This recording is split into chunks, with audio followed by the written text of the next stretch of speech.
that makes the impossible feel plausible. Let technical details flow naturally. Chapter 1. New York City, April 1928.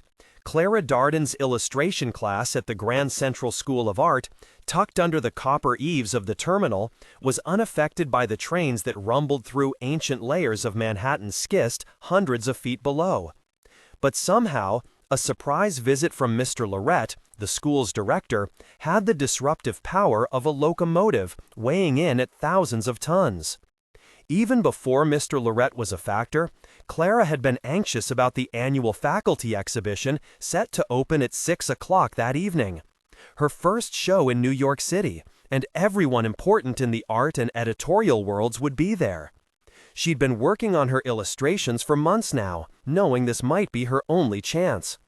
She asked her class to begin work on an alternate cover design for Virginia Woolf's latest book, and the four ladies dove in eagerly, while Wilbur, the only male, and something of a rake to boot, sighed loudly and rolled his eyes.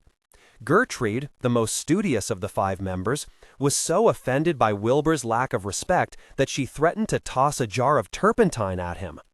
They were still arguing vociferously when Mr. Lorette waltzed in. Never mind that these were all adults, not children. Whenever Wilbur made a ruckus, it had the unfortunate effect of lowering the entire class's maturity level by a decade.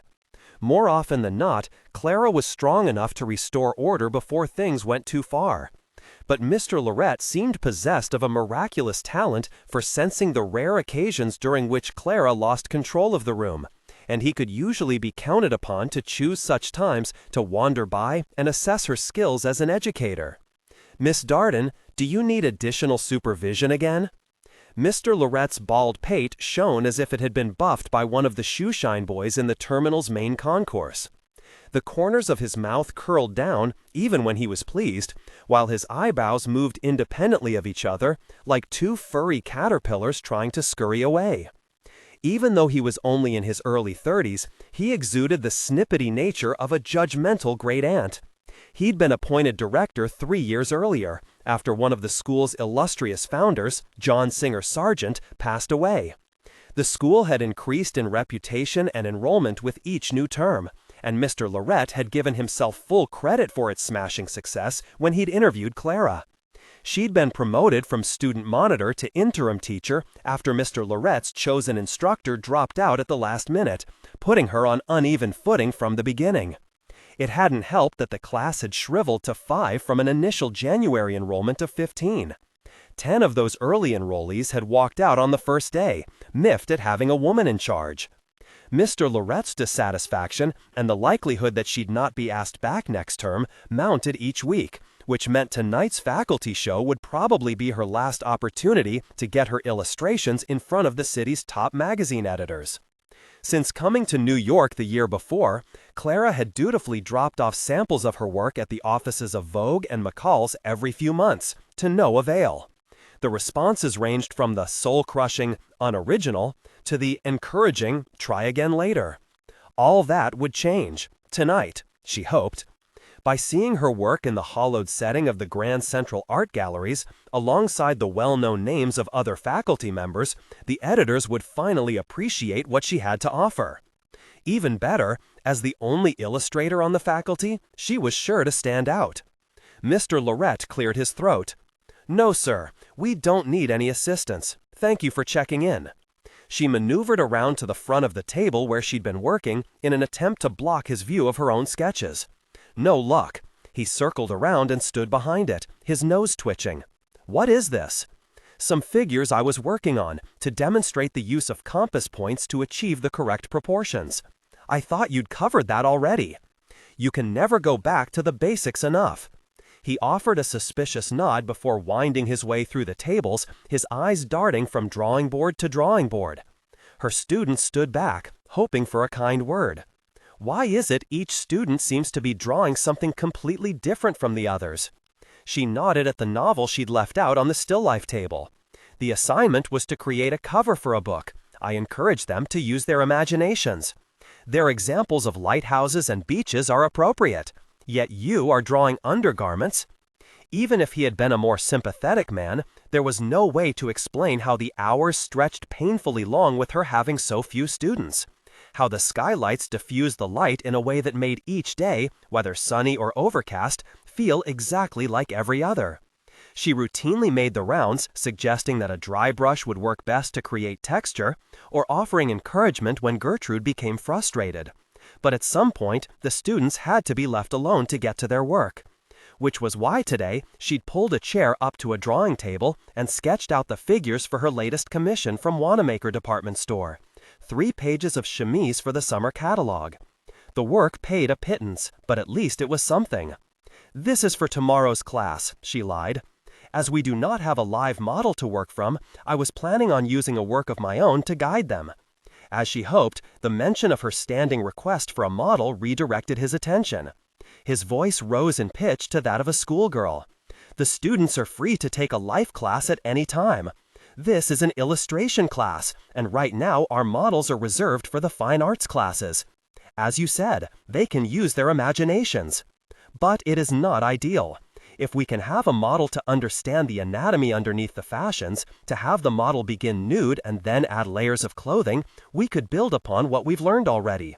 She never meant to be ornery, but somehow Mr. Lorette brought out a stubbornness in her every time.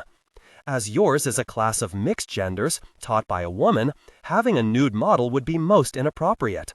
I'm sorry you find our school so deficient, Miss Darden." He clucked his tongue, which made her want to reach into his mouth and pull it out. "The other instructors, who have vastly more experience than you do, seem to manage just fine." The other instructors, all men, had their every whim met by Mr. Lorette. She'd seen it in action, the director encouraging them to stop by his office for a smoke, the group laughing at some private joke, the director's feet propped up on his desk in an attempt to convey casual masculinity. Clara didn't fit the mold, which made her vulnerable. "I'm sure we can manage, sir."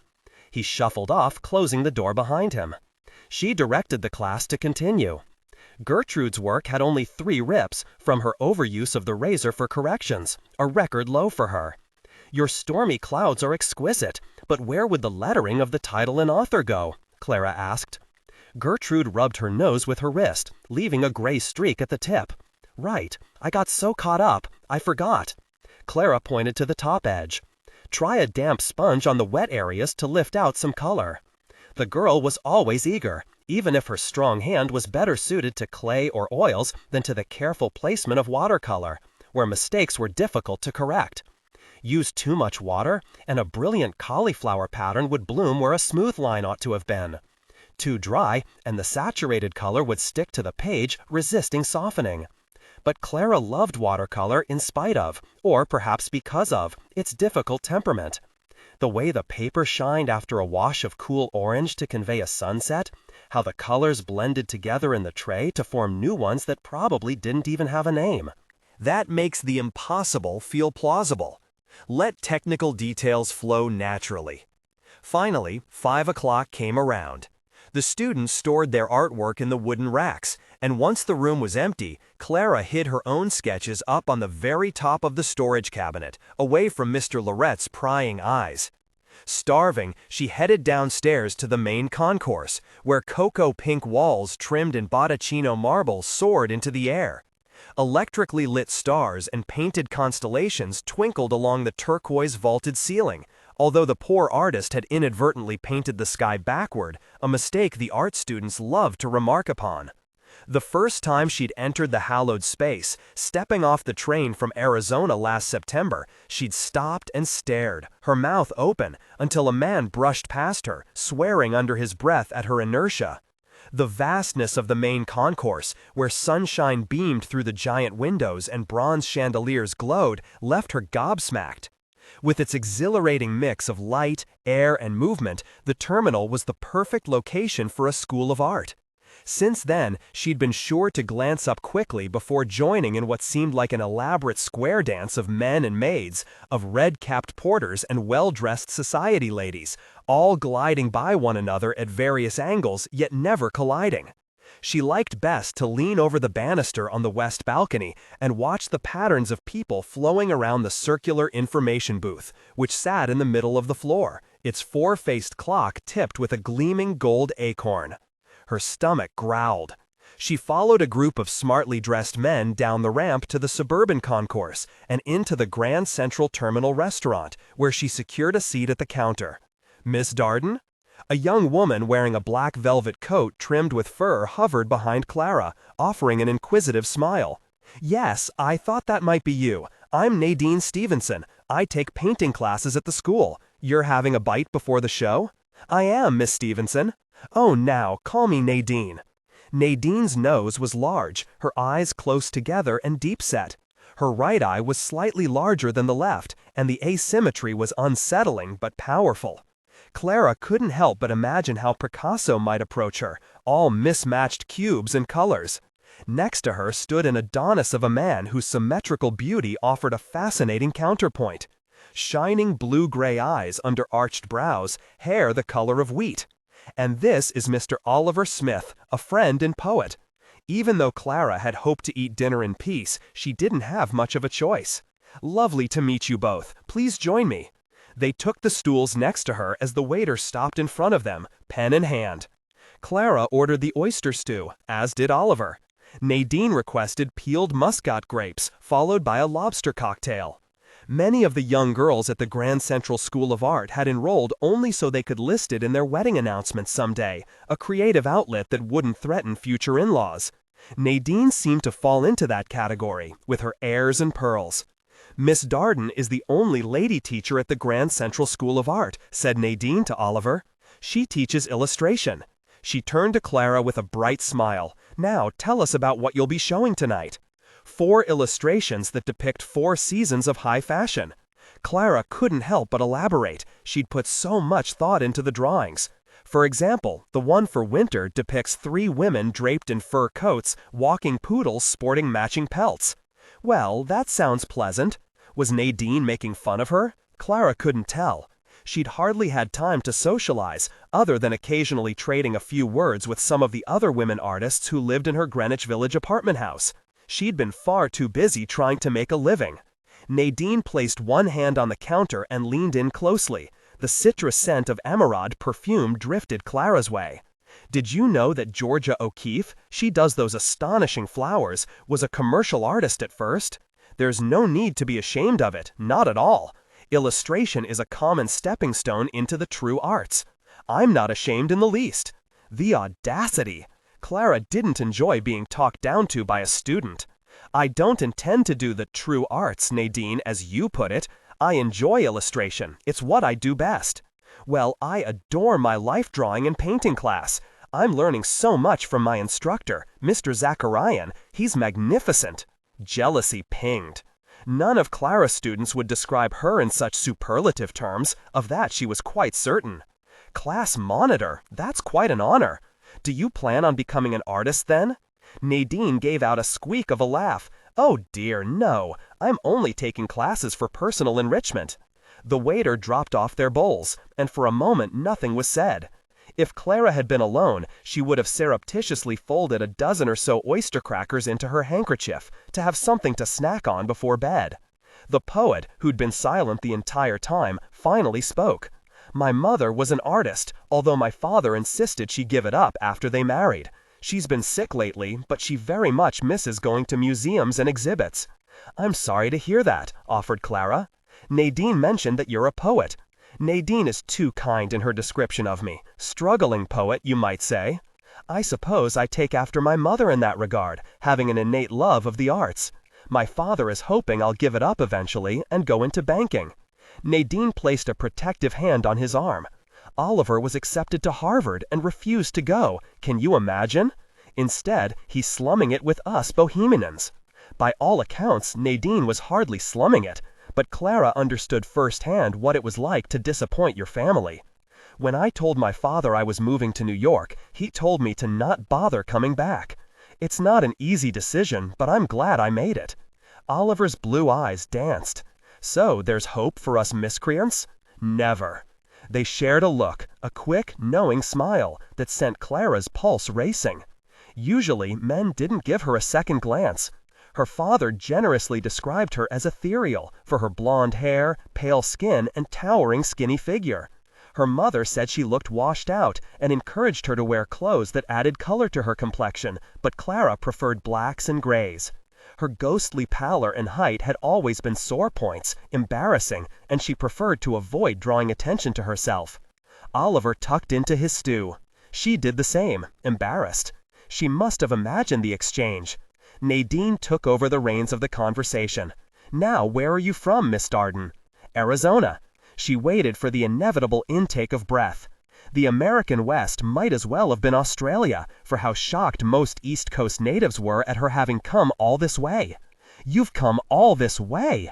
Gosh! What does your father do? Is he a cowboy?" "He sells metals." Clara deliberately used the present tense instead of the past when speaking of her family's fortunes, now their misfortunes. Her father's fraudulent scheming was no longer any of Clara's concern, nor of anyone else's. Luckily, Nadine went on and on about her own father's real estate business, more for Oliver's benefit than Clara, as Clara quickly finished her meal. She looked up at the clock. "I must go. The doors will be opening soon." But there was no slipping away. Nadine locked arms with Clara as they walked out of the restaurant, as if they'd been friends for years. To the left and right, ramps sloped back up to the concourse, framed by glorious marble arches, and a vaulted ceiling rose above their heads in a herringbone pattern.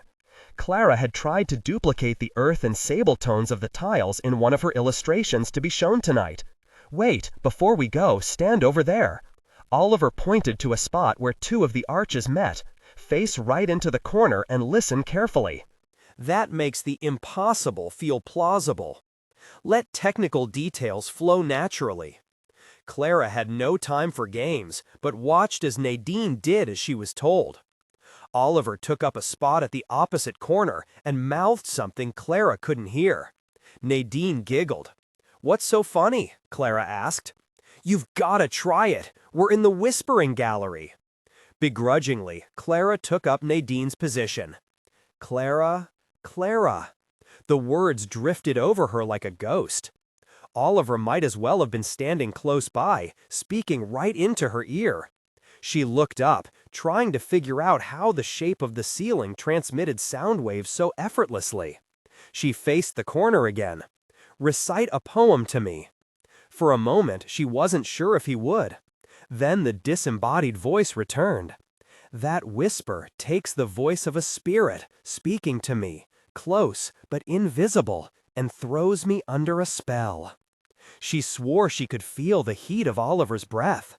They locked eyes as they met once again in the center of the space. "Thomas Hardy, the poem's called In a Whispering Gallery," Oliver volunteered. Nadine crossed her arms, indignant.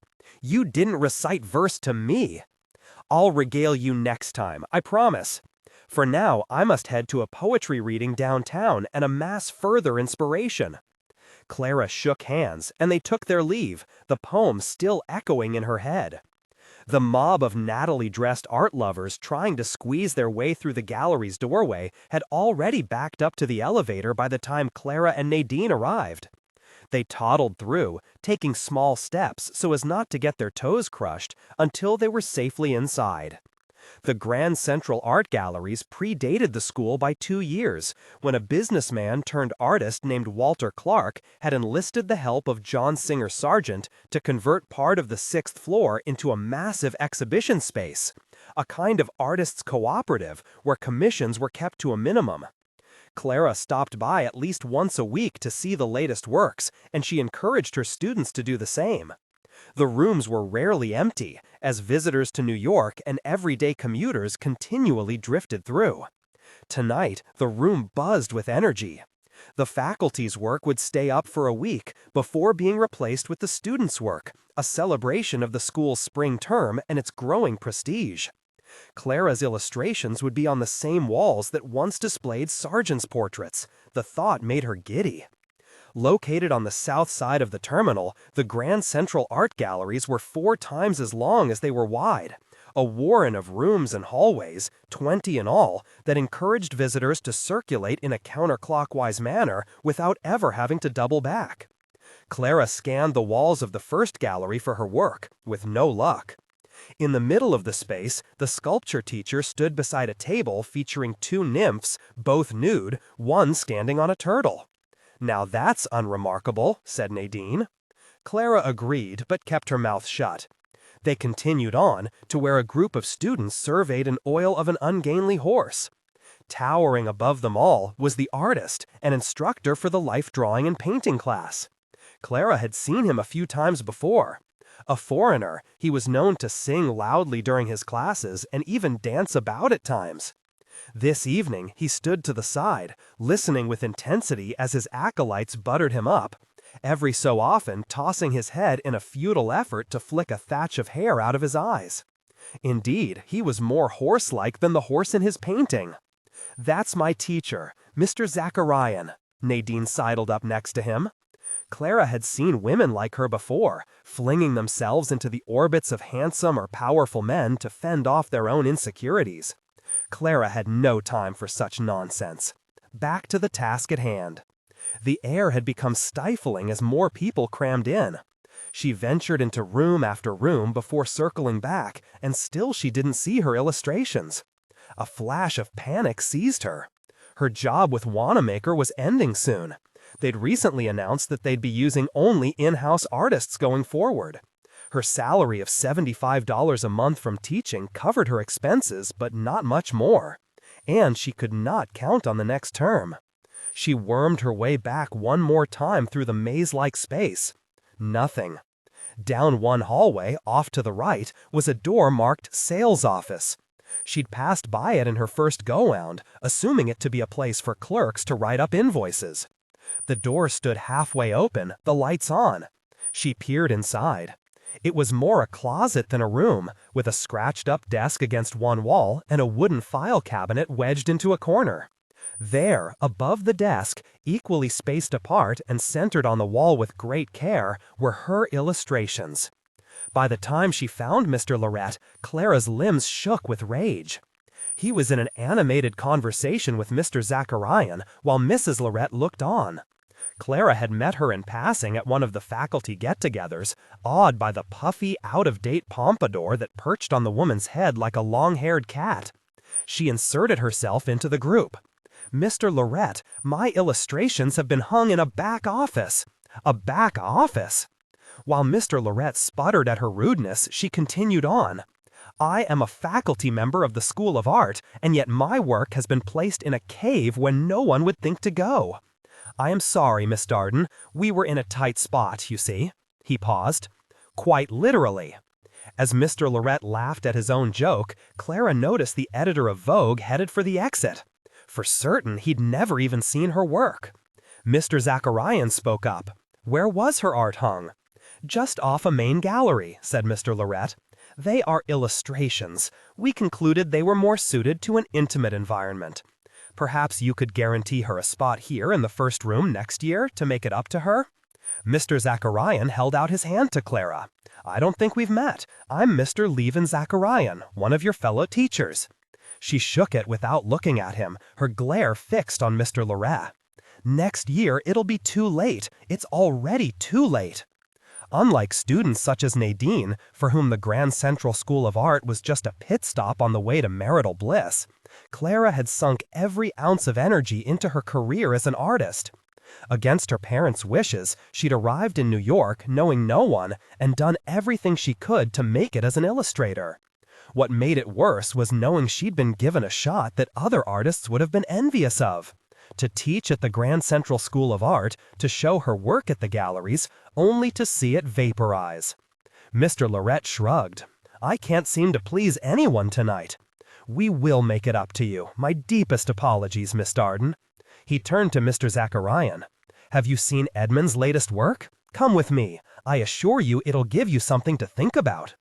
"I believe Miss Darden may give you something to think about, if you try to shake her off." Mr. Zacharian wore a crooked smile.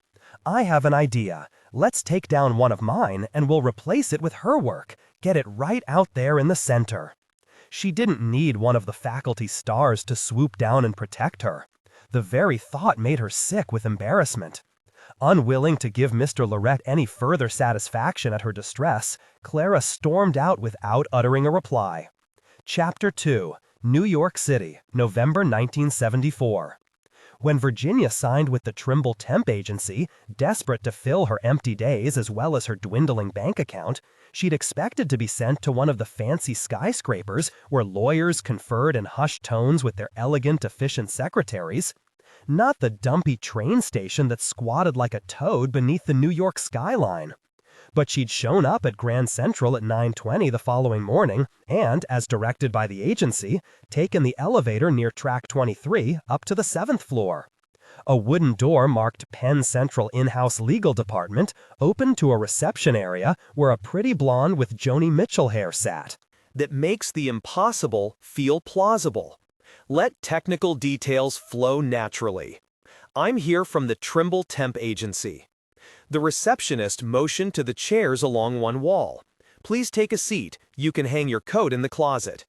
Not very fancy, this law office, with its oatmeal-colored carpeting and matching walls, but still as good a place as any to start a career.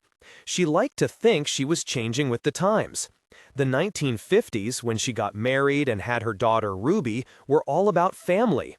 But the 70s, as Ruby liked to inform her, were about finding yourself. Of course, Ruby was more than busy finding herself these days, having withdrawn from Sarah Lawrence less than a month into her freshman year, telling Virginia she needed a breather. For now, Virginia had to admit she liked having her back in their apartment, someone to take care of again, fuss over. She'd do the same with her new lawyer boss.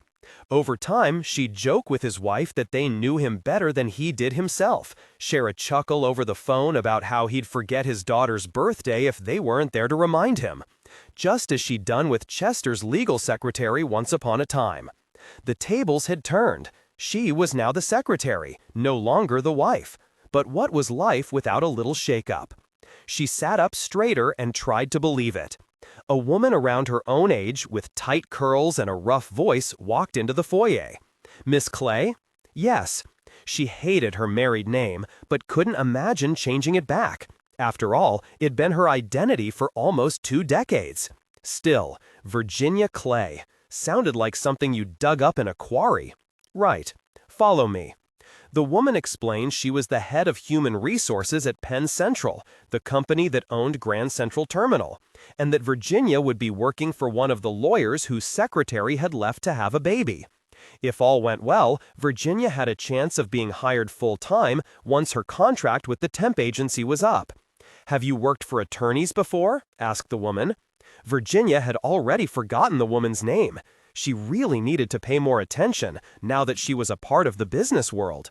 Yes, for a firm in Midtown. She'd said the same lie to the man who ran the temp agency, but she figured being married to a corporate lawyer for the past 19 years was pretty much the same thing. He'd spent most weekends and evenings on the phone with clients and associates, and some of what she'd overheard must have seeped into her brain. The woman led her to a desk with a typewriter and a fancy phone, with one of the plastic buttons lit up in red. "Mr. Huckle's on the phone, so I won't interrupt him to introduce you. He'll be out when he needs something." Virginia tucked her purse into one of the lower drawers and explored the others, which contained pencils, pens, whiteout, and carbon paper, all the usual accoutrements of the modern secretary. Behind her was a big metal filing cabinet. As she rose to see what was inside, a man barreled out of one of the offices. He had movie star eyes, a brilliant blue, and a thick head of hair. Not what she'd expected, and she tried not to gawk. "You the new girl?" He eyed her, from her scuffed gray pumps to the top of her head. She tried not to squirm under his gaze. Earlier this year, she'd had her brown hair cut in what she hoped was a trendy shag, but without regular trims, it had curled into a bird's nest. Mr. Huckle's gaze traveled back to her midsection and lingered there. Even if her nose was slightly too wide and her eyes deep-set, she'd always had a remarkable figure. Her waist stayed thin even after having Ruby, her chest double D's. "Single D now," she'd remarked to Chester after the operation. He hadn't laughed. "How old are you?" The question was unexpected. "I'm 35. Shaving off 5 years didn't seem too egregious. Fine." He took one last survey of her hips and motioned for her to follow him. "Come into my office. Bring your steno pad." The nameplate on the office door read Dennis Huckle. She grabbed the steno pad from her desk and followed him in, her stomach queasy. Mr. Huckle began rattling off dictation, but she had to stop him almost immediately. In Ray? He looked at her as if she were mad. What? Yes. Is there a last name? He didn't dress like the other attorneys she'd met before, at business dinners and off-site conferences. The top button of his shirt was undone, his striped tie loosened, exposing the strong tendons of his neck. But in-house lawyers probably didn't need to impress the same way ones at white shoe firms did. The client was already guaranteed. This is a memo to files. There's no last name. Then who's Ray? He leaned back, breathing like a dragon about to roar. In re. He spelled out the words. It's part of the subject line of a legal memorandum. Right, sorry, I misheard. Never mind. Carry on. Back at her desk, she put a piece of clean white paper in the typewriter and looked down at her notepad.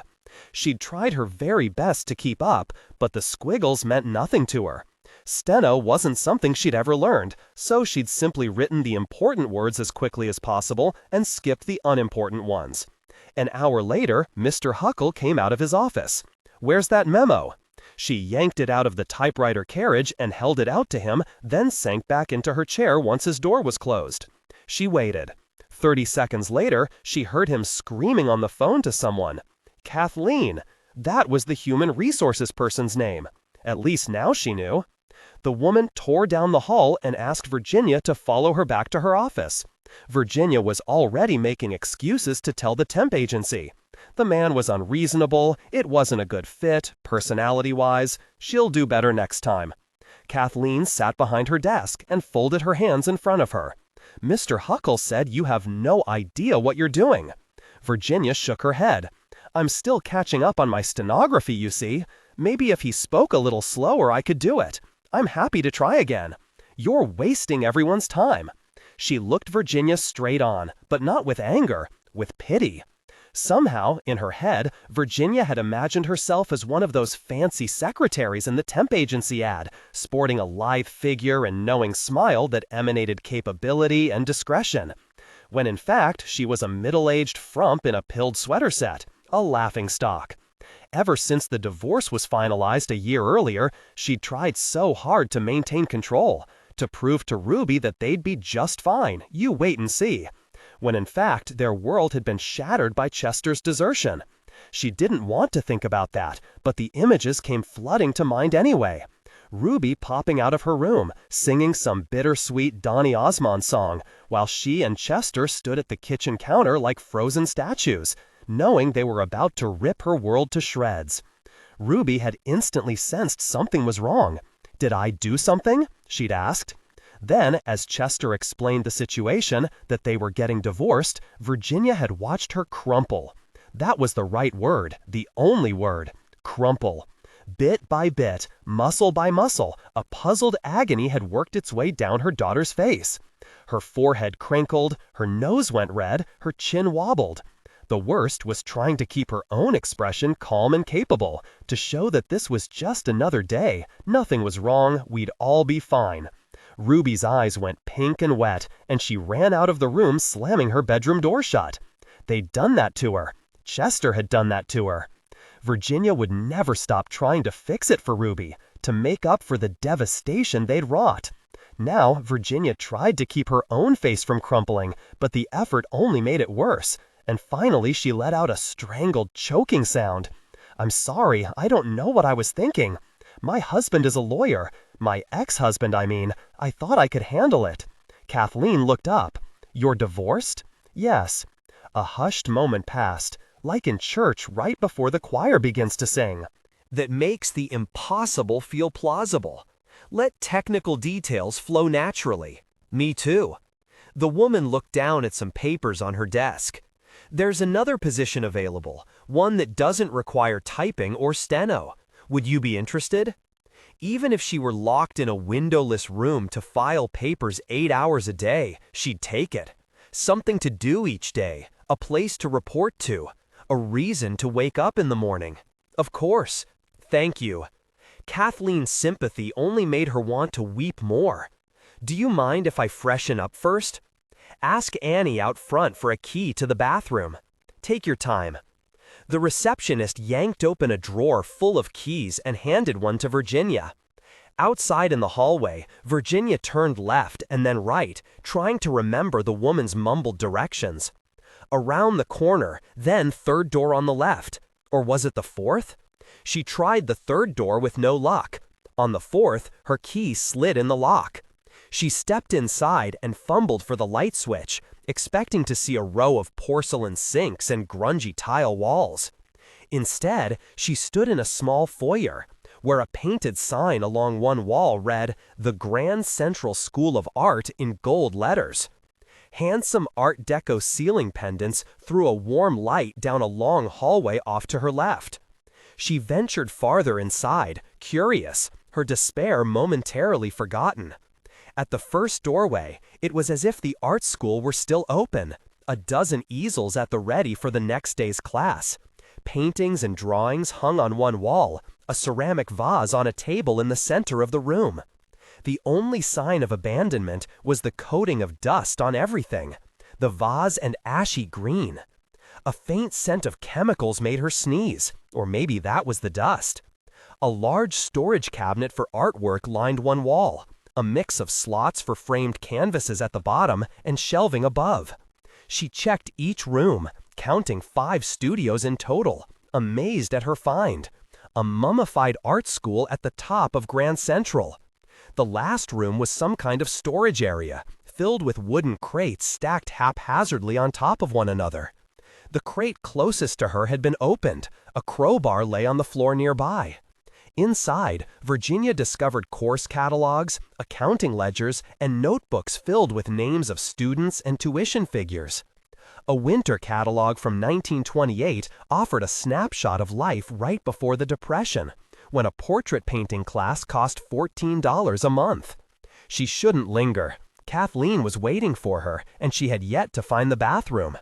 But as she turned to go, an entire wall filled with artwork stopped her in her tracks. Still lifes, portraits, landscapes, some on yellowed canvas and others on brittle tea-colored paper. Her eye was drawn to a familiar tableau that Virginia recognized as a Renoir, the festive one of the boating party, but in this version, a figure clutched a bottle of Coke, of all things. Surrounded by such ruined beauty, the faded artifacts of students who had once worked diligently and were now God knew where, Virginia burst into tears. At her recent failures, at the way her world was no longer within her control. She grabbed a tissue from her purse. As she wiped under her eyes, she caught sight of a sketch of women wearing vintage tailored suits, like something from an old newspaper ad. "For the well-dressed secretary" was written at the very top. While most of the models looked off to the side, the one in the center stared straight out. Her posture, shoulders flung back, chin raised, spoke of strength and character. On the bottom right-hand corner, the name Clara Darden was scrawled. Virginia struck the same pose, laughing at herself, but doing so gave her a burst of energy and confidence. Whatever Kathleen had in store, she could dig down and find the courage to face it. Today's wasn't the first humiliation she'd faced since her divorce, and it probably wouldn't be her last. But at least she was putting herself out there in the world. When Virginia returned, to her surprise, Kathleen led her out of the offices, back down the elevator to the concourse level. She pointed over the crowds. "We need some help in the information booth." The information booth? Right in the middle of the station? Yes, it would be from 9 to 5, a trainee position. There's a night shift as well, but I don't recommend that for a woman. You don't want to be hanging around here too late. Virginia didn't want to be hanging around there at all. The circular booth stood smack in the middle of the main concourse like a little spaceship. The bottom half the same grungy-looking marble as the floor, the top covered in dull glass. She'd be totally exposed if she went in there. People would be able to see her. People who were headed off to their houses in Connecticut or taking the train to Boston. People she knew. There's nothing else? Nothing in the office? I thought I was hired by Penn Central. Penn Central owns Grand Central Terminal and runs the railroad, so you would be working for us. The only opening right now that doesn't require experience is as a trainee clerk for the railroad. I don't know anything about the trains or the station. You won't deal directly with the public, not yet. Just do what the head clerk tells you, answer the phone when the corporate office calls down, and restock the schedules. It's not a fancy job, but it pays $180 a week. To the agency, of course. I don't know what you'll get from that. Around $120, Virginia figured. As a legal secretary, she had been promised $200. As they neared the booth, Virginia kept her head down, hoping no one she knew was nearby. Kathleen waved to one of the people inside, who opened a small door and ushered them in. Two of the clerks sitting closest to the door stared at her before turning back to the mob of people that encircled the booth. The interior was cramped, with hardly enough room to maneuver between the high stools where the clerks perched. A large metal cylinder rose up in the middle of the booth, taking up even more room. Decades of shuffling feet had worn the floor around the tube into a circular groove, while the marble counters inside the perimeter were scratched and sticky-looking. Under the countertop, brown paper lunch bags sat next to dirty rags and newspapers in open compartments, like the storage cubbies in Ruby's old kindergarten. Kathleen and Virginia stood near the door, practically touching, as there was nowhere else to go. Kathleen pointed to a dapper older man sitting 2 windows away. "That's Terrence. He's the head clerk. He'll tell you what to do and consign your timesheet on Fridays." Kathleen gave her a sympathetic pat on the arm and was gone, swept away in the swarm of commuters outside the information booth. Virginia sidled over to Terrence.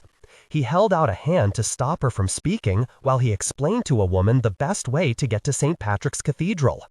He turned a window closed placard to face out and swiveled around, using the countertop as leverage.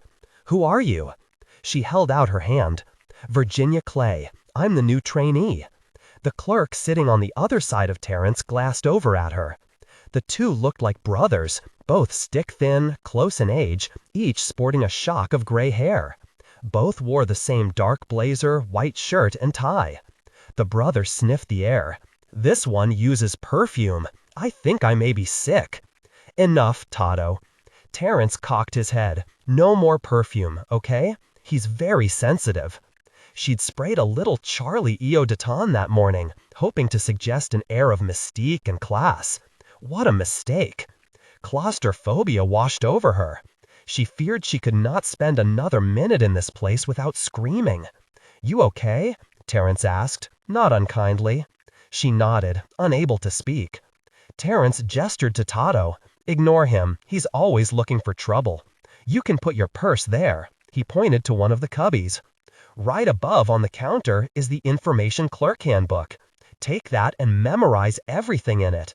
If you pass the test after a year, you get a promotion." That makes the impossible feel plausible. Let technical details flow naturally. For now, you can sort all the timetables by the door. The night crew knocked over a box of them and didn't do anything about it. When you're done, go outside and refill any of the stacks that need it. Can you handle that? The sorting helped calm her down, her focus drawn to the different colors and letters.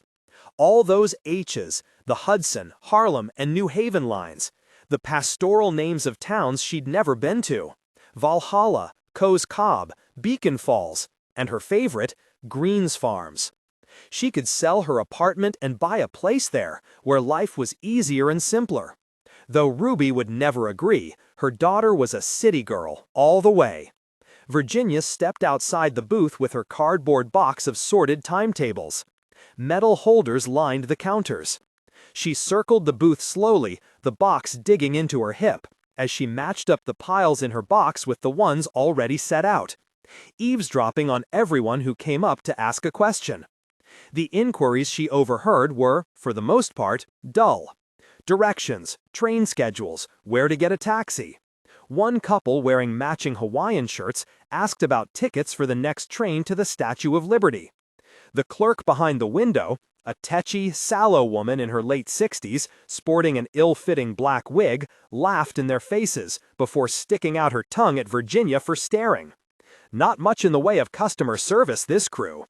But she reconsidered after watching the one with the name tag Winston, who had a southern accent that rumbled easily through the glass barrier.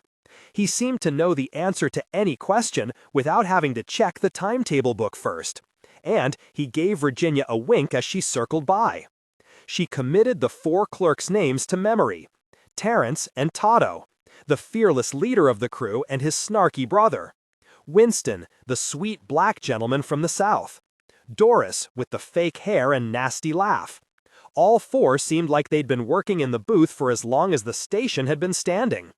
Back inside, Virginia took an empty stool and leafed through the handbook while she waited for another assignment.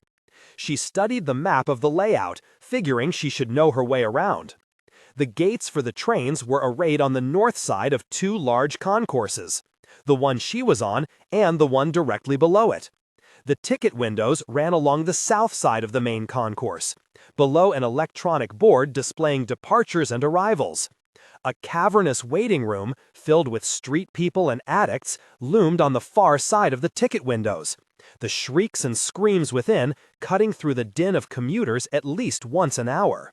She'd be sure not to venture that way.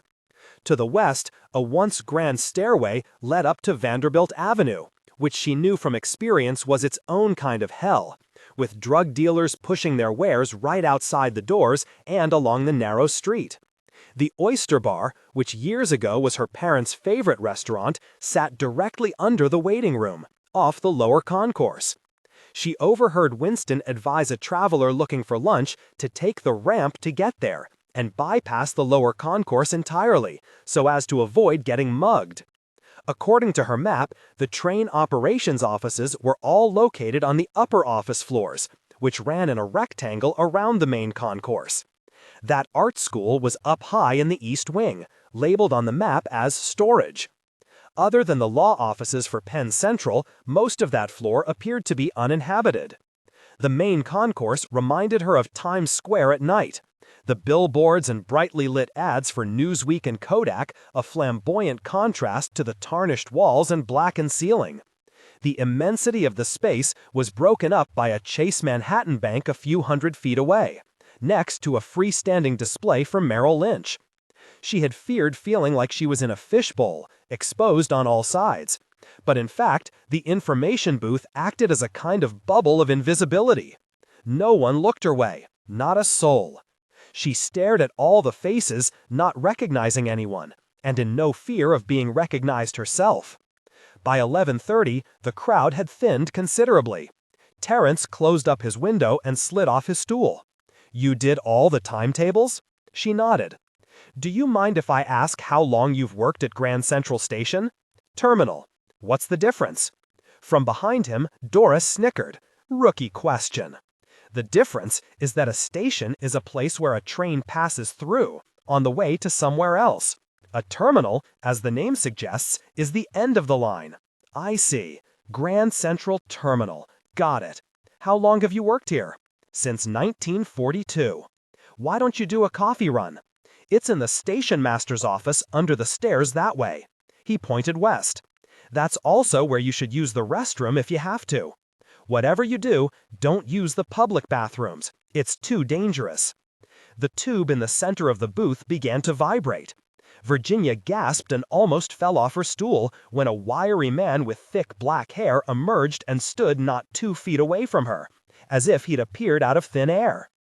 Terence handed him some papers, and then he disappeared back inside. "That's Ernesto." "But where did he come from?"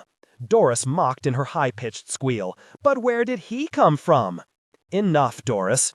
There's a set of spiral stairs that connect us to the information booth on the lower level. How many people work down there?" She glanced at Doris to see if she'd do another echo, but a traveler had stepped up to her window and she was otherwise engaged. "Just the one. He's only part-time, though.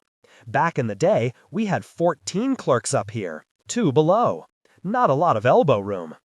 Indeed, if each window had a clerk sitting behind it, the booth would have been impossibly crowded. Until now, she hadn't noticed how many spots were empty. Winston spoke up. "The average clerk answers 167,400 questions a year." Wow! Virginia tried to look suitably impressed. We don't get nearly that many now, though." Terrence's voice had a hint of nostalgia. "That was back when trains, not planes, were the way to get around the country." "You must know everything about this building." "Probably do." "I heard there used to be an art school in Grand Central." Better not to mention that she'd been inside. She didn't want to get in trouble on her first day. He nodded. The Grand Central School of Art, it was called. Every September and January, we'd get students asking how to get to it. East wing, top floor. You have a good memory. That's why they pay me the big bucks. Why did it close? World War II, probably. No one had time for frivolous vocations during the war. There were Nazis right in the terminal, trying to sabotage the trains by dumping sand on the power converters. Luckily, we caught them just in time. Doris cocked her head. "We? Did you personally make the arrest?" "Well, the police did, but you bet I would have caught them had they asked a question. Like, voist de power converter?" Doris broke out in a full-throated laugh. Terrence smiled. "Exactly." He had a dreamy, far-away look in his eyes. Back in the day, Grand Central was the beating heart of New York City. Soldiers, artists, businessmen, all dashing to get where they needed to go. Winston piped up. "Did you ever see Jackson Pollock?" "Afraid not." "Winston, do you know a lot about art?" asked Virginia. "I like the ones who splash all the paint about." Right. The jump from Nazis to abstract art made her head spin. Of course, it probably should come as no surprise that the info booth clerks were chock full of facts, many of which had nothing to do with trains. Nature of the job. The art school, though. They say it's haunted.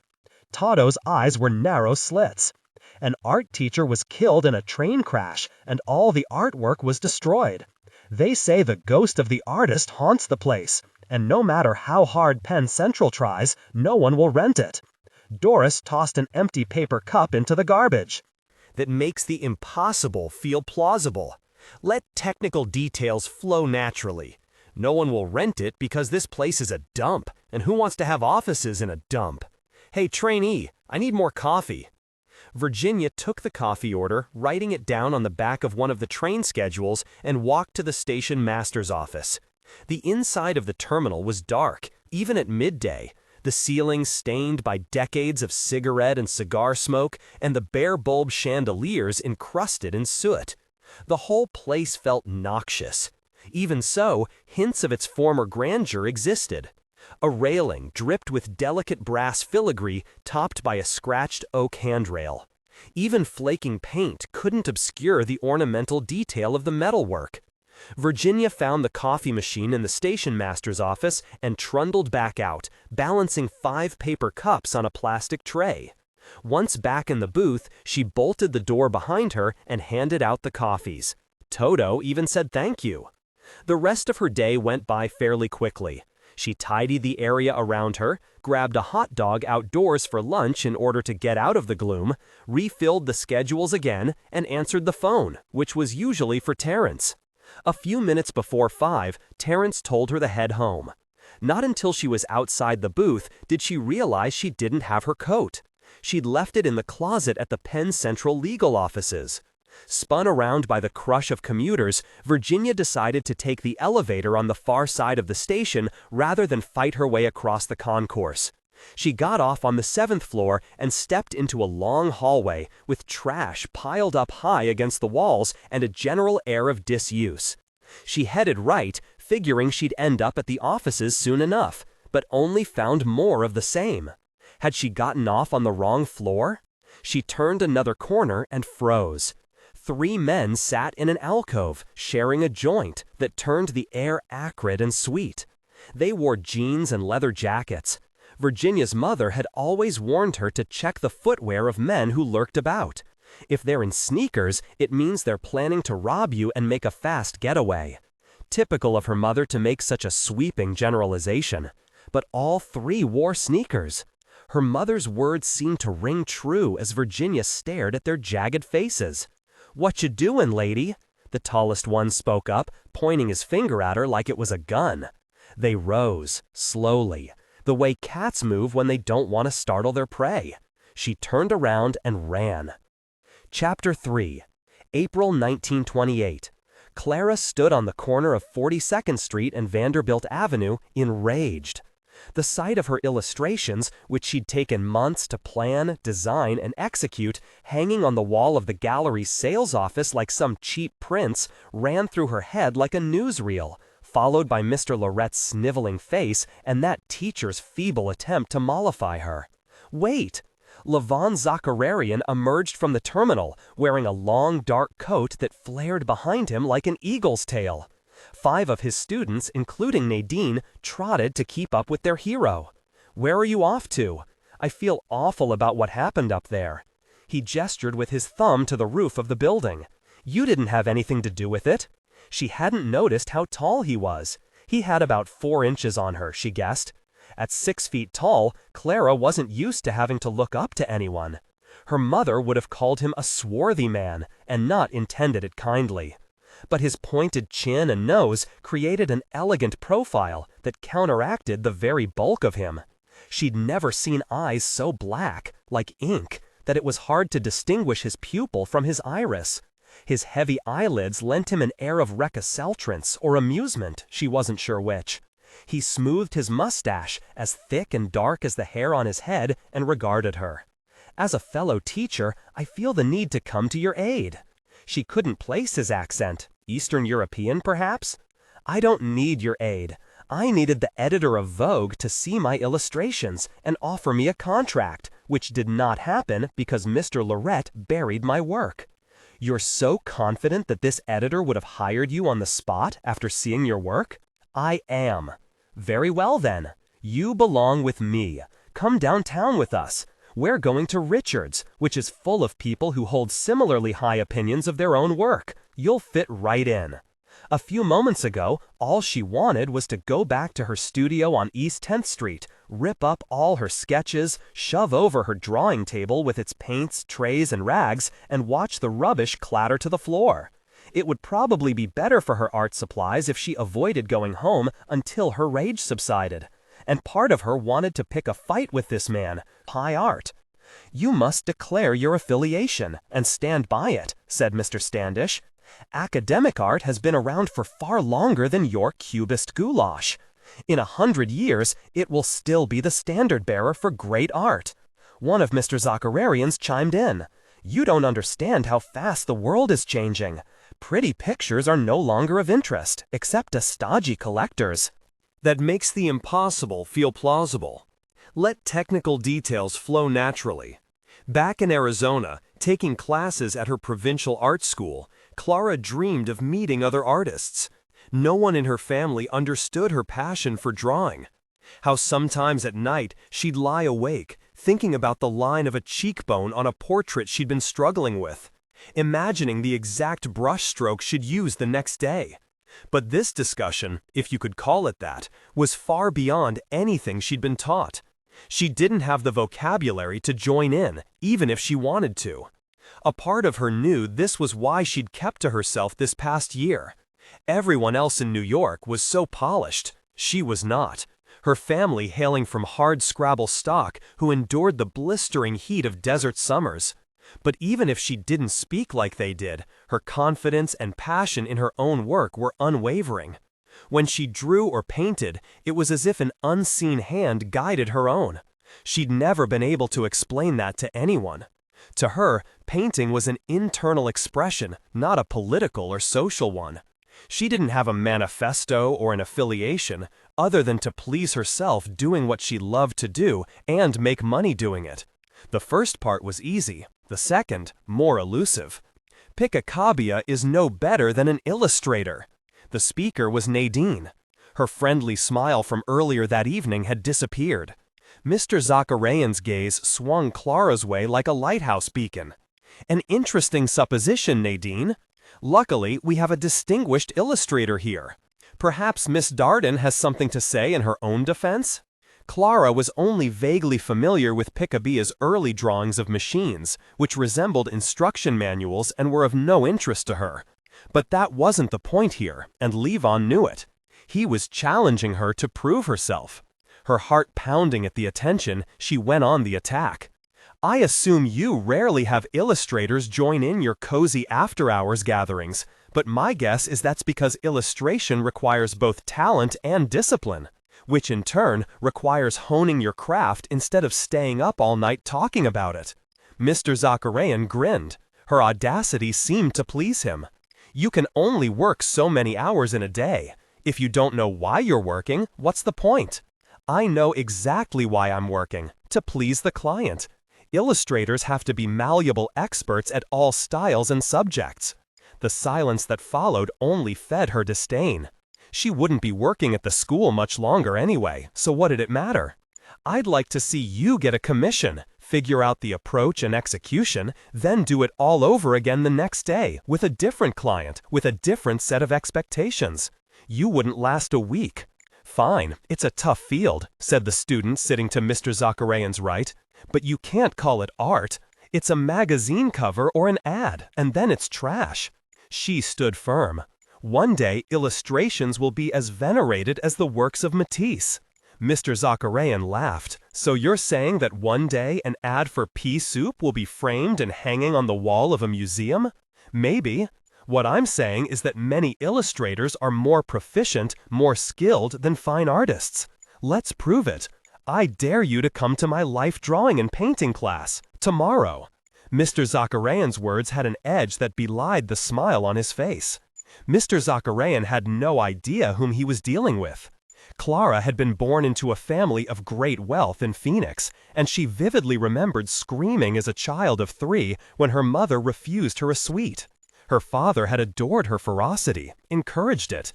When his embezzlement schemes, selling shares in a copper mine that never existed, finally unraveled, it had only made Clara more demanding. For 15 years, the world had revolved around her, and then suddenly she was an afterthought. Her tyrannical ways no longer effective at getting attention or a pleasing response. But she could summon up the familiar fury at a moment's notice, if necessary. I'd be delighted. The students cheered, or more accurately, jeered. She'll show them. In return, you can come to my class and spend a day as an illustrator. Mr. Zacharian rubbed his mustache with his hand in what she suspected was an effort to hide his amused surprise. Very well. We'll see who is the better artist then. We certainly will. What will be the wager? The answer came to her in a flash. A way to make up for the dismal evening, even if it meant laying bare her vulnerability before everyone. If I win, you must speak with Mr. Lorette and convince him to keep me on next term. Do you think I have that kind of pull? I do. Very well then. He paused. And if I win, I get the opportunity to paint you. Someone let out a low whistle. She ignored it, as well as the insinuation of his wanting her to be his model. Everyone knew what he meant, and she noticed the muscles in Nadine's neck twitch. She nodded. Very well. Out on the sidewalk, Clara took a moment to get her bearings. Even this late at night, the narrow Greenwich Village street was punctuated with people who seemed to be in no rush to get home. A couple linked at the arms brushed by her as if she wasn't even there, the woman laughing loudly at something the man said. She watched them walk away, their movements slightly off, as if they were walking on a ship's deck, a sure sign that they'd visited one of the many speakeasies tucked under stoops and in back courtyards. The door to the restaurant opened, and Mr. Zacharian flew out, followed closely by Nadine. You're leaving? Nadine's voice was short and sharp, a recrimination. Mr. Zacharian threw Clara an apologetic look and held up one finger before turning back to the girl. If God created a woman who was the exact opposite of Clara, Nadine would be the result. Short, with a stocky build, full bosom, and thick black hair, she was of the ground, of the earth, in spite of her fashionable clothes and well-bred airs. Nadine put her hands on her hips and glowered up at Mr. Zacharian. You're going with her? I'm planning on discussing the school with another faculty member. You don't need to be jealous. Clara had no desire to get involved in the drama of a lecherous teacher and his needy student. I don't need an escort home, thank you very much. She headed east at a good clip. Only 10 seconds passed before she heard Mr. Zacharian's footsteps. He pulled up beside her as she reached the next intersection. Sorry about that, but I did want to speak with you further. First, I want to apologize for putting you on the spot like that. I rather enjoy watching spoiled young artists declare their manifestos. If only we could all meet again in 3 years when they realize what a pointless enterprise it was and that the time would have been better spent in the studio. Mr. Zacharian, please call me Levon. His dark eyes sparkled in the lamplight. I agree, although I admit that I do my share of declaring. Isn't it a good idea to have a sense of what you want to accomplish? She stopped walking. I have had a very long day, and the last thing I wish to do is continue on with that ridiculous conversation. We have drawn our lines in the sand, and I look forward to taking your class.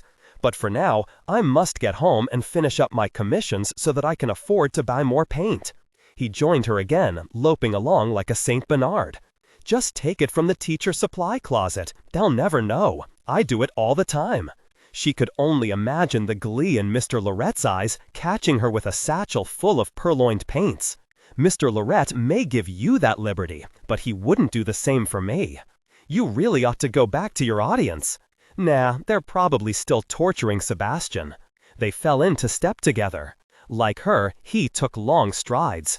I have students who love me and those who hate me, but the past few years teaching, I've earned my audience. I suspect you'll have your own group of fawning students before the semester is out. Part of the job. That makes the impossible feel plausible. Let technical details flow naturally. Speaking of fawns, how old is Nadine?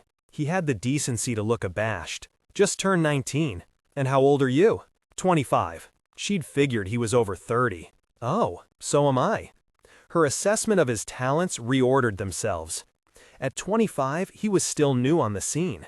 The show earlier this evening was probably as important to him as it was to her. Did you get any interest tonight? Who knows? Who cares?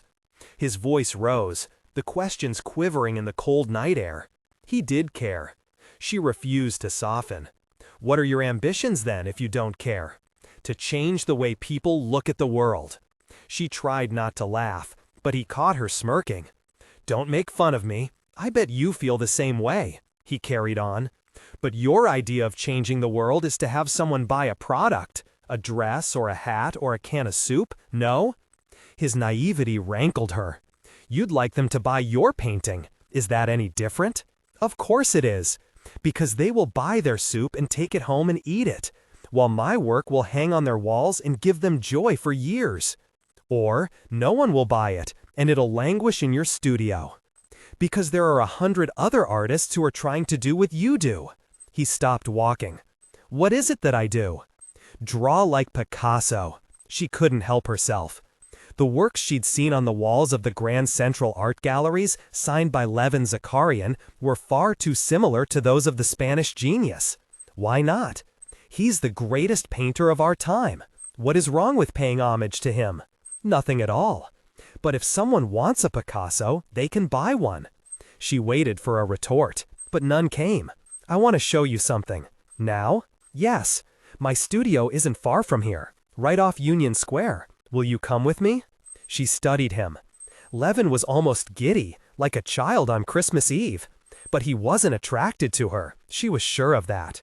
Aside from her brief frisson with Oliver earlier that evening, most men weren't. And it didn't bother her much now that she was away from her mother's heaving sighs of disappointment. In this case, it was a relief, as she was curious to see his studio, and the wager to paint her, well bold, was probably the best he could come up with under the circumstances. Levin led her into a building on the north side of 16th Street. They trudged up several sets of stairs and down a long, dark hallway to the door at the very end. Levin's studio, to her shock, was as clean as a hospital. The parquet floor had been newly scrubbed. 2 massive easels stood in the middle of the floor, the center of attention, while jars of brushes and paint cans lined a windowsill like a row of inert spectators. A bank of leaded windows slanted down on the north side, where a daybed and a large dining room table had been shoved aside, the furniture merely an afterthought. Clara shrugged off her coat and wandered over to a bookshelf near the fireplace, trying not to appear too impressed. Levin had obviously done well to be able to afford such a massive studio. He was probably subsidizing his salary from the art school with private lessons. How easy it was for him to have come to New York, found respect, a steady income, and an enormous place to work. Levin lit the burner under a kettle on the small kitchen stove. "Would you like some tea?" "No, thank you." She paged through a volume on Matisse before placing it back on a different shelf. Levin opened his mouth to say something but busied himself with his tea preparations instead. He was so easily provoked. For a moment she regretted teasing him. Any artist who so tightly controlled his studio, the alphabetized books, carefully spaced jars, and scrubbed floors, was trying to keep something else in check, and she wondered what it could be. Eventually, he approached one of the easels and gently lifted the dustcloth from it. "I'd like you to see this, Miss Darden." She waved one hand at him. "Please, call me Clara." He gave her a solemn nod and stepped back, offering her the prime spot in front of it. She'd expected another wild, Picasso-like flight of fancy, not a portrait. Two figures looked out from the canvas, a boy holding something in one hand, standing beside a seated woman, whose gaze was as dark as death. A boy and his mother. The boy had a dark mess of hair and the same pointed widow's peak as Levin's. He wore a yellow overcoat and a funny set of slipper-like shoes, his feet turned slightly away, as if he hoped to escape as soon as possible. The woman, though, was solid, unmoving, going nowhere. Her hands rested on her knees, but appeared unfinished, as if she were wearing mittens. The lack of detail existed only from the neck down, however, as her face had been drawn in with an elegant line from eyebrow to nose, heavily lidded eyes encircled by an ocean blue headscarf. The boy, unsure and self-conscious, was turned in on himself, while the woman's energy was directed outward at the viewer, accusatory yet hopeful. "This is you and your mother?" He nodded. "It's beautiful, heartbreaking, Levin. Why didn't you show this tonight?" He pulled the cloth back over it. "It's not finished." On a table nearby, she spotted a photograph. "Is that what you're working from?" He snatched it up and stared hard at it for a couple of seconds before reluctantly passing it over. Clara held it carefully at the very edges. The same figures, but filled with details. The woman's hands had thick, working-class fingers. The boy held a small bouquet of flowers. The boy looked more certain, and the woman less so. "Tell me the story behind this." Levin prowled away from her, then back. "My father was a cobbler. He came to the United States from the shores of Lake Van in Turkish Armenia. He was going to send for my mother, sister, and me once he was settled. While we waited, my mother had this photo taken in the hopes that he wouldn't forget us." "Why wasn't your sister in the photograph?"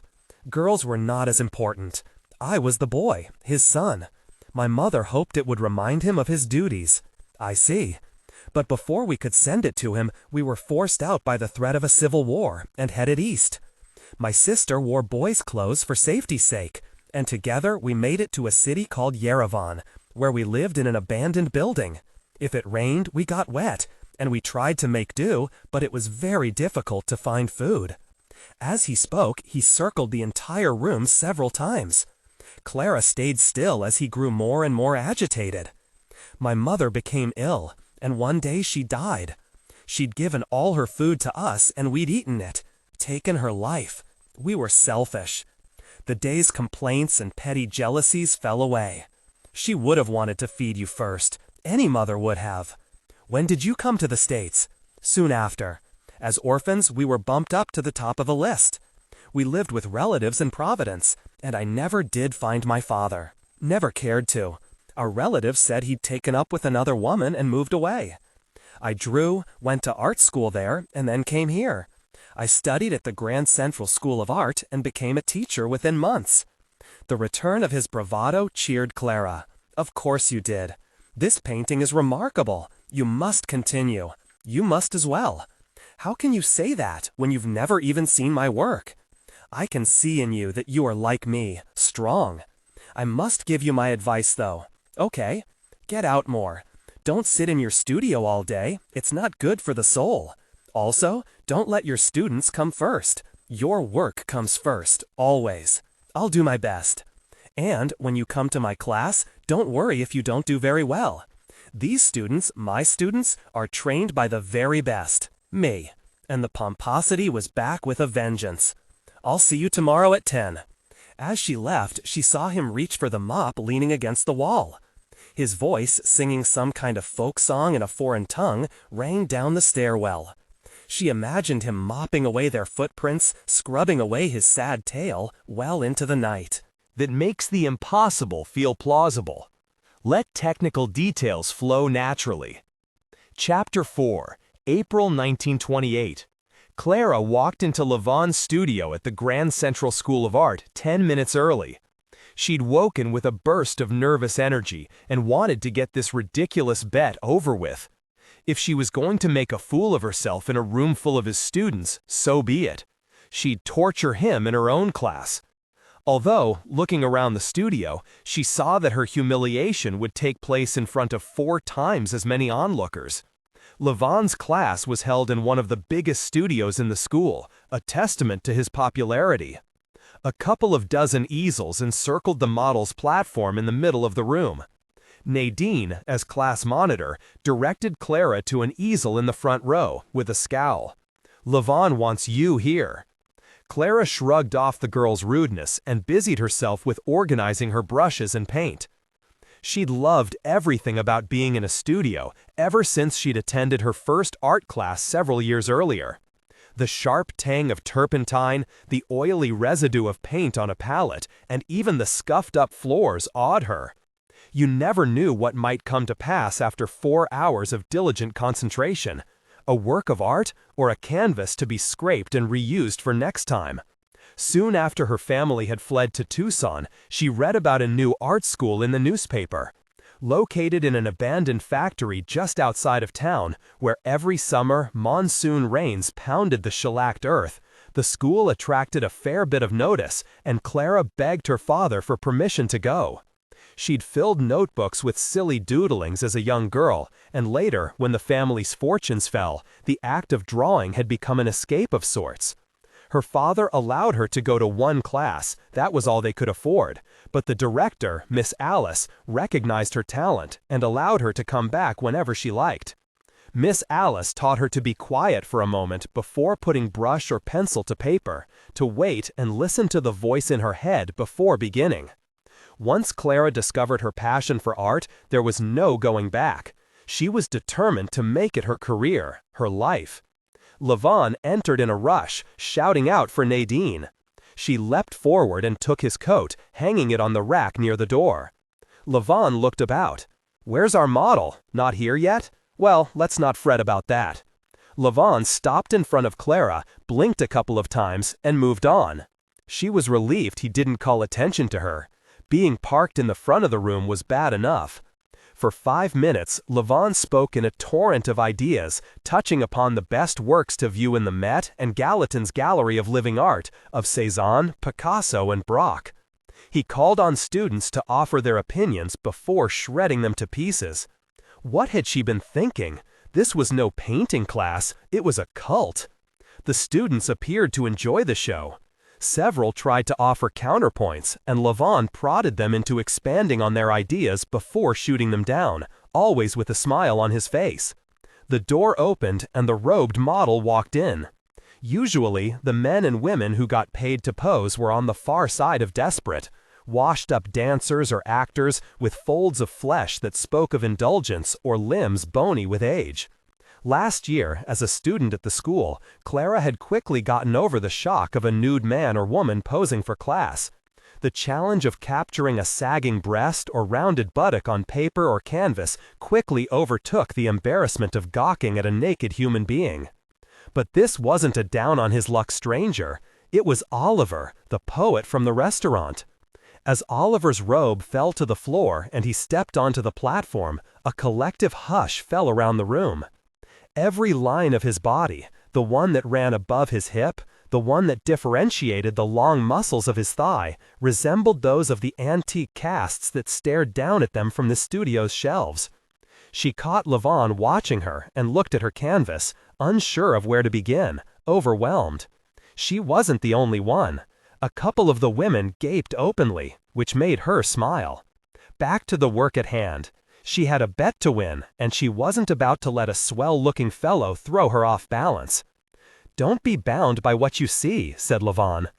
He came to a stop beside Oliver, who stood with his arms crossed, as if waiting for a bus. Levon whispered something and he struck a pose, shifting his weight on the left leg, a hand on his hip, his eyes looking up and out. Levon nodded and addressed the class. "I want you to sketch what you feel." Clara had to bite her cheek to keep from smiling at the vagueness of his words, so typical of pompous art teachers. Imagine if she said such a thing to her illustration class. They'd have looked at her as if she had two heads. All around her, the students dove in, knowing that time was limited and eager to please their master. As they worked, Levon drifted from easel to easel. He stared for a long time at the canvas of a young woman at the end of Clara's row. "You're trying to be clever again, and I don't want that. I must break you of that habit. For the next class, when we turn to oils, I want you to use a large brush for the details and the small brush for the fill." He moved down another easel, to a young man whose hand was wildly moving about the paper. Levon took the pencil from him. "Permit me." Clara stifled a gasp as he drew over the student's work. His arrogance astounded her. She sharpened her pencil, the sound like a low rumble in the quiet room, and immediately regretted calling attention to herself. Levon was getting closer. He looked over and flashed a big smile her way, stuck his thumb up in the air like a clown. She should never have agreed to this. She'd placed herself at a disadvantage, and by failing here, she'd further erode what was left of her standing in the school. Clara looked at her own blank canvas, then back up at the model, only to discover he was looking right at her. She was the only one not doing anything, frozen in place. He winked at her, and reflexively, she smiled back. Levon shouted at a skinny boy to her right, "No, no, you have to consider the negative space. Stupid, stupid." He was closing in. One thing was certain, if he dared to draw on her canvas, she'd pick it up and smash it over his head. Clara remembered her father, who'd taken to belittling Clara and her mother once his fortunes fell, as if their reduced circumstances were their fault. He went out very little, other than to his menial job at a hospital, while Clara's mother took over all the tasks the servants had done in Phoenix, cooking and cleaning and polishing his shoes. Clara watched with horror and revulsion as her mother kowtowed to his every need, doing whatever it took to diffuse his foul moods, often making them worse in the process. Levon was similar in temperament, his impetuousness, the cavalier disregard for everyone around him, his certainty in his own talents. She had to put him straight, let him know that she was not to be bullied. No doubt, if she didn't do well under this ridiculous test, he'd lose interest in her. For some strange reason, the thought annoyed her even more. She took a deep breath, reminding herself that she was a teacher, not a frightened pupil. When one of her own students seemed stuck, she'd tell them to stop believing that everything they did is precious. If you want to make a living at it, she'd say, you must sit at the drawing board, brush in hand, and simply do it. She put the pencil to the paper and began sketching, the same as she would approach a Wanamaker drawing. The boy was so angelic, the line of his limbs so much the ideal, that before she knew it, the figure on the canvas was almost completed. What a relief not to worry about the correct drape of a coat or the texture of a pair of pants. This was simply skin, bones, and musculature. Once she was satisfied with the outline, she picked up the palette and began experimenting with the oils. That makes the impossible feel plausible. Let technical details flow naturally. While watercolors were her favorite medium, oils came in a close second. Shed stepped in as a teacher for Miss Alice every so often after a couple of years of study, and she relished the challenge, switching from oils to watercolors to etching. She gave all her earnings to her father, which only seemed to make matters worse, adding to his humiliation. When she showed up at art class with a bruised wrist after one of their arguments, Miss Alice insisted she apply for a scholarship at the Grand Central School of Art in New York City. Together, they selected her best work and sent it off in the post. The letter of acceptance arrived a month later. It was for only one term after that. After that, she'd be on her own, but Clara jumped at the chance. Her father had railed at her for trying to sneak away, but she was certain he was secretly pleased to get rid of her. Her mother was openly relieved, as it meant one less person to provoke him. "You'll never make it there," he said over her last dinner at home, a measly meal of stringy, overcooked chicken and some kind of mashed vegetables. Her mother knew she couldn't compete with the lavish dinners of their former cook, and she didn't bother to try. "Why shouldn't I?" "Because you're a girl and you're a dilettante. That city will devour you." She'd arrived in New York on a bright September day, still reeling from the train trip, where she'd learned to carry a book whenever she got up from her seat, the better to fend off the advances of male passengers who took advantage of any sudden lurch for a quick grope. A hard bonk ensured they behaved better the next time they passed each other in the aisle.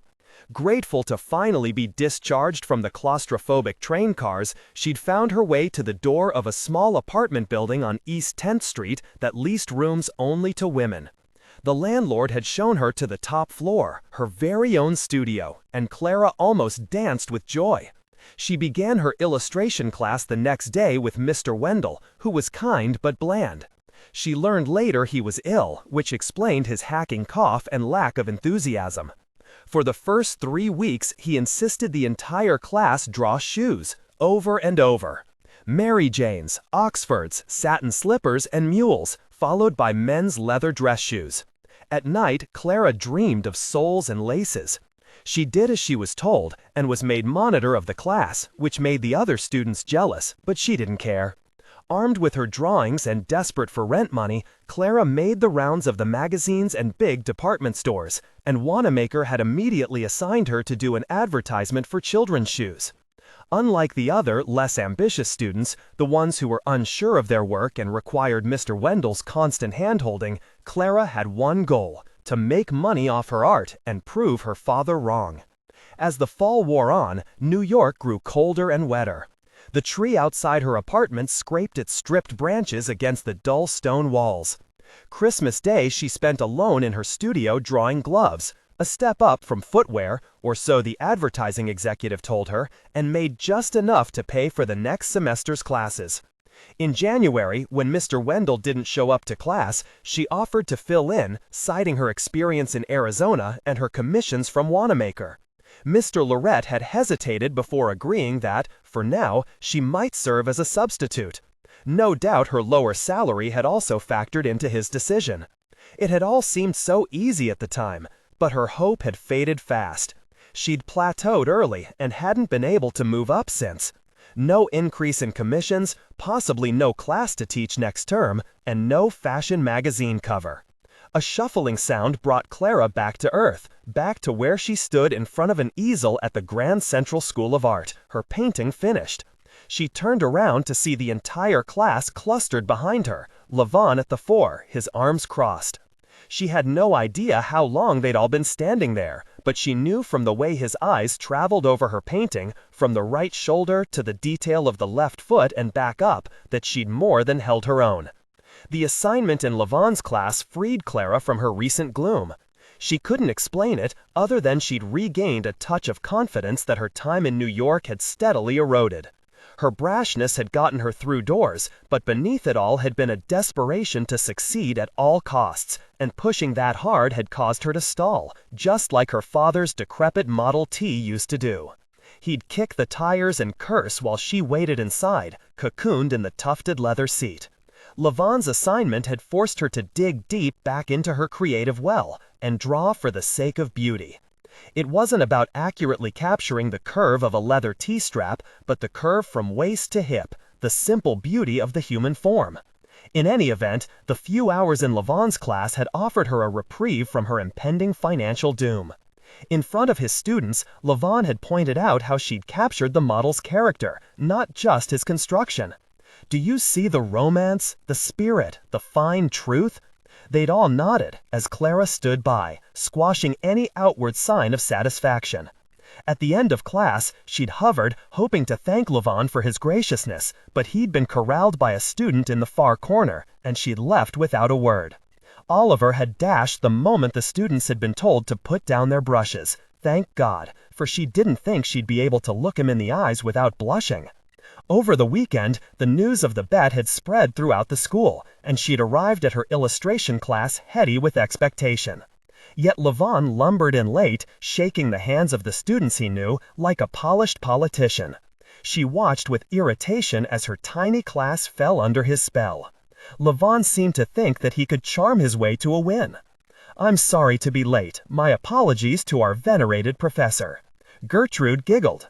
"You may take any drawing table you like," offered Clara. "So many to choose from." He wandered about, taking his time, as if selecting the best seat in a restaurant. The man took up too much room. Not because of his height or build, but because he simply demanded more attention than anyone else, which was saying a lot in a school for artists. Clara ignored his overacting and continued describing the day's assignment. "I'd like you to take a close look at Renoir's Luncheon of the Boating Party." She placed a print of it on an easel and slid it forward. The work was one of her favorites, the way Renoir had captured the flirtation of youth, hands almost touching, languorous looks, a man with bare arms straddling a chair. The heat of a summer's day seemed to rise from the painting's surface. "You're to rework this to the modern day and place a bottle of Coca-Cola in one of the subject's hands." A murmur went around the room. Gertrude spoke up. "Do we have to recreate the entire composition?" "No, you can narrow down your focus to whichever character or group appeals most to you." Levon stood. "You cannot be serious." "I am serious. If you want to focus on only one character, I understand." He gasped a couple of times, like a fish on a hook. If he had gills, they'd be fanning themselves madly. This was far easier than she imagined. "This is blasphemy. You're defiling a master. You can't ask your students to do this. It's not dignified." "It sells soda." "No, it doesn't. This is a class, not the real world. For illustrators, there is no delineation. They may be asked to do something like this, so they might as well get used to it." She paused. "You're lucky I didn't choose Les Demoiselles d'Avignon." At the mention of his beloved Picasso, Levon almost levitated off the floor. "If you'd chosen that, I would have walked right out that door. And you would have lost the bet. Now, class, please get to work." That makes the impossible feel plausible. Let technical details flow naturally. For some time, there was no sound other than pencils scribbling away, followed by the soft whoosh of brush on paper. Wilbur, true to form, grumbled every so often, but the girls stayed focused on the task at hand. "Watercolor is like a performance," she said, speaking to no one in particular. "The wash is constantly changing, drying with every passing minute, and you must be able to move quickly, make a large field fast if you want the color to be consistent. The preparation, the right brush, the right amount of wash, the correct mix of colors is key, but you must work with speed and confidence." Levon lit a cigarette and sat back in his chair, gazing up at the ceiling. She ignored him and watched over Gertrude's shoulder as she painted the orange flower on the woman's hat. "Flowers are certainly your forte, Gertrude." The girl smiled. "They're my favorite." Levon stubbed out his cigarette and leaned over the drawing board, pencil in hand. He drew a few quick strokes before leaping up and leaving the room. Was he throwing the bet? She sidled over and looked at his paper, where he deftly captured the figure of the man straddling the chair. But he hadn't opened up one jar of paint yet. She checked her watch. He had plenty of time. What if he regretted the wager of using her as his model? It had certainly been an impulsive declaration. What if, upon further thought, he'd come to the conclusion it would be a waste of time? Clara wasn't a typical model. A pair of large feet and hands attached to a string bean, her mother used to say. Levon returned 10 minutes later, took his seat, and picked up a brush. What did it matter what his motives were? She hardly knew him at all, and this bet was a means to an end. Much of Clara's time was spent with Wilbur, helping him attain the flesh-colored tone of the faces. Finally, the bell sounded for the end of class. Levon squirmed in his chair, stood, and put on his coat. Clara walked over to his table, standing as tall as she possibly could, her spine long and stiff, and looked down at the paper. The other students, curious, gathered around her. He'd made so many mistakes, she didn't know where to begin.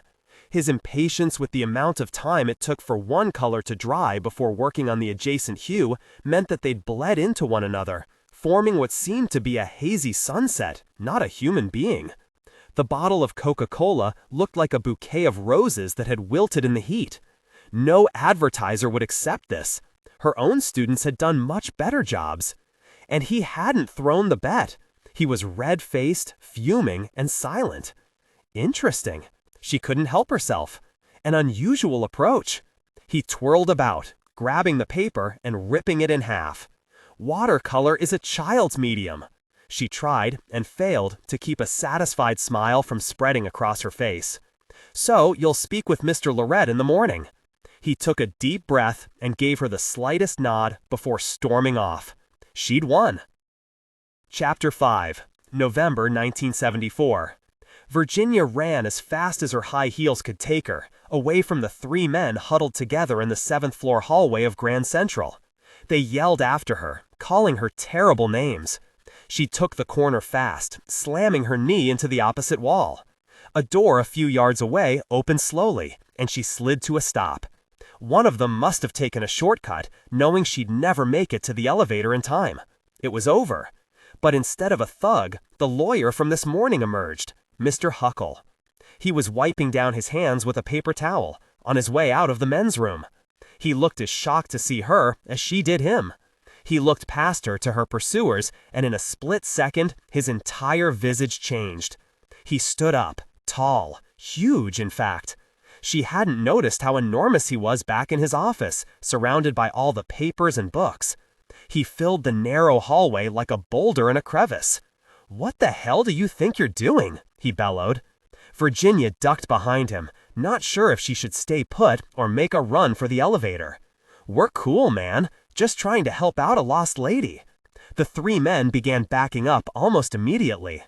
Now that she had a chance to study them, she could see they were teenagers with acne over pallid skin, raging with testosterone-fueled bluster. She imagined Mr. Huckle barreling toward them, a bowling ball aimed at 3 skinny pins. "They were going to attack me," whispered Virginia. Mr. Huckle glanced around at her. "Stay put. Don't move." One of them swore. We're going. Don't get all bent out of shape." "You're gonna be bent out of shape by the time I'm done with you." "Get the hell out of here before I call the cops." After they turned the corner, out of view, Mr. Huckle put a protective arm around Virginia. It felt heavy, but good. "Are you all right? Did they hurt you?" She shook her head. "You appeared just in time. We better get out of here. Follow me." He led her down the hall, around another corner. By now she was completely turned around, until they reached the door to the legal department. "What are you doing wandering around up here? Everything's empty, closed up in this section." "I took the wrong elevator, trying to get back to my coat. I left it in the closet." The shock of what she'd just been through hit home now that she was in the fluorescent lights of the offices, somewhere safe. Her mind replayed the scene in her head, the dank smell of the hallway, the shininess of their black leather jackets. Her head felt foggy. What was she supposed to do now? Get out of here. Virginia slid her coat off the hanger. "What were you doing here all day?" asked Mr. Huckle. "I didn't see you." "Kathleen sent me down to the information booth." "Did she?" He frowned. "Yes, since we didn't work out. I'm sorry about that, by the way, Mr. Huckle." She turned to leave. "Call me Dennis. You shouldn't go out there alone. In fact, we should go to the police and report these guys. I don't like the idea of them wandering around up here with the other office workers. Let's go down, and we'll make a report, see if we can actually get them to do their jobs in this hellhole." She looked at her watch. She was supposed to meet her friend Betsy in an hour. But if she didn't do anything, her would-be attackers might waltz past the information booth one day and spot her. She was safe with Dennis. Nothing was going to happen to her as long as he was nearby. So she might as well keep him nearby for as long as possible. They took the elevator down to the mezzanine level and walked through a set of doors with the words, "To Vanderbilt Avenue, the Campbell apartment," etched in the marble above them. He cut a sharp left, and she followed him up a narrow set of stairs. The placard on the door read, "Metro North Police." Dennis greeted a man in a blue uniform who sat beneath a row of television monitors, showing grainy black and white footage of train platforms. Cheap wood paneling divided the entryway from another larger area behind him. In the smaller space, uneven shelves held files and binders, messier than in the information booth. Virginia stifled an impulse to straighten them out, clean up the messy piles. She hated to see disarray, which was why she avoided going into her daughter's bedroom as much as possible, where bell-bottoms and peasant tops were strewn about like the cast of hair had just cavorted by. A sliding window looked out into a holding pen. Inside, a couple of bums had arranged metal folding chairs as beds and were asleep or, more likely, passed out. One man groaned, and the police officer slammed the window shut. "Dennis, what's going on?" asked the cop. "We had a problem up on 7. Couple of thugs tried to attack one of our employees." He motioned to Virginia. The officer barely reacted. "Just another day in the city. Sorry to hear it. Let me call the sergeant, see if we can't have some guys go up and do a sweep. Hold on a sec." He picked up the phone, spoke in a thick Brooklyn accent to someone on the receiving end. "They're on it." That makes the impossible feel plausible. Let technical details flow naturally. In the meantime, let me get you some paperwork to fill out. We'll see if we can catch these guys. He looked around and swore. "Be right back." When they were alone, Dennis looked down at her, a reassuring smile on his face. She pretended her neck itched, covering her right breast with her arm.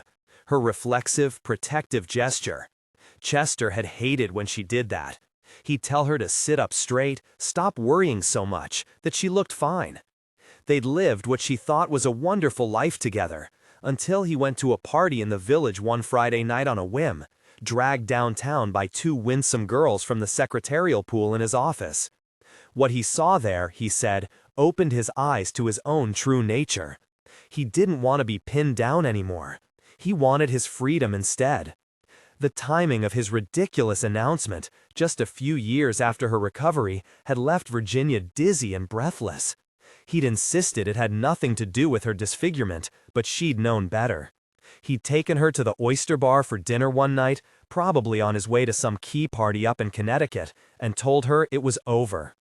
She'd shielded herself with her arm, sat back in her chair, and looked up at the vaulted ceiling, wondering if it would amplify her screams.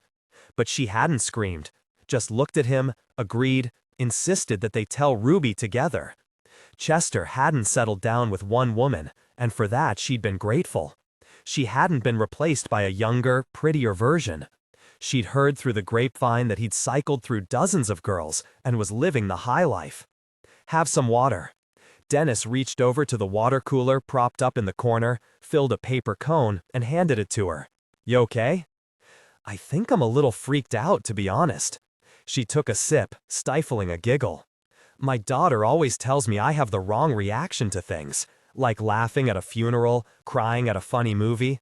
My ex-husband would tell me that I tend to babble on when I'm nervous, talk, and sometimes hum. Boy, that drove him crazy, because I can't keep a tune. Or is it hold a tune?" She was making a fool of herself. "Try me. Hum something, and let's see if I can recognize it." Lips pursed, she launched into the chorus of Seasons in the Sun, which had been circling around her brain ever since it came out. Dennis listened, blinking with concentration. "Time in a Bottle?" She shook her head. "No. Oh dear. It's that one about—" She stopped herself mid-sentence. "I'm sorry, I'm taking up so much of your time. You must want to get home to your family." "Don't worry about it. I'm divorced, so there's no rush to get back to my place in Yonkers." Yonkers? She'd imagined him, like all the lawyers she knew, living on the Upper East Side or off in the distant suburbs. "Where my family's from originally. I live near my ma, take care of her. Probably why I'm getting divorced, if you want to know the truth." As he spoke, he rolled up his shirt sleeves, exposing thick forearms. She'd always been a sucker for a rolled-up sleeve on a man.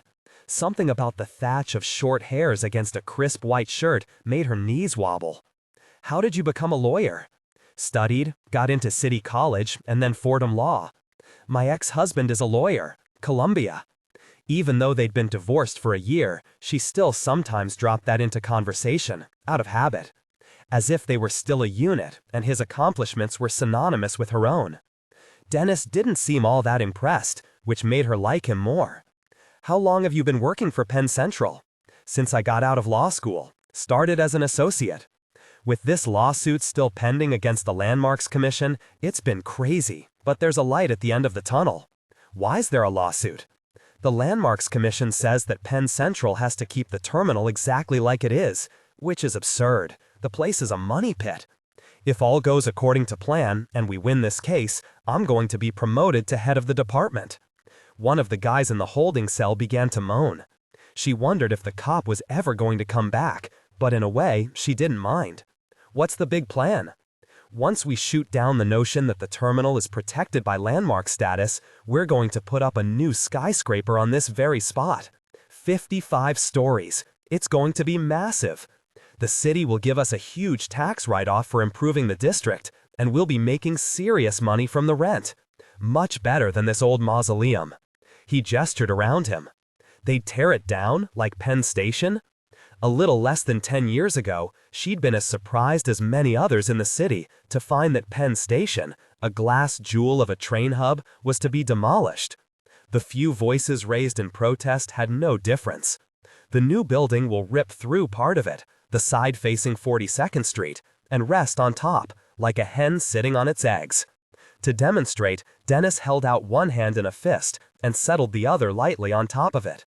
His fingernails were trimmed and clean. She studied the odd shape formed by Dennis's hands, unable to picture what he described.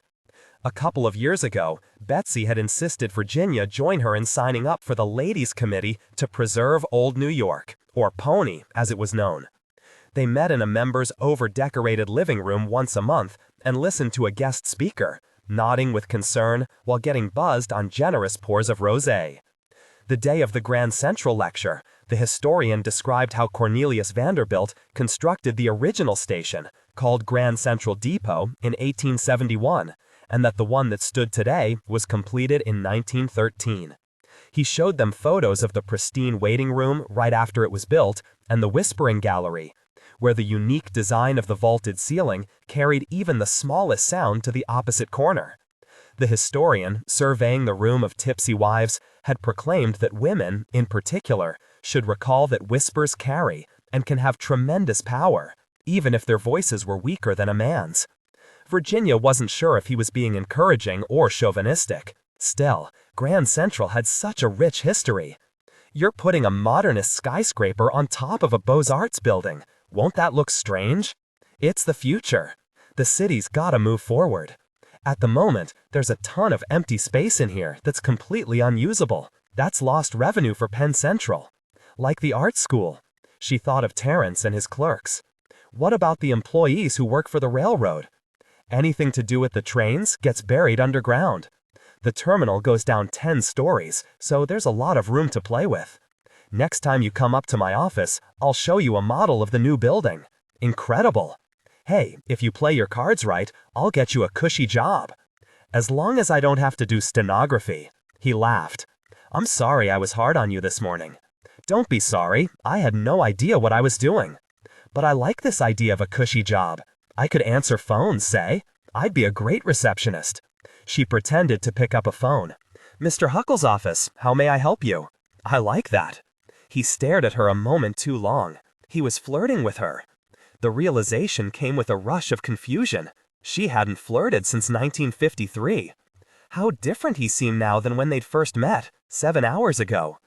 But how could she ever consider being with another man? How would she talk about it? I had an operation. What you see is not what you get. He'd laugh, thinking she was joking, and then he'd try to look concerned, all while trying to conceal his horror. The cop came back, and they filled out the paperwork, describing the incident and the men they encountered. As she repeated the details, it became less a frightening experience and more a story, something that had happened and was over. She could handle almost being mugged. It had happened to almost everyone she knew at one time or another. That makes the impossible feel plausible. Let technical details flow naturally. It was amazing she'd avoided it for so long, being a lifelong New Yorker. Handling Dennis's flirtation, though, was truly scary. They signed the documents, and the cop said he'd make sure his guys patrolled the hallways regularly from now on. Dennis walked her to the taxi stand on Vanderbilt Avenue.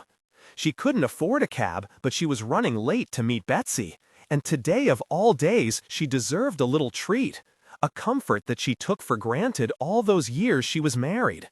He opened the car door for her. "Thank you, Dennis." She avoided his eyes, tucked herself into the back seat.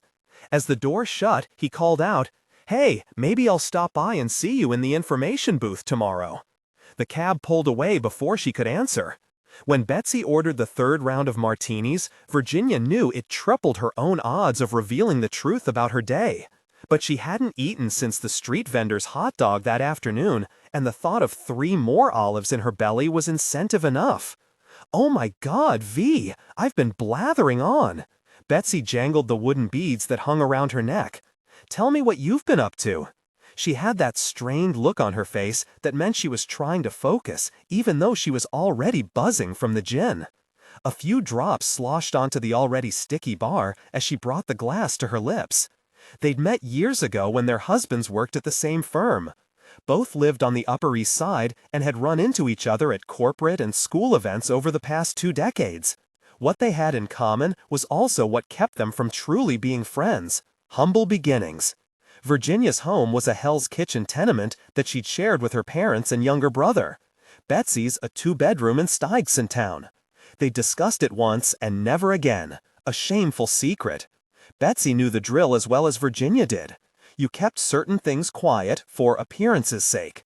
Instead, they had attended barbecues in Greenwich and private dinners in 4-star restaurants. And Betsy even began talking like the other ladies, as if her jaw had been wired shut. Virginia's own accent had been tempered as an underclassman at Barnard College. After meeting Chester at a Columbia mixer, she'd toned it down even further. As the fog from her post-divorce haze had cleared, she'd understood that what Betsy really wanted was the dirt, a detailed list of what had happened to send Virginia's life careening downward, in order to avoid the same fate. When Betsy called last week to arrange a girls' night out, Virginia had eagerly agreed, knowing she'd be coming straight off her first day on the job. She'd imagined their meeting as the exclamation point on her new life as a successful working woman. Sticking with the script, she pasted a bright smile on her face. "It's been a whirlwind. I started working at Penn Central this week, right in Grand Central Terminal. Can you imagine?" Betsy frowned as she dabbed at the bar with a cocktail napkin. "You're working now?" Her lipstick matched her ruffled top, the color of orange sherbet, which she'd pulled down to expose her shoulders even though it was November. "Ruby's quite independent, and I enjoy having a sense of purpose in life. I haven't been to Grand Central in ages because we take the car up to North Salem on weekends, but I hear it's ghastly these days. The building's seen better days, but the office is quite grand. You take an elevator right up, so you don't see any of the street people. Perfectly safe. So far, so good. Especially learning that Betsy and Cliff rarely use the train. Less chance of being discovered. Cliff's seriously considering that we move out of the city. I don't blame him." Betsy rummaged through her bag, placing her wallet, a tube of lipstick, and a small book on the bar before locating her compact. "The other day I noticed graffiti on 820 Fifth Avenue. That grand building, marred by spray paint. Horrible people running around." She checked her appearance, clicked the compact shut, and swept everything but the book back into her purse. The bar had filled up since they arrived. Single men with exposed chest hair, chatting up women with exposed cleavage. The room teetered a little, and Virginia placed both hands on the bar to steady herself. She glanced down quickly at her own chest to make sure that her bra hadn't slid up again. With only one breast, there was nothing to hold the other side in place. The woman at the specialty shop who'd sold her the bra had promised it would look completely natural, but Virginia wasn't so sure. Betsy stared with concern. The only friend Virginia had told about her operation was Samantha. If Samantha were here, Virginia would have a different story to tell.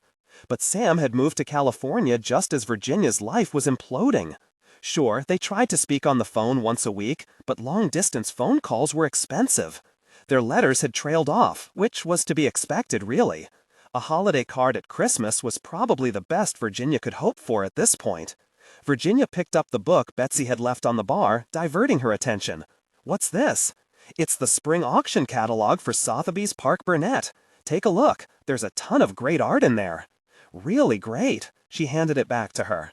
"Are you going anywhere for the holidays?" Always a safe question. Betsy made a face.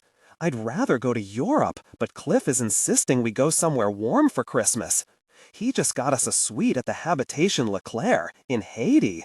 Betsy's voice rose in both volume and pitch, either to make herself heard above the crowd or to impress those seated nearby. It's where Bianca Jagger goes, apparently. And you? I hope you get some time off. Ruby and I were just talking about hitting the slopes. Maybe Tahoe this year. As if they could afford the airfare, never mind the cost of a hotel. Oh dear, Betsy put a hand up to her lips. I think we may have taken your skis. How awful. I can give them back if you need them. What? For a moment, Virginia thought she'd misheard. The ski equipment was stored up in their country house in northern Westchester. Officially Chester's country house these days.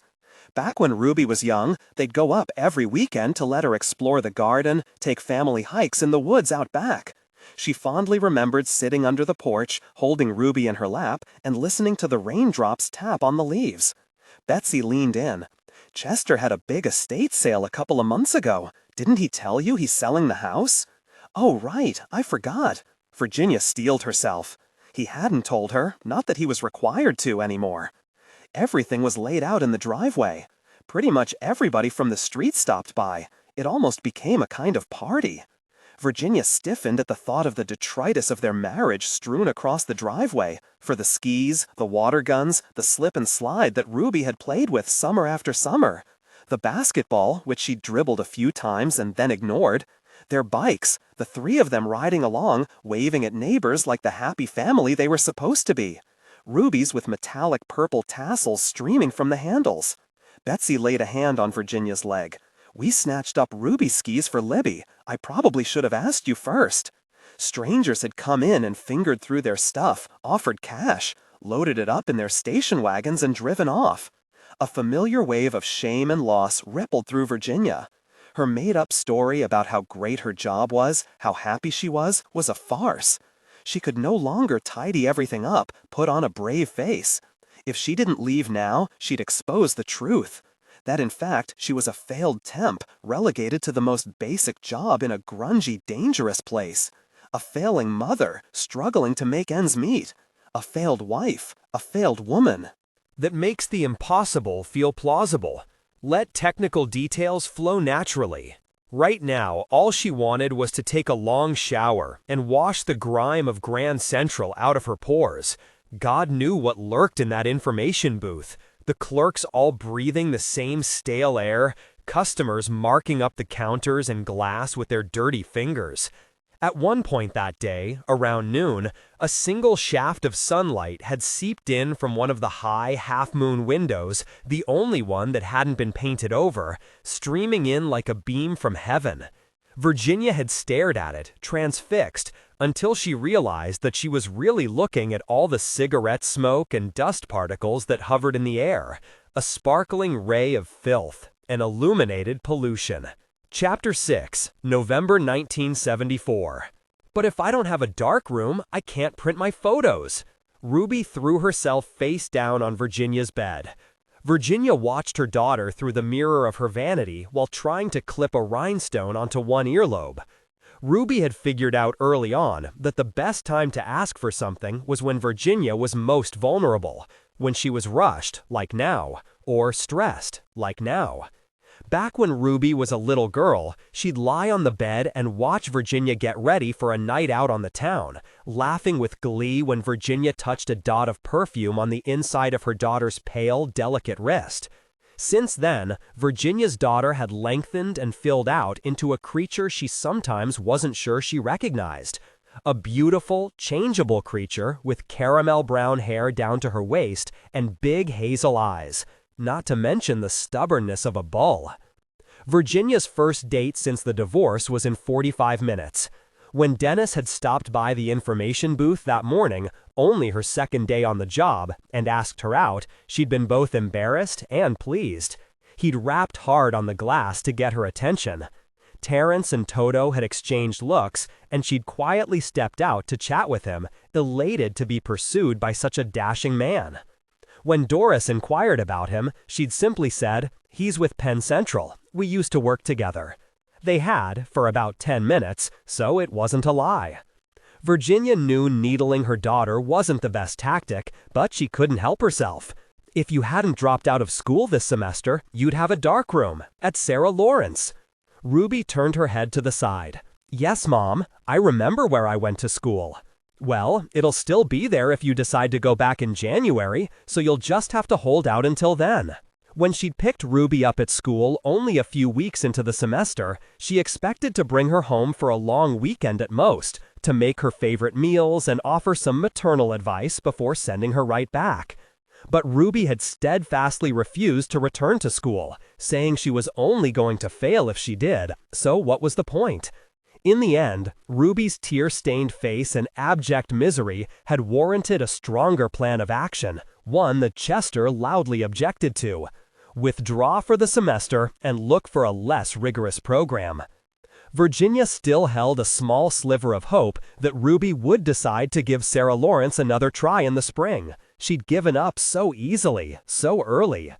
The official school withdrawal slip still sat on Virginia's desk, unsent. Yet the girl had always struggled in school, socially and academically, and Virginia was fairly certain the only reason she got into Sarah Lawrence in the first place was that Chester's mother had pulled some strings. Virginia often fretted that her own worries about fitting in had rubbed off on her daughter. Throughout high school, Ruby had maneuvered through the world behind the safety of a camera lens. The yearbook was full of her photos of her classmates, the debate team, the theater club, but none of Ruby. Other than the official school photo, which for some reason broke Virginia's heart. Her daughter's angelic face raised at a slight angle, as if in disbelief that someone's attention was on her, her eyes bright with excitement. When Virginia asked Ruby what she'd been thinking of, Ruby had said she'd been chatting with the professional photographer about fop stops and apertures. They'd grown even closer after Chester left, but now their relationship was fraying. Ruby had become irritable and secretive, disappearing for hours at a time. She fumed and stormed off whenever Virginia asked about going back to Sarah Lawrence or transferring into a new school. And now, this. I need money to help pay for the darkroom. We're going to set it up ourselves. Who is this we you refer to? Virginia wiped off the lipstick she'd just applied. Too pink, best to stick to her everyday rose. It's a group that makes the impossible feel plausible. Let technical details flow naturally.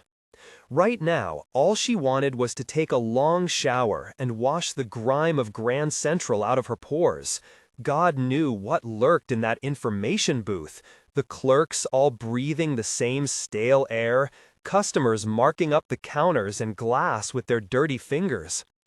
At one point that day, around noon, a single shaft of sunlight had seeped in from one of the high half-moon windows, the only one that hadn't been painted over, streaming in like a beam from heaven. Virginia had stared at it, transfixed, until she realized that she was really looking at all the cigarette smoke and dust particles that hovered in the air, a sparkling ray of filth, an illuminated pollution. Chapter 6, November 1974. But if I don't have a darkroom, I can't print my photos. Ruby threw herself face down on Virginia's bed. Virginia watched her daughter through the mirror of her vanity while trying to clip a rhinestone onto one earlobe. Ruby had figured out early on that the best time to ask for something was when Virginia was most vulnerable, when she was rushed, like now, or stressed, like now. Back when Ruby was a little girl, she'd lie on the bed and watch Virginia get ready for a night out on the town, laughing with glee when Virginia touched a dot of perfume on the inside of her daughter's pale, delicate wrist.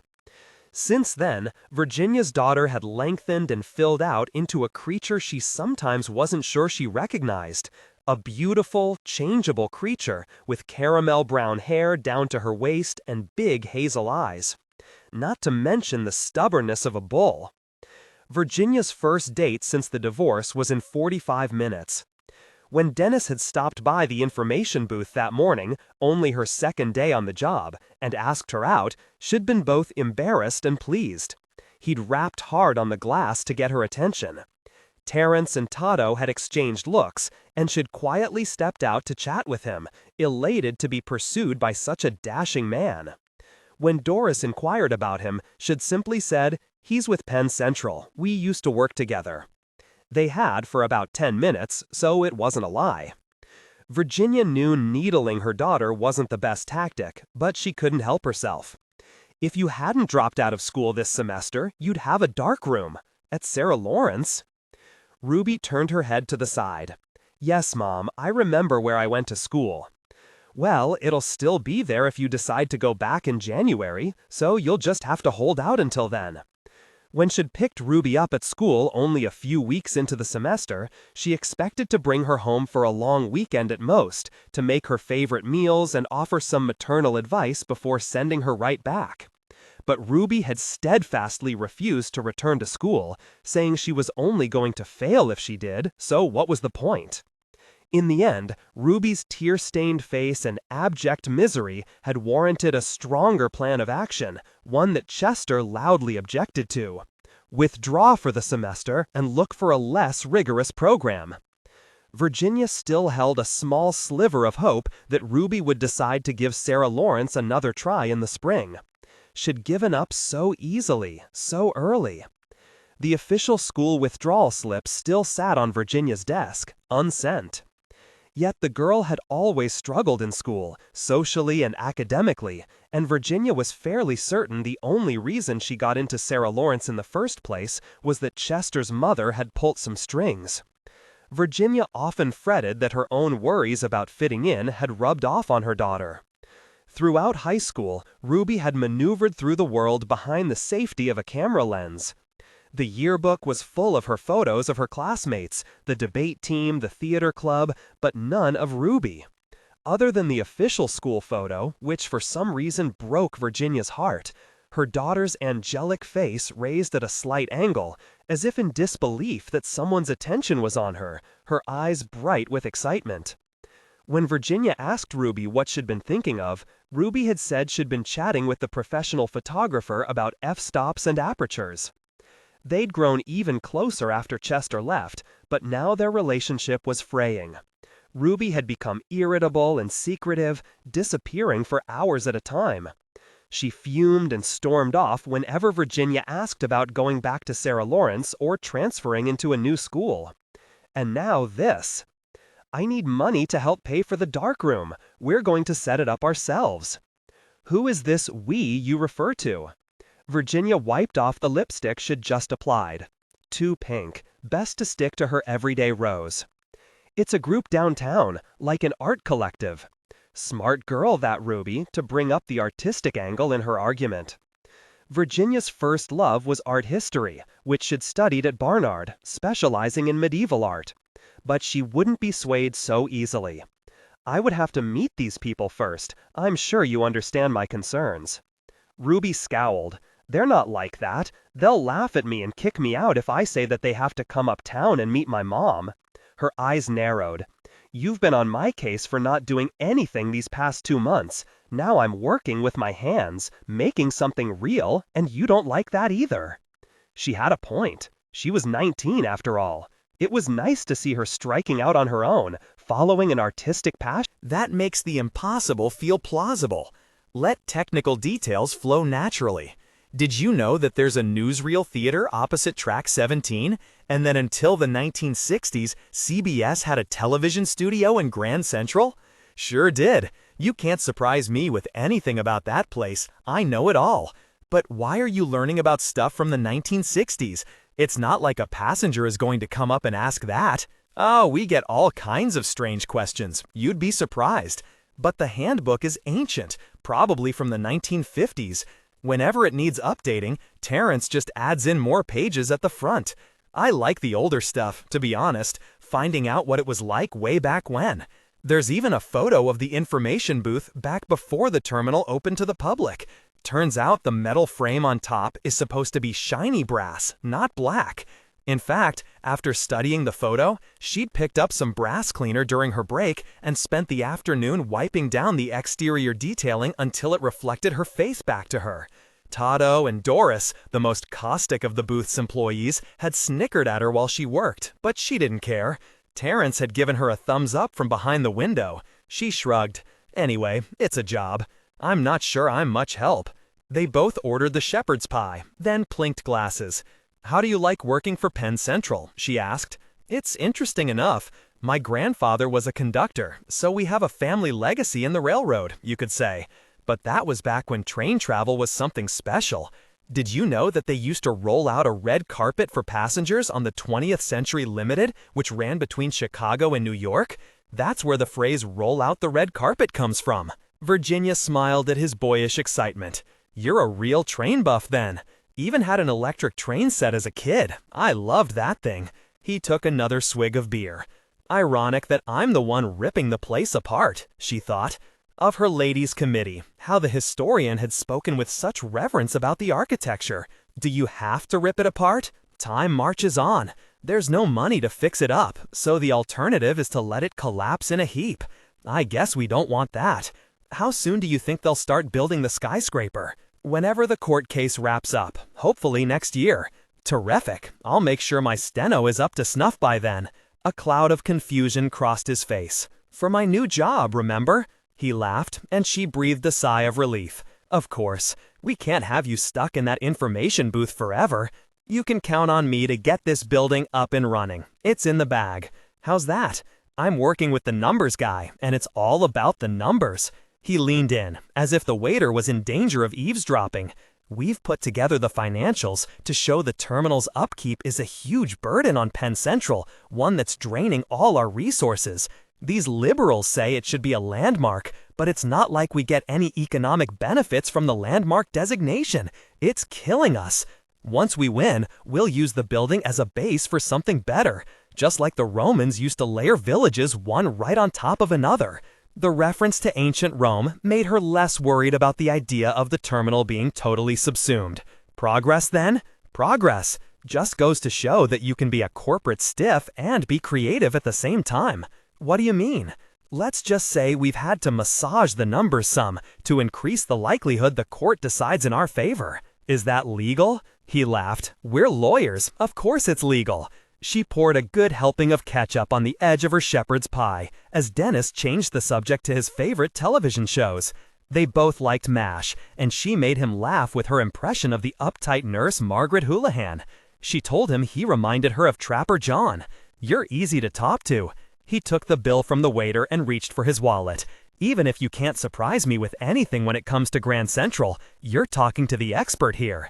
She racked her brain for something he might not know.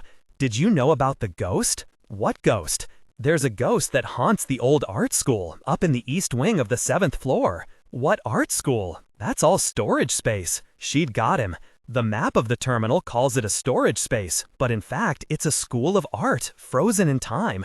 I was in there yesterday. I took a wrong turn on the way to the bathroom, and it's amazing inside. Later, the guys in the info booth told me that it's haunted. Is that so? She couldn't hide her delight at his surprise. "So there, I've topped you. I know something you don't. You could be fooling me." He reached across the table and took her hand, rubbing his thumb so lightly over her skin she shivered. "Prove it? You want me to show it to you? It means returning to the scene of the crime. You up for that? I'll take care of you, I promise." Was that a double meaning behind his words? Come on, now you've got me intrigued. Let's go explore. Virginia had second thoughts as Dennis led her across the concourse. He squeezed her hand and pulled her slightly closer to him, as if he sensed her reluctance. Anyone in their right mind would be reluctant, entering Grand Central after hours like this, when the mob of commuters had thinned out. The waiting room, never safe on a good day, was filled with homeless people lying on benches, some even stretched out on the sticky floors. A fight broke out between two of them, something about stolen shoes, and she was glad when they made it safely into the alcove of elevator banks. Dennis pressed the button to the 7th floor before pulling her close and landing a soft kiss on her lips. She'd been unprepared and couldn't relax enough to enjoy it. When the elevator doors opened, she pulled back with a giggle of relief. They walked down the hallway, made a right, and she counted to the 4th door before fishing in her pocketbook for the bathroom key, which she'd never returned. Inside, she clicked on the hallway light switch and watched him explore. In the darkened studios, the light from the skyscrapers surrounding the terminal poured in through a line of skylights, giving off an eerie glow. "Did you see a ghost when you were here?" Dennis asked. "No, But it's easy to imagine a ghost of an artist wandering through, right? Wearing a beret and a smock, no doubt. I think it's wonderful that it's unchanged. There was something romantic about this place, forgotten yet preserved, that pleased her. She touched a set of brushes on a workbench. It seems so odd that people would come up here, in a train station, to paint. You know anything about art? I was an art history major in college, but my focus was on art from the Middle Ages, frescoes and mosaics and that sort of thing. I knew you were a smart one. Dennis had shifted so he was standing behind her, his hands on her waist. She leaned back slightly and pressed her back into him, and he responded by wrapping his arms about her stomach. She hadn't experienced a man's touch for so long, and she'd missed it. They stood together for a while, his chin resting on her head, and as long as she could cover his arms with her own, keep them from sliding up, she was fine. But the thought of him trying to touch her chest made her want to run screaming out of the room. She couldn't reveal the scar to him. It was too long a story to tell. The concerned way her doctor looked at her as he prodded her breast. The visit to the oncologist, to the surgeon, trying to remember what they were saying, and then putting a positive spin on it over dinner with Chester and Ruby. The lovely sensation of going under on the operating table, like she'd just drunk 7 martinis, followed by the pain and confusion of waking up. The recovery, putting on a brave face with Ruby when she came home from school that first week at home, pretending that she wasn't in terrible pain, and refusing to take the pills the doctor had prescribed because she didn't want to lose control. That makes the impossible feel plausible. Let technical details flow naturally. For once, here in this strange room with practically a stranger, she wanted to lose control. Everyone else did these days. Why couldn't she indulge, like most of America was doing, from the suburban key parties to the sex clubs downtown? Because she was deformed. No one would want to touch her. "You're beautiful," he murmured as he slid his hands upward. If she had to distract him with another body part, so be it. Virginia leaned down and pulled up her skirt, turning her head to look at him with what she hoped was an enticing smile.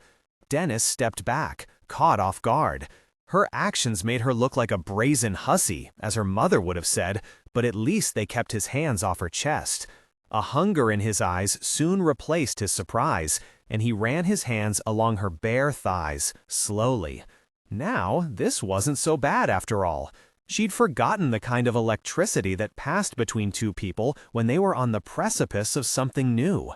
Just to her right stood a large storage cabinet. She slid sideways and hinged slightly at the waist, placing her hands on the shelf in front of her. While Dennis fumbled behind her, she caught sight of a tattered copy of Virginia Woolf's To the Lighthouse on the shelf at eye level. Virginia had read it in college, and for the first time all semester raised her hand during class.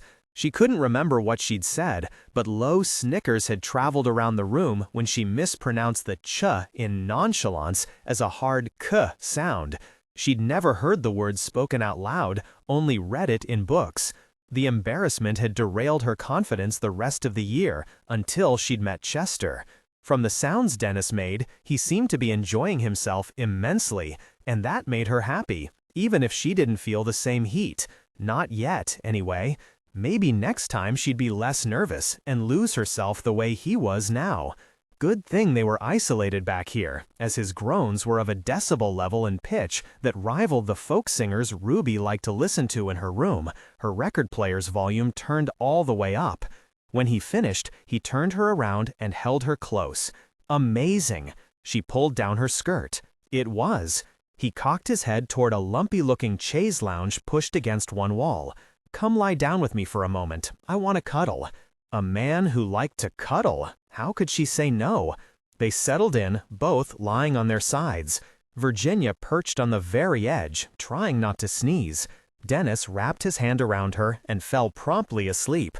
Not what she'd expected when she'd gotten ready that evening. She'd imagined them at a candlelit dinner, him giving her a chaste but yearning kiss, and putting her in a cab afterward.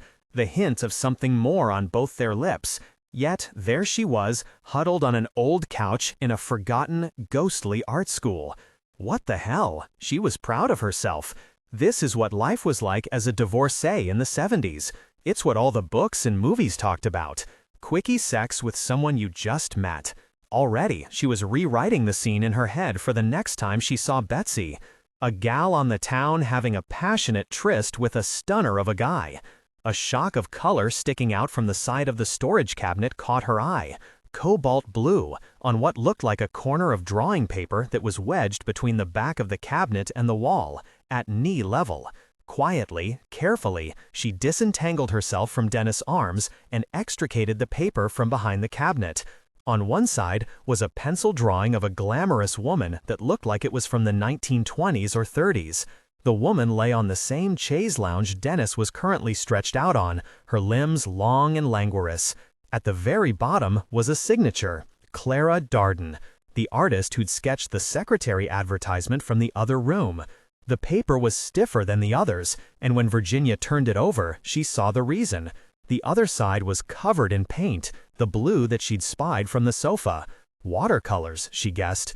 The figure vaguely resembled the well-dressed woman on the other side, but with more movement and color. It both horrified her and drew her in. Something terrible, violent was going on, but the shapes weren't clear. She tiptoed into the storage room and found the drawing of the secretaries that had caught her eye the day before. Both shared the same signature, Clara Darden. But something was off. It took her a minute to realize that the wall of art had changed. A few of the paintings she'd seen yesterday were missing, replaced by others, including the Renoir reproduction with the soda bottle.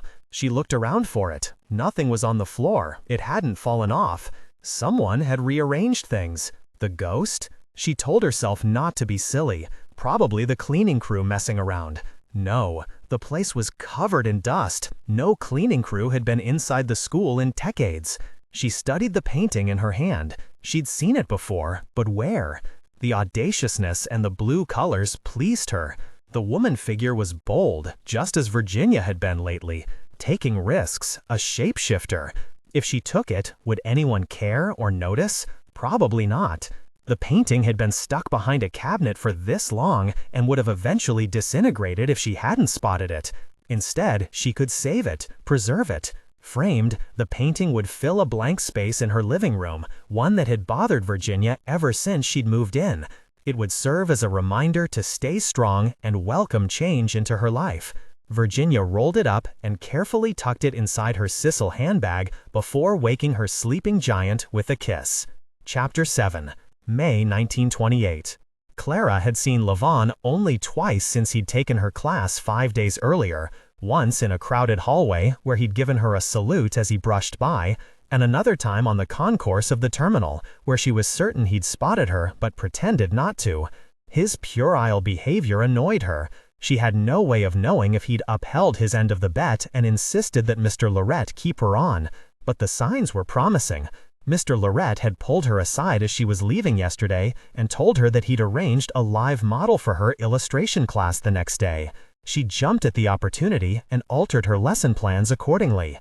As she entered the school the next morning, Oliver was sitting in one of the chairs outside Mr. Lorette's office. She'd secretly hoped he would be her model, while also fearing it. She'd intended to start with the model in the nude, but there was no possible way Gertrude and the others would be able to focus if this man disrobed. She wouldn't be able either. It was one thing to be a student, tucked behind an easel, but another entirely to be the instructor, out in front discussing grids and proportions. And what proportions? Absolutely not. Oliver, lovely to see you. She swallowed, again. Miss Darden, I hope you weren't too put off by my modeling here. Nadine had suggested it. She said it would be a good way to meet artists, break into the bohemian crowd, if you will. No doubt she did. Anyway, would you like me to change into a robe? He wore a polished wool flannel suit in dark brown, his slim figure perfect for the fashionably wide Oxford trousers. No, we'll draw what you have on. See you inside.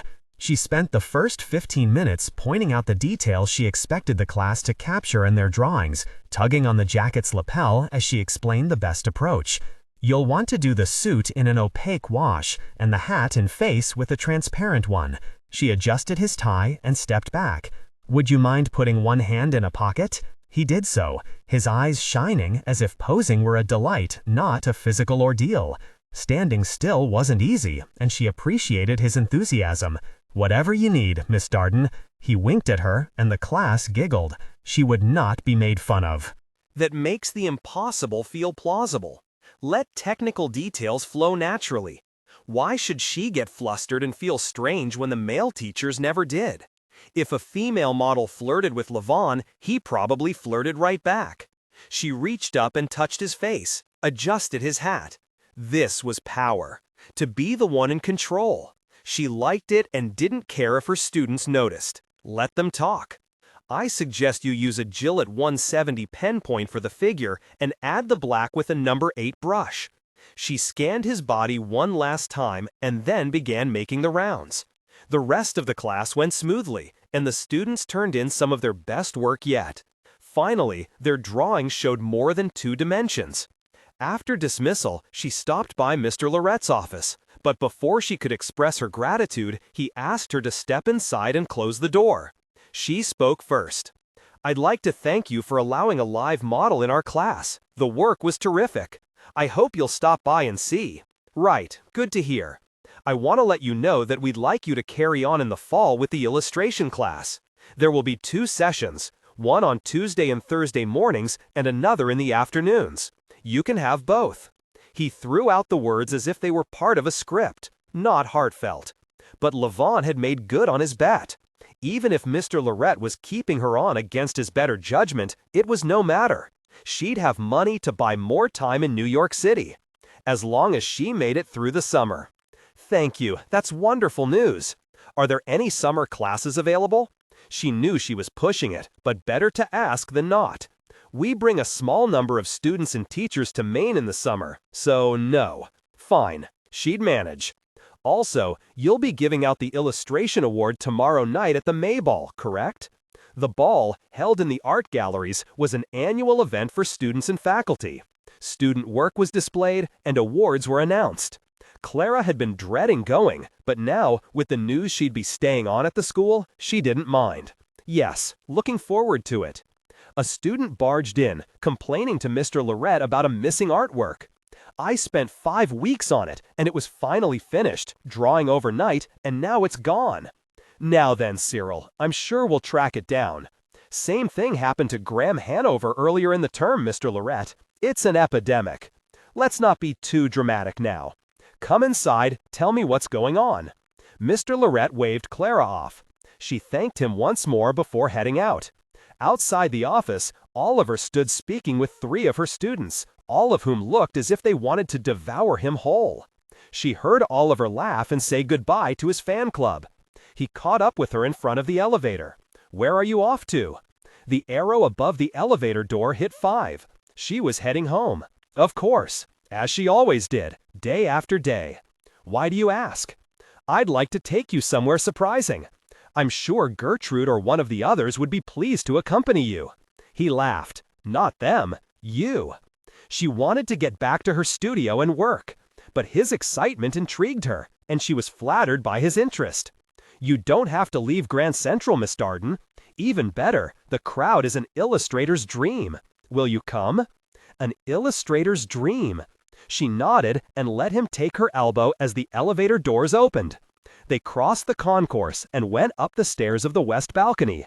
"I thought you said we didn't have to leave Grand Central," said Clara, as he ushered her out the doors that led to Vanderbilt Avenue. "Not exactly." He made a sharp left up a narrow staircase to a set of wrought iron doors. "What is this place?" "You'll see." Inside the doorway stood a man holding a tray of glasses filled with bubbles. It couldn't be. Champagne? Oliver put a finger to his lips. "Not at all. Prohibition, remember?" "Right." She took the glass he offered her and let him lead her through a small anteroom where she stopped cold. She was no longer in the heart of New York City, but in a 13th century Florentine palazzo. The floor covered by a massive Persian rug. The painted wood ceiling soared a good 20 feet above her head, and everywhere were strange treasures: 6-foot-tall vases, bronze sculptures, petrified tree trunks, and, up in a balcony, what appeared to be a pipe organ. What on earth is this? It's called the Campbell apartment, but it's an office. For someone who works for the railroad? She imagined a Vanderbilt installed here, running the trains from this magnificent headquarters. Not really. A financier who's on the board of New York Central. He likes to throw parties every so often. I thought you'd get a kick out of it. More than a kick. This place is breathtaking. She took a sip from the glass. The real thing. How did you get in here? I know someone who knows someone. A woman in a peach-colored chiffon gown spotted Oliver, and Clara watched as she drank him in, her fat cat husband oblivious to his wife's greedy leering. New York City was full of people like Oliver. Beautiful men and women used to being stared at, who politely looked away so you could drink in your fill of exquisite cheekbones or blue eyes. In Oliver's case, both features. When the woman's eyes shifted to Clara, they registered something else entirely: disdain. As someone who was used to being gawked at for her height and her awkwardness, Clara knew the other side of the coin. Her defense was to stare back, widen her eyes, run her hands through her hair so it stuck up more than usual. She did so, hard, until the woman turned away. When Clara turned back to Oliver, she caught her reflection in a smoky mirror on the wall. No wonder she drew stares. Her serviceable broadcloth frock had a rip in the elbow and the hem was coming loose. She'd meant to fix it, but had never gotten around to it. She looked like a waif from the streets. Before they'd moved to Tucson, when times were flush, Clara had watched her mother dress for balls and dinner parties. Truth be told, it would have been easier if she didn't know how badly she stood out, if she were naive when it came to fashion and class. She'd enjoy herself, ignorant and blissful, pleased to have gained entry to high society, instead of wishing she could crawl underneath the massive antique desk and hide. She turned back to Oliver, wanting to focus on anything else but herself. Tell me about your family. They don't appreciate having a poet for a son? I'm afraid not. I could tell, when we first met, that you understood what that feels like. Trying to please for so many years and then ultimately disappointing. She certainly did. But your mother, she must be happy at your chosen path. Quietly, she might be. But she married into wealth and subverted all her creativity. She'd adore you, though. You're her dream, a woman artist out in the world. Not easy, I presume. You presume correctly. If he only knew. The champagne was making her tipsy, as though she could float away. Another woman looked her up and down dismissively. Boy, was Oliver lucky. Money and looks, quite a combo, even if he didn't appreciate it now. Could you give me an example of your work? Now? Why not? He paused, then spoke in a clear, soft voice. Thin-fingered twigs clutch darkly at nothing. Crackling skeletons shine. Along the smutted horizon of Fifth Avenue, the hooded houses watch heavily, with oily gold eyes. There was more to this sweet pea than she expected. She swallowed, trying to hide her shock. What's a smutted horizon? He threw back his head and laughed. I'm not sure. I have to confess, those aren't my words. It's a poem called Autumn Dusk in Central Park by Evelyn Scott. She tried to take this turn in stride. It's remarkable. I don't have any of mine memorized. They're more of a work in progress. You put me on the spot, and I was desperate to show off. Why would you be wanting to impress me? What a coy thing to say. Tingled by champagne, she was coming off as silly as Gertrude or Nadine. She continued, before he replied. That makes the impossible feel plausible. Let technical details flow naturally. You've been blessed with wealth and education, so I'm not sure what the problem is. Write your poems and get on with it already. He grinned. You've summed it up perfectly. Yet I'm dismissed by the artistic set for my wealth and by the wealthy set for my artistic aspirations. The words came out as a statement, not a complaint, but underneath lay a whiff of misery. The same she would have felt if she'd remained in Arizona, her creativity squelched. The droning of the organ stopped, and a man with a tall forehead and hooded eyes leaned one hand against the imposing stone fireplace and asked for everyone's attention. Apparently, this was the famous Mr. Campbell, who had an office that he called an apartment in the middle of Grand Central. He thanked everyone for stopping by, and when he finished, the crowd clapped with gusto. The alcohol certainly helped in this regard. Clara looked to the exit, hoping they could sidle their way out. My dear Oliver! A skinny older woman snapped her head in between them, blinking hard at Oliver. Her dusky fur, which hung loosely over her shoulders, was the same color as her hair, and the overall effect was that of a posh ferret. Oliver opened his mouth to reply, but the woman spoke first. "Mr. Campbell and I were wondering if you were going to appear. Where have you been gadding about these days, and with whom?" She peered at Clara. "I get my answer right off. You are an artist, I'm guessing." "How did you know?" asked Clara. "The smudge of something on your cheek and on your hands. We've been worried about our Oliver slumming in the village." She chuckled. "Oh, ignore me. I'm being a silly goose." Clara swiped at her cheek and glared at Oliver. "Now, Oliver, my dear nephew, we must see you more often up in Rye." She droned on about an upcoming race at the yacht club while Clara fumed. Finally, the woman sauntered off. "Why didn't you tell me I had paint on my face?" Clara growled. "Bad enough I'm not dressed correctly."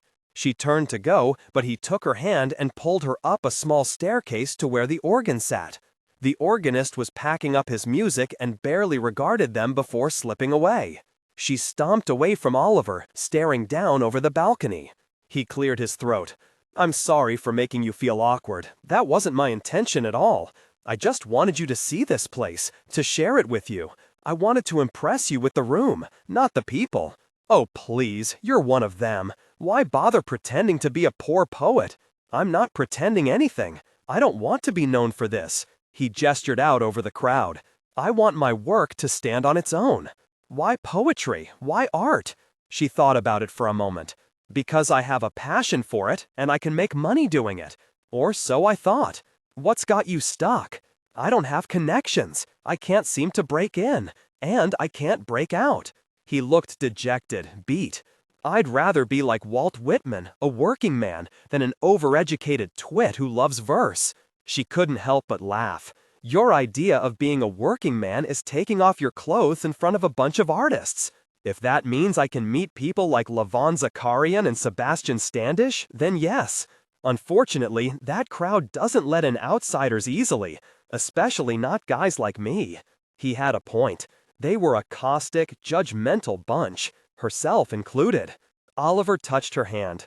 "I loved watching you teach. I never know what you'll say or do next. You're brimming with confidence, and that's not something you see every day in a gal. Do you happen to be in the market for a muse?" She tried not to smile. "They tend not to come to very good ends, you know. Artists are a fickle lot. I can hold my own. Can you?" He leaned in and kissed her. Having never been kissed before, she was eager to see what the fuss was all about. They were about the same height, and at first it felt strange, like kissing a mirror image, but he pulled her to him and explored her mouth with his tongue. It was glorious, the sensations and the wetness of their mouths, the quiet moans. The warmth of his touch was all too accessible through the thin fabric of her dress. But her mother's admonition to be careful, spoken in a hushed voice up in Clara's bedroom the evening before her trip east, stuck in her head. She pulled away, laughing. He looked hurt. "I'm not laughing at you. That was marvelous," she said. "Then why laugh?" "Because I've never met anyone like you before. You are so beautiful." His mouth turned down.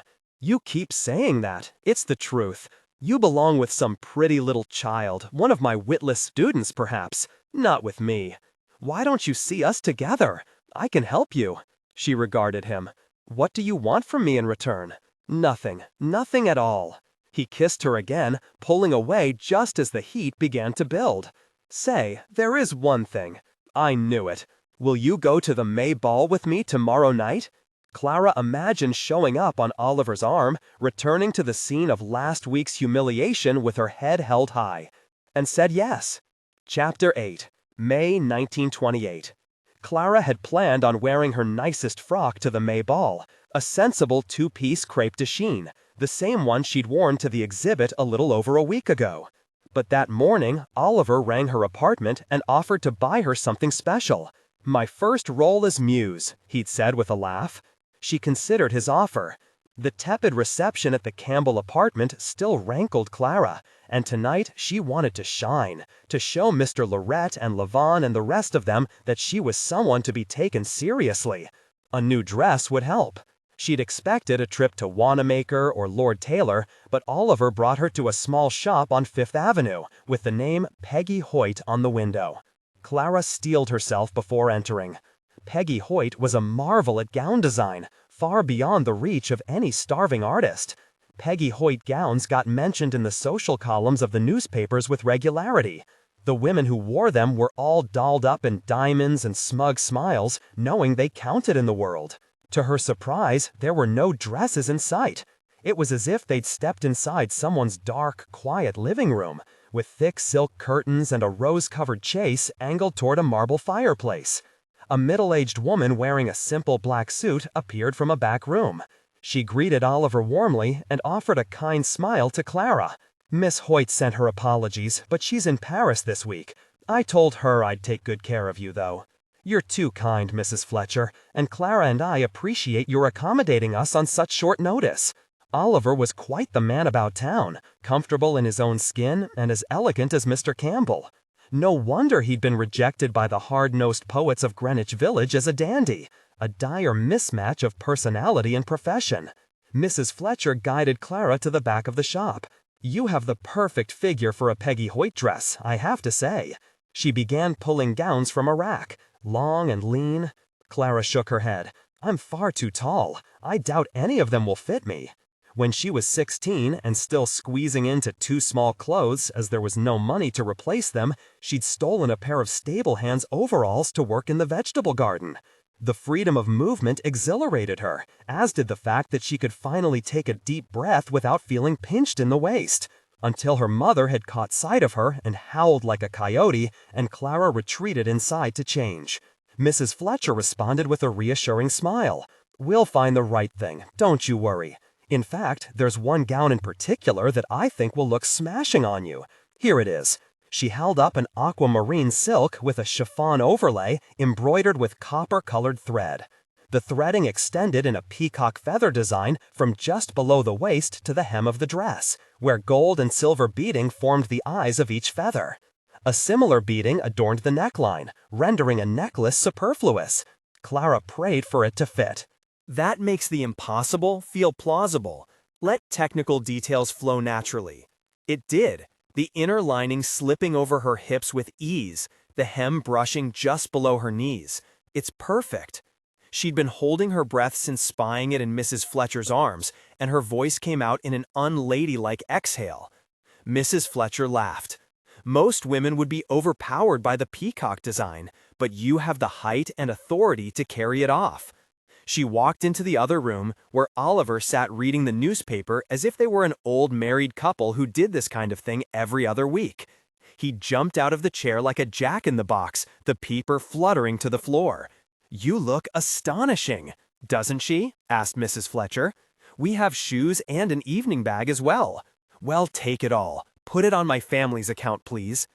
After slipping out of the dress and handing it over to Mrs. Fletcher to wrap, Clara rejoined Oliver. For all she knew, Clara was one of a line of creative women whom Oliver took under his wing, bought trinkets and gowns for, and then dropped when his artistic ambitions didn't come to fruition. Clara's mother would be horrified at the thought of her daughter being dressed and kissed by a man, even a wealthy man, when any intentions were strictly non-marital. But the world had changed. Free love wasn't necessarily as outrageous, at least among the bohemians, as it might have been 10 years ago. Just as waistlines had disappeared from fashion, the restrictions of courting had loosened considerably, at least in New York, and among the more scandalous set. Oliver broke into her thoughts. "I know this seems crazy, but I'd like you to meet my mother." "Your mother?" "Yes, I'm expected for tea at my parents' in a half hour. I know you'll hit it off, and it would help. You're a real working artist, and it would give her a lift that she sorely needs." "That seems rather fast." All thoughts of Oliver taking her to his apartment and make love to her dissipated, with disappointment she had to admit. In the end, she relented, after he described the fresh scones to be served. Her diet the past many months had been one of baked beans and cold meats. High tea at Oliver's parents', no matter how it went or why he was so insistent she go, would be an extra meal she didn't have to pay for. His motives for the visit worried her, though, as he ushered her inside the elevator of a handsome limestone apartment building. What if he was doing this to shock his parents, show them what a bad boy he was, hobnobbing with the arty set? Better to be aware of his immaturity sooner rather than later, she supposed. If so, she'd at least gotten a swanky dress out of the deal. The operator pulled the lever to bring them up to the 10th floor and shared an easy repartee with Oliver, ribbing him about his muddy shoes and how much dirt he was tracking inside. Oliver didn't take offense, joking back that he'd return with a broom and clean it right up, like he used to do as a little boy. "I wanted to work as a doorman since I was about 3, I'd say," he told Clara, turning to the operator for confirmation. "I'd dress in my fanciest suit and join them in the lobby, holding the door open and greeting the residents." The very idea made her smile. They stepped off into a wide hallway with a marble floor, the door slamming hard behind them. "I'm surprised your parents allowed it." "My father didn't know. He was off working. My mother, well, you'll see." The minute Clara entered the apartment, a more feminine, older version of Oliver greeted them. "Oliver?" She looked over at Clara, confused. "Mother, I'd like to introduce you to a friend of mine, Miss Clara Darden, who's on the faculty of the Grand Central School of Art. Miss Darden is an esteemed illustrator. An artist. Aren't we lucky?"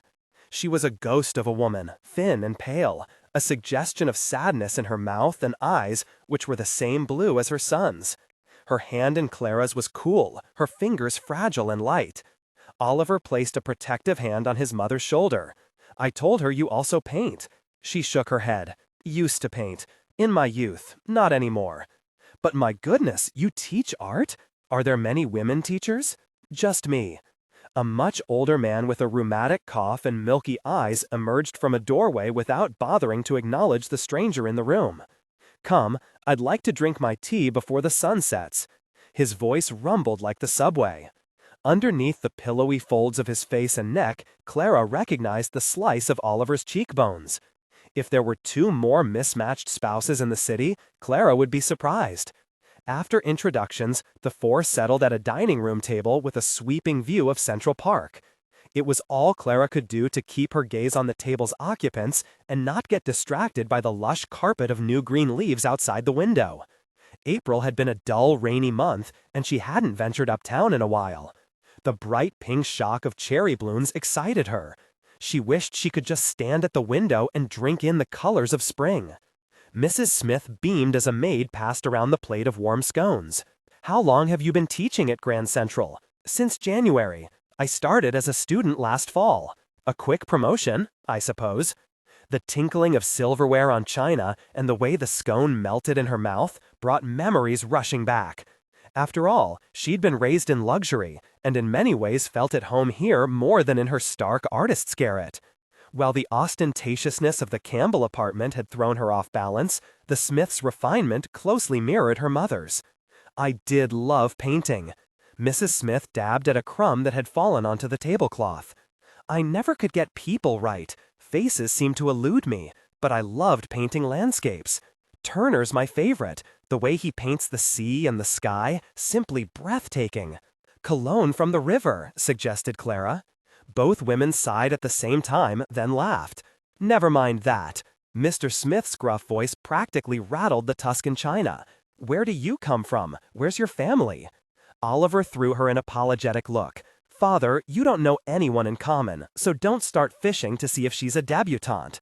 Clara wasn't about to let Oliver speak for her. "My family is in copper. We've invested in several mines out west, including a lucrative arrangement with the Brawleys of Phoenix. Perhaps you're acquainted with them." Mr. Smith sat back, suspicious. "I don't know them personally, but of course I've heard of them." He looked over at his wife. "Own the biggest mines in the country?"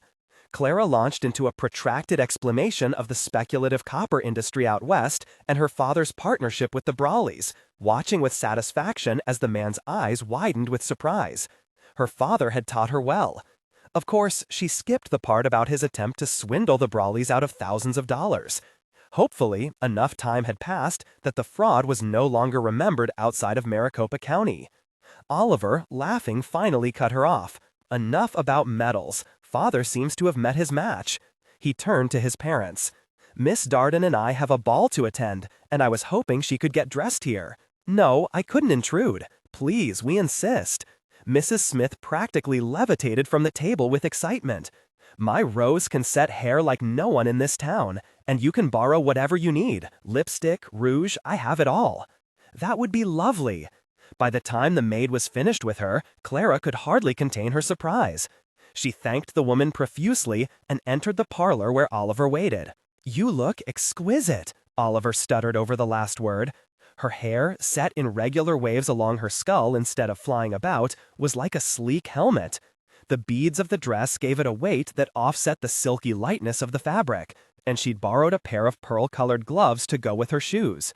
For once, her height worked in her favor, just as Mrs. Fletcher in the shop had predicted. That makes the impossible feel plausible. Let technical details flow naturally. She was a smooth aquamarine column of elegance. Mr. Smith took her hands in both of his to say goodbye and urged her to return at any time. In the taxi, Oliver kissed her lightly on the cheek. "You were wonderful. You thought you were bringing a silly artist to tea in an attempt to shock your parents. Shame on you." She was only half joking. He pursed his lips. "I will admit, part of my intention was to expose them to a different side of New York. I'm trying to get them used to the idea that I won't be a banker. But you seem to be able to switch back and forth between worlds with ease. I wouldn't go that far. I didn't mention this to your parents, but my father lost his fortune 10 years ago, so I understand both sides. Great wealth, although I was just a girl at the zenith, and great poverty. If anything, though, it makes me useless in either world. I'm certainly no socialite. This is the fanciest thing I've worn since I was a little girl." She plucked at the fabric of her gown. "And I'm far from being a successful artist. Let's see what we can do about that. As your muse, I'm at your service. You made my mother very happy today." Just outside the Grand Central Art Galleries, Gertrude stood sentry with a clipboard in hand. As they approached, her jaw dropped, and she stared, first at Oliver, who wore a handsome double-breasted wool suit, and then back at Clara. "Welcome to the May Ball," the girl finally said. "You can go right on in. My goodness, Miss Darden, you look ritzy. That dress is the bee's knees." Inside, the faculty art had been taken down and replaced with student work, and Clara was thrilled to see some of her class illustrations on the far wall of the first gallery, a place of honor. Wilbur, ever her trouble-making student, sauntered over and slipped Oliver a silver flask. "Ollie, a little hooch for you?" Oliver took a sip and handed it to Clara. She looked about. Mr. and Mrs. Lorette stood off to one side, speaking with Edmund Greason, one of the school's founders. Clara took a discreet sip from the flask and tried not to cough as the liquor burned her throat. "You look sensational," said Wilbur. "The belle of the ball."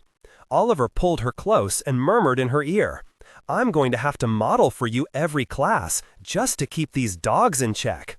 She swatted him away. Inside one of the middle galleries, iron chairs and tables were scattered about to replicate a Parisian boulevard cafe. A band played in the corner, and couples tripped about the room in time with the crooner singing My Blue Heaven in a warbled tenor. Oliver asked her to dance, and together they trotted about the floor, which was becoming more and more crowded. A dark shadow appeared at the edge of the room. Levon. She tried to avoid his gaze, annoyed at his churlishness the past few days. But he was staring at her, oblivious to dear Nadine, who was on her tiptoes trying to chatter into his left ear. He lifted his chin, and Clara offered a swift smile in return. Bad idea. He was upon them a moment later, the unsteadiness of his balance evidence that he'd had his fair share of someone's flask. "May I have this dance?" He did a little jig, and she couldn't help but laugh. "You may. Oliver, do you mind?" If he did, Oliver gave no indication, smiling broadly and stepping to the side. Dancing with Oliver, Clara had formed an equal part of a pair, the two of them moving in perfect synchronization, the steps even and steady. In Levon's arms, she was swallowed up, consumed. He wore a thick black sweater that only made him feel more hulking, yet underneath it she could feel his body twitching, twisting. He danced with the same gusto with which he painted, the thick brushstrokes replaced with stomping feet. "Are you doing some kind of Armenian folk dance?" He blushed. She hadn't meant to be mean. Somehow everything came out wrong with Levon. She continued, not letting him respond to her remark. I hear you dance in class sometimes. I'm sorry you weren't doing so when I attended. I'm sorry I was such a bad loser. You did an excellent job. I failed miserably. You spoke with Mr. Lorette, and I haven't had a chance to thank you. He's offered me a position for the fall, and I know you were behind that. I can't tell you what a relief it is. I have honor, if nothing else. You do. You should be on the cover of a magazine in that dress. Thank you. A friend bought it for me. A good friend. I would have bought you one myself if I could. I would paint you in it as well. In watercolor or oil. She couldn't help teasing. In verdigris, like the ancients did. Reclining on a bed, the dress pooled around you, like a tropical puddle. His over-familiarity was tempered by the serious look on his face, an expression she recognized. He wasn't studying her as a woman, but as a subject for a painting. She'd done the same when Oliver posed for her class. Oliver and Nadine sat at one of the tables, chatting and eyeing the dance floor. Clara tried to lighten the mood. How would you paint the room, maestro? He scoffed. Not possible. All these silly characters. A waste of good paint. She imagined trying to capture the scene swirling around her, the way Renoir had done with his boating party. The room made her head swim. The sparkling jewelry, the garish smiles, and the flash of bare arms and necks. Levon was right. It was too much. She closed her eyes, reveling in the symphony of sensations, the sounds of music and laughter, her dress swinging with each step. Instantly she knew what she had to do to make her magazine cover stand out. Up until now, she had included too much, so the viewer never knew where to look, what was important. Instead, she would focus on one figure, and with minimal detail. Pare it down. Cut out everything extraneous. One woman in an aquamarine dress. She'd capture, on paper, not only what the dress looked like, but also what it felt like on. Thighs lightly brushed by silk, beading like braille under a fingertip. Simple lines, a simple focus. Thanks to Oliver's buying spree and Levon's brilliance, she'd figured out a fresh approach. She couldn't wait to get started. Clara arrived at her appointment with 10 minutes to spare. She took a breath, checked her hair in the reflection of a bookseller's shop, and spun through the revolving door of 420 Lexington Avenue, the Graybar building, home to Vogue magazine.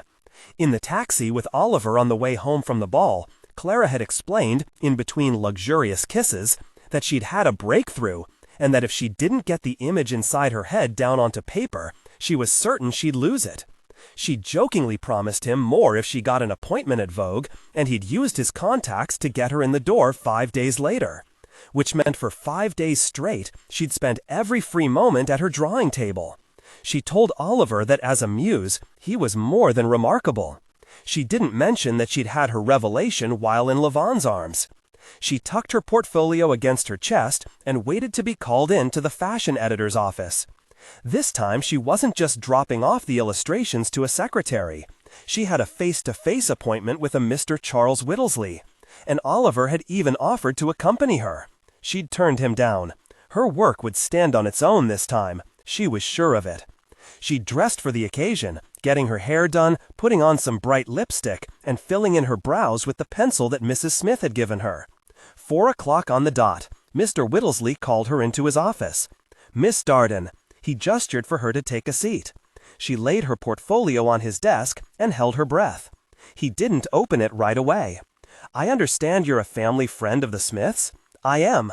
Oliver Smith and I became acquainted at the Grand Central School of Art, where I teach illustration. She dropped the mention of the school right away on purpose. Mr. Whittlesley was doing the Smiths a favor by agreeing to see her, and was probably expecting some breathless, inexperienced girl. That makes the impossible feel plausible. Let technical details flow naturally. He harmphed. How many women illustrators do you use? She asked. He shook his head and untied the ribbons of her portfolio. Not many. Right.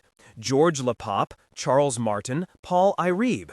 The names flew off her tongue. She'd practiced this speech in front of her mirror this morning. How many of them have worn a Chanel gown? He laughed and looked up. I hope none of them. That's where I can help you sell magazines. I want to invite women inside the world of fashion, not just aspire to it. They should look at your cover and understand what it feels like to wear a fox fur stole. The softness on the back of the neck, the luxuriousness. He opened the portfolio to her mock cover of the blue dress. A lithe woman with a secret smile on her face stood in front of a Parisian cafe. The background was faint, the emphasis on the lone figure. With her cocked hip and caved shoulders, she resembled a treble clef, all curves and movement. A Peggy Hoyt, yes. His eyes traveled from the woman's face to her hands, along the vertical feathers in the dress, and back to her face. He carefully moved it to the side. The illustration beneath showed a woman in an enormous fur coat and matching cloche, wearing mustard-colored long gloves. The lining of the coat, which peeked through the draped sleeves and the kicked-up hem, was a shocking scarlet that matched the woman's lipstick and ruddy cheeks. The overall effect was of the woman being quite happily devoured by the coat. Mr. Whittlesley stared hard at both, going back from one to the other. Winter and summer. Summer and winter. Clara didn't move, didn't breathe. He picked up his phone and barked into it. Within 10 seconds, another man walked in. The introductions were so fast she didn't catch his name, but he leaned over Mr. Whittlesley's shoulder and whistled. "Can we bump July?" asked Mr. Whittlesley. "We could. We should." Mr. Whittlesley looked up at Clara. "Well, take 'em both." Clara sold both on the spot and promised to come back in 2 days to sign a contract for more. As she approached her building, she spotted Oliver waiting outside, smoking a cigarette and pacing like an expectant father. A surge of joy spread through her for having found him. They spoke the same language of parental disappointment and artistic ambition. His support, right when she needed it most, had changed everything. She walked up to him and kissed him on the mouth, not caring that her landlady was staring out of her first-floor window. "We did it! You did it!" he answered. They went upstairs, giggling like children, and she slid off her dress, remembering the image Levon had described, as they danced, of a dress pooling on the floor. She pushed the thought of Levon aside. Oliver sat on the bed, watching greedily. At first, his caresses were careful, too careful for her reckless mood, but with her encouragement he grew bold, until she matched him, touch by touch, wave by wave. Chapter 9.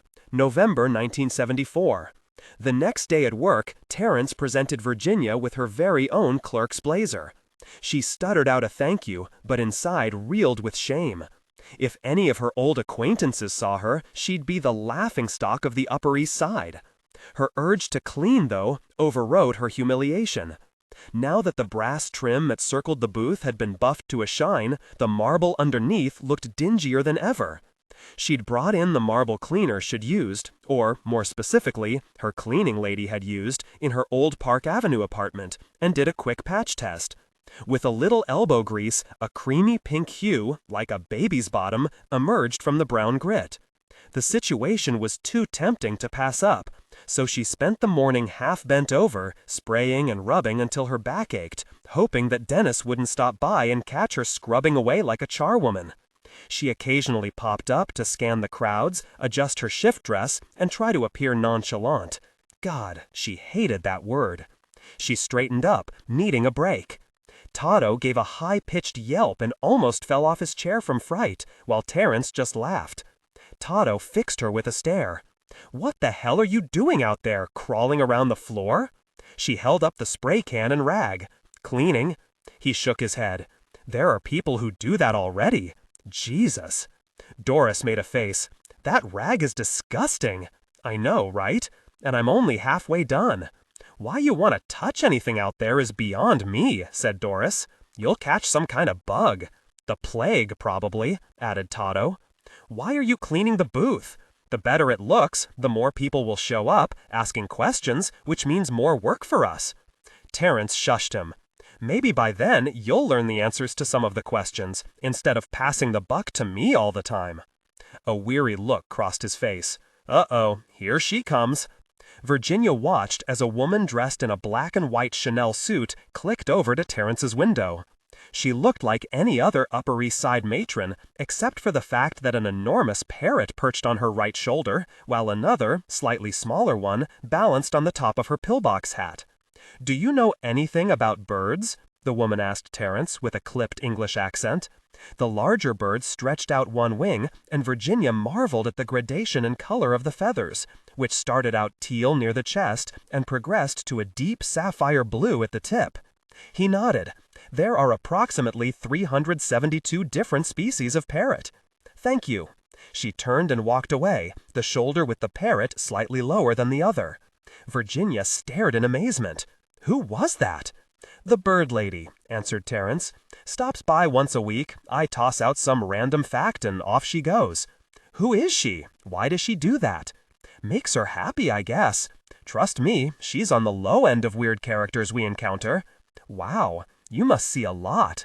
Virginia let herself back into the booth and put the cleaning supplies away. "Between all of you, you could write a book about this place. Terence has been here since the 40s, right? How long for the rest of you?" Winston whistled. "I'm next, here for 20 years. Then Doris, how long have you been here, you lovely woman, you?"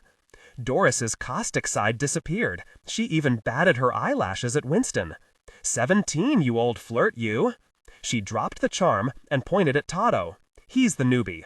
"No, she's the newbie." Toto pointed at Virginia. As Doris and Toto launched into the inevitable bickering, Virginia pulled out her handbook but couldn't concentrate. After all her worrying, Dennis hadn't shown up at all. Maybe he'd had a tough day at work, fighting to build his new skyscraper, or maybe he'd had to go down to court. A pucker of disappointment rose in her. The bird lady had stationed herself at the top of the west balcony. Other than from a few small children who stopped and stared, she garnered hardly any notice. The bird's feathers were a jolt of color against the faded afternoon light and reminded Virginia of the painting she'd found at the art school. When she'd gotten home last night, she'd tucked the painting inside an old art portfolio of rubies to keep it safe. This weekend, she'd take it to a frame shop. Those blues, the painting. With a rush, she remembered where she'd seen it before. The auction catalog. The Sotheby Park Burnett auction catalog Betsy had had with her when they'd met for drinks. She was certain of it. Before heading home, Virginia stopped off at the auction house. The girl behind the counter didn't look up until Virginia cleared her throat. Ever since her marriage had fallen apart, Virginia had felt invisible. As if without the magic ring on her left hand, she was no longer worthy of attention. Ridiculous, she knew. "I was hoping I could get a copy of your most recent auction catalog, please." The girl handed one over. "Thank you so much. Have a great day." The girl remained mute and unseeing, like a robot. That makes the impossible feel plausible. Let technical details flow naturally. Virginia was tempted to reach her hand over and slap the girl upside the head. All that rancor between Doris and Toto had gotten to her. Back at the apartment, she went into her bedroom and compared the photo of the painting in the catalog with the one she'd found in the old art school. The similarity was uncanny. Yet hers was made using watercolors, while the one in the catalog was an oil painting. A thumping noise from down the hallway broke her concentration. Ruby? Another thump, more metallic this time, and then the sound of a door slamming. She sighed.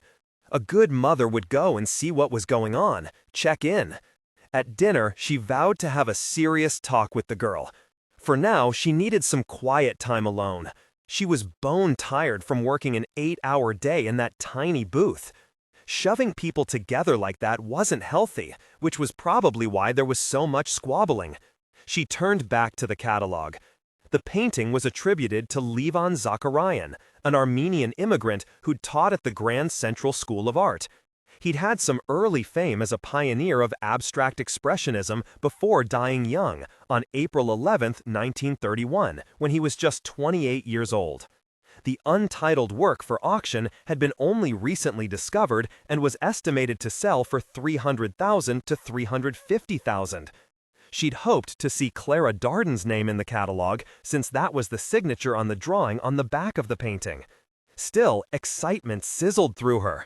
The Grand Central School of Art reference directly linked Zakarian, a faculty member there, to the watercolor.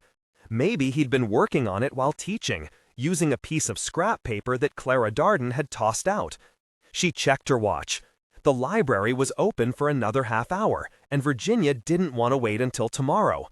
Unfortunately, the art section didn't yield much more on Zacharian, maybe because he died young. Nothing on Clara Darden either. The library lights blinked twice. Closing time. Should fix something nice for Ruby, maybe pineapple chicken, and encourage her to sit and chat over dinner.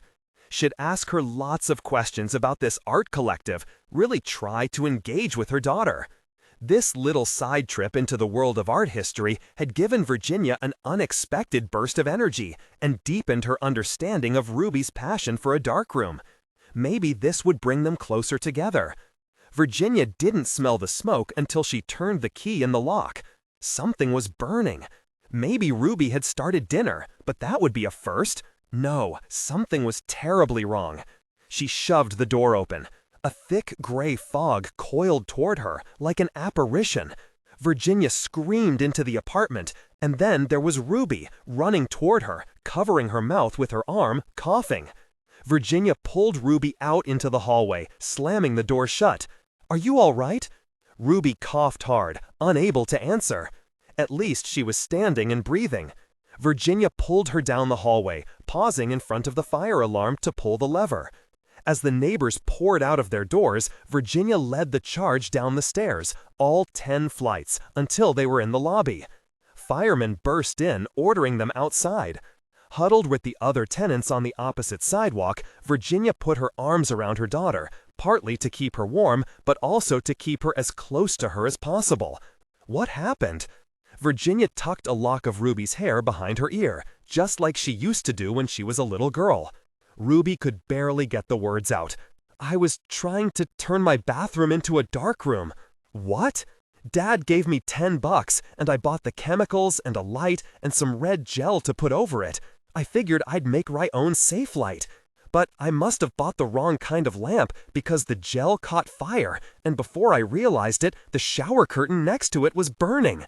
Ruby began to cry. "I'm sorry, I tried to put it out, but it was smoky and I couldn't breathe." Virginia reeled. Ruby could have burned down the entire complex. She wanted to shake her.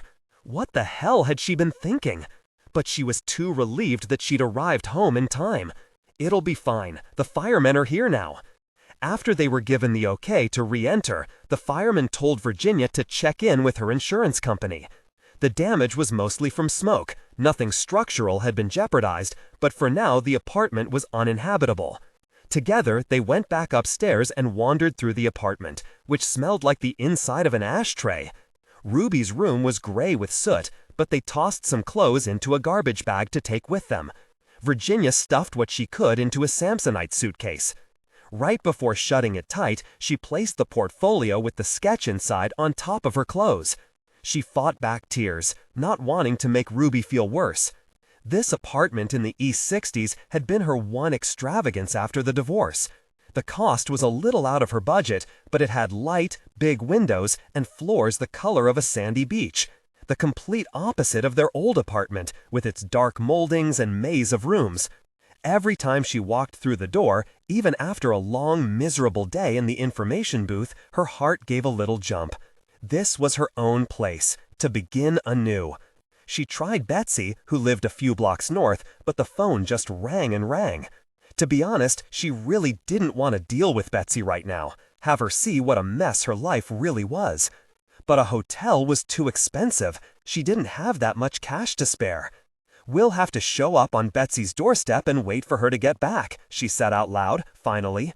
Ruby yanked the garbage bag up and over her shoulder. "We have another option." Virginia sighed. "No, we can't go to your dad's." "I know that. That's not what I meant. Trust me, I have a solution, which is only fair, as I'm the one who caused the problem. Where do we go?" "Follow me." The taxi pulled up outside the Carlisle Hotel on Madison and 76th. As the driver hauled their garbage bag and suitcase out of the trunk, Virginia stared up at the handsome terracotta tower. "We can't afford this. We're not paying." Ruby grabbed her bag, and Virginia followed her through the revolving doors, unsure whether to be appalled or impressed by her daughter's confidence. Terrible thoughts popped into her head. Her daughter was a high-priced call girl, and this was where she worked? Why else would her daughter be so familiar with a hotel that was way out of their price range? Ruby spoke briefly with the bellboy. "Give him your suitcase, they'll hold our stuff for now." She did as she was told, partly from shock. "Let's stop in at the bar." The sound of the piano drifted out as they approached. Then a voice. A voice Virginia knew too well. "Is that your Uncle Finn?" She stopped short. "Yes, that's the surprise. He's in town and I bet we can stay with him." Virginia racked her brain to figure out how long it had been since she'd seen her baby brother. Since before her diagnosis, so at least 5 years, although he always called on Christmas from whatever European city he was living in at the time. How long has he been back in the city? Not long. He called the apartment to say hello, and I swung by here last week. Finn had come to town and met up with her daughter, and no one had bothered to mention it to Virginia. When were either of you planning to tell me? The music stopped, replaced by applause. "Come on, he's great. You'll love this." Virginia had never been inside Bellman's bar, although she'd read about the murals painted by the eponymous author and illustrator back in the 1940s in return for lodging. Whimsical was the word that came to mind. Central Park scenes where elephants ice skated and giraffes lifted their hats in greeting. The gold leaf ceiling reflected the glow of the lamps perched on each cocktail table. Finn began playing again, a Cole Porter tune that was perfect for his warm tenor. That makes the impossible feel plausible. Let technical details flow naturally.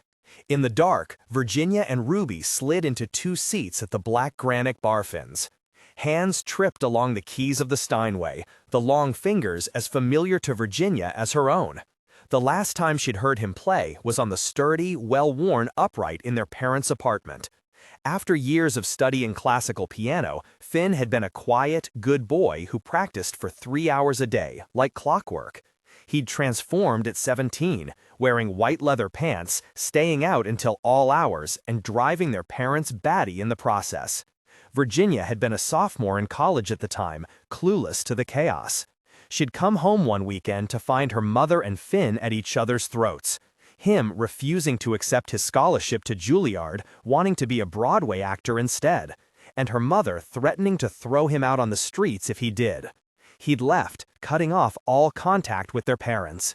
Virginia tried to stay in touch, but he traveled around so much it was hard to know where to send the letters. He didn't come back for the funerals, when their parents died within months of each other. A gig in Madrid kept him away, apparently. After Ruby was born, he made more of an effort, and they'd met up for lunch whenever he came into town, but Chester's sullen disapproval of his lifestyle, by then Finn was openly gay, left the few family reunions fraught with tension. She missed him and should have made more of an effort. But Finn had pulled back as well, never responding to the letter she wrote telling him about her cancer. No doubt it'd been lost in the transatlantic mail. It wouldn't be the first time. And by the time their annual Christmas call came around, she was up and about, healthy, and ready to move forward. Her affliction, as Chester called her bout with cancer, was over and no longer needed to be brought up. After ending with a flourish, Finn stood and made his way through the crowd, shaking hands and flashing a white smile. Like Virginia, he hadn't thickened with age. Instead, his slim shoulders and hips remained lithe, further emphasized by the elegant line of his tuxedo. He belonged in a black and white movie, dancing across a ballroom with some starlet. When he spotted Ruby, he grinned from ear to ear and gave a wave. Surprise! Ruby gave him a big hug. "Look who's here. You and your mom." Finn and Virginia embraced. He smelled of cologne and cigarette smoke, and she breathed him in. "I didn't know you were in town until about 2 minutes ago," Virginia said. Ruby cut in. "Listen, I did something terrible. I almost burned down our apartment building." Finn's eyes widened in alarm. "You did not?" "I did. So now we have to stay with you and Xavier, just for a while, until they clean it up." Ruby turned to her mother. "Xavier's his boyfriend. He's incredible. You'll love him. Just wait until you see their place." Virginia put a hand on her daughter's arm. "I'm sorry, Finn. I didn't know about this and wasn't sure where to turn, and then Ruby insisted we come here but wouldn't tell me why." "Stop. Don't say another word. You're safe with me, ladies." He chatted briefly with the maitre d' and motioned for them to follow him. A bellboy filed in behind them, bearing Ruby's garbage bag as if it contained gold coins, and they headed up in an elevator to the top floor. "We're staying in a friend's place here, the joys of home combined with the perks of a hotel." He opened the door. Virginia didn't know where to look. A tiger skin rug spread-eagled across the living room floor. Bright red walls reflected glints from the oversized chandelier that rose above a snow-white velvet sofa. It was all too much, from the lacquered chino sari to the disco music blaring on the stereo. "Xavier!" yelled Finn. He turned down the volume as a bell-shaped man wearing a hotel robe appeared. Virginia guessed he was about a decade older than Finn and had about 30 pounds on him as well, sporting a head of hair so black it must be dyed, and a matching mustache. Virginia blinked a couple of times, adjusting to the idea that this was her brother's boyfriend. "Are we having a party?" Xavier pulled Ruby to him, planting a kiss on her forehead. "Ruby, how lovely to see you again." "Xavier, this is my sister." "Oh no!" Xavier covered his mouth with both hands. Virginia startled. "Oh no, what?" "Your hair." Virginia patted her head. "What about it?" "Ignore him, he's being dramatic." Finn clinked some ice into a glass at the bar cart. "Tom Collins, anyone?" They arranged themselves in the living room as Ruby recounted the story of the fire to Finn and Xavier. "Of course, you must stay here, but only if I can cut your mother's hair," announced Xavier. Finn nodded. "He advises salons all over the world, but originally he was a hairdresser. You'll love what he does." "Yes, sure. Anything to stop them from staring at her." "Tell me how you two met." Finn took Xavier's hand. "In Monaco. He was consulting for a grand opening of the Hotel Metropole's hair salon. I was playing at the bar. True love. When I got the gig at Bellman's, I was excited that the three of you would finally get to meet. You lead quite the peripatetic life then." "We do. When I get a gig, we go there. If he gets put in charge of opening a new salon, we go there. From Amsterdam to, well, Xanadu. Now, how long do you need to stay?" "We're here for 4 months, until March." "Well, definitely be out of your hair by then." This weekend, Virginia would have time to figure out the insurance for the apartment, arrange for cleaners. The co-op board might write her a warning or something. She wasn't sure how all that worked, but soon enough it'd all be back to normal. "I want to be in your hair, darling." Xavier scooted over and ran his fingers through her unruly mane. "What were you trying to do here? It's a shag. It's a shag rug. Let me play, won't you?" He returned with a towel, scissors, and a chair, which he placed in the middle of the rug. "Sit." "I don't need a haircut at the moment." "Go on, Mom." Ruby wouldn't relent, so Virginia, again, did what her daughter told her to. "How are you guys doing these days?" asked Finn as Xavier snipped away. Ruby snuggled in next to her uncle. While Virginia was happy that her daughter and brother had established a close connection, she couldn't help but feel she'd been kept out of some private club. "We're okay. And Mom's totally fine now. Right, Mom?" "What does she mean?" Finn swiveled around to face Virginia. From the concerned look on Finn's face, Virginia could tell he didn't know about the cancer. Her letter must have gotten lost. But now was not the time. Virginia answered, keeping her head as still as possible. "I'm enjoying the single life. I have a job, working for Penn Central, which runs Grand Central Terminal, in the information department." "That's great, V."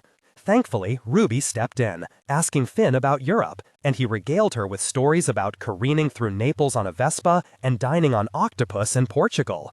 What a shame their parents weren't alive to see what a success he'd made of himself, a worldly, charismatic musician who made money playing the very songs they had loved. Finn interrupted himself mid-story and pointed to Virginia. "You look way better than you did before." Xavier stepped back. "My work here is done." Virginia went over to a gilded mirror in the front hallway. He'd cut it short, in a boyish pixie. The lack of hair around her neck highlighted her chin and jawline. "I like it. Thank you." "Like it? You look fabulous." Xavier gave her a hug. Finn showed them to the guest room, where a daisy print coverlet clashed with the foil-patterned wallpaper. Ruby changed into a pair of pajamas and snuggled under the covers, while Virginia unpacked. "You're not mad at me, are you, for bringing you here? It was way better than the alternatives." "Of course not. This was a good idea. I'm glad you and your uncle are close." "You did well." Ruby turned over and curled into a ball, whispering, "I love you." "Love you too." that makes the impossible feel plausible. Let technical details flow naturally. Virginia wandered back out into the dark apartment, not ready to sleep. She quietly made some tea and sat at the lemon-yellow Formica table, reading through the insurance company binder Shed brought from the apartment, trying to make sense of the legalese. Damn, the deductible for the apartment policy was huge. She'd been trying to cut costs in order to afford her dream apartment, which was now ruined. She'd be able to pay it off, but just barely, and not right away. Her neck itched from the haircut, and the overwrought decor made her jumpy. There was no way she could sleep. She let herself out and took the elevator down to the first floor. The bar was still hopping, but she found a single seat. A man with a thick head of white hair tended the bar. A silver fox, that's how Betsy would describe him. One of the lucky ones who wasn't losing more hair with every passing decade. "What would you like?" He spoke with an Irish lilt that reminded Virginia of her grandparents. "I'll have a Jameson." "Where are you from?" "Dublin. Came over a few years ago." He held out his hand. "Name's Ryan." Virginia introduced herself. "My parents were Irish, lived in Hell's Kitchen, and my dad owned a pub there." "That's so? I'm impressed." "Don't be. It was a dive." Her father had owned the bar on the ground floor of their building his entire life, showing up every day in black pants, a white shirt, and a tie, as if he were an accountant. His sad hound dog eyes, which Finn had inherited, and quiet demeanor seemed completely wrong for the owner of a West Side Irish bar, but they worked in his favor. His regulars knew they were the focus, that they'd be listened to and sided with as they ranted about their jobs or their wives, that he'd laugh at their jokes. Seeing Finn again made Virginia ache for her father. She shook it off. "This place, though, is fabulous. The murals are the perfect touch, low-key but lovely. Done by a man named Ludwig Bemelmans, hence the name of the bar, hence." Ryan's skin was smooth, unlined. Must be from all that Irish fog. Put him on a trawler and a fisherman's sweater, and he'd make a great ad for frozen fish sticks. She rambled on, driven by edgy exhaustion. "I came in with my daughter earlier. We met up with my brother, who plays here. I haven't seen him in ages." "That's right. I saw you before with Finn. You're his sister?" She nodded. "We're going to be staying with him for a little while, him and Xavier." "That's great. Maybe we'll see more of you then. Great haircut, by the way. Suits you." She touched a tendril near her ears. "Thanks." A new group of customers burst through the doors. Tourists carrying shopping bags, cameras slung around their necks. Virginia took another few sips of her drink before waving goodbye to Ryan and retreating to her brother's lair. Chapter 10, November 1974. Virginia filtered through the lunch hour crowds outside Grand Central. Thanksgiving was in 2 days, and the pedestrians bustled about with pre-holiday zeal. Yesterday, in between stacking brochures, she'd snuck in a whispered call to the Art Students League, one of the top art schools in Manhattan, and to her surprise, she had gotten a meeting with a curator there. She figured if the watercolor was worthless, the curator would tell her without making her feel like an idiot, as opposed to presenting herself as a laughingstock to the people at Sotheby's Park Burnett. If so, that would be fine. She'd frame it and enjoy looking at it just as much as if it were worth $1,000. And if it happened to be worth something, as much as she'd hate to part with it, perhaps she'd have enough to pay off the deductible on the insurance. In any case, she wanted to know more about Clara Darden and Levon Zacharian, and how the canvas might have ended up stuck behind a cabinet at the Grand Central School of Art. She'd been inside the Art Students League many years ago, during a field trip for an undergraduate seminar, but she had never really studied the grandeur of the exterior. The embellished 5-story building looked like it belonged on a Paris boulevard, not on 57th Street. But the ornate detailing did seem fitting for an art school. Inside, she encountered a hive of activity, with students of all ages, from 18 to 80, passing along the hallways, calling out to one another. Virginia waited in a second-floor gallery where students' work was on display, as well as a small pamphlet on the history of the school. It had been founded in 1875, and artists like Pollock, O'Keeffe, and Norman Rockwell had studied there. A young woman with long black braids approached. "Miss Clay?" Yes, I'm Janice Russo. You're the curator I'm supposed to meet with? Not what she expected. The girl was young and so pretty. Janice clearly heard her surprised tone. That's right. I have a PhD in art history, and I'm the curator for the school. How fantastic. Good for you. Thanks. Virginia kicked herself for assuming it would be a crusty old man, for falling into the trap of assuming such a thing. It made her feel older than ever. They said you had something to show me. Janice led her into a small office off the gallery, where a desk took up most of the space. One wall was devoted to bookshelves, with oversized art books taking up the bottom row, and the thin spines of auction catalogs lined up in date order along the top. Have a seat. Virginia pulled the portfolio out of her bag. I found this artwork the other day and was curious about it. I noticed it looks a lot like a painting by Levon Zakarian that's up for auction. She took out the auction catalog and opened it to the earmarked page. I was hoping you'd take a look and tell me what you think. The curator opened the portfolio and let out a sharp breath. She pulled the painting close and examined it carefully, not touching anything but the very edges, looking back and forth from the catalog to the paper. What strikes me is that the brush strokes are quite similar, like it's a trial run for the real thing. It's watercolor, though, not oil. To my knowledge, Zakarian only worked in oil, using the impasto method. He was known to detest watercolor for some reason. What's impasto? Sounds like a noodle dish. Janice laughed. No, it's a technique where the paint is laid down very thickly, so that the work has a lot of texture. Like Van Gogh's Starry Night. Basically, it's the opposite of watercolor. Huh. I was wondering if maybe this is a real Levon Zakarian, with the auction coming up. She added quietly that maybe it might be worth something. Janice reached into her desk drawer and took out a magnifying glass. She peered through it, paying special attention to the bottom right corner. Unfortunately, there's no signature, neither Clyde nor Levon Zakarian. Who's Clyde? Asked Virginia. I thought the artist was Levon Zakarian. Janice turned and scanned the bookshelf, pulling out a thin catalog.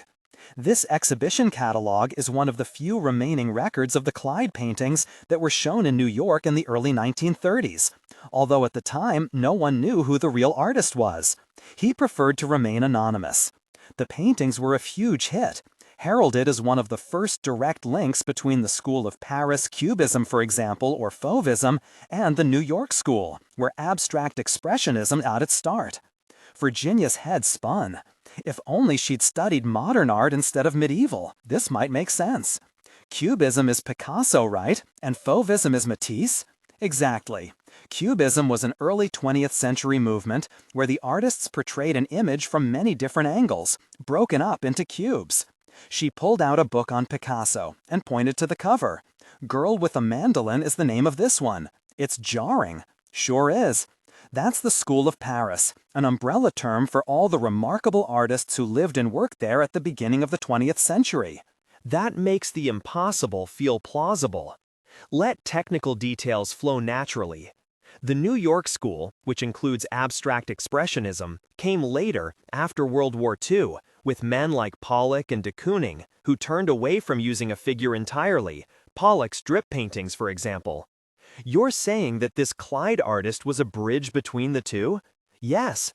She pointed to the watercolor. Look at the way the figure is barely suggested. Even less so than the Picasso painting. It might not be a figure at all. How were Clyde and Levon Zakarian related to each other? As I mentioned, at the exhibit in New York in 1931, the artist behind the Clyde paintings insisted on remaining unknown. Not until a second exhibit in Chicago was he supposed to step forward. Of course, there was great speculation, as the paintings had made an enormous impact with art critics. What happened? The train carrying the works from New York to Chicago crashed, ended up in a river. A horrible accident. All the paintings were destroyed, and the art dealer who represented the artist died on the train, along with Levon Zakarian. It was easy enough to put two and two together. Ever since, Clyde's work has been attributed to Zakarian. Levon Zakarian must be the ghostly presence that Tato had mentioned her first day on the job. How terrible! She thought for a moment. You said all the paintings were destroyed, but what about the one that's for auction? That surfaced recently. Happens every so often. Something comes to light that's been stored in an attic for decades. Usually, the owner's family never realized it was valuable. Even though the one that's for auction wasn't listed in the original exhibition catalog, the experts examined it and agreed it's a Zacharian Clyde painting. What are the chances mine is also a Zacharian Clyde? A study for the oil painting? Hard to say. As I mentioned, he didn't like watercolors. It could be a really good reproduction. Virginia turned over the watercolor. What about this drawing on the other side? How strange. Clara Darden, of all people. Janice's brow furrowed. Darden was an illustrator who did magazine covers and that kind of thing. During her day, she was considered a huge commercial success. She picked up a history of illustration from her bookshelf, turned to the section on Clara Darden, and handed it to Virginia. In the black and white image, Clara Darden was wraith-like, her pale eyes, hair, and eyelashes hardly distinguishable from the gray background. The defiant look on her face, though, was familiar. Virginia recognized it from the illustration of the secretary she'd seen on the wall of the art school her first day. The model in the center of the drawing had been a self-portrait, she was certain. Janice continued. Both Zacharian and Darden were on the faculty of the Grand Central School of Art, but Darden wasn't in the same league as Zacharian artistically. She examined the signature at the bottom right-hand corner of the drawing, then did the same for the image in the auction catalog. This is odd, though. She picked up the magnifying glass again. What's that? The letter C in the signature lines. Take a look. Virginia examined both signatures, Clara Darden on the sketch and Clyde in the auction catalog. Both C's had an extra swirl at the top. They both curl around, more like a swirl than a letter C. Yes. Janice looked up and blinked a couple of times. That's unexpected. Astonishing, really. She turned the page in the illustration book. Here's one of Darden's illustrations for Vogue. Virginia's eyes went right to the signature. A curly C. A curly C. Janice pointed to the watercolor. Your drawing is dated as well, 1929. But the exhibit wasn't until 1931. Right. Virginia couldn't contain herself. So it probably wasn't a reproduction. What if Clara Darden was Clyde? Janice raised her eyebrows. The similarity in the name is interesting. However, it could be that Clara Darden did the sketch, and then Levon Zacharian took the paper and made this as a kind of study, in watercolor, for the final work. Artists often reuse supplies and canvases in order to save money. The whole thing is quite odd. But you said yourself he didn't like watercolor. And why would they both use a curly C? The curly C points to both works being by the same person. That's true. I have to admit I'm stunned by the close correlation between the drawing and the watercolor. The way Janice drank in the painting, practically devouring it with her eyes, gave Virginia a surge of excitement. She really should be getting back to work, but this was worth being late. She might be in possession of a valuable work of art. To hell with Terrence's scolding. In that case, Clara Darden might be the original painter, not Levon Zacharian. After all, the train crashed before the artist was officially revealed, right? Virginia's thoughts rushed over one another. Why would Levon Zacharian want to stay anonymous in the first place? Good question. Maybe because it was so unlike his earlier work, for shock value. Bear in mind, this was during the Depression, when no one was buying art. At the time, a lot of folks wrote it off as a publicity stunt to boost sales. Virginia shifted to the edge of her seat. Is Clara Darden still around? I'm afraid not. Nothing was heard from her after 1931, the same year of the train crash. Maybe she was on the train. You would think it would have made the newspapers. After all, she was one of the most successful female illustrators of that era. What's really strange is that we know what happened to all the other illustrators in this book, but for her, there's nothing. Like she just disappeared. Janice touched the painting, gently, as if it were a relic. You've discovered something important, I think. Is it valuable? Excitement rose in Virginia's belly, like the quickening she'd felt while pregnant with Ruby. If it's a Zacharian, a study like this could fetch more than $150,000. Wow! The number floored Virginia. It was more than she could have imagined. She took a moment to gather herself. What if it's a Darden? Janice sat back in her chair and blew out a breath. Then all bets are off. It means that a little-known female artist had an instrumental influence on the progression of art in the 20th century. A revelation like that could be incredibly valuable. To prove that a woman had been the driving force between two art movements was exciting, and not only because then the watercolor would be worth even more. Virginia had followed with great interest the news coverage of the women's movement, how the Equal Rights Amendment was certain to be ratified. When Chester made stupid jokes about women marching in the streets, she and Ruby had scolded him into submission. For more than 40 years, Clara Darden had been shoved to the sidelines, overshadowed by a man, just as Virginia had felt overshadowed by Chester during their marriage. Perhaps this was Virginia's chance to make something of herself in the wake of Chester's desertion and bring Clara out into the light. "There is someone who could help you figure this out, who knew them both," said Janice. "Who's that?" "Irving Lorette. He used to run the Grand Central School of Art. I saw him recently at an opening. He and his wife live downtown and are still active in the art world. You could start there, to get a sense of whether Darden and Jacqueline knew each other well, get some backstory. They'd be able to point you in the right direction. I'll do that. Use my name when you do. I have to admit, this is exciting, what you found." She paused. "Where did you get it again?" Virginia's mind went blank. What should she say? That she'd accidentally trespassed into the Grand Central School of Art? The truth was complicated. An aunt of mine had it for years. We just discovered it after she passed away. Good for her for saving it. When you think of the remarkable works that have been lost to the garbage heap. So true. In fact, if Virginia hadn't found the watercolor, it would have eventually been destroyed by a demolition crew. So true. In fact, if Virginia hadn't found the watercolor, it would have eventually been destroyed by a demolition crew. That makes the impossible feel plausible. Let technical details flow naturally. The thought alleviated her guilt a smidgen. Virginia tucked the portfolio under her arm and left, promising to keep Janice in the loop. "It's Virginia Clay, please." Virginia covered the mouthpiece with her hand as she waited to be connected. Privacy was not an option in the information booth, and she certainly wasn't supposed to use the phone for personal calls. But she'd been sweet-talking Terrence since she arrived that morning and had delivered the 10:30 coffees to the staff at 10:15, even stealing a couple of sad-looking donuts from the employee kitchen at the back of the station master's office. She'd already called the Lorette residence and briefly explained the situation to Mrs. Lorette, who seemed quite kind, and set up an appointment for Virginia to stop by on Friday. But that was 2 days away, and in the meantime, she'd decided to reach out to Dennis, stop waiting around for him to call her. After all, she was a modern woman. This morning at breakfast, her brother and Xavier had cracked each other up, laughing at some story in the paper, and their silly joy had made her miss having a partner. She wouldn't mind trying another round of sex as well. The first one had stirred up something in her that she hadn't felt in years. On top of all that, she was dying to show off her new haircut.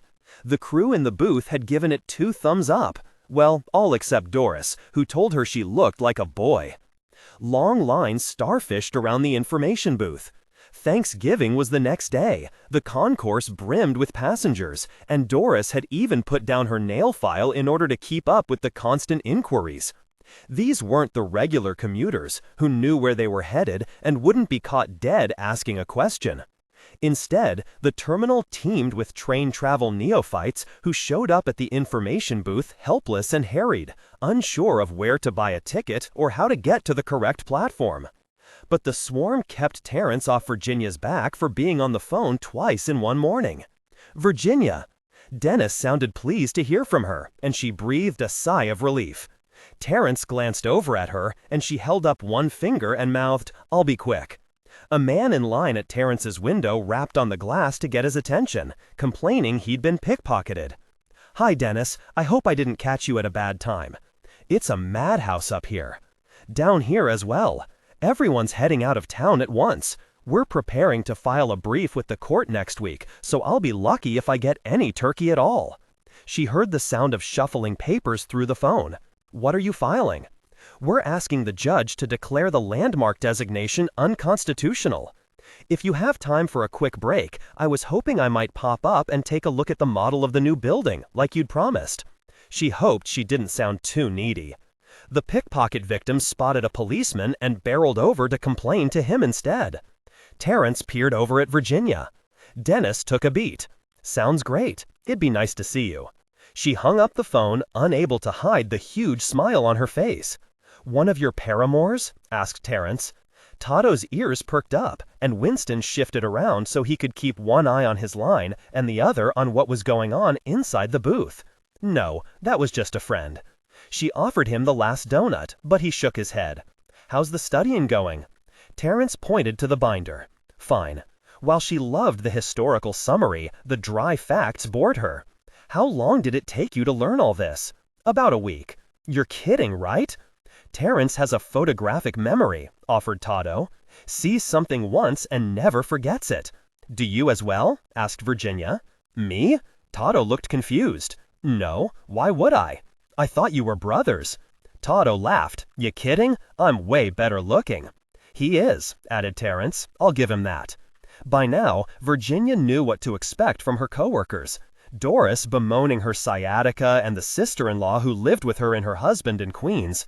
Todo's constant cursing how the city had changed and how rude New Yorkers were these days. Winston missing the warmth of Savannah. And Terrence keeping them all in line. Once she'd gotten over her initial claustrophobia, she'd found it was nice to be with people during the day, even if the job was a bore. Back when her days were wide open, she'd filled them with nonsense, like committees that accomplished nothing. She opened the binder but wasn't in the mood to study. "Terrence, have you heard about this plan to demolish part of Grand Central and put up a skyscraper on top of it?" Terrence propped up the window closed sign and directed the next customer over to Todo. "Never gonna happen." "What do you mean? This place has a legacy. It's an important part of New York City's history."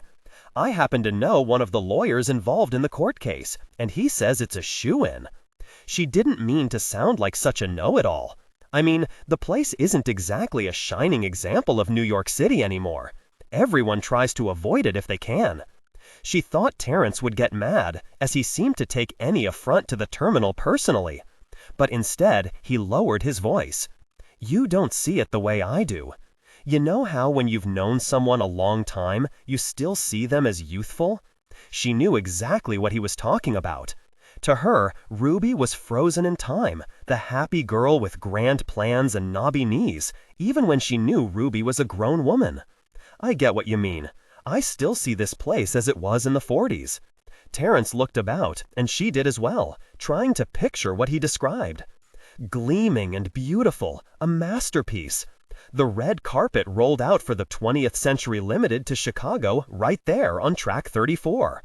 She smiled as if she hadn't heard the same thing a week earlier from Dennis. Boys and their trains. "You see up there?"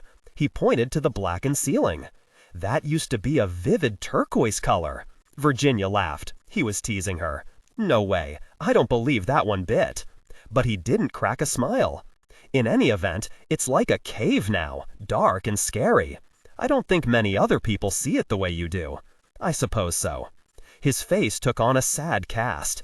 And a riot mound in a black top hat banged on the window.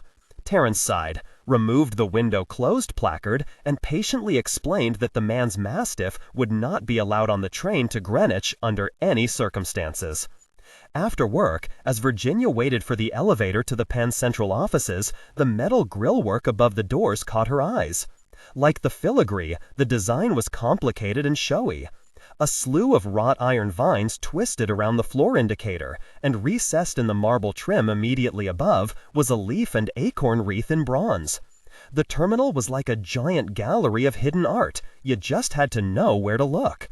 What was that expression from her art major days? Memento mori, where an object in the artwork served as a warning of death. Usually it was a skull or an hourglass, a bowl of rotting fruit. Grand Central, in its decaying splendor, was the embodiment of a memento mori work of art. If it came down, Terrence's heart would be broken. Virginia put on fresh lipstick as the car rose. She asked the receptionist to announce her to Dennis and planted herself in the same chair she'd waited in a week ago. Dennis shambled out, looking tired, but when he saw her, he put his hands on his hips and laughed. "Look at that haircut! I love it! Very French!" "Thanks. Come right this way. I don't have much time, but I think you'll be impressed." He put his hand on the small of her back to guide her, leaving it there a little longer than necessary, and she felt a zing of desire. On a table inside his office, a large white model rose up 3 feet. Dennis's description of the proposed skyscraper was apt. That makes the impossible feel plausible. Let technical details flow naturally. The building literally sat on top of the front half of the station, with long supports like spider legs jutting out onto the transverse. It was rectangular, windowed, and boring. "What do you think?" Dennis asked. She thought for a moment. "It's very modern." "You bet. Think of all the rent money that will pour in, as well as the taxes for the city. It's good for everyone." "Where will your office be?" she teased. "Right there." Dennis pointed to the top floor. He leaned in and gave her a quick kiss before his phone rang. "Give me a sec." While he spoke, she studied the model further. Grand Central would become even darker, with the new building blocking most of the windows. Terrence and Winston and the others would be stuck below ground, like mole people. Dennis hung up the phone. "I'm sorry, I have a meeting I have to get to." "Of course." She wanted to ask more questions about the new building, find out how exactly it would affect the railroad terminal. But before she could speak, Dennis kissed her, long and slow. When they drew apart, she was glad for his arms around her, or she might have wobbled to the floor.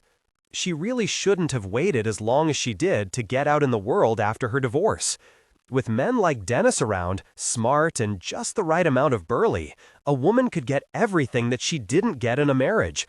Compliments, sex, and downtime when she could just be herself. Of course, he still didn't know her secret, but for the first time, she could imagine telling him about the cancer, about her missing piece. As she walked down the hall, knowing he was watching her, she added a little kick to her step, a sway to her hips. It was nice being wanted. Instead of going back down by elevator, Virginia headed to the art school, clutching the can of mace Dennis had given her last week, just in case any hoodlums might be lurking about. She tucked it back inside her purse as she wandered through the rooms, keeping an eye out for anything that might help identify the artist behind the watercolor. The lockers contained ancient paints, brushes with hardened bristles, and other detritus of no value. The narrow wooden slots for storing large canvases were mostly empty, and the few artworks that remained had faded, paint chips forming a mosaic beneath them. How sad for this place to be lost to time, with no one left to mourn it. The same could be said for the entire terminal, if Dennis got his way. She combed through the desks in the small offices, but discovered nothing other than a fountain pen, a jar of dried black ink, and a couple of pencils. She wasn't sure what she was looking for, but in any case, nothing jumped out as important. At the entrance to the storage room, though, she froze. 2 new crates had been opened and pulled into the center of the room. The wall of artwork had changed again. 2 bright monochromes in orange, which definitely hadn't been there before, were tacked up in the very center. Someone had been in here, digging through the crates, putting paintings up and taking them down, looking for something. This was no ghost. A muffled moan sounded from another room. She froze, hoping to hear Dennis's baritone calling out her name. Had she locked the door behind her? She couldn't remember. Those thugs, the ones she'd encountered last week, might be back. If she screamed, who would hear her? No one. She was trapped. She unzipped her purse to retrieve the can of mace, the sound louder than expected, and heard footsteps in response. A shuffling, followed by a loud bang. Now there was no doubt in her mind. Someone else was inside the school. Virginia ran through her options. Whoever else was inside was somewhere between her and the front door. She looked about for a place to hide, a closet or under a desk. But the thought of staying put terrified her. Running as if she was on fire, Virginia made it to the exit without looking right or left, staring straight ahead at her goal, sure that at any moment an arm would reach out and grab her hair, her clothes, and yank her backward. She fumbled with the doorknob, breathing heavily, her hands shaking, and finally turned it. Bursting into the hallway, she headed right, to safety. A man in a suit stood in front of the elevator. Thank God. Not Dennis, but not a thug. She looked behind her for the first time since her sprint. No one was there. No one was coming. Are you all right? The man's eyes showed a wary concern. She could only imagine what she looked like. Rumpled, her face red, eyes wide. I'm fine, thank you. The elevator opened. After you. She rushed inside, breathing hard, relief setting in only after the doors had closed. Chapter 11, May 1929. They'll be here any moment, Clara. Do hurry. Clara nodded at Oliver through the reflection of her vanity mirror. He looked as handsome as ever in a natty yellow bow tie and two-toned Oxfords, his face flushed with excitement at the arrival of their dinner party guests and from the martini he'd drunk while dressing. He drew close and kissed her on the top of her head. Sorry, I know you must be tired. You've been working all day, and now I'm forcing you to hobnob with strangers. You aren't mad, are you? Of course not, my love. I know how you enjoy your salons. She tilted her face up, and he kissed her properly, slowly, until she was dizzy and breathless. It still amazed her that this beautiful boy was all hers. So much had happened since she'd signed a contract with Vogue last year. At times, Clara's new apartment at 25 Fifth Avenue was unrecognizable. The squeaky cot from her 10th Street studio replaced with a Macassar bed fit for a queen, with an inlaid parchment headboard. Oliver had laid eyes on it in some uptown furniture store and insisted she take it. They weren't exactly living together, he still had his bachelor pad in the village, but he spent most of the day and many of the evenings here answering her correspondence, arranging social events like tonight's dinner, and generally making her life run as smoothly as possible. What were you working on today? He sat at the edge of the bed and adjusted a cufflink. They want a dozen new illustrations for a piece on the well-dressed secretary, and of course the September cover. All day she'd been working on the cover, a woman at the wheel of an automobile, facing out, the door open, one hand casually resting on the steering wheel and the other on the back of the seat. The figure had come easy enough, but she'd been struggling over the details of the car when Oliver had told her it was time to wash up and dress. Like an obedient child, she'd cleaned off her brushes and palette and closed the door of her studio behind her. Should never have attained the success she had without him. Between the commissions and teaching, she was even able to sock money away. The school term would end in a few weeks, and she was thrilled to have had a class of 30 this term, with no dropouts at all. She slid a pair of crystal combs into her unruly mane. I forgot to mention, Mr. Lorette at the art school said my class would be moved to a bigger studio in the fall, to fit the additional students. Isn't that tiring, though? Why teach when you don't have to? The smile on his face belied his concern, she knew. Lately, he'd complained they didn't spend enough time together, suggesting a long weekend at Campo Beach or a jaunt to Europe. But now that she finally had the work she had craved for so long, she couldn't bear to walk away. She also had a terrible fear that it was all going to be taken away at any moment. That was what had happened to her father, after all. One day they were eating steaks and caramel custard, the next she was scrounging in a vegetable garden for potatoes to make soup. She understood that, rationally, it was her father's own fault. But that sense of fragility, of everything all coming crashing down, stayed with her always. That makes the impossible feel plausible. Let technical details flow naturally. She was like one of those squirrels in Washington Square Park, tucking nuts in their cheeks and burying the rest of the bounty. The taste of success had only increased her urge to accumulate more work, more money. And it had all come so quickly. The months flew by in a blur. Yet every morning when she rose, she peered out her bedroom window, the rectangular buildings and conical water towers sharp against a blue sky, and gave a moment of thanks for Oliver, for her work, and for this lovely city. She didn't mention the other reason she enjoyed going to the School of Art twice a week. Sometimes, after class, she and Levon would meet for a coffee in the Grand Central Terminal restaurant. Or they'd sneak off for a quick smoke away from the students in her favorite place in the building, a secret room behind the huge Tiffany clock that overlooked 42nd Street. While there was no reason to keep this from Oliver, After all, she had friendships with many male artists these days. Oliver and Levon never seemed to get on. They'd run into each other at a couple of faculty dinners at the Lorette's brownstone in the village, where Levon had drunk too much and carried on about the superiority of Armenian poets over American ones. Clara didn't blame Oliver, really. While she admired the depth of Levon's knowledge and his natural exuberance, he could become a tedious conversationalist when his authority was questioned. Clara often teased him that he'd win even more admirers than he had already amassed if he could only pretend, on occasion, that he thought slightly less of himself. But Levon was even more defensive and self-aggrandizing now than he had been when they first met. He'd been stuck in an artistic rut for some time, painting the mother and child over and over, unable to move forward. Clara's good fortune made her want to assist in some way. She'd insisted he be invited to that night's dinner party, even though the thought made her nervous. The guest list was eclectic, a mix of poets and singers, as well as a couple of moneyed husbands and lovers.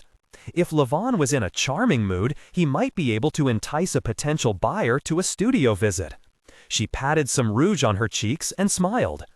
Oliver enjoyed pulling together people from different walks of life. He was a natural as a host, even though sometimes she wondered if his energies might be better put into his poetry.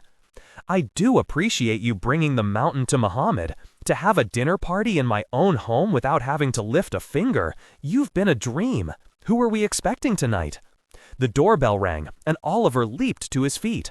A banker and his ode-writing poet mistress, an automobile executive and his opera-singing wife, a fellow alum from Andover, and, of course, Levon. The last name hung in the air. "I'll make the introductions. You won't have to worry about a thing." He disappeared, off to help her maid greet the guests. They were 8 around the dining room table, a shiny walnut number with a matching sidebar, where a silver-plated cocktail set and tray sparkled in the candlelight. Another of Oliver's finds. Levon strode in late, catching Oliver in an awkward hug and kissing Clara's hand before diving into a conversation about European politics with the Andover classmate. Seated to Clara's left was Mr. Kavanaugh, the banker, a man with a penchant for expensive clothes and inexpensive dentistry, judging from his yellowed teeth. He gushed over Clara, remarked on her latest cover, asked her about the Paris fashions. "My wife goes over every season, you know. She adores your work, has even had several framed for our house in Glen Cove."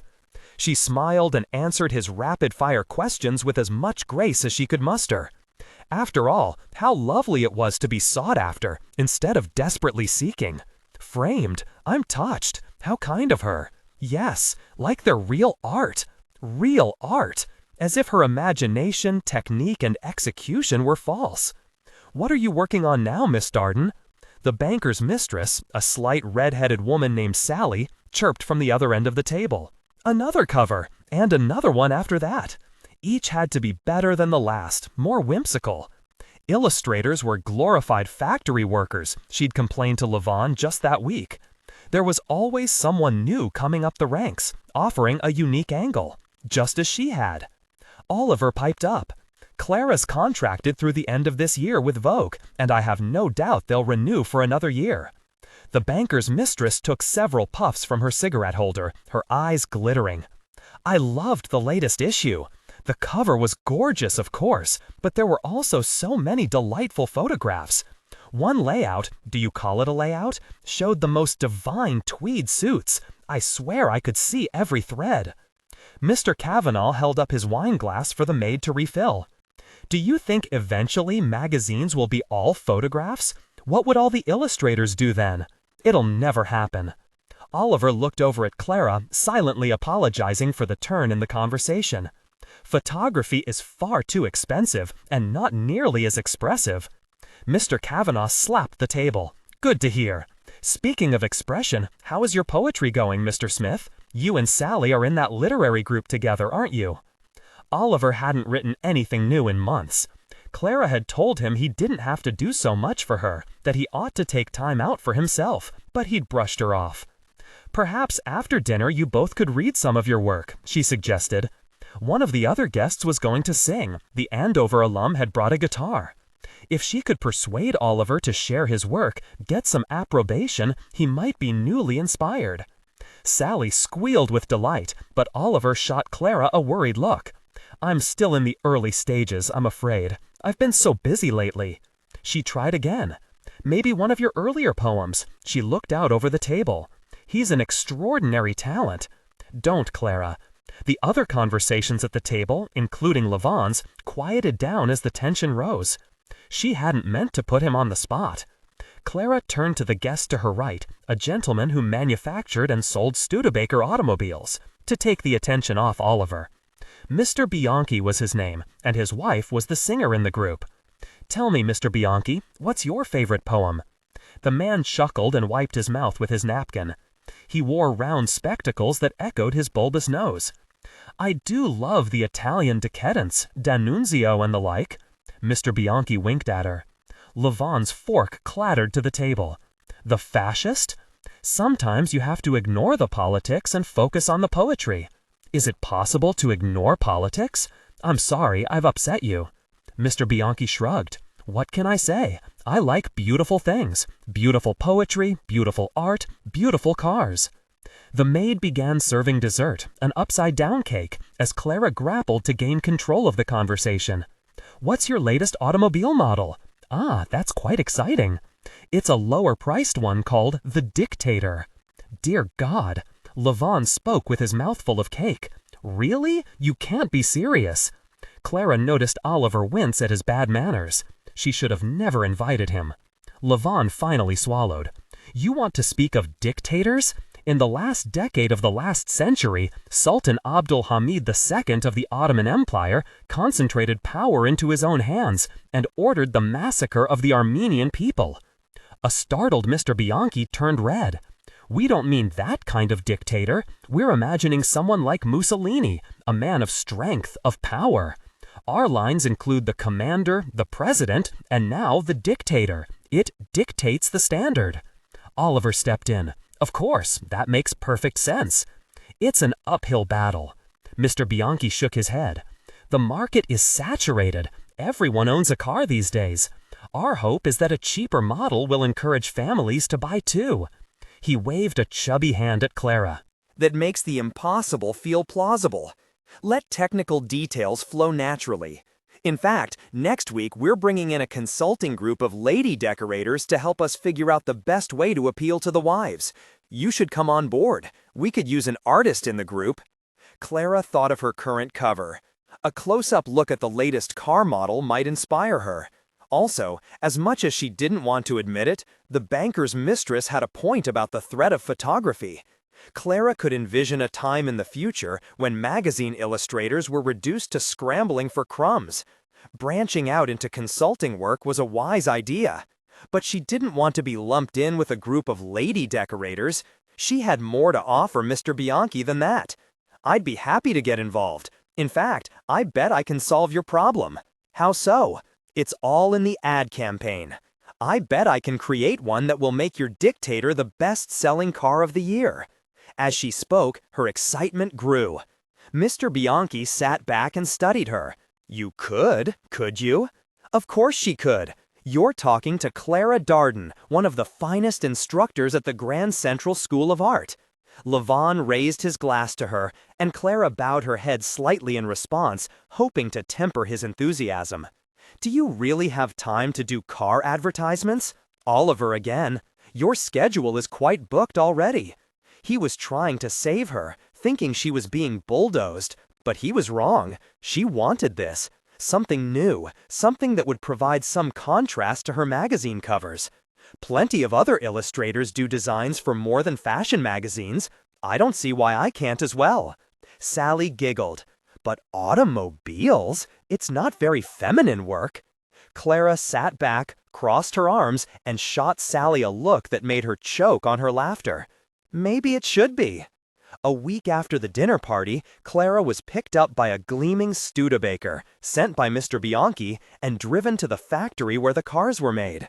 A massive, drab cement structure about an hour away from the city. Mr. Bianchi's well-appointed office, however, was a pleasant surprise, replete with geometric paneling and Ruhlman chairs. Finely detailed toy cars dotted the bookshelves. 4 other women, 2 of whom were renowned designers, sat in chairs in a semicircle around Mr. Bianchi's desk. Clara made her way to the empty seat as introductions were made. "I'm so pleased you could join me today. Would anyone like a drink?" Mr. Bianchi's nose twitched. All the women, save Clara, declined the offer. He poured a couple of scotches from a bar concealed behind one of the panels, then handed a glass to Clara. She drank a sip, careful to not let him see how it burned her throat. "On my desk, you'll see the latest design for the dictator. Take a look and let me know your thoughts. We want to know what's the best way to market it so women will encourage their husbands to snap one up over all our competitors." As she spoke, her excitement grew. Mr. Bianchi sat back and studied her. "You could you?" "Of course she could. You're talking to Clara Darden, one of the finest instructors at the Grand Central School of Art." Levon raised his glass to her, and Clara bowed her head slightly in response, hoping to temper his enthusiasm. "Do you really have time to do car advertisements?" Oliver again. "Your schedule is quite booked already." He was trying to save her, thinking she was being bulldozed. But he was wrong. She wanted this. Something new, something that would provide some contrast to her magazine covers. "Plenty of other illustrators do designs for more than fashion magazines. I don't see why I can't as well." Sally giggled. "But automobiles? It's not very feminine work." Clara sat back, crossed her arms, and shot Sally a look that made her choke on her laughter. Maybe it should be. A week after the dinner party, Clara was picked up by a gleaming Studebaker, sent by Mr. Bianchi, and driven to the factory where the cars were made, a massive, drab cement structure about an hour away from the city. Mr. Bianchi's well-appointed office, however, was a pleasant surprise, replete with geometric paneling and Ruhlman chairs. Finely detailed toy cars dotted the bookshelves. 4 other women, 2 of whom were renowned designers, sat in chairs in a semicircle around Mr. Bianchi's desk. Clara made her way to the empty seat as introductions were made. "I'm so pleased you could join me today. Would anyone like a drink?" Mr. Bianchi's nose twitched. All the women, save Clara, declined the offer. He poured a couple of scotches from a bar concealed behind one of the panels, then handed a glass to Clara. She drank a sip, careful to not let him see how it burned her throat. "On my desk, you'll see the latest design for the dictator. Take a look and let me know your thoughts. We want to know what's the best way to market it so women will encourage their husbands to snap one up over all our competitors." The ladies huddled around the desk as Mr. Bianchi made his way to the back of the room. Better to study their figures, Clara surmised. This was all a sham so he could announce to the world that he'd designed a car using the input of women. He really didn't want to hear what they said. The drink made her bolder than she might have been otherwise, more easily outraged, but she patiently waited her turn to study the drawings. Each page offered a different view: the exterior, the interior dash, details of the hardware. "Who is your ideal buyer for this car?" asked one of the other consultants. "A family that requires a second, so the wife can tootle around town while the husband's at work. Or a family that's just starting out, that can't afford our more expensive lines." Clara spoke up. "What's the price point?" "I see you've studied the terminology. Well done." "Around $1,200. The ladies spoke over one another in an effort to impress. "You must have an advertisement of a man opening the door for the lady, and maybe she's dressed like Cinderella going to a ball. How about a woman behind the wheel with a little boy on her lap, pretending to drive? That'll warm the hearts of the mothers." While they brainstormed, Clara wandered over to an observation window to the right of the desk, which looked down at the factory floor. Below, hundreds of men attended to the assembly lines, lifting parts from trolleys and affixing them to metal chassis, an intimate dance of muscles and machinery. She touched her fingertips to the glass. "I'd like to go down on the floor." Mr. Bianchi blanched. "You don't want to go down there. You'll get grubby. I'd hate to see you spoil your lovely dress." She insisted, and he called in a foreman, who handed her a smock as they headed down several flights of stairs to the floor, where the noise level almost burst her eardrums, and the smell of grease and sweat threatened to overwhelm her. Instead of covering her nose, she inhaled deeply. This was what car making was all about. They were machines, and the design was secondary to the utility. But that didn't mean the design was superfluous. The foreman, unlike Mr. Bianchi, didn't rush her. She got down on her hands and knees and peered under a finished car, curious what she would find. Another worker pointed out the various locks and hinges of the hefty doors, and she ran her fingers over the cold metal.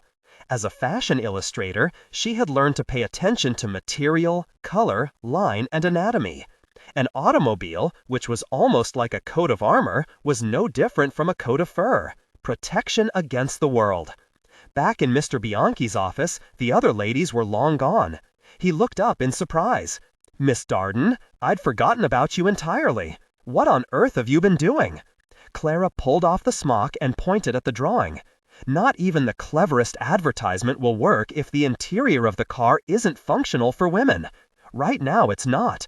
There are too many knobs that stick out, gears that get in the way. It's too easy for her to catch a sleeve on a gear shift or a glove on an instrument gauge. He regarded her warily. "We thought women might like all the styling. The rosettes, for instance, on the robe rail. Don't you think they're pretty? There's too much frivolory entirely. Women don't want to be riding in a stagecoach from the Georgian age. This is a new American mode of transport and ought to reflect that. Look at our clothing. No more bustles and corsets." Mr. Bianchi blushed, but she kept on, picking up a fountain pen and drawing right on the plans. "You want only clean lines inside the vehicle, an Art Deco approach. Get rid of the boxiness of the dash and curve the edges, everywhere." Her pen raced across the paper, her hands sure and even. "The door handles could look like this. Tuck the ashtray away, here." He studied them for a long moment, his brow furrowed. "Do you really think this will sell? Let me go back to my studio and come up with some proper sketches for you. Let's make the 1930 Studebaker something that everyone will talk about. I'm not sure. This is rather overwhelming." If she were a man, no doubt he'd give her opinion more consideration. She stopped drawing and gestured for him to sit. He did so, blinking with uncertainty. "You can use me." "You? All this past year, I've been telling women what looks good, what's a quality product, and why they should buy it, through my illustrations. I can do the same for you. Hire me for the interior design of the Dictator, as well as the advertisement campaign. In the ads, we'll use my name, styled by Clara Darden. They'll trust my taste and insist their husbands buy your car." He looked at the plans, avoiding her stare. He was balking. "Well, I'll have to see." As a girl, she'd listened while her father bamboozled potential clients and had picked up some of his techniques. Time to close the deal. "Here's what you do. Go home and ask your wife. Tell her about our conversation. Then call me tomorrow and we'll talk numbers." A strong handshake, and she was out the door. That makes the impossible feel plausible. Let technical details flow naturally. That evening, Clara shared the day's events with Oliver as they lay in bed. His face stayed still, inscrutable. "Is this why you came to New York City, to design car door handles?" "It's not just the handle, it's the entire interior, possibly the exterior as well. I'm shaping the car, you see, like a sculpture. If you want to do sculpture, then do that. Don't pretend that prettying up an automobile is art, though." His words hurt, but he didn't understand. She tried again. "I'm not prettying it up. Machines can be beautiful, just like furniture, which can be pleasing to the eye and functional at the same time. A Marion Brandt teapot is gorgeous, right? And useful. It's called industrial design, and you oughtn't poo-poo it. What I'd be doing is hard work, but my guess is that it'll pay off grandly. With a company, with a product, I have an infinite number of possibilities. They change car designs every year, which means a new opportunity to make my mark. And another reason to avoid spending time together. Don't be silly, we're together right now. You're working all the time, either in class or in your studio. Now this car project. You could work as well, on your poetry." She expected him to rage out of the room, but instead he sighed. "I'm sorry, you're absolutely right. I have no right to stop you from exploring whatever you want. I'm taking out my own writer's block on you. It's just that you're so prolific. Whatever you do turns to gold. As for me, I'm a champion at dinner parties, no different from my father." She'd never admit it out loud, but his words contained a kernel of truth. Clara wasn't a struggling teacher anymore, was finally making her own way, but every so often she got the impression that Oliver didn't approve of her independence. His happiness at her early successes had soured with the more recent ones. He'd seen his mother's independence stifled by his father, and sometimes Clara worried he was falling into a familiar pattern. If only his work would sell. "How about you try a different form, a short story perhaps?" "Don't you worry about me. I've got all kinds of things up my sleeve. We'll hear good news soon, I'm sure of it." She certainly hoped so. They kissed, and she wrapped herself tightly around Oliver, her head on his shoulder, before falling fast asleep. Clara could hardly wait to get home after her illustration class the next day to see if Mr. Bianchi had left a message for her. If he accepted her offer, she'd get paid not only for the advertisements, but also for the interior design of the car. She'd be able to add industrial designer to her title, charge a princely sum. Maybe even convince Mr. Lorette to let her teach the subject.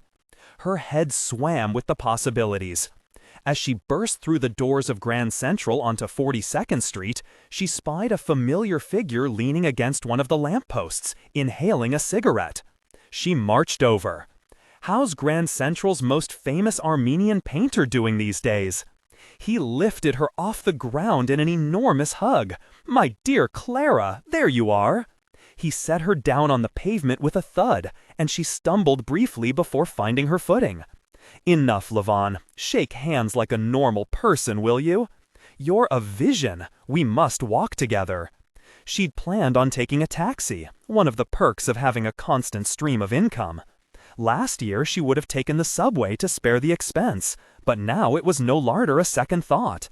She considered asking Levon to join her in the cab, but it was a brilliant May day. A walk would do her good, and whatever Mr. Bianchi had to say could wait. Better to make him wait, probably. They turned onto Fifth Avenue. Usually maneuvering along Fifth Avenue this time of day was a matter of dodging tourists and pedestrians coming the other way, not to mention human cannonballs careening out of doorways with no regard for the regular flow of foot traffic. But walking with Levon was much like being one of Moses's followers, she suspected. His mass, his posture, caused the river of humanity to flow around him.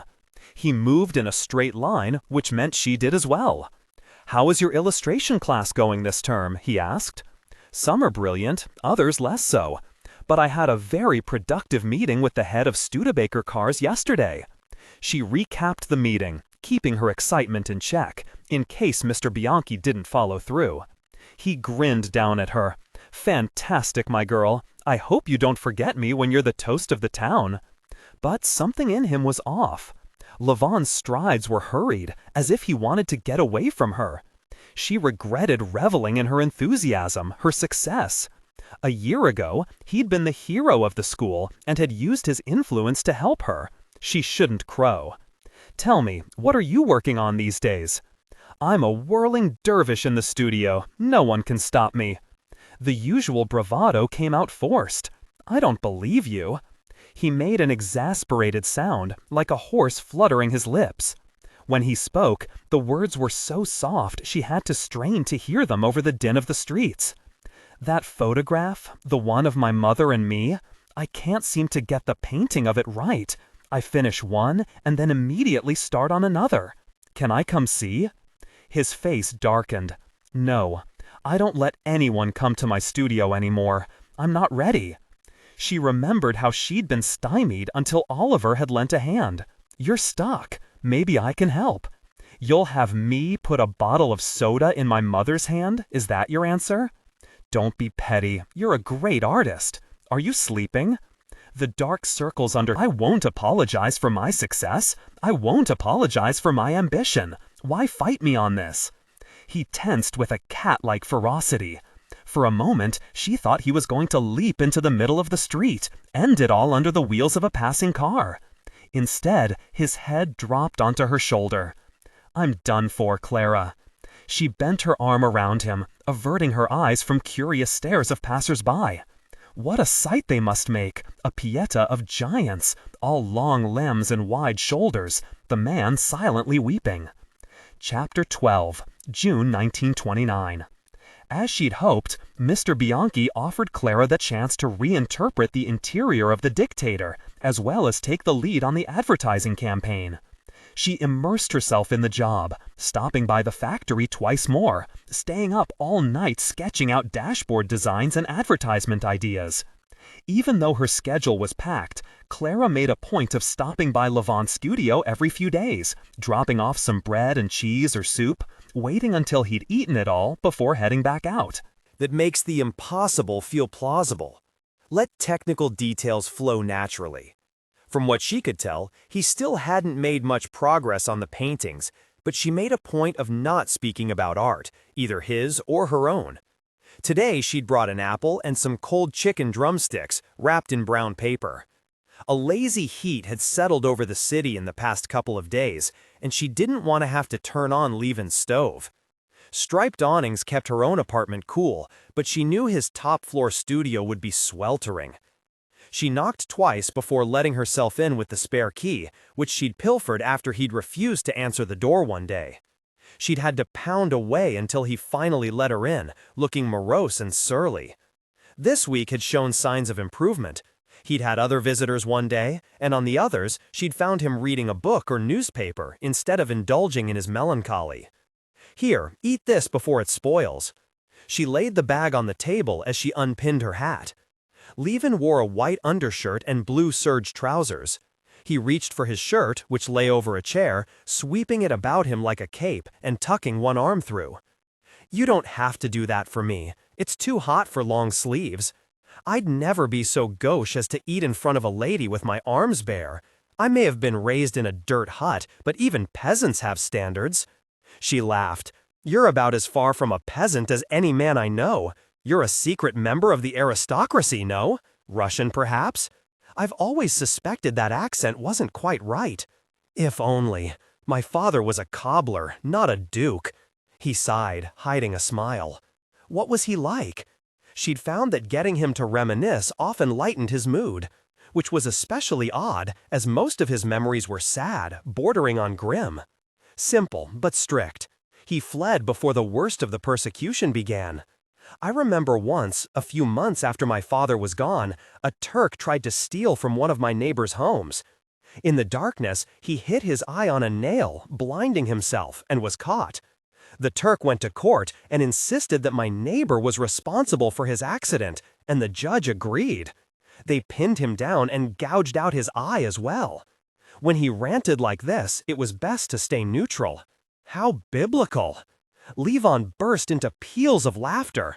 That is why I adore you, my Clara. You are not afraid of anything. You don't cower like the rest of them. What happened to your father? Did you ever find out? He started a new family in the States. When my sister and I finally came here, she wanted to try to find him. But what was the point? He had left us behind in that morass. I wanted nothing to do with him. How did you manage when you first got here? If she could remind him of his resiliency, maybe he would break free from these doldrums, return to the passionate man she'd first met. I found work in an art store. I've always drawn, even when I was young. I made paints from whatever I could find, pear juice and peels, from egg yolks. You're the same way, no? I suppose.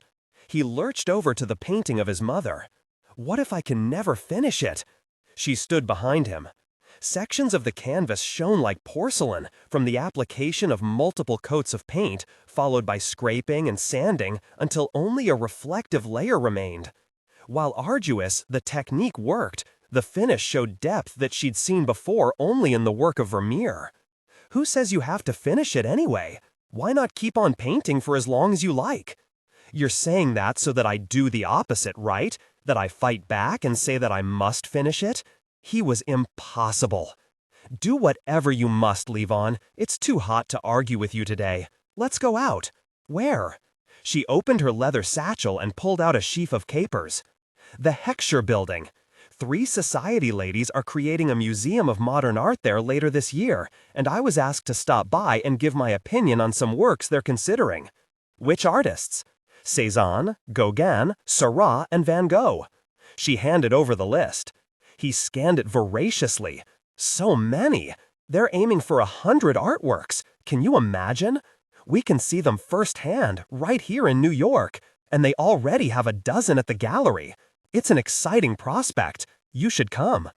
What exactly are you doing for them? Mr. Lorette told them I'd take a look at the space, offer my thoughts on the light, that sort of thing. Why didn't he ask me? Good. The old competitive Levon was seeping through. She tried not to smile. Because you've been a miserable wretch the past month, and he was probably afraid to approach you. Like almost everyone else at the school. But not you.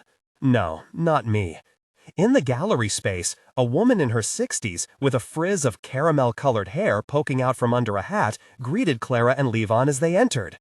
I'm Miss Lily Bliss. You must be Miss Darden. I do love your covers. Such an air of whimsy to them.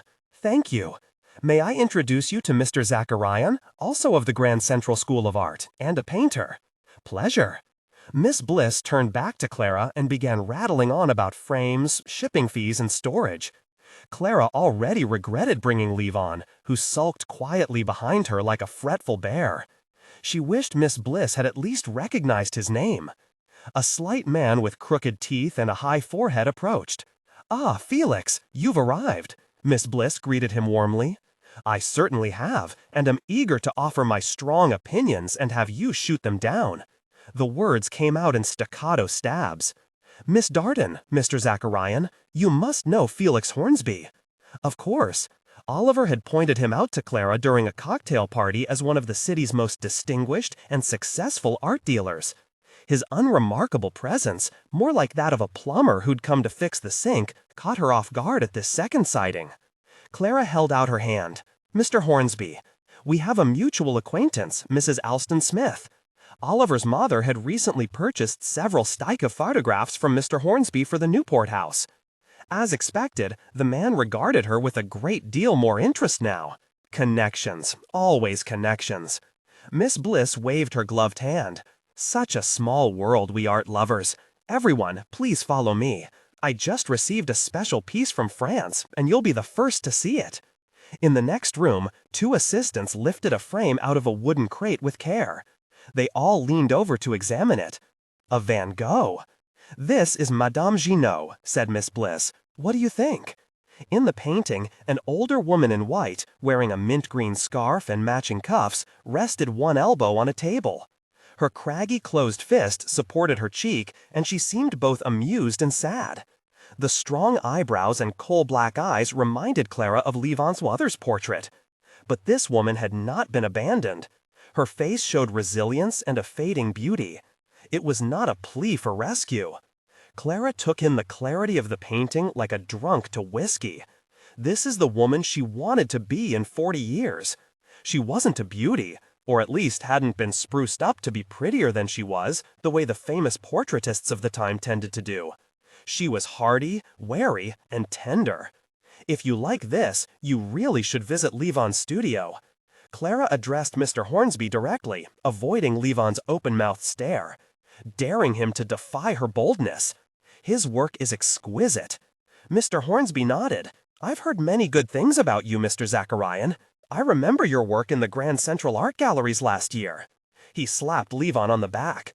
Levon didn't bellow or storm out as she feared he might. Instead, he remained strangely mute as they wandered through the rooms while the rest advised Miss Bliss on lighting and paint color. After the tour, Levon made his excuses and left without waiting for her. Here she was, giving him the opportunity of a lifetime, and he'd blown it. What bothered her most was that his work was terrific. She hadn't embellished her admiration. "Mr. Hornsby, I'd like to invite you to see Mr. Zacharian's studio." That makes the impossible feel plausible. Let technical details flow naturally. Hornsby looked confused. Wouldn't he normally invite me himself? He would, but he was in a rush to get back and paint. Why don't we meet there tomorrow at 1? She dragged Levon with her into the blinding glare of success, in spite of his moods and lack of any social niceties. Just as Levon had unknowingly inspired her at the May Ball, she would prop up Levon for as long as she could stand him, offer him access to her contacts and her sway. His works deserved to be seen and sold, she was sure of that, and perhaps one sale or even an encouraging word from someone like Felix Hornsby would lift him out of the darkness that pulled him back to the pain of his past. He'd be furious, but she didn't care. Clara let herself in with the key to Levon's studio and looked about. The weather hadn't cooperated one bit. Dark storm clouds brewed beyond the slanted windows, rendering the place more like a vault than an airy artist's loft. But she'd have to make do. Mr. Hornsby would be there any moment, and she wanted him out by the time Levon returned from teaching his class at 2. A lightning bolt cracked like a warning as she arranged the easels in a U-shape before turning to the dozens of paintings leaning against the walls.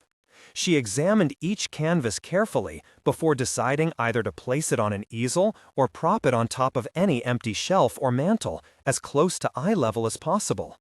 Levon's breadth of talent astounded her. So many different ideas, wrangled and re-wrangled, resulted in a powerful array of images. Except his imitation Picassos, which she tucked out of view in the small bedroom. Clara stepped back and surveyed her efforts. Not bad at all. But where was Mr. Hornsby? She waited, hopeful at first, but after 45 minutes she began to panic. Her plan was to amaze him with the artwork, get him to agree to represent Levon, and then show him the door so she had time to write the room. She'd tell Levon the good news when he returned from teaching, but time was getting tight. A fierce bang on the studio door brought her to her fate. She sprang for the latch. Mr. Hornsby stood on the other side, rain dripping off his hat and down his shoulders. "I couldn't get in. I've been waiting downstairs for 5 minutes. I was about to leave when someone came down and let me in." "I'm sorry." She must not have heard the buzzer over the chainsaw of rain slamming on the roof. "Please, I'll get you a towel." She ran to fetch one from Levon's tiny bathroom, where a delicate child's brush balanced on the edge of a pedestal sink, strands of black hair entwined in the bristles. The unexpected intimacy brought tears to her eyes. For all she knew, he'd brought it with him from his homeland, carried it all that way. The image of a young Levon running it through his thick mane in an effort to appear presentable in the midst of so much turmoil pained her. The fact that Levon, as a grown man, used it still was unbearably sad. She pushed it from her mind and went back out, offering tea and cookies, anything to swing Mr. Hornsby's foul mood. "No, I don't have much time. Where's the artist?" "Levon is running late, but why don't we start here, with the still lifes?" Mr. Hornsby surveyed them, various arrangements of pears and figs in bold, almost garish hues. They moved on to the drawings, including one of a woman in bed, the covers pulled up to her chin. Then landscapes, a couple of self-portraits.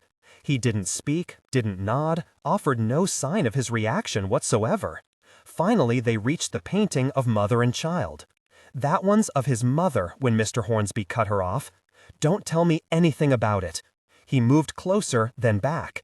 She stayed quiet. Mr. Hornsby was right. There was no need for words. She could tell the figures on the canvas haunted him, just as they had her. The rain ended, and a powerful silence descended over the studio, broken by a faint scratching sound. For a second she thought maybe a mouse had skittered across the floor. But no, it was Levon's key in the lock. He entered with his back to them, closing a large umbrella and giving it a final shake in the hallway. He turned around, staring at Clara, then Mr. Hornsby, and back again at Clara. She wished she could fall into a hole, disappear. Mr. Hornsby held out his hand, practically skipping across the room. "Mr. Zacharian, what a pleasure!" Levon didn't respond. Mr. Hornsby looked over at Clara. "Is something wrong?" She implored Levon with her eyes, keeping her voice measured, pleasant. "Mr. Hornsby is here to see your work. I arranged for him to come by." Mr. Hornsby's expression turned from confusion to suspicion. Mr. Zacharian didn't know I'd be coming, did he? She shrugged, waiting them both out. It was too late now. Let the games begin. Levon barged across the room, and to Mr. Hornsby's credit, he ignored him. The man clearly had experience with temperamental artists. How did you achieve the luminescence in the background of this one? Mr. Hornsby pointed to a still life. Levon stopped in his tracks. She recognized the desperate look in his eyes. Wanting acclaim, wanting success. If Mr. Hornsby played him carefully, this just might work. They began discussing viscosity and tints. Levon's words began measured, precise, but soon they tumbled out, just like in his painting classes. The two men shared the same vocabulary, which helped break down Levon's defenses. The still lifes vibrated with energy. The self-portraits murmured with pain and loss. She finally understood why Levon was reluctant to put his work up for inspection. His art was a direct reflection of his very being, which meant an analysis by someone like Mr. Hornsby was in fact an examination of Levon's soul. Clara's illustrations were a completely different animal, outside of herself, a separate product, a business, as Levon had put it. They approached the mother and son portrait. It's not finished. Levon's words grew clipped again, all goodwill fading away. Mr. Hornsby ran his index finger over his bottom lip, staring hard. No, to finish it would destroy it. It's the rawness, the empty spaces, that make us grieve for this woman and this boy. It should never be completed. That pinprick of approval, of understanding, shredded Levon's carefully constructed facade. He stormed away, grabbing a pitcher from the table and hurling it across the room. I'm done with this. Get out. I didn't invite you here, and you should never have come. Levon, he understands. Let him stay. Don't do this. Clara shook with disappointment and fury. Out. Now. She grabbed her bag and hat and retreated, Mr. Hornsby skittering behind her. To her surprise, Mr. Hornsby accepted her apologies out on the street, patting her hand. Don't fret, Miss Darden. I've been kicked out of many an artist's studio in my time. At least I didn't get hit by a palette covered in wet paint. But she couldn't let it go. Clara stewed during her illustration class the next day, angry at the unwarranted drama of it all. She'd done Levon a favor, even if he didn't recognize it. She clapped her hands together. All right, class, the break is over. Please take your places. Thanks to a favor from a Vogue editor, the students had been treated to a true fashion model today, a sylph-like girl who'd appeared in the pages of the magazine in the latest editorial layout. The model puffed on her cigarette holder before resuming her position on a green chaise lounge that the students had dragged to the front of the room. 2 more hours of class. Knowing she'd go mad if she didn't do something with the extra energy coursing through her body, Clara sat down at a drawing table near the back of the room, where she could survey her students' efforts while keeping her own work private. The model wore a cerulean blue georgette crepe dress with a dropped waist and neckline, wide sleeves, and a matching ring of rosettes that encased her hips. A turban covered most of her black hair. Her features were tiny and pointed, allowing the clothes to take center stage. That makes the impossible feel plausible. Let technical details flow naturally. Clara took up a pencil and sketched an outline, filling in details, taking her typical approach, elongating the neck, sloping the shoulders, and de-emphasizing the head. The final rendering was all curves and froth. Out of habit, she signed her name on the bottom right corner, along with the year. She stepped back and tried to view it as if it were one of her students' efforts. Pedestrian. Rote. An object to be looked at once in a magazine and then tossed in the trash. A calling card for a business proposition. Turning over the paper, she tried again, this time from a purely artistic standpoint. How would Levon see it? Instead of sketching with fluttering, light lines, she pushed down hard, not caring if it didn't align with the editorial perspective. The model became an afterthought the longer she concentrated, her focus staying on the paper and the drawing. She wanted to paint like Levon, from the inside. The model was exquisite, which only made Clara's irritation grow. Why did she have to be pretty? What did it mean that this woman was considered a beauty? The woman in the Van Gogh painting wasn't pretty, and that was why the artist chose her. Because she had lived a life, and it showed on her face, in her posture. A smooth face was a bore. Drawing a set of perfectly bowed lips was fun the first time, but what if this time she made the mouth garishly wide? What then? And what if the fingers were thick stubs instead of long tapers? The drawing was a mess, but a good one. She unscrewed some paint jars, chose a flat brush, and swept a light water wash across the background. No, the water diluted the brush strokes. Working dry, she mixed the blue for the dress and laid it down fast, knowing it was a race against time before it set.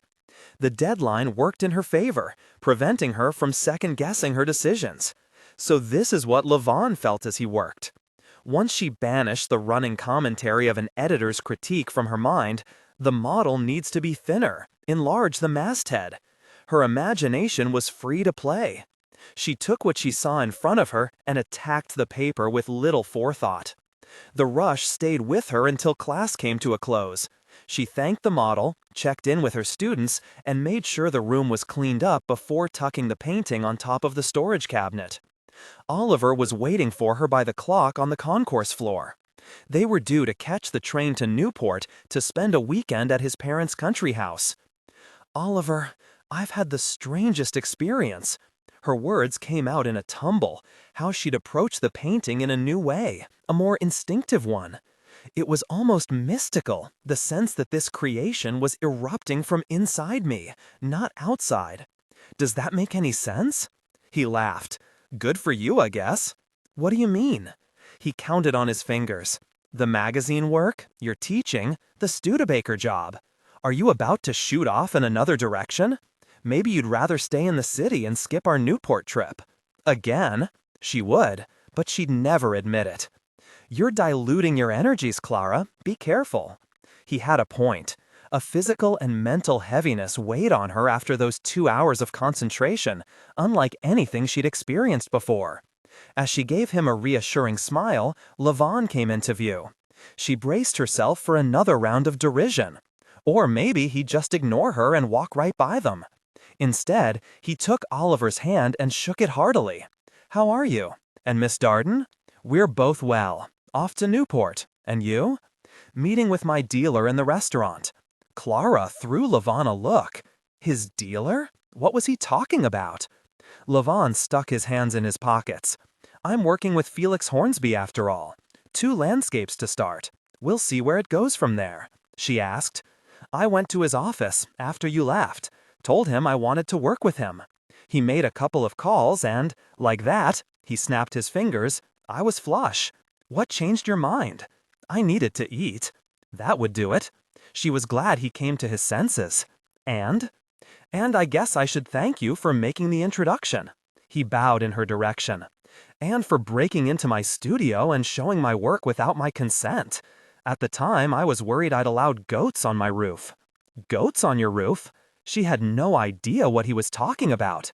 He gave them both a hug, smiling broadly, before striding away. The old Levon was back. Strange man. Oliver shook his head as Levon disappeared into the crowd. Let's just hope his English skills improve soon. Chapter 13, November 1974. Overnight, the scare Virginia had at the defunct School of Art faded slightly. The sound was probably rats scurrying around, not a person. As a matter of fact, she'd seen several large rats scrounging for food around the terminal's garbage cans. In her head, she replayed the scene. Had those been footsteps? No, just scurrying. What about the bang on the door? Just an old paint can that had gotten knocked over by a rodent. Virginia stumbled out of bed and into Finn's brightly lit kitchen where Ruby sat eating a bowl of cornflakes. Finn poured her coffee without saying a word, knowing that it took her 10 minutes before she was fully cognizant.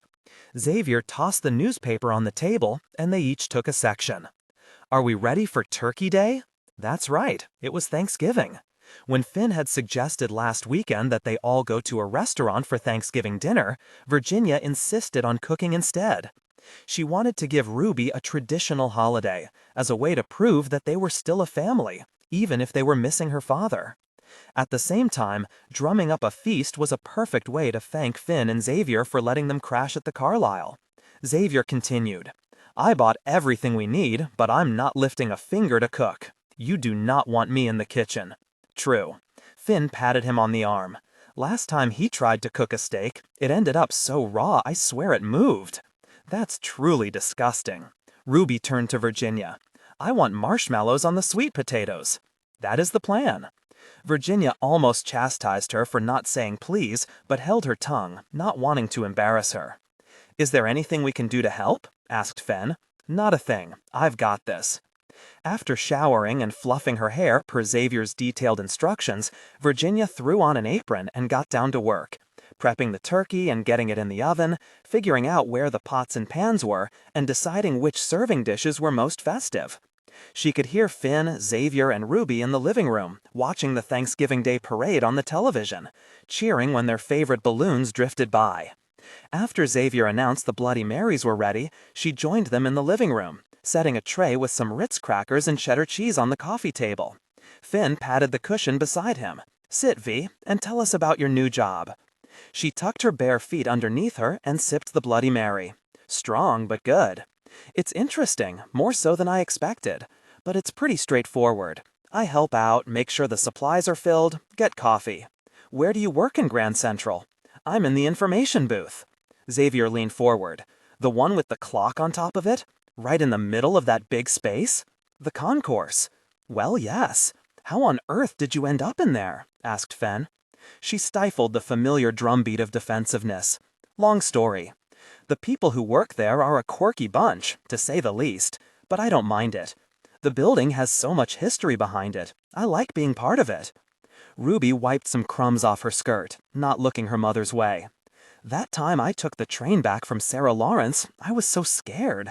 The place is creepy." "It's not creepy once you get used to it, although I am careful. In any case, it's a paycheck." She shrugged. "Who knows how long I'll be there." "Why the uncertainty?" Xavier asked. That makes the impossible feel plausible. Let technical details flow naturally. The building might lose its landmark status, in which case the owner wants to put up a skyscraper. They'd move the train station down below ground and build up above it. "They shouldn't tear Grand Central down," said Finn. "They'll just regret it, like with Penn Station." "But why keep something that's old and crummy?" asked Ruby. She'd been edgy since waking, flinging her clothes around their shared room because she couldn't find the right outfit. She was probably missing her father for the holiday, Virginia realized with a rush of guilt. It's not all old and crummy. Virginia couldn't help but spring to the building's defense, as if it were an aging, disagreeable dowager, one who deserved a grudging respect. Parts of it are gorgeous. If they tear it down, it would be like taking down the history of New York with it. "What if they said that back in the 1800s?" countered Ruby. "New York would still have cobblestone streets, farms, and tenement buildings. It's called progress." "Your daughter has a good point," said Finn. "I guess so. Maybe we can find some kind of happy medium." She thought of Dennis's model, with the skyscraper perching on top of the terminal. Would that qualify as a happy medium? No. The more she considered it, the more she wanted the terminal to stay as it was. Not only for Terrence, Toto, Winston, and Doris, but so that in 50 years, the city's residents could appreciate the grandeur of the olden days the same way she did now. Finn laughed. "Remember when Mom and Dad took us to the oyster bar?" The memory flooded back. "But then wouldn't let us order oysters because the month didn't contain an R. We had minestrone soup instead." Finn turned to Xavier. She was certain that if an oyster passed our lips in July, we would fall deathly ill. Never mind all the advances in refrigeration. Our mother was always one for a potential crisis. Whether it was that our dad might be robbed at gunpoint or the city was about to fall into the sea, she was always thinking 3 steps ahead. She didn't see the glass half empty. She saw it as laced with angel dust, which she'd heard on the news made you want to jump off buildings. Virginia waggled a finger at him. "There wasn't angel dust back then. Now you're being ridiculous." Finn shrugged. "You know what I mean." To give her a little credit, it really didn't bother her much when I came out. She took that in stride. Blowing off Juilliard, however, that caused an earthquake. The earthquake had occurred on a sweltering Indian summer of a day when Finn was 17.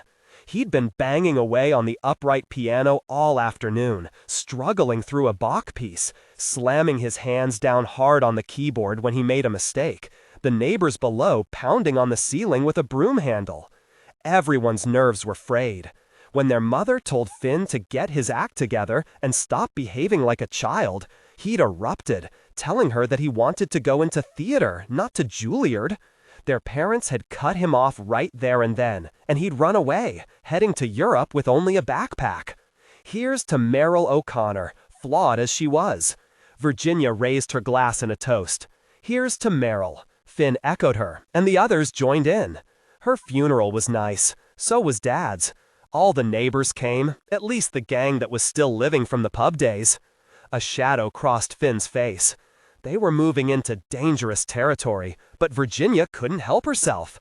She was 2/3 of the way through the Bloody Mary, and the vodka made her brave. "Right," he said. "I just couldn't swing it. We missed you."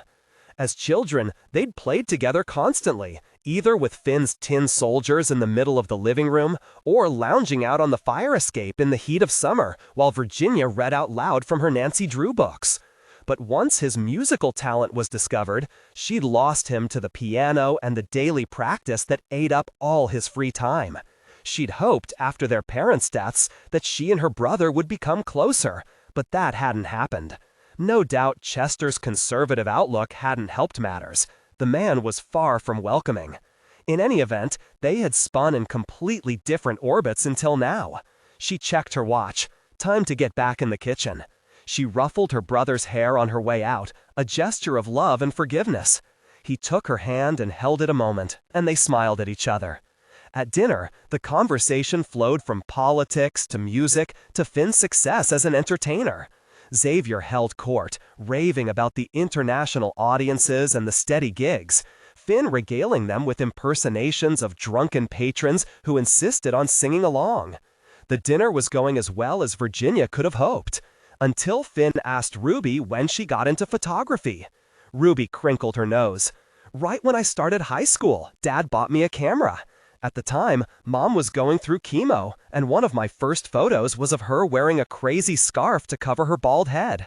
I probably still have it." At first, Finn didn't react. He chewed and swallowed, blinking fiercely, before turning to look at Virginia. "You had chemotherapy?" A shiver of guilt passed through her. This was not how she wanted to break the news to him. To be honest, she'd never wanted to break the news to him. It meant dredging up all those old fears. The shock of waking up after surgery still haunted her. She'd known, going in, that if they found cancer during the biopsy, they'd perform a radical mastectomy. Perform a radical mastectomy. The surgeon's words at first had sounded like it was some kind of symphony, something involving lots of timpani. She'd woken up in a post-surgical haze to see Chester hovering over her. Her right side felt as though a cement truck had parked there. They'd taken not only the breast, but a portion of the chest wall muscle. She'd been carved out and had felt lopsided ever since, physically and emotionally, lurching through the world unbalanced. Still, life had moved forward. I had cancer, breast cancer. But it was 5 years ago. It's over and done with. "Why didn't you tell me?" asked Finn, his eyes wide. "I tried. I sent you a letter. When I didn't hear back, I figured I'd just drop it. There was nothing you could have done." "I never got the letter." He laid down his fork and knife on the plate. "I can't believe you wouldn't tell me." Ruby piped up. "I just assumed you knew, Finn. Mom, why didn't you tell your own brother?" The accusatory tone in Ruby's voice was unwarranted. Virginia was the one who'd had cancer, yet she was the one being browbeaten? Because he was never around. What could he have done? Nothing. She immediately regretted her harshness. Once Virginia was home from the hospital, stiff and sore, unable to raise her arm or lift anything, Ruby helped bolster her spirits. She'd read from fashion magazines and fussed over the bed linens. Chester was there too, of course, but as her recovery failed to meet his expectations, he stayed out at business dinners more and more, a pattern that became ingrained even after she was fully healed. You were a big help, Ruby, and I thank you for that. Now I'm fine. Period. The doorbell sounded like an angry cicada. Virginia leaped up and opened the front door, thankful for the interruption. Ryan, the bartender from downstairs. Come on in, take a seat. Finn waved him in and pointed to an empty chair. We told Ryan to stop by on his break. Virginia shot her brother a look. It would have been nice if he'd told her. Ryan ducked his head, hands together, like a supplicant. I hope you don't mind. I can't stay long, but I couldn't pass up your invitation. Stay as long as you like. Virginia took her seat. We're not going anywhere. She passed him the bowl of string beans. How's the family reunion going? He asked. Woo-hoo! Xavier waved one hand weakly in the air. Great. Finn, do you regret not going to Juilliard? Ruby poured herself some wine. Her second glass, Virginia noted. That makes the impossible feel plausible. Let technical details flow naturally. At least the cancer talk was over, for the time being. Finn held out his glass for a refill as well. No, it would have stifled me. My life's not easy, and sometimes I'm scrambling, but I do love it. Scrambling? Virginia motioned around the room. Finn laughed. Don't let the trappings fool you. We're staying in the fabulous apartment of a friend because the timing worked out. That's sheer luck. Xavier's business is struggling, as is everything these days. Thank God my tips are in cash. Virginia had assumed they were flash, living large and traveling the world. If they were struggling, they didn't let it get them down. An admirable trait, one she could use more of. Ruby placed her hands in her lap. I have an announcement. I hope you'll understand, but you probably won't. Dear God, what now? I'm not going back to college. To Sarah Lawrence? No, to any college. So that was why Ruby had been truculent all day. She was waiting until they were all around the dinner table to bring up what should have been discussed in private, hoping to find safety in numbers. Virginia refused to be manipulated. If Ruby wanted to have this conversation now, so be it. You didn't even give college a try. How can you drop out when you were only there for a few weeks? When we agreed to you taking the semester off, it was on the condition you either found another school or went back to Sarah Lawrence in January. Finn didn't even put in a day at Juilliard. He knew it wasn't for him, just like I do. Finn opened his mouth but didn't say anything. Ryan looked like he wanted to crawl under the table. Ruby, you've been doing absolutely nothing these past 2 months. What exactly would you replace college with? I want to be a photographer.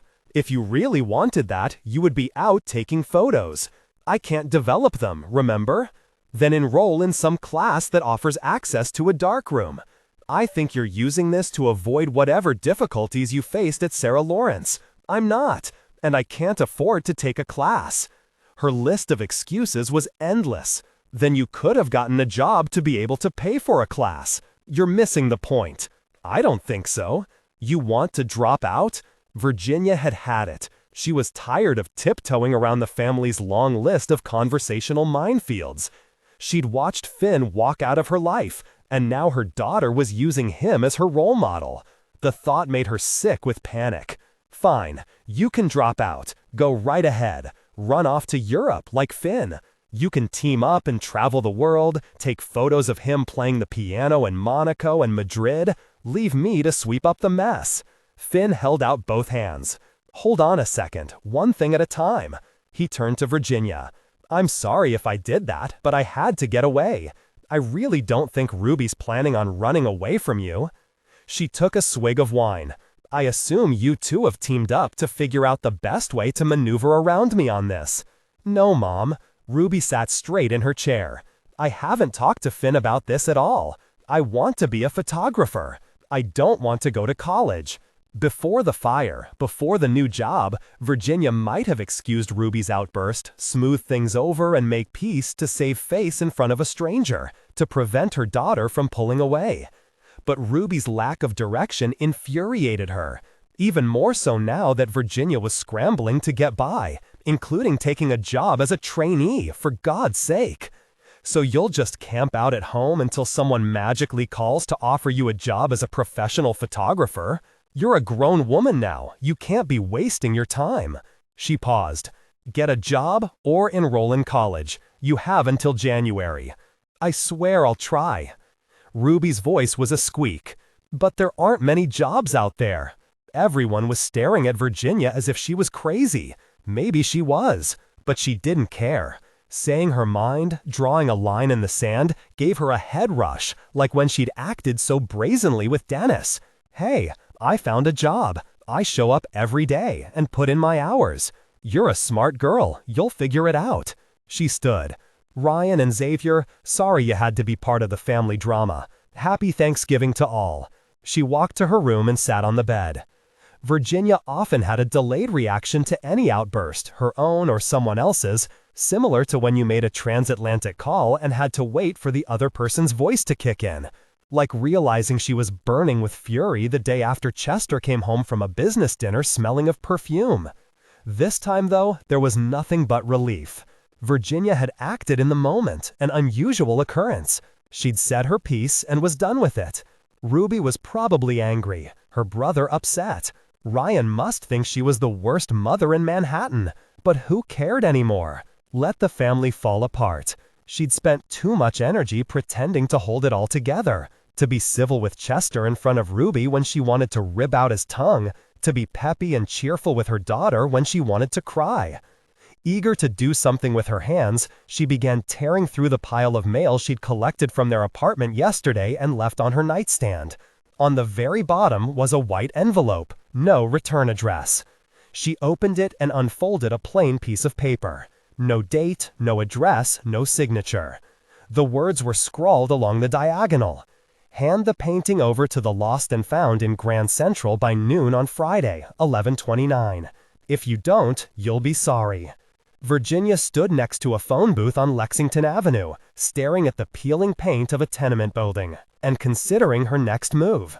A dry wind had swept the sidewalks clear of pedestrians, like an unseen broom, and most everyone was inside watching football or gorging on pumpkin pie. Ruby had left to see her dad, having previously arranged to split the holiday between their two households. As Xavier and Finn cleaned up in the kitchen, Virginia had collected herself, slung on her rain jacket, and headed out into the night. She stepped into the phone booth and slid the door shut, blinking in the harsh fluorescent light. Someone wanted her painting. Whoever sent the note knew she'd been in the school, knew she'd taken the painting, and knew where she lived. Those weren't rats she'd heard. Another person had been in the art school with her.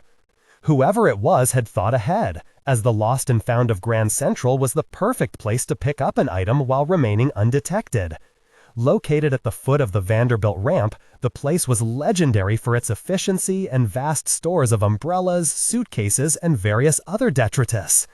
If she turned it in, the painting would be carefully cataloged and safely stored away until whenever the letter writer chose to claim it. Just the other day, Terrence had regaled the information booth clerks with a gruesome story of a surgeon who'd accidentally left a body part on a train in a container with dry ice and gotten it back a few hours later. Virginia checked the postmark on the envelope. It'd been sent earlier this week. The deadline was the same time tomorrow as her appointment with the Loratts. The painting had to be valuable. Somebody wanted it badly to send her a threatening note. She needed to talk to someone, get a second opinion. Virginia heaved open the phone book and looked up her own name. There were 3 Virginia Clays, 1 in Manhattan and 2 in Staten Island, which made it easy enough for whoever sent the letter to figure out her address. She turned to the H's. Dennis Huckle, Yonkers. Her need to confess to someone overrode her shyness in calling him. He was a lawyer, he worked for Penn Central, and maybe it was time for her to come clean and let someone else take over. Let them figure out the provenance and worth of the watercolor. In any event, he would have some solid advice. The phone rang twice before a woman's voice answered, throwing Virginia at first. But he'd talked about taking care of his mother. She must be over for Thanksgiving dinner. Is this Mrs. That makes the impossible feel plausible. Let technical details flow naturally. Huckle? Yes, it is. Who's this? The words didn't crackle with age. I'm sorry, is this Dennis's mother? His mother? No, this is his wife. Who is this? His wife. He wasn't divorced. He'd lied. Virginia couldn't think of what to say next. Jesus Christ, not again. Dennis! The phone went dead. Stunned, Virginia hung up the phone and rubbed her hand on her jacket, as if the sordid exchange could be wiped off. She pulled the folding door open, not without a struggle, and squeezed out. Where now? She wandered back to the hotel, unwilling to go up just yet. A stiff drink might help. Inside Bellman's bar, Ryan nodded. What can I get you? How about a Jameson? He grinned. Sure. Sorry you had to witness the O'Connor family meltdown. Seen plenty of my own. He set a glass on the bar and reached for the bottle. Sunday dinners back in Ireland were a full-out war. Right, Dennis was a liar. He'd deliberately misled her, knowing full well that she was fresh from a divorce. Virginia missed the strict rules of the old days, when you got married, and that was that. But even before Chester had left, their marriage had been fraying at the edges. The confusion of the modern-day world was too much. Everyone did whatever they wanted, in spite of who got hurt. And somehow, Virginia was always the one who got hurt. You okay? Ryan placed the drink in front of her. Not really. She didn't want to go into it. He probably got a version of the same sob story every day. Why did you come to New York? Opportunity. She laughed in his face. Couldn't help it. There's no opportunity here. We're hitting rock bottom. He seemed unfazed. Maybe for now. But it won't always be like this. In 10 years, who knows what'll be going on? It's not like Dublin, which has been around since the age of the Druids. At least there you have tradition. A tradition that makes people want to kill each other. If that's tradition, I want no part of it. The Troubles. Right. Strange how unimpactful your name for the conflict is. The Troubles. Like heartburn or something. Unlike you, Yanks, who prefer to scream to the mountaintop. Not a lot of good either method does. True. They fell into a comfortable silence. The sting of the whiskey soothed her. I'm sorry about the argument with my daughter. She used to be level-headed, before the divorce. Sometimes now I don't recognize her. Happens to everyone at some point. She eyed him. Do you have children? None. Wife? Ex-wife? Sure, she'd heard that before. He winced. What's that look for then? Sorry. Nothing. Troubles of my own. Sorry to hear that. I wish Ruby could settle down, find a practical way to pursue what she enjoys doing. She sighed. I shouldn't have given her a deadline. Your logic made perfect sense to me. If it helps, she's already found a job. Where? Here. We got to talking, and I told her that the manager was looking for an extra barmaid. Here? She tried to imagine Ruby toiling behind a bar, just like her grandfather. None of her classmates would be caught dead doing something so working class. Don't worry, I'll keep an eye out for her. Thanks for doing that. She's not an easy girl these days. That's all right. The tougher the better. Virginia finished up the last drop of whiskey. Her daughter had a job. Virginia had laid down the law, and the world hadn't fallen apart. Sure, she still had her trials ahead of her, including a wretched love life, a mysterious stalker, and the looming decision of whether to turn in the painting, but, for the moment, everything seemed a little less painful. Chapter 14, November 1974. Virginia woke up the next day with one purpose in mind: get her family life in order. Over breakfast, she apologized to Finn for not telling him about the cancer and promised to keep him in the loop going forward. He'd choked up and told her that he'd always be there for her. I love you, V. They'd never, ever exchanged those words before. The O'Connor family was one of Sleepwell's and Very Good Then's. She silently thanked Xavier for having made her brother feel safe and brave enough to say it first. I love you too. When Ruby arrived back from her dad's, Virginia suggested a walk in the park. Warily, her daughter agreed. They circled around the pond where, in the warmer months, model sailboats zigzagged across the shallow waters. The morning was brisk. Frost grayed the tips of the grass. I hear you've got yourself a job already. Ruby dug her hands into her pockets. Yup. Virginia had a hard time imagining her shy daughter working in a bustling bar. She hoped it would be a good fit. The very fact that Ruby had accepted Ryan's offer was a good sign, though. That's great. Once I start getting paychecks, I'm going to take a class at the New York Institute of Photography. You seem determined. Ruby nodded, staring out across the water. I want to prove to you and Dad that this is the right path for me. Did you mention it to your dad last night? Ruby made a noise like fireworks, her hands splayed out. I take it the idea went over well. A reluctant grin spread over Ruby's face. Then she laughed. He lost it.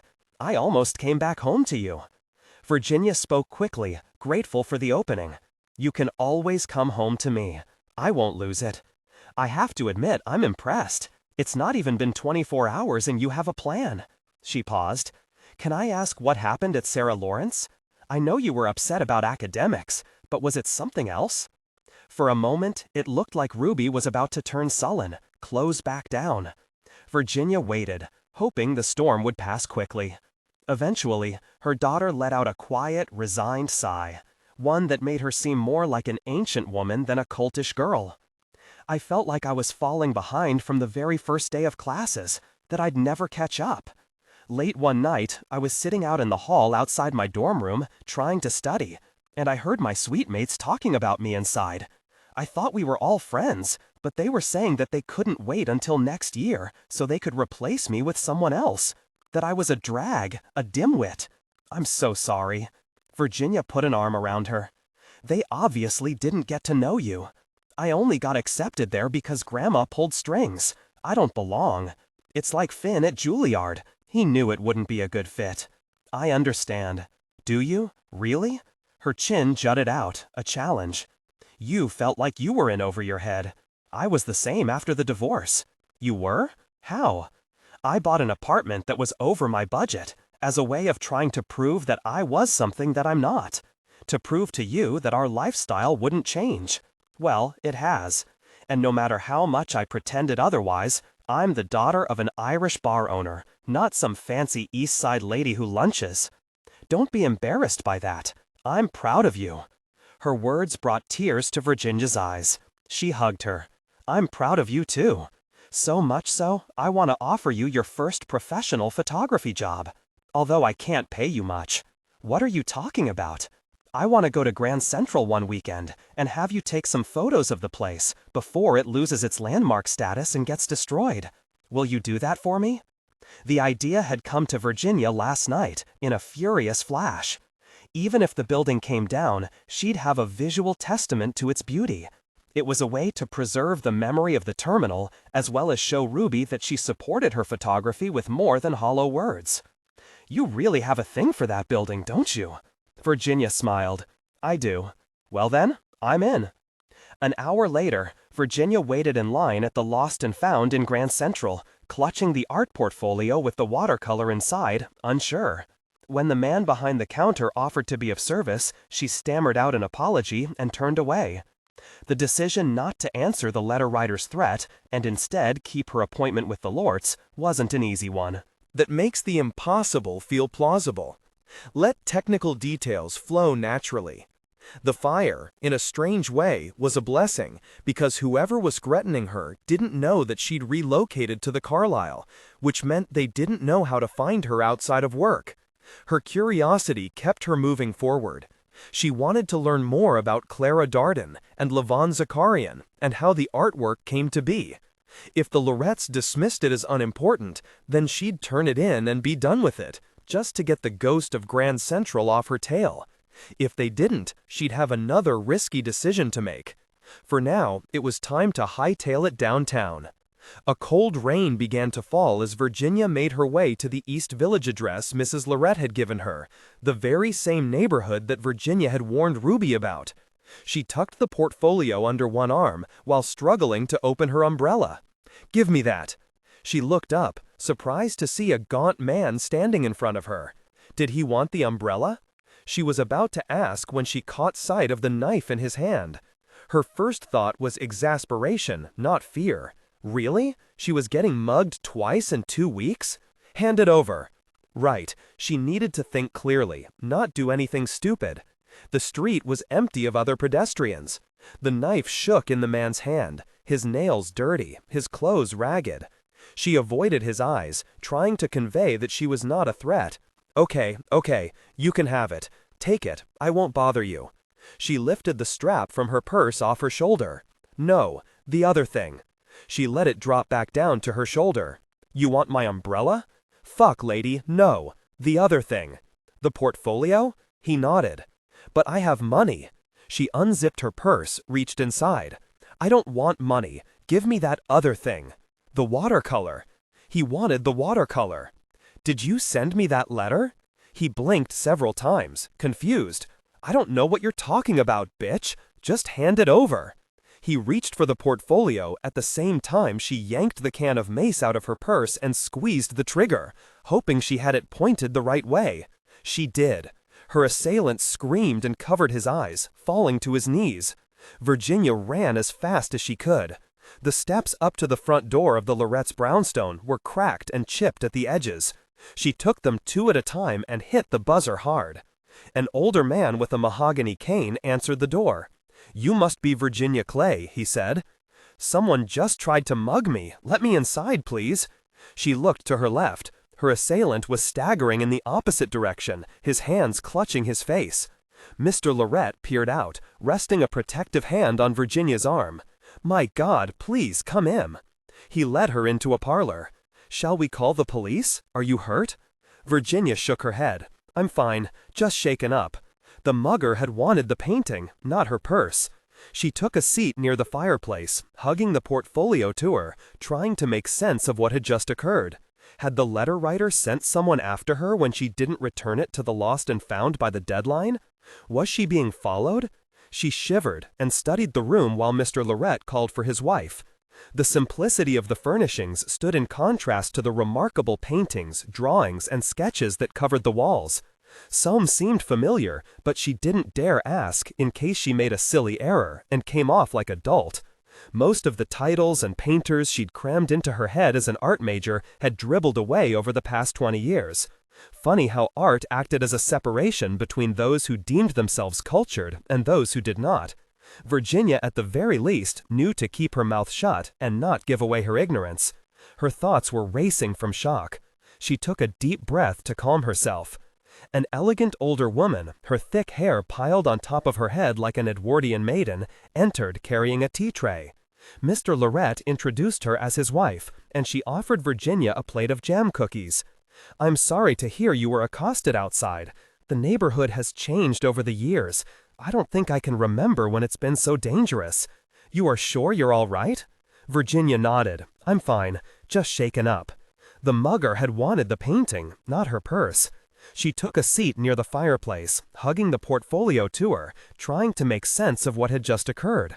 Had the letter writer sent someone after her when she didn't return it to the lost and found by the deadline? Was she being followed? She shivered and studied the room while Mr. Lorette called for his wife.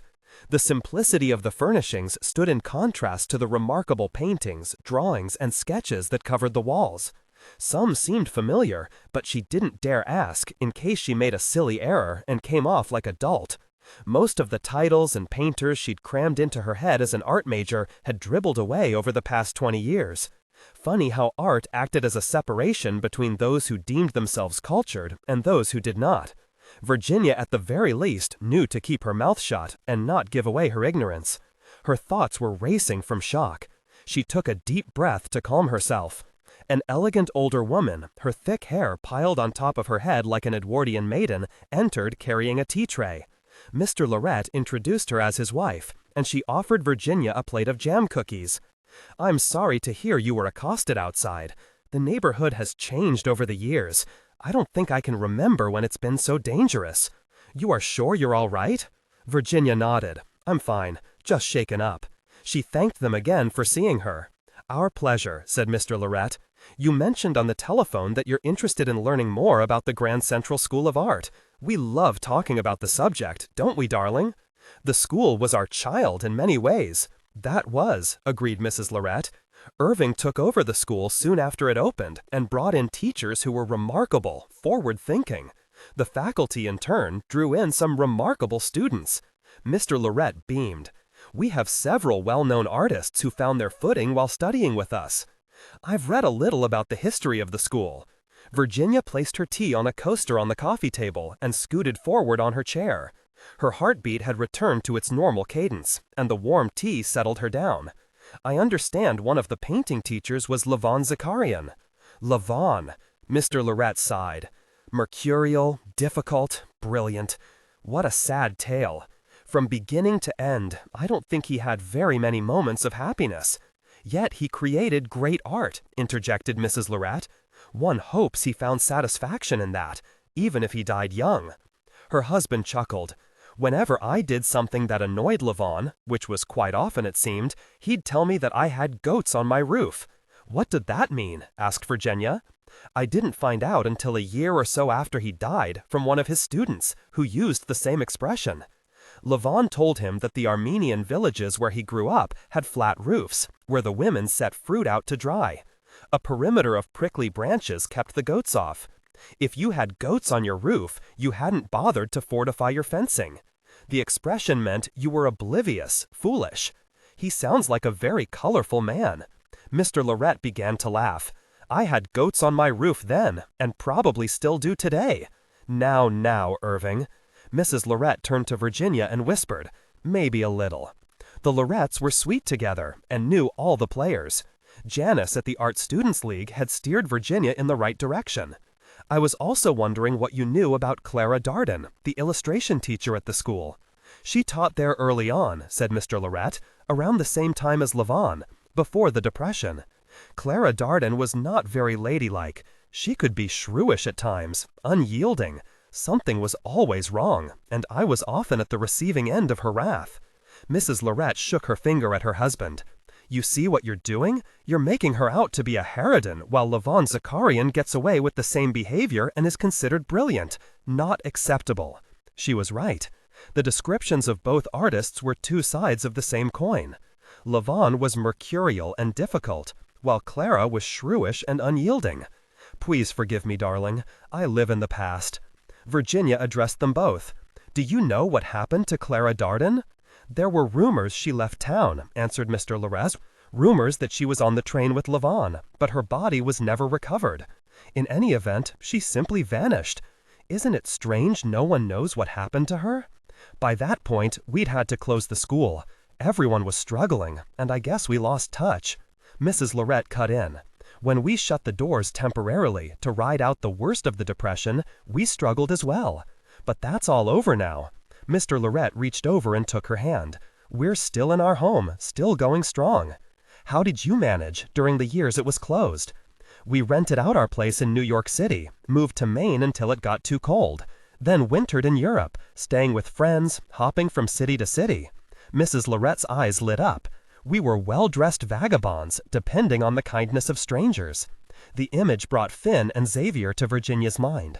That makes the impossible feel plausible. Let technical details flow naturally. Even after the school reopened, it wasn't the same, said Mr. Lorette. We lost our lease in 1944, right before the war ended. They told us to get out, gave us very little notice. Have you been back since? He shook his head. We only go to Grand Central if we're taking a train somewhere. It's a dreadful place now. But you should have seen it back in the day. Mrs. Lorette clapped her hands together. Students running about, so much energy and laughter coming from the hallways. Up to the school, down to the gallery. They held balls once a year, and they were grand affairs.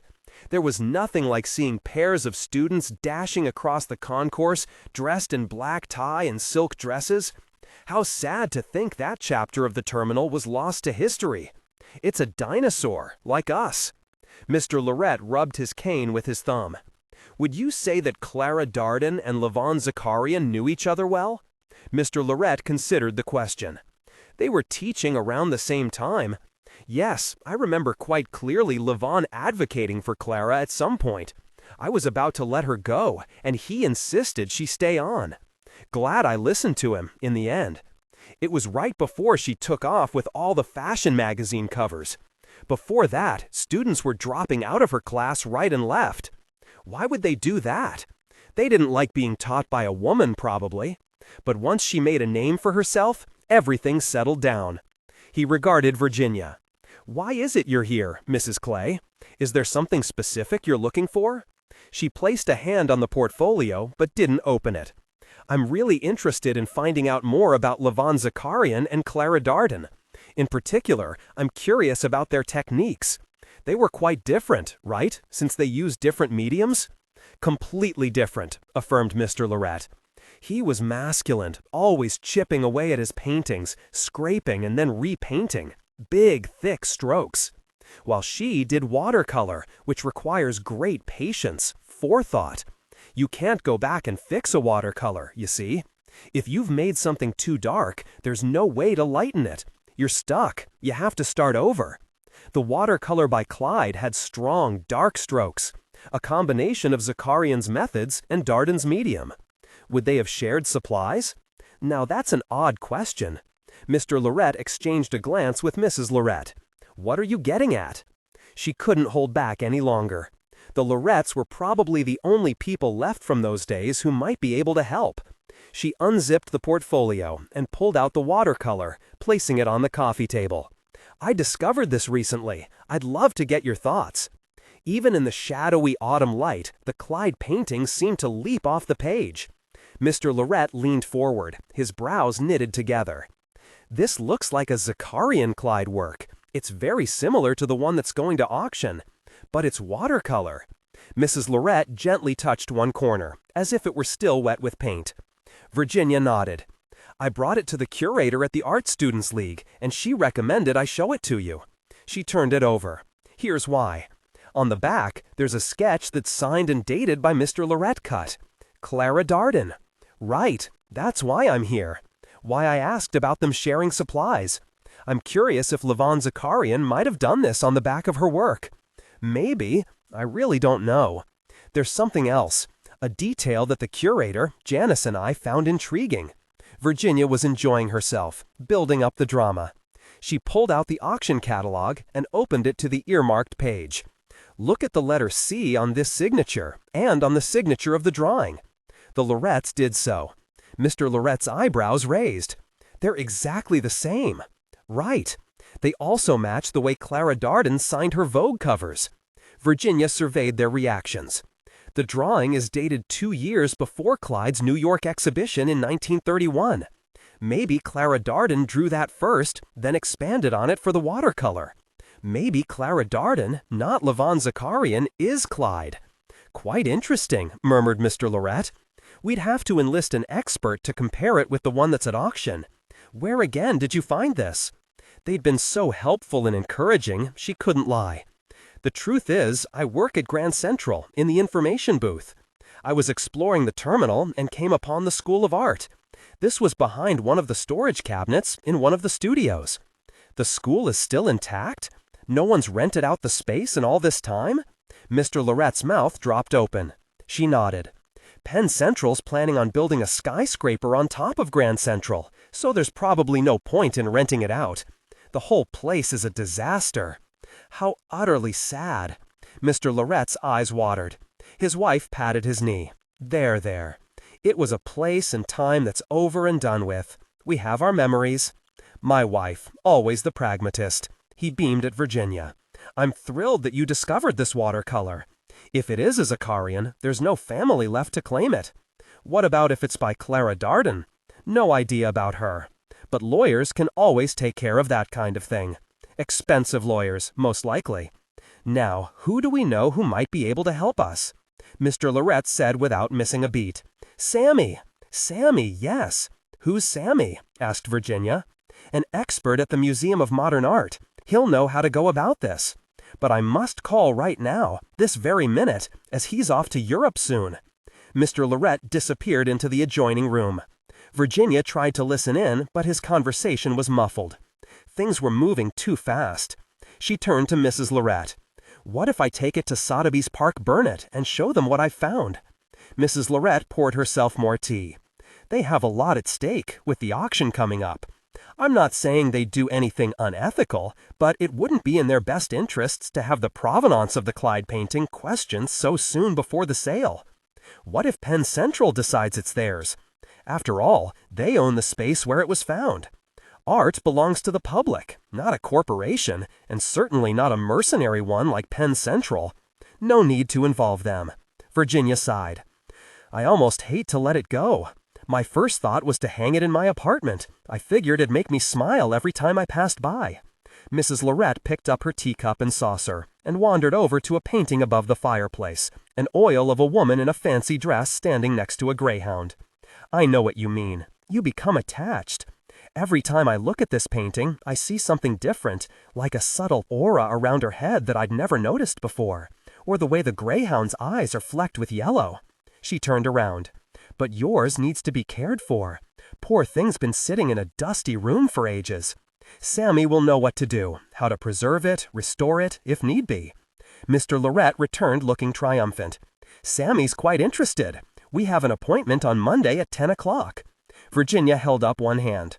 I can't. I have to work then. Can we make it during my lunch hour? He's off to Europe then, some kind of partnership with the Louvre in Paris. Maybe when he gets back. He'll be back in the new year. More than a month away. Do you think he'll be able to help? She knew the answer, but wanted reassurance. Of course. He knows that era well. Best man in town. Heck, in the world. Virginia looked from one to the other. According to her temp contract, she wasn't allowed to take off work until she'd been there a month. A little less than 2 weeks had passed since she started, and she couldn't risk losing her job. She'd never find another. She supposed she could leave the watercolor with the Lorettes. And after that mugging, it would be a relief to have it taken off her hands. But she should warn them. Just so you know, I got a threatening letter, telling me to put the watercolor back. I think that mugger was after it as well. Someone wants it badly. She paused. That makes the impossible feel plausible. Let technical details flow naturally. I worry that giving it to you may put you in harm's way. Mr. Lorette didn't seem in the least bit concerned. The ghost of Levon Zakarian, trying to fight for his legacy, perhaps? Or Clara Darden's? His smile faded. Just goes to show that your instincts are on track. You've discovered what might be an important piece of art. Well, guard it closely, and make sure it gets safely uptown to Sammy. Don't you worry about us. We've lasted longer in this city than almost anyone we know. They had a point. The Depression, the war years, the Lorettes had seen it all. Virginia placed it back in the portfolio. All right, take it to Sammy, and then let me know what he says. Are you sure you can't come? Asked Mrs. Lorette. It could be a fun meeting. We'd learn a lot. Let's not get our hopes up too high now, added Mr. Lorette. Who knows? We might learn that it's all a hoax, that a student was copying one of his teacher's works in progress, although I certainly hope not. It might be an important piece of the Grand Central School of Art's history, Virginia agreed. I'll call you on my lunch hour to find out what you learn. Very good. We shall speak to you Monday. Mr. Lorette held out his hand, and Virginia shook it. Let's pray for good news. Chapter 15, July 1929. And here are the bedrooms. You can fight among yourselves for whoever gets stuck in the one with the slanted ceiling. Mrs. Lorette stood in the center of the small second-floor hallway of the main cottage, while Clara, Levon, and Oliver stared uncomfortably about. The trio had left the city yesterday, headed for the Grand Central School of Art's summer program. The best students had been invited to take courses with the top instructors, all eager to replace the fiery oven of New York City in July with cool northern breezes. A few days before she was supposed to leave, Clara and Oliver had attended a cocktail party at the Lorette's townhouse, where Oliver had shared the news that one of his poems was to be published in a reputable literary magazine. Clara was thrilled. Finally, he was getting the attention he deserved. She was even happier when Mr. Lorette extended an invitation on the spot for Oliver to join them in Maine. Our first poet in residence, he'd proclaimed. Mr. Bianchi had loaned Clara a Studebaker for the month away, and after checking with Oliver, Clara suggested that Levon join them for the drive.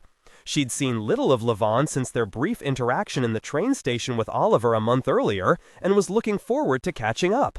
The ride had begun on a light note. Levon and Oliver teasing Clara for her massive leather suitcase, Levon folding forth in the back seat with stories and jokes, leaning forward every so often to clap Oliver on the shoulder and praise his driving abilities. "This car is grand, isn't it?" Levon ran his finger along the brown velvet nap of the front seat. Clara twisted around and playfully smacked at his hand. "Stop it, woman," Levon said. "You should be thanking me for the chance to get out of the city like this. How's that? If I hadn't saved your job for you, you'd be home drawing stockings right now." Oliver laughed, and Clara sat back and watched as the landscape outside the car flew by, relieved the two men could finally enjoy each other's company, even if it was at her expense. The tiny town of Eastport sat upon an island, thick with pine forests and blueberry bushes, ringed by rocky coves, and linked to the mainland by a causeway.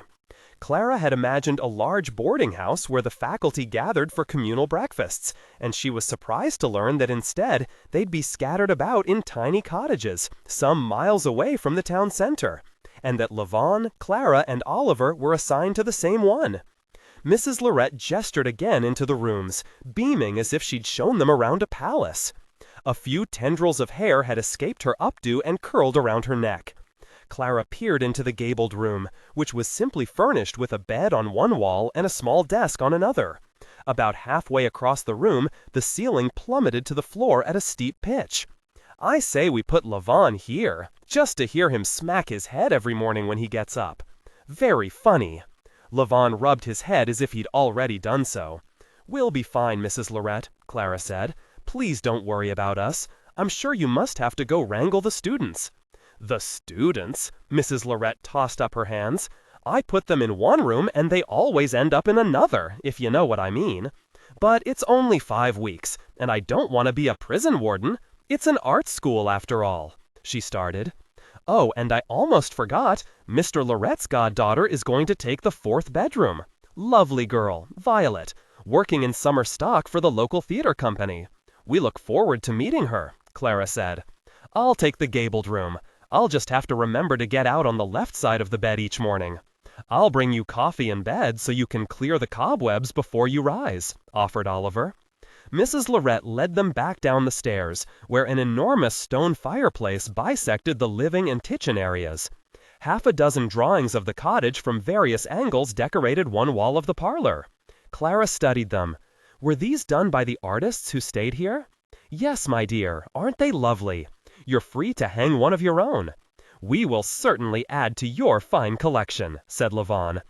At a welcome dinner that evening at a rustic restaurant by the sea, Clara, Levon, and Oliver joined a few students at a picnic table. They feasted on barbecue as bald eagles nested in the neighboring trees and fishing boats rocked gently in their moorings. Mr. Lorette appeared, his arm around a striking young woman with blue eyes and black hair. "I have the pleasure of introducing my goddaughter," Mr. Lorette announced, "Miss Violet Foster, a budding actress all the way from Los Angeles.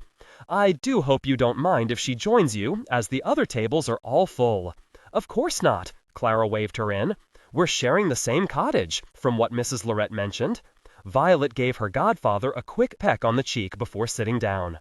"We are. I just dropped off my things a moment ago. It's divine, isn't it?" After introductions were made, one of the students asked what parts she'd played. "Well, last year I had a teensy part in a movie called Street Angel."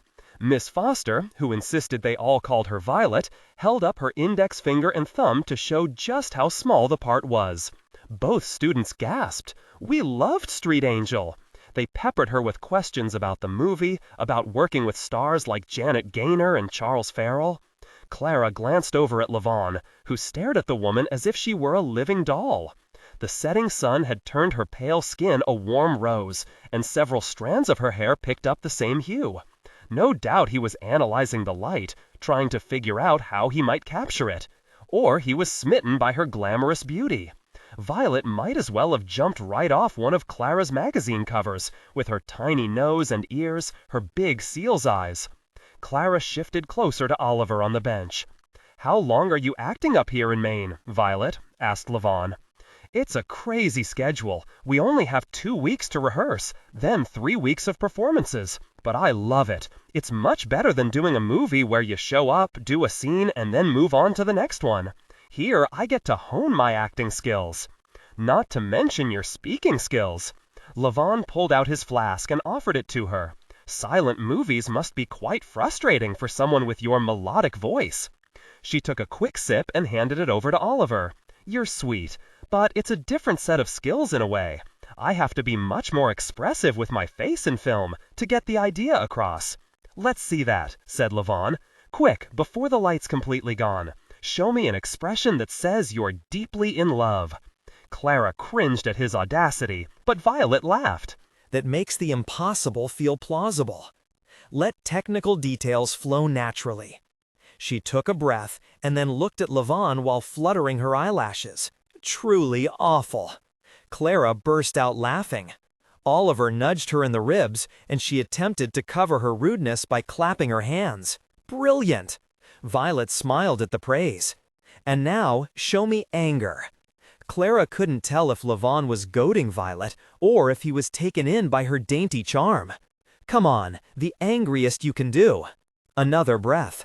Then Violet lowered her chin, gritted her teeth, and glared up at him. He glared back, and everyone laughed. After dinner, they walked back to the cottage in pairs, Levon and Violet, Clara and Oliver, and said their good nights. Oliver tried to persuade Clara to let him into her bed, but she lightheartedly pushed him off, embarrassed by the thin walls and close proximity to the other bedrooms. The next morning, a bright sun woke Clara, and she lay in bed for a while, listening to the morning chorus of birdsong. There was no sign of Oliver with the promised coffee, so she dressed and headed downstairs, making her own before stepping out into the front garden. A dirt road cut between the gentle slope to the sea and the cottage, but the house was far enough out on a short peninsula that traffic stayed at a minimum. The sea glistened in the morning sun, and Clara quietly retrieved her easel and paints from the house, curious to see if she could pull off a sunrise in oils. The water sparkled, dotted with whitecaps. Clara remained transfixed, unable to blend anything or put brush to canvas. The blues reminded her of the watercolor shed done during class the month before, the day she'd been angry at Levon. She wanted to try that again. To draw, you must close your eyes and sing. Levon stepped out of the house, wearing a large straw hat and carrying a rustic walking stick. "What did you say?" "Not me, Picasso." "I'm off for a walk around the spit.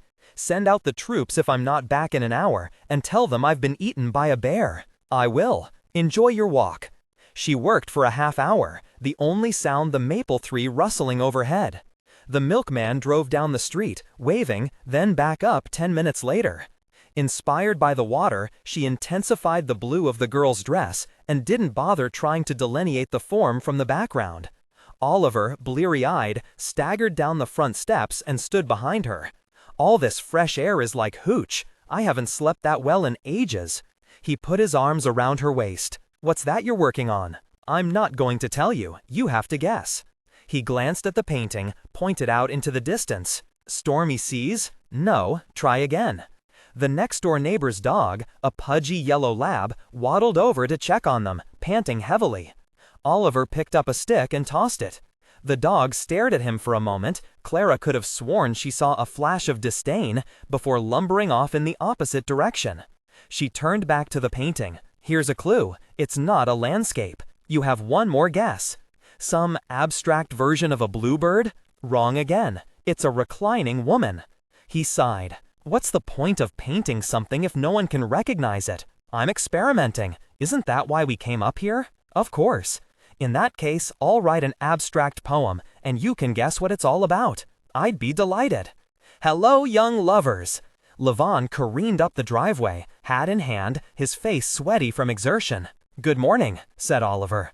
Levon shook his hand before surveying Clara's work. Her cheeks flushed as she waited for his verdict. He pointed to the right quadrant. "She's a siren. You must believe that with every brushstroke. Don't be afraid." "You can tell that's a woman?" asked Oliver, his mouth agape. "Of course." Levon whirled about and walked away, taking the front steps 3 at a time, the screen door closing with a bang. Oliver plunked down on a tree stump beside her and finished off the rest of her coffee. "Be careful not to let Levon influence you too much." "What on earth does that mean?" "He's stuck in the past, doing that painting with his mother over and over." She regretted telling him about it. His flippant tone annoyed her. You haven't seen the painting. It's a masterpiece. Even Felix thought so. Oliver lowered his voice only slightly. Lavon's a superstitious peasant who wants to move on from the old world but can't. You oughtn't waste your energy taking care of him.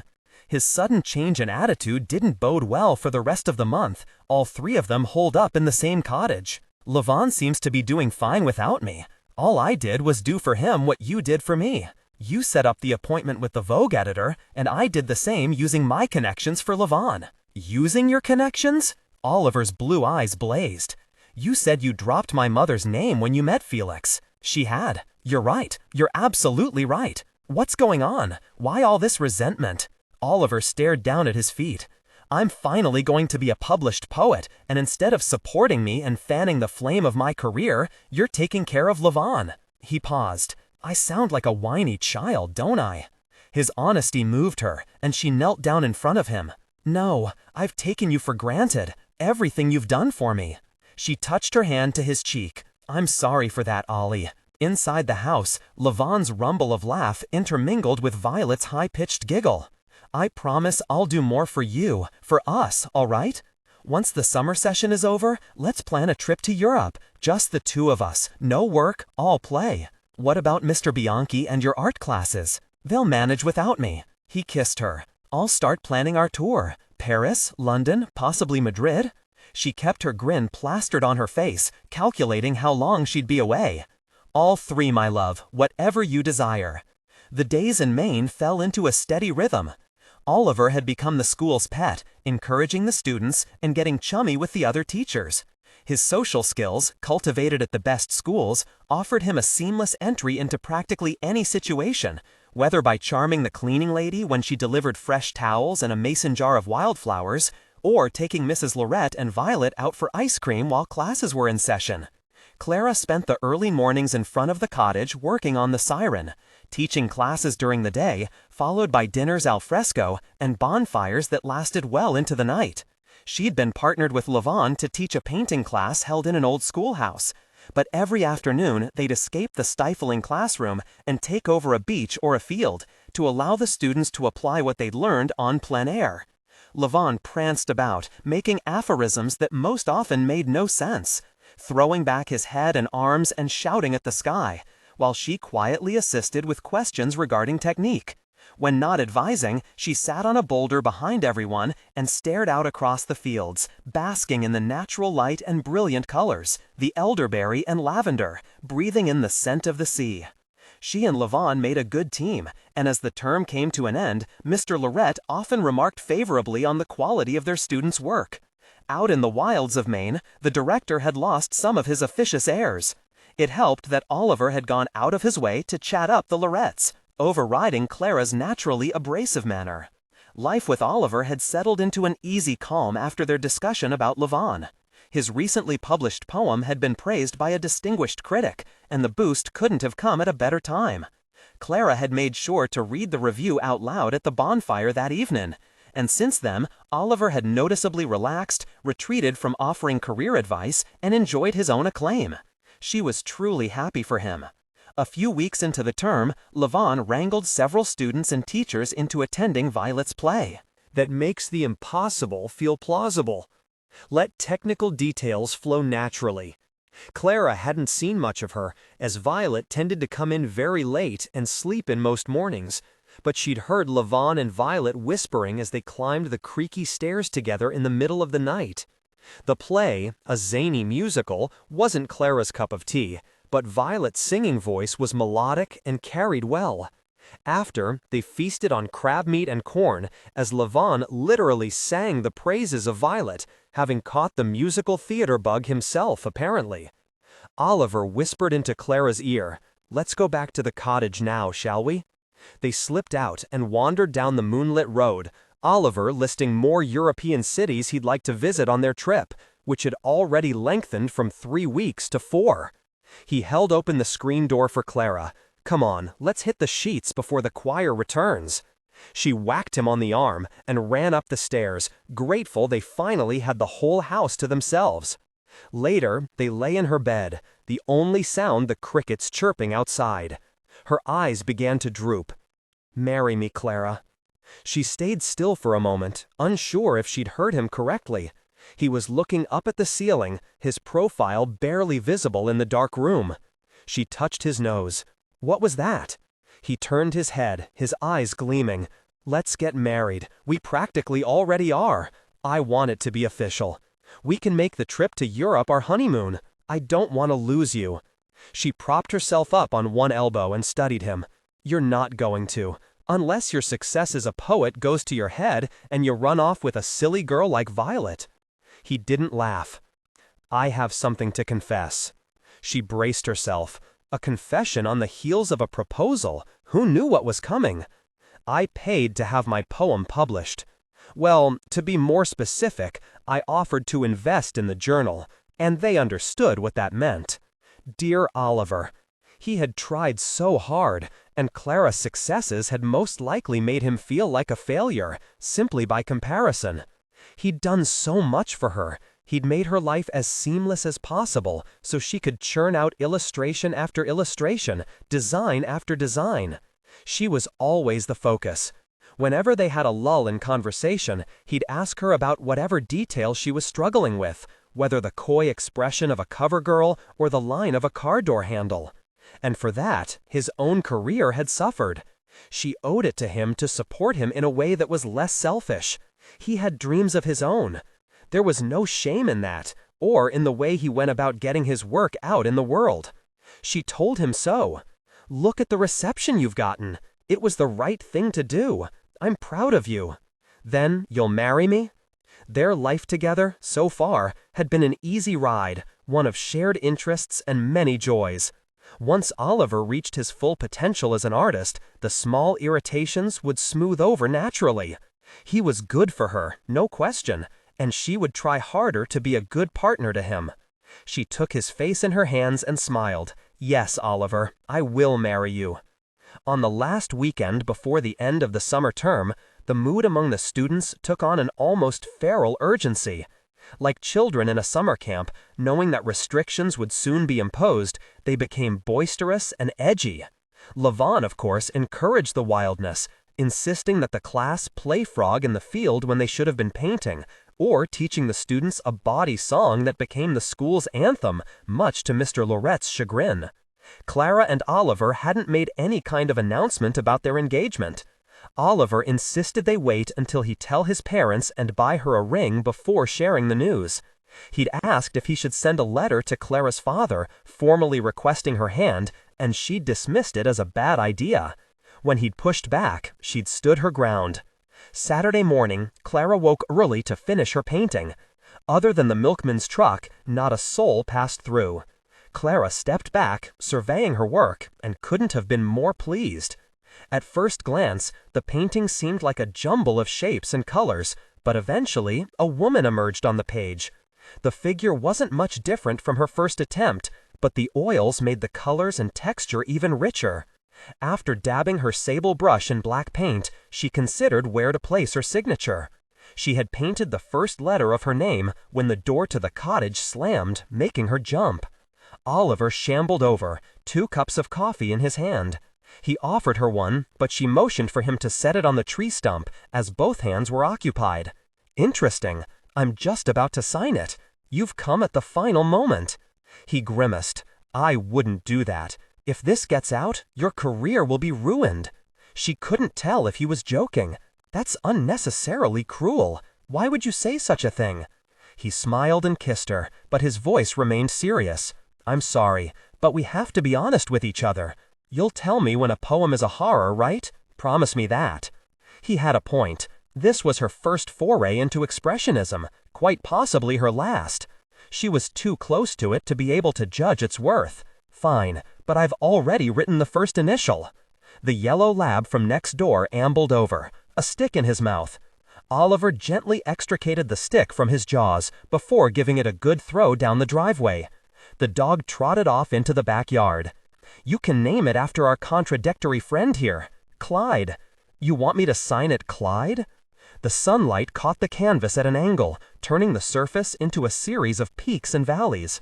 Maybe Oliver was right. The painting was ghastly, an attempt to be artistic and modern. She should stick with what she was good at. She finished up the signature, and Oliver offered to carry her easel and supplies back up to her room. That evening, they all gathered around a bonfire on the beach. Levon and Violet wandered out of the darkness and sat on a log across the campfire from Oliver and Clara. A frisson of jealousy slid up Clara's spine at the way Levon touched Violet's hand, leaning into her and whispering some private joke. Violet threw back her pretty head and laughed as Levon studied her throat like a vampire. "I'll be right back." Clara stood and brushed the sand off her dress, hoping that Oliver wouldn't follow. He was deep in conversation with one of the other teachers and hardly noticed her leave. She wandered along the shore, avoiding driftwood and seaweed, the cold sand on her bare feet a paltry salve to the irritation burning inside her. But no, she told herself, it wasn't Levon and Violet. Her frustrations were to be expected. She was sad to be leaving this magical place, to be going back to the grind of the city and the machinations of planning a wedding. But perhaps it was time to stop fussing about and focus on what was right with the world. She was to be married, and Clara would be lucky to have Oliver as a husband, someone who tempered her rough edges and told her the truth. Wait, Levon. She turned and waited for him to catch up to her. "Where's your actress? Where's your poet?" She didn't reply. Together they walked in silence for a while. She would miss teaching class with him once they got back to New York. His energy inspired her. "You finished The Siren yet?" "Today. I'd like to see it." "I don't know. It's not very good." She took a breath. "But I have news. Oliver and I are engaged. Congratulations." He looked out into the dark sea. "You don't sound like you mean it." "Of course I mean it." Levon picked up a rock and threw it out into the water, the sound swallowed up by the breaking waves. "No, I don't mean it at all. Why bother with marriage? You don't need a husband. I love him." "He'll drag you down." "I disagree. If anything, he's made me the success I am today." "You've made yourself a success. If he hadn't come along, you would have found another way. Who knows what will come along in a year, in 5 years? What on earth are you talking about? Stop playing it safe." That makes the impossible feel plausible. Let technical details flow naturally. You're coddled, tied down by convention, when you should be leaping into the abyss with me. He stopped in his tracks and grabbed her. His grip was strong, certain. When he leaned down and kissed her, it wasn't like Oliver's kisses. This was a claim. She grabbed his head with her hands, threading her fingers through his unruly hair, and pulled him close. He tasted like moonshine and the salty sea. They finally parted, panting with ragged breath, as if they'd completed several rounds of boxing. "I'm sorry." Levon leaned over and put his hands on his knees, looking down at the sand. Not the reaction she'd expected. She disappointed him, just as she disappointed Oliver with the painting. Clara backtracked, trying to save face. "It's fine. We had to do that sometime. Now it's done. We know we're not a good fit." "I suppose so." He rubbed his chin with his hand, staring at her strangely. As she headed back to the campfire, her heart began to calm. She wanted to have some kind of hold on him, that's all. Who wouldn't? Such a charismatic, talented man. But complex, unyielding, uncompromising. She and Oliver had a bond that was calm and civilized. That should be enough. She looked up. Oliver stood 30 feet away, up on the seawall. He must have come looking for her. Clouds that had been covering the moon parted, revealing his shocked face. He'd seen everything. He took off running, back to the campfire. Clara called out and ran after him, but he was fast. By the time she got back to the rest of the group, Oliver was nowhere to be seen. And neither was Violet. Chapter 16. July 1929. The morning after the campfire, Clara remained up in her bedroom until she heard Levon leave. She sat up in bed, lost in thought. The siren of her painting glared back at her from the top of the desk, where it had been left angled against the wall. Oliver hadn't come home last night. Clyde came to the door and barked a couple of times before giving up. Finally, she dragged herself out of bed and tossed on a navy cotton dress before heading to class, where Levon offered a cursory hello. Her shame was complete. She'd made a fool of herself with Levon and caused terrible pain to Oliver within the span of 15 seconds. Her head ached from the lack of sleep, but she struggled through, focusing on the students and avoiding Levon entirely. Back at the cottage, she found Oliver sitting at the kitchen table, his hair tousled, his eyes blue as the sea. He glowed, still seductive in his anger. A man who had chosen her and taken good care of her right when she needed it most. From where Clara stood, Violet's cloying perfume tickled her nose. "I'm sorry, Oliver. It meant nothing. What you saw on the beach. I've been warning you about him for months now, but you couldn't help yourself, could you? You talk about him all the time, now you're trying to paint like him. I knew it." Oliver's tone cut into her. "You can have him. Good luck to the both of you. You'll tear each other apart. I don't want Levon, I want you. We're done. It's over. We can talk about this, can't we? You immediately took off with Violet after all. Maybe now we're even." He lifted his chin to speak, but she cut him off. "I can smell her on you, for God's sake. We'll never be even. You'll always listen to what Levon says over me, because he has some kind of magnetic hold over you.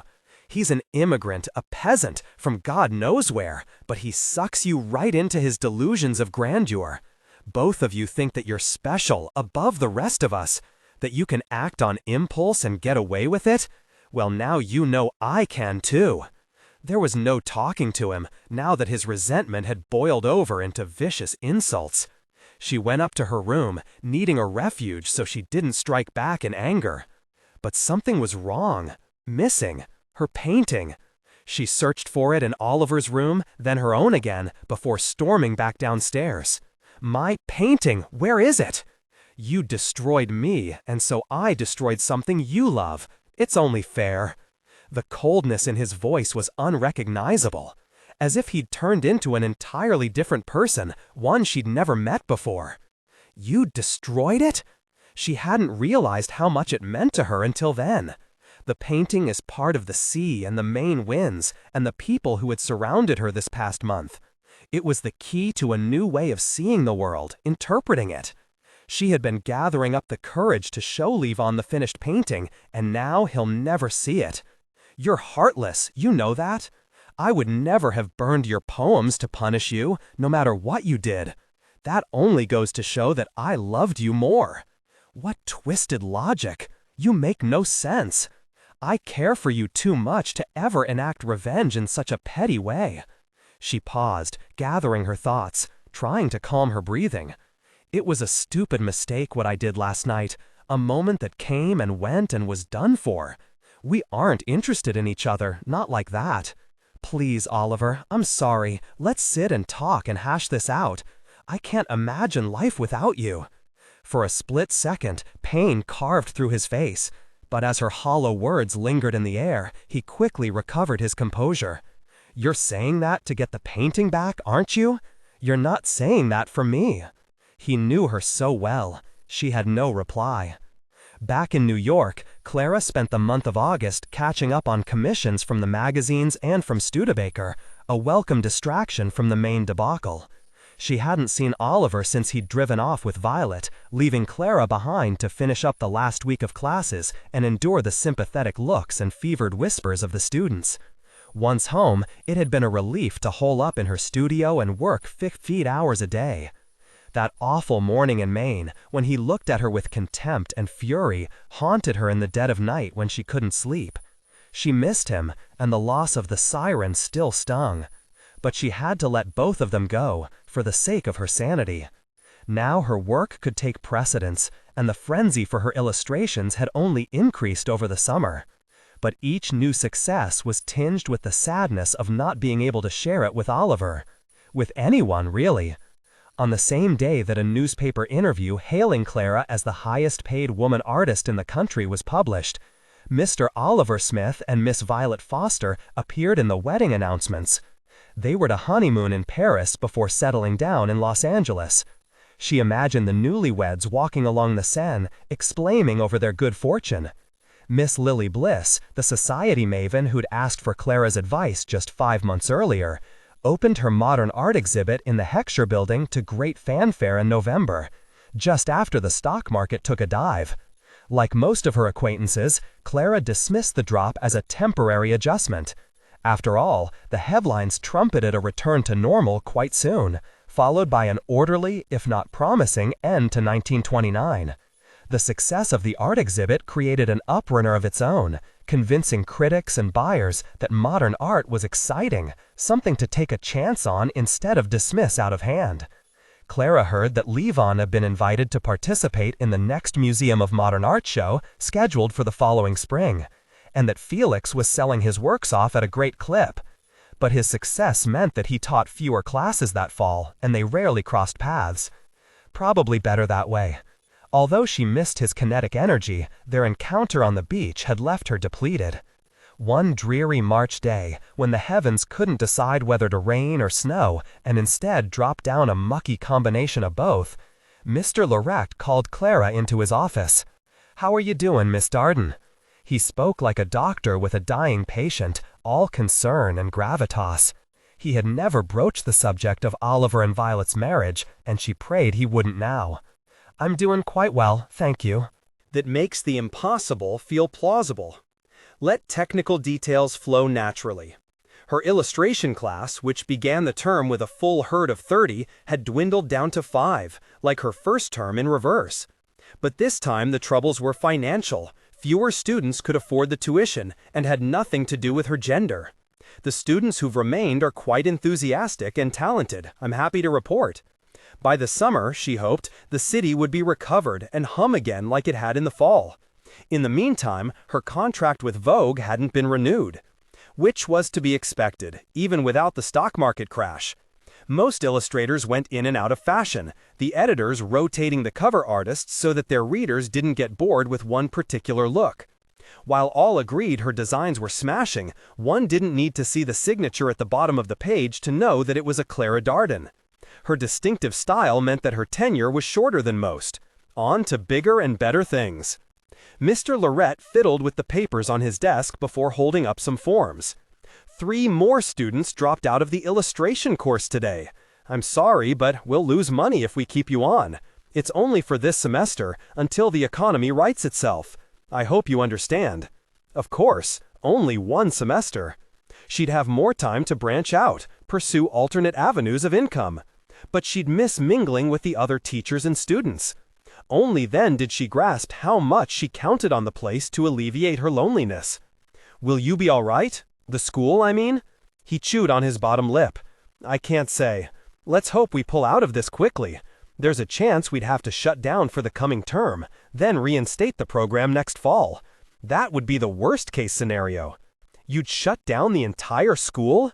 She hadn't expected anything that drastic. Her heart drummed with anxiety. Mr. Lorette leaned back in his chair. "Art means nothing when someone is out of work. We're a luxury. Maybe it's times like these when art is most crucial." He smiled. "That's exactly what Levon said. Let's hope you're both right, in any event. What will you and Mrs. Lorette do?" "We'll head to Europe, escape from the dreariness of all this. Don't you worry about us." Another teacher appeared at the door, looking pale. The next victim. That evening, she met Mr. Bianchi over dinner to discuss the new line for Studebaker. She'd drawn a dozen sketches on a pad and brought it with her, determined to excite him with the possibilities and prove her value. Inside Barbetta, on 46th Street, the ceiling dripped with crystal chandeliers. The cool salmon-colored walls offered a protective cocoon for the diners who could still afford it. Somewhere to forget the dreary outside world and indulge. The best-paid woman artist. Mr. Bianchi gave a tight-lipped smile as they sat down. "Well now, I doubt it's actually true. I'm not exactly sure how they did their research. It's not like there's a list of women artists and their earnings published anywhere. You know, newspapers, all that hyperbole. Of course, you're right about that." During the first course, she waited for him to bring up the new line, but he danced around the subject, speaking of their competitors, the need to address the current mood of the country in their advertising. She offered up several ideas, but none seemed to take. By the time they were drinking coffee, he'd waved away the dessert menu. A hard stone had lodged in her stomach. He sighed. "I'm afraid I have bad news." Not twice in one day, she braced herself. We can't afford to keep you on, Miss Darden. You can imagine the kind of pressure we're under. If she lost this job, she'd have nothing. No covers, no classes, no cars. Her voice shook. I understand that things have changed, but you've seen, I can adapt. I'm sure you can, but it's all about public perception. We featured you in the ads, interiors designed by Clara Darden, who's now the highest paid woman artist. It's not good for business. We can't afford to seem wasteful, not when 4 million people are out of work. We'll alienate whatever customers are left. You don't have to pay me as much. I can do more for you. I have additional time now, you see. We've decided to keep everything in-house. May I ask who'll be taking over? Benjamin Mortimer, you remember him? She nodded. He was an engineer by trade, with no creative abilities whatsoever. Mr. Bianchi called for the check. In any event, he has a family to feed. It's either let you go or fire him, and I can't do that to a man with responsibilities. He put a meaty hand over hers. You don't want me to put a man out of work, now do you? She pulled her hand away and resisted the impulse to wipe it on her napkin. I don't mean to be rude or contradict what you're saying, but the company's obviously still doing well, right? She gestured around the room. If you can afford a fancy dinner at Barbetta, things can't be so bad, can they? You may know about art and design, but you don't know about running a company. It's all about appearances. We need to appear both successful and frugal. Not an easy task. He pulled out some bills and left them on the table. He rose. But it's just for the time being. By the fall, all the worry will be over, and we won't be able to keep up with the demand, I assure you. Trust me, will you, Miss Darden? As if she had a choice. By October 1930, Clara had stopped going by the magazine editors' offices with mock illustrations in hand, keeping her tone as light as possible to prevent her desperation from seeping through. There was no point. They weren't going to hire her, and the walk to and from the offices only made her hungry. She was one of the lucky ones, able to scrape by on her savings as long as she was thrifty. When she remembered the silly trinkets she and Oliver had bought on a whim, spending hundreds of dollars at a time, she felt sick. They'd enjoyed an expensive lifestyle, and very little of that remained. Her apartment, now empty besides a few boxes and her 2 suitcases, was no longer possible on her tight budget. In the living room, her maid, Angela, folded up the curtains. Miss Darden, what would you like done with these? Please take them. You can make clothes out of them if you like. The curtains had a metallic sheen that at the time epitomized all things Art Deco. Now they seemed outlandish, useless. What was she thinking? Never mind, I have no idea what I'm saying. Clara couldn't help but laugh, and Angela joined in.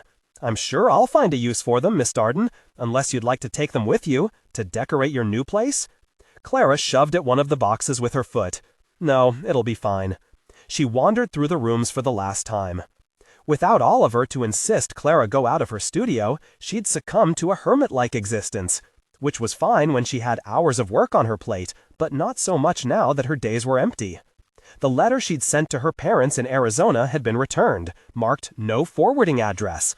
Clara hadn't kept up contact, and she added that to her many regrets. Not that she'd go running to them for comfort, that wasn't her aim, but she'd wanted to know that they were all right, to confirm they all retained a connection, however tenuous. Levon had also fallen out of touch. His April show had been a success, but since then the city had folded in on itself, retreated from art, from music. No doubt he was suffering financially as much as Clara was, if not more so. The Grand Central School of Art had indeed been forced to shut its doors until the situation improved. The once dazzling art scene of New York was like a golden sarcophagus locked away in a dark tomb.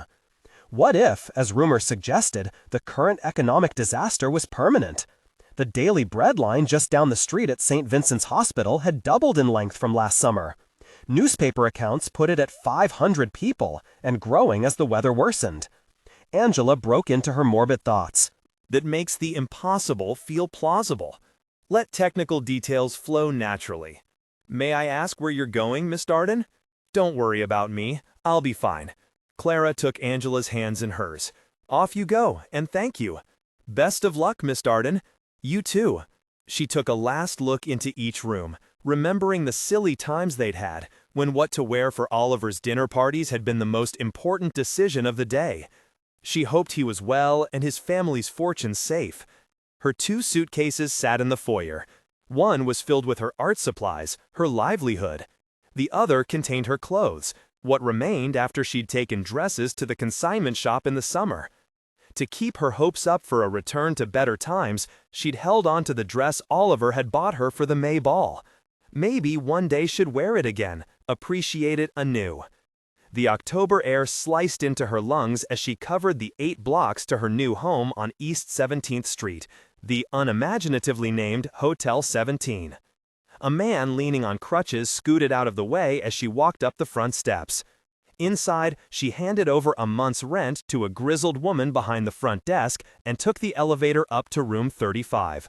She busied herself setting up her meager possessions, which took only 5 minutes. At least the hotel had good bones. The dark moldings were handsome, and with some polish should be able to make them gleam again. The room had once been larger, but now a shoddily constructed partition divided it in half. She tried not to think too much about the occupant on the other side. There was nothing to be done about the sink, as no amount of soap would scrub away the rusty stains encircling the drain. Sure, the place was a dump, but it was cheaper than a boarding house. She'd manage. She always had.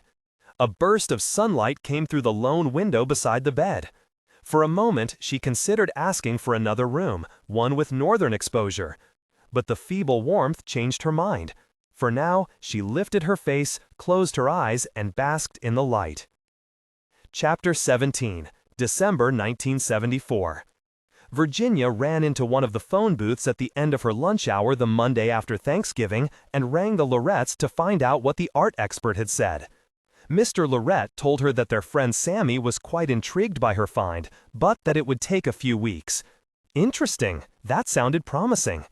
Newly energized, Virginia grabbed a bottle of Windex and spent the next few hours wiping down the glass windows that encircled the information booth.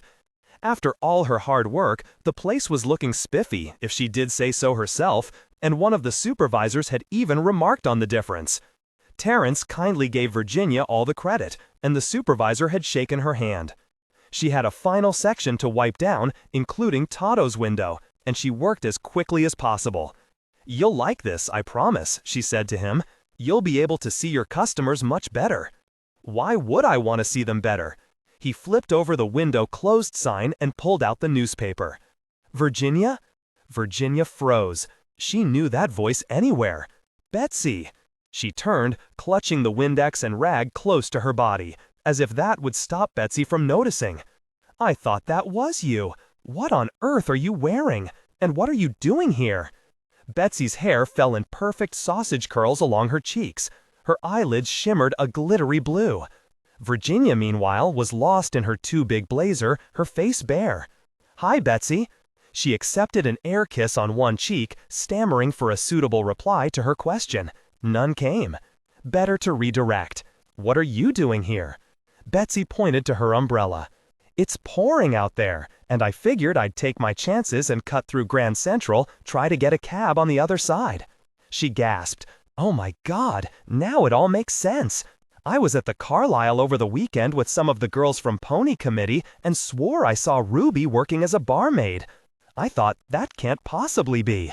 And now here you are, a cleaning lady at Grand Central? You must be in terrible straits. Divorced and now this? What can I do?" "I'm fine, really. What else was there to say?" Her humiliation was complete. By the end of the day, everyone would know that she'd fallen on hard times. A cleaning lady, whose daughter worked in a bar. "I'm so sorry for you, Virginia. If you needed a cleaning job, I could have used you in the penthouse. Lucinda just quit, with no advance notice, I might add." She looked about, her mouth curling with disgust. "This place is revolting. I hope you're careful, with all the rats and roaches and dirty people wandering around. Hey, watch it, lady. You have no idea what you're talking about." Virginia turned around. Toto was leaning forward on his counter. "What?" Betsy looked from Toto to Virginia. "Who's that?"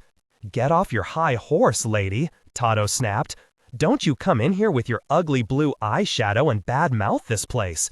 We've got to work here, day in and day out, and your attitude doesn't help one bit." Toto, enough, said Virginia. Miss Clay. Winston had come out of the booth and took the Windex and rag from her. I'm so sorry to have forgotten these. I hope you won't tell the station master. Virginia stared, speechless. Miss Clay is running the whole place these days, you know, as the chief information officer. Winston addressed Betsy with his laconic southern accent. She's a tough taskmaster, but we don't know what we'd do without her. Betsy gaped at Virginia. Chief information officer? Well, yes, Virginia tried to sound confident. Thought I'd see what I could do to help out, something to do with my free time. She looked over at Winston, who nodded in encouragement. I decided there should be more to my life than shopping and going out to lunch. Well, isn't that something? I had no idea. Betsy nodded at Virginia. I'll let you get back to work then. I'm very impressed. Just wait until I tell the ladies of Pony. After Betsy had trotted up the staircase and disappeared from view, Virginia followed Winston back into the booth. Thank you both for that, for standing up for me. I was standing up for the terminal, not you, said Toto. People like that make me want to scream. And scream you did. Winston handed back the Windex and rag and climbed onto his stool. What a horrible woman. Is she one of your friends? Ex-friends. Again, you guys were great. She kissed Winston on the cheek and patted Toto's arm. Now, back to work, both of you. Don't push it. Virginia could have sworn Toto smiled. Grand Central exuded a completely different atmosphere on weekends. The people who wandered through did so at a more leisurely pace, which offered Virginia the opportunity to show off her workplace to Ruby without being trampled by passengers. You're practically giddy, Mom, said Ruby. This is hilarious. Virginia didn't care that she was coming off as a train geek. You have to imagine what it was like back when it opened in 1913. Imagine this railing all painted and clean. She waited while Ruby snapped a couple of photos of the brass filigree. And over here, check out the timetable in this waiting room. It's still a blackboard. Ruby stepped back to fit it in the frame. Those sconces on either side are glorious. More clicks. Together, they meandered through the terminal, Ruby shooting not only the beautiful, but also the ruined, like a Botticino marble water fountain filled with garbage.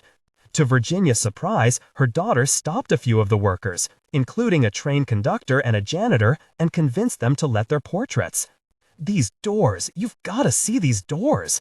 Virginia brought her to the entrance to the small police station Dennis had taken her to. She'd read in the trainee handbook that it used to be a grand office called the Campbell Apartment. In the hands of metal artisans, the heavy wrought iron double doors looked like Irish lace, with an interlocking pattern of four-leaf clovers.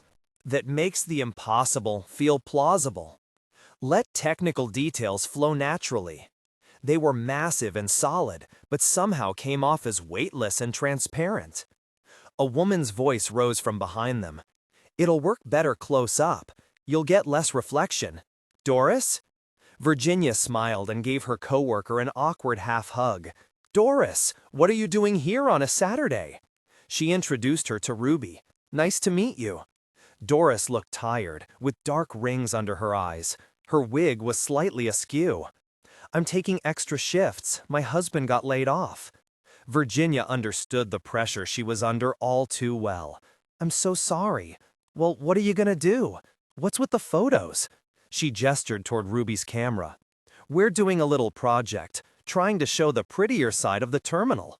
Ruby's studying photography. Hey, that's great. Good for you. Do you know a lot about photography? Asked Ruby. You're right. The doors are even better close up. Nah, just made sense is all. Can I take your photo? Doris put one hand to her hair. You want a photo of me? Virginia cringed inside, hoping Doris wouldn't lash out or be offended by the request. Yes. Ruby pointed to the wall. If you stand here, the light is really nice. Doris did as she was told, pasting a wide smile on her face, turning into a movie queen for the time it took Ruby to snap a few photos, offering a completely different side of herself from the scowling clerk Virginia knew. They said goodbye, and Doris tromped off. She seems nice, said Ruby. Doris is one of the pricklier clerks, to be honest, a tough nut. I can't believe she agreed to have her photo taken. You must have the magic touch. You really like these folks, don't you? Virginia nodded. They were decent and smart, each and every one of them. How about you? Do you like the people at Bellman's? Since Ruby had started working, she seemed to have a newfound sense of purpose.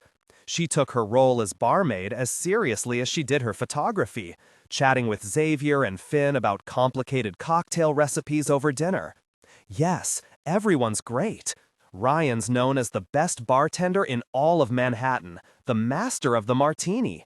The tips are nothing to sneeze at either. There's an idea. If the clerks in the information booth got tipped every time they answered a question, we'd be rolling in it. Ruby rewound the film. Another roll filled. Hey, you could put out a tip jar. Someone would steal it within 5 minutes. Unfortunately, Grand Central is no Bellman's. A week later, Finn and Xavier were regaling Virginia with the plot of the opera they'd just seen, something involving a castle and a torture chamber, when Ruby burst into the apartment.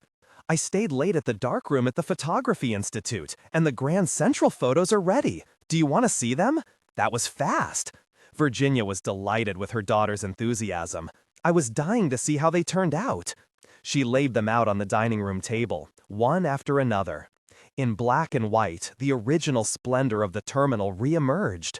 The ornamental motifs over the doors curved with shadow and light. The bare bulbs on the mammoth bronze chandeliers glowed like fireflies. "What a shame," said Virginia. Ruby turned to her. "You don't like them?" She quickly reassured her. "I love every one.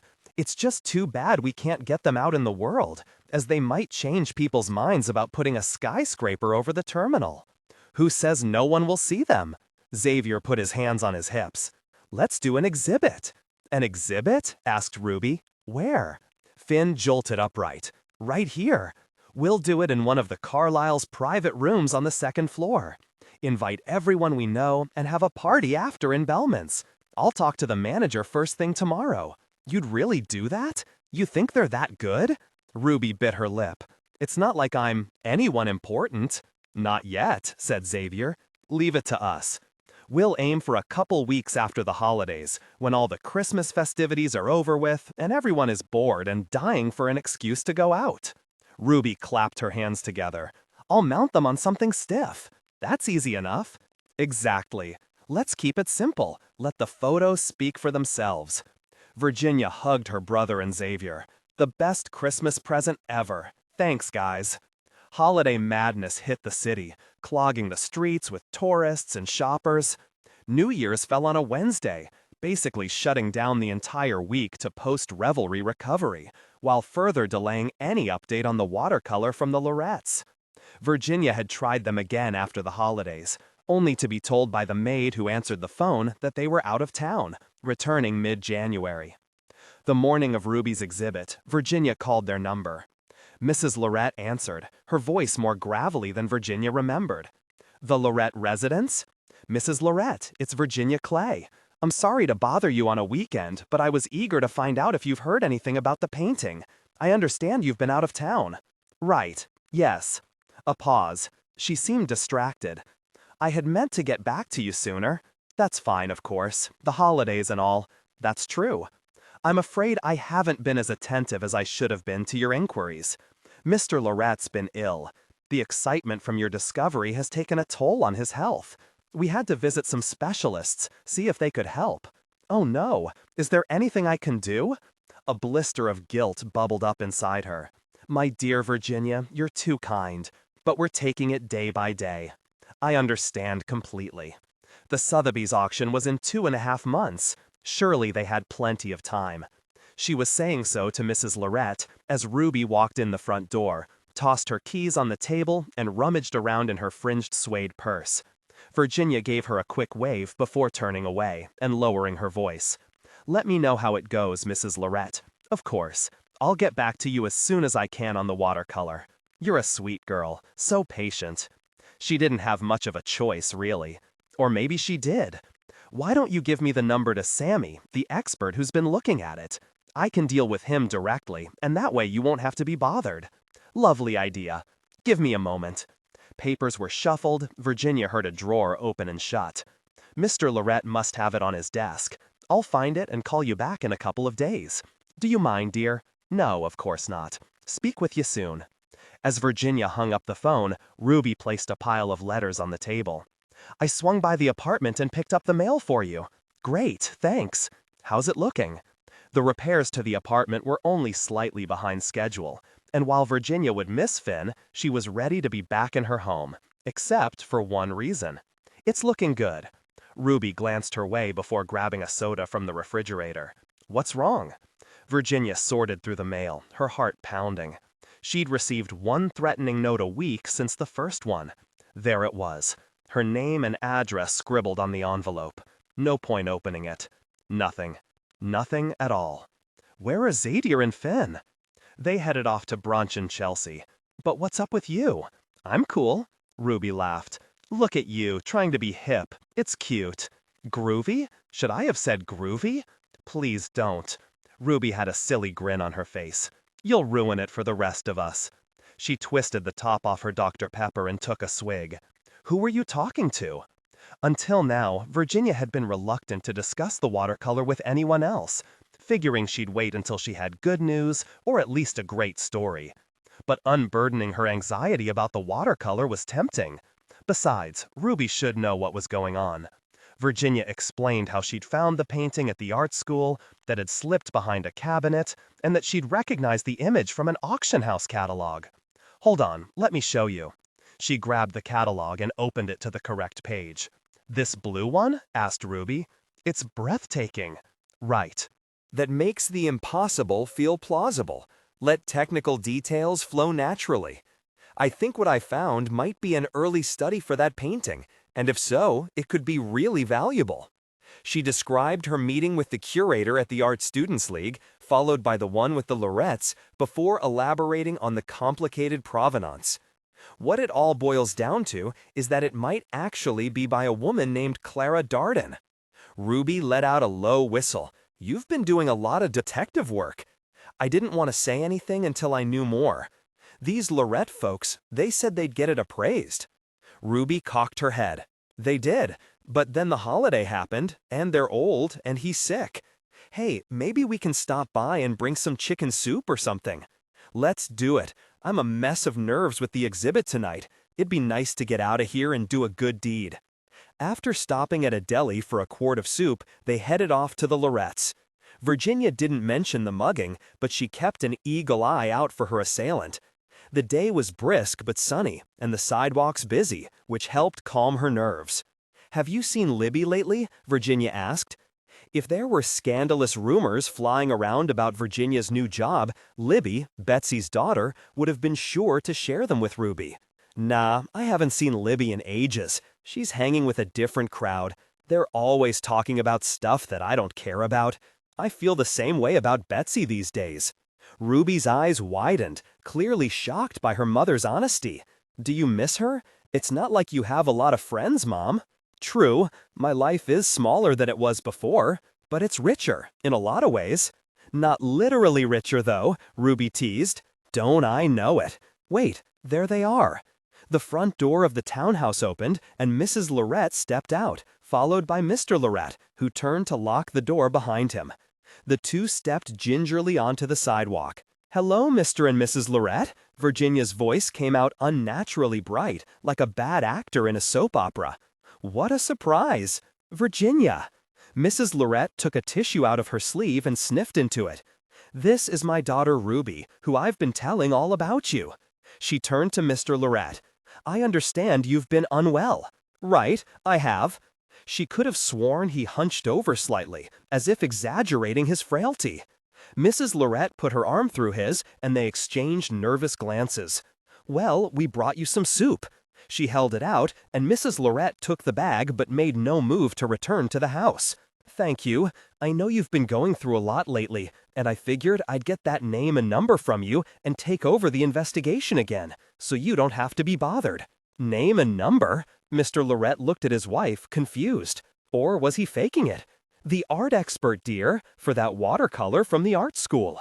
She smiled at Virginia, but it didn't reach her eyes. We should have some news by now, I would think. Virginia took out a pad of paper and a pencil from her handbag. What was that name again? Mrs. Lorette threw Virginia a sharp look. "I'm getting the distinct impression you don't trust us.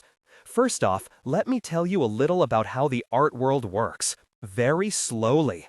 You want something done correctly, you give it to an expert, and you wait." For a moment, Mrs. Lorette's withering reply left her chastised.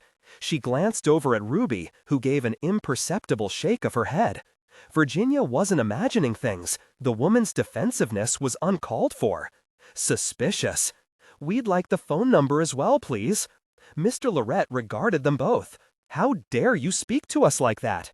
We try to help you and you turn on us? Not very kind, I must say." Neither Virginia nor Ruby spoke. The silence dragged on. "Fine. Samson Couton. Works at the MoMA. I don't know the number offhand, but I'm sure the switchboard will connect you, if you ask politely." Virginia's mind whipsawed with uncertainty. What if Mr. Lorette was right, that these things just took time, and she'd alienated the two people who had offered to help her? But she hadn't done anything but offer to assist them with the painting she'd discovered. And her heart raced at the thought of the painting being lost to her forever, after she'd only just rescued it from its hiding place. Virginia and Ruby hightailed it out of there. In the subway, on the way home, Virginia leaned into her daughter. "They seemed so nice when I first met them, but after how they acted when I was trying to help, I think I'm being played. I got the same vibe. How much did the curator say the watercolor might be worth? $150,000. Ruby whistled. "That's a ton of money." "This probably sounds strange, but the painting means more to me than that. What if I never get it back? This Mr. Couton has no idea who I am. We've never spoken on the phone or met. I guess I'll dash over there during my lunch hour and hope for the best." "Don't give up hope just yet," offered Ruby.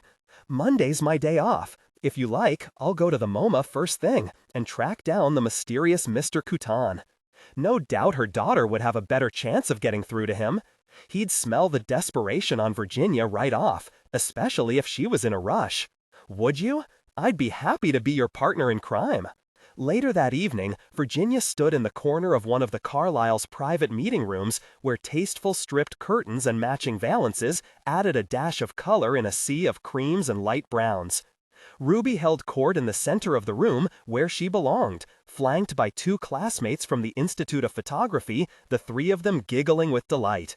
Finn and Xavier had outdone themselves, even convincing the manager of the hotel to throw in some champagne and a cheese platter for the exhibition of Ruby's Grand Central photos, which stood on simple wood easels arranged in a horse-shaped pattern around the room.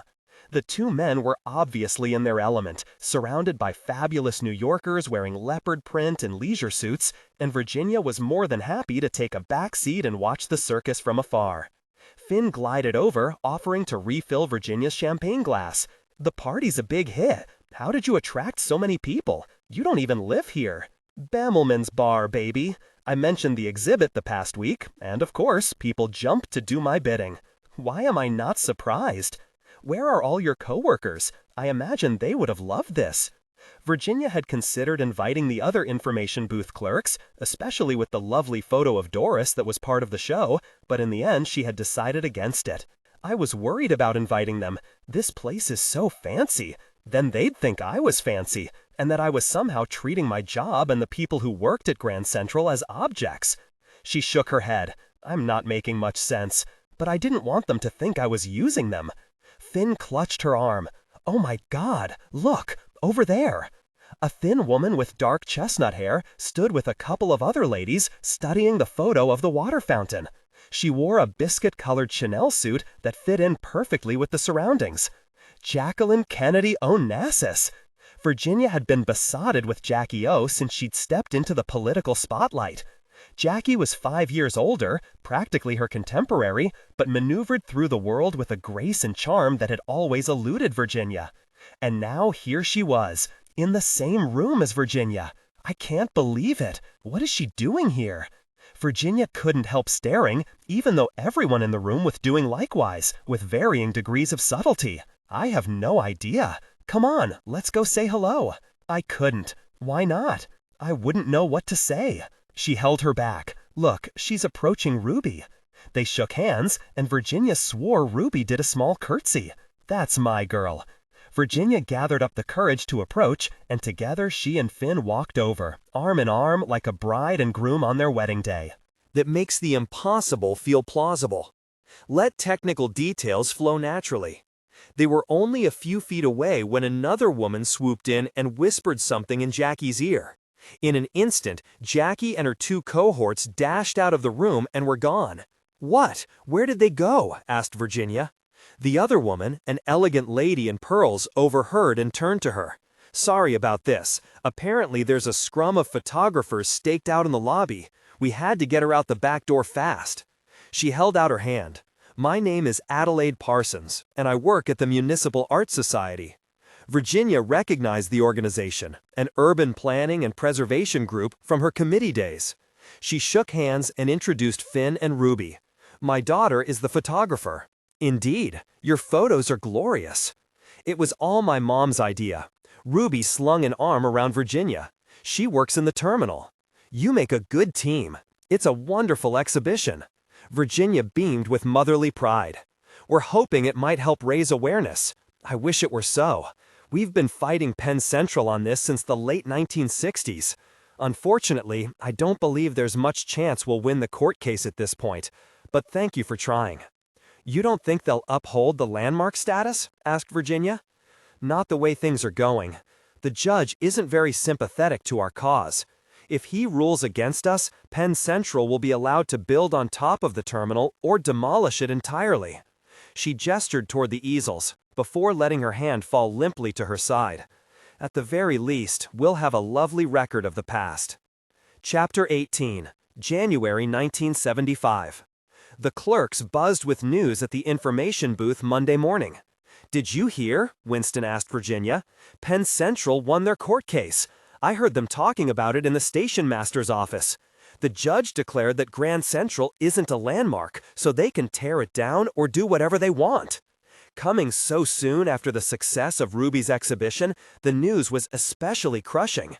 Virginia wondered about Dennis's reaction. He must be pleased.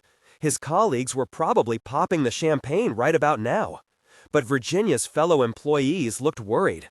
Toto dug his hands into his pockets, ignoring the man gesturing outside his window, and Doris looked like she was about to cry. "What will happen to all of us?" asked Winston. Terrence shook his head. "It'll be the perfect opportunity to lay us off and replace us with younger folk. We'll have to find new jobs." The unemployment rate was nearly 11%. Inflation was close to 12%. None of the information booth clerks were good for anything other than answering transportation-related questions, and they should be looking forward to retirement, not the unemployment line. "I'll go find out what's going on in the station master's office," said Terrence. "Virginia, cover my window."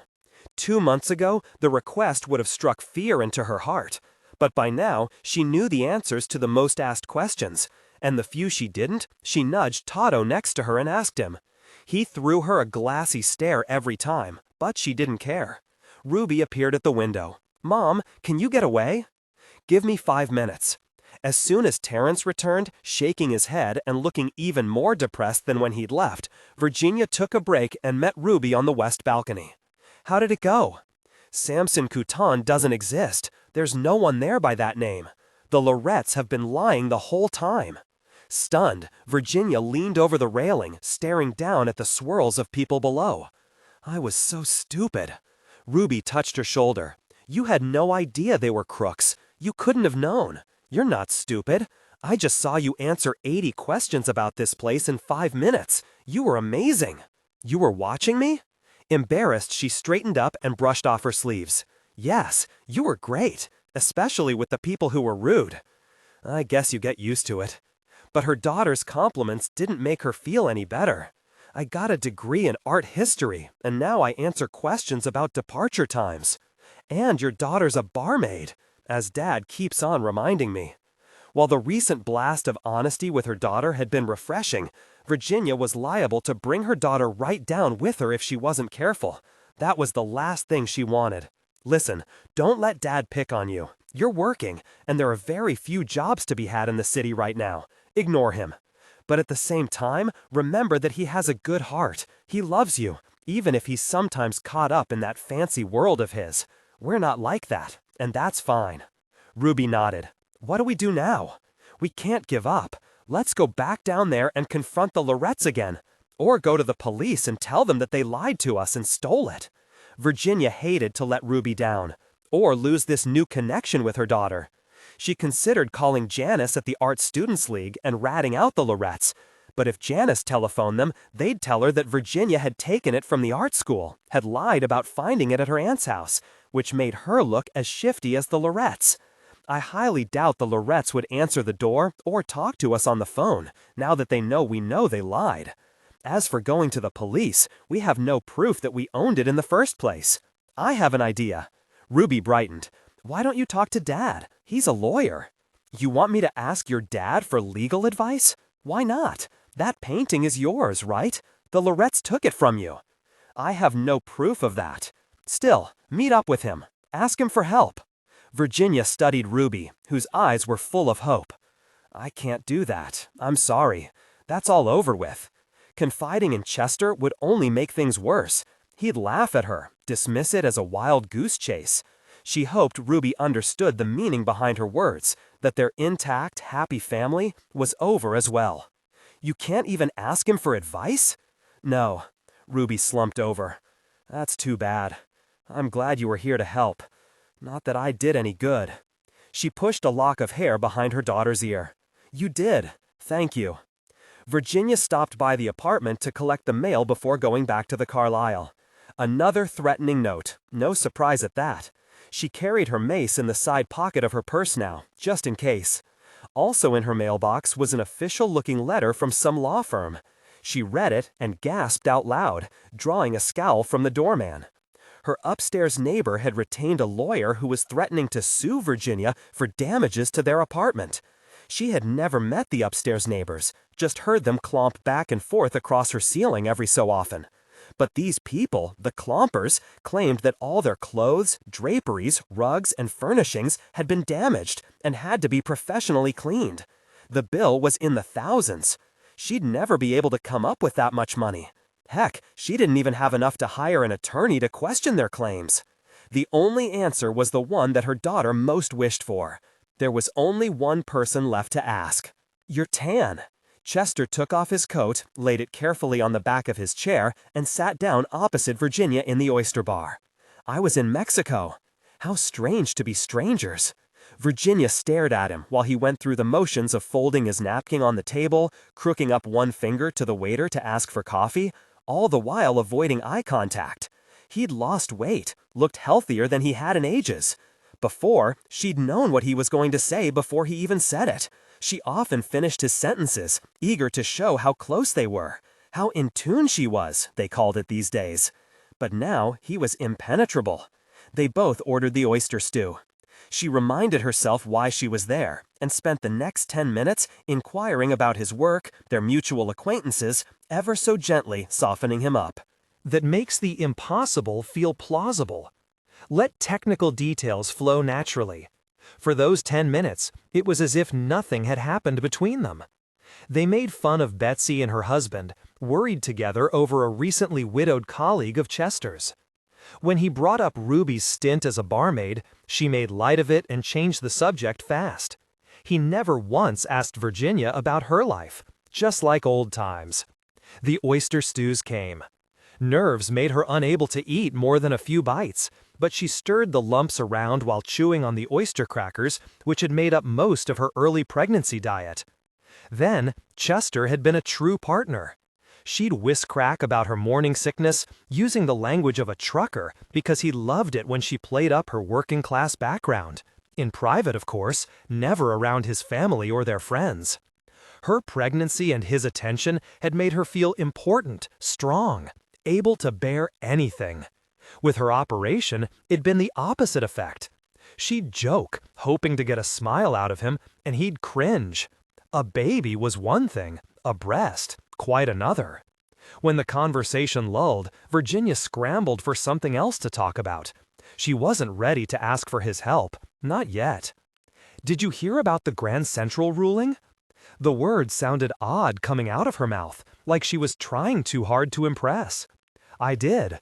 The people I work with are worried that they'll lose their jobs when they build the new skyscraper. In fact, Doris spent the lulls in the day reading the help wanted ads out loud until Winston told her to quit it. They may lose their jobs, but in the end, it's all about progress. This city's a pit, and we need to remake it into something better. You can't live in the past. His opposition didn't surprise her. I read that the city will probably appeal the ruling. Don't believe everything you read. Why wouldn't they? He leaned back in his chair. It costs money to appeal, and the city is barely squeaking by as it is. If the city appeals and loses, then Penn Central could countersue for damages. Mayor Beam would be an idiot if he exposed the city to that kind of financial risk. She glanced around. The judge called it a long-neglected, faded beauty. Faded beauty is putting it mildly. It's a dump. Virginia didn't answer. She was a faded beauty herself. The thought stung. Back when she was sick, her doctors had told her that if they found cancer and didn't remove her entire breast, her prognosis would be poor, her disease terminal. Just like the building above her, from the Guastavino tiles of the oyster bar to the triumphal arch windows of the main concourse. She'd survived, but the terminal would not. What did you want to meet about? Chester had finished his stew and was eyeing hers. She pushed the bowl over to him. She pulled out the letter from her neighbor's attorney and handed it over to him. I'm being sued by my neighbor. They say they have $2,000 worth of damage from the fire. If they had to get everything professionally cleaned, it adds up. Furniture, clothes, repainting the walls. Not the answer she was hoping for. I can barely afford to fix my place with the high deductible on my insurance policy. I was hoping I could get a loan from you. Chester shook his head. I wish I could help, but I can't. I'm sorry. We're all strapped these days. Not too strapped to go to Mexico. It was a business trip, not a personal one. On top of that, the law firm is in financial trouble. We're hoping we can ride out the slump. A momentary flicker of humiliation crossed Chester's face. He wasn't lying. She was embarrassed to ask him for money, and he was embarrassed to have to admit he didn't have it. I understand. Thank you for considering it. There was only one other option.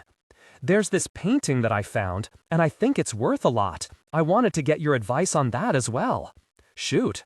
It's an early version of a painting that's up for auction in April by this artist named Levon Zakarian, who died tragically. They don't really know if he's the true artist because he signed it as Clyde and died before revealing himself, but everyone assumes it's his. She explained about the Chicago show and the train crash. This early version I found has a sketch on the backside that's by a woman illustrator. I think Clyde is this woman, not Levon Zakarian. Chester perked up. Have you had it examined? That's the thing. I seem to hit a speed bump. You see, I gave it to an older couple who ran an art school back then, and they were going to get it examined or analyzed or some such thing, but they took off with it and won't return it. What do you mean they won't return it? Just that. They won't give it back. Even worse, the expert they said they sent it to doesn't exist. They've been lying the whole time. Do you have some kind of bill of sale for your sketch or whatever it is? No, I found it, you see, up in the old art school on the top floor of Grand Central. He wiped his mouth with his napkin and motioned to the waitress for the check. If you don't have proof that it's yours, I don't see what you can do. I was hoping you could help me somehow. She didn't have much time. Chester's mind was elsewhere, mulling over his next appointment, figuring out how long it would take to get there, probably relieved to have lunch over with. I read in the paper a few months ago about the lawyer in your firm who recovered art taken in World War II by the Nazis. Maybe he could help prove that Clara Darden was the artist. It's much more complicated than that, Virginia. You have no idea what you're talking about.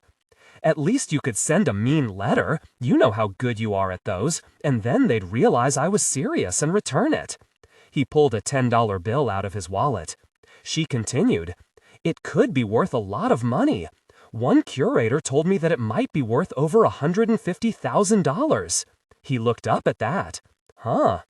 Ruby and I have been working together on this, and we both thought maybe a mean letter from you would help. Her last chance, bringing up their daughter. First of all, stop calling it a mean letter. In the past, he'd laughed whenever she mangled legal language on purpose. Not anymore, apparently. And it doesn't change my answer because you brought up Ruby. The painting means something to me. It's important. Lesson number 1 in negotiating. Don't get emotional. How can I not get emotional? I'm going to be in serious legal trouble with these neighbors. Chester rubbed his eye with the meat of his palm, his habit whenever he grew annoyed. You should have read the fine print in your insurance policy. Then none of this would be such a surprise. He spoke to her as if she were a recalcitrant client, not the mother of his child. Tears pricked her eyes. She blinked, trying to stop them. I agree. It's been a sharp learning curve for me, after the divorce. I didn't handle the finances when we were married, and so I made some mistakes early on. We're no longer together, Virginia. You have to accept that and move on. I can't take care of you anymore. He was right, of course. For the first time all lunch, Chester looked at her, really looked at her. His eyes moved down her neck. Normally she'd cover herself, but this time she didn't. He nodded to her chest, his face unreadable. You've got a problem there. She glanced down. Her mastectomy bra had ridden up, making her look lopsided, disfigured. She jumped up, grabbed her purse, and headed to the women's bathroom. Once there, she locked herself in a stall and let the tears come, bawling without making a sound. When she could cry no more, she unbuttoned her shirt and adjusted the bra, cursing her bad luck, her ex-husband, and the world. When Virginia finally emerged from the bathroom, the energy in the restaurant had shifted, the same way the air thickens before a thunderstorm. That makes the impossible feel plausible. Let technical details flow naturally. Gone were the last of the commuters and tourists. All the tables sat empty, yet 50 or so men in suits and a few women milled about in groups, murmuring in low voices. At least Chester was gone.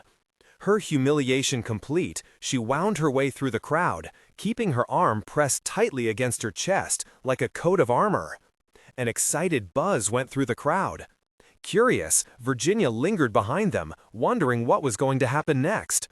5 or 6 tables had been pushed close together in a long row. On the middle table, a bouquet of microphones had been set up, the wires dangling down and along the floor like steel serpents. Virginia was in no hurry to return to the information booth. What did it matter if she did a good job or not when it was all going to be over soon anyway? And the longer she took, the more time her red, swollen eyes would have to return to normal. "Mr. Mayor! Mr. Mayor!" The crowd called out as a group of 7 walked through the front entrance and took up seats behind the long table. She recognized Mayor Beam right away, his thick, dark eyebrows a sharp contrast to his snow-white hair. The reporters waited as the rest of the mayor's entourage settled in their seats. She couldn't get a good view, but his words cut clearly through the crowd as he introduced the Committee to Save Grand Central. Architect Philip Johnson, author Louis Auchincloss, and other names she didn't recognize, until he got to the last one. Mrs. Jacqueline Kennedy Onassis. Virginia pushed her way forward, taking advantage of her small size to work her way up to the front row. The mayor introduced the group and praised the Municipal Art Society, which he said had spearheaded the effort to save Grand Central.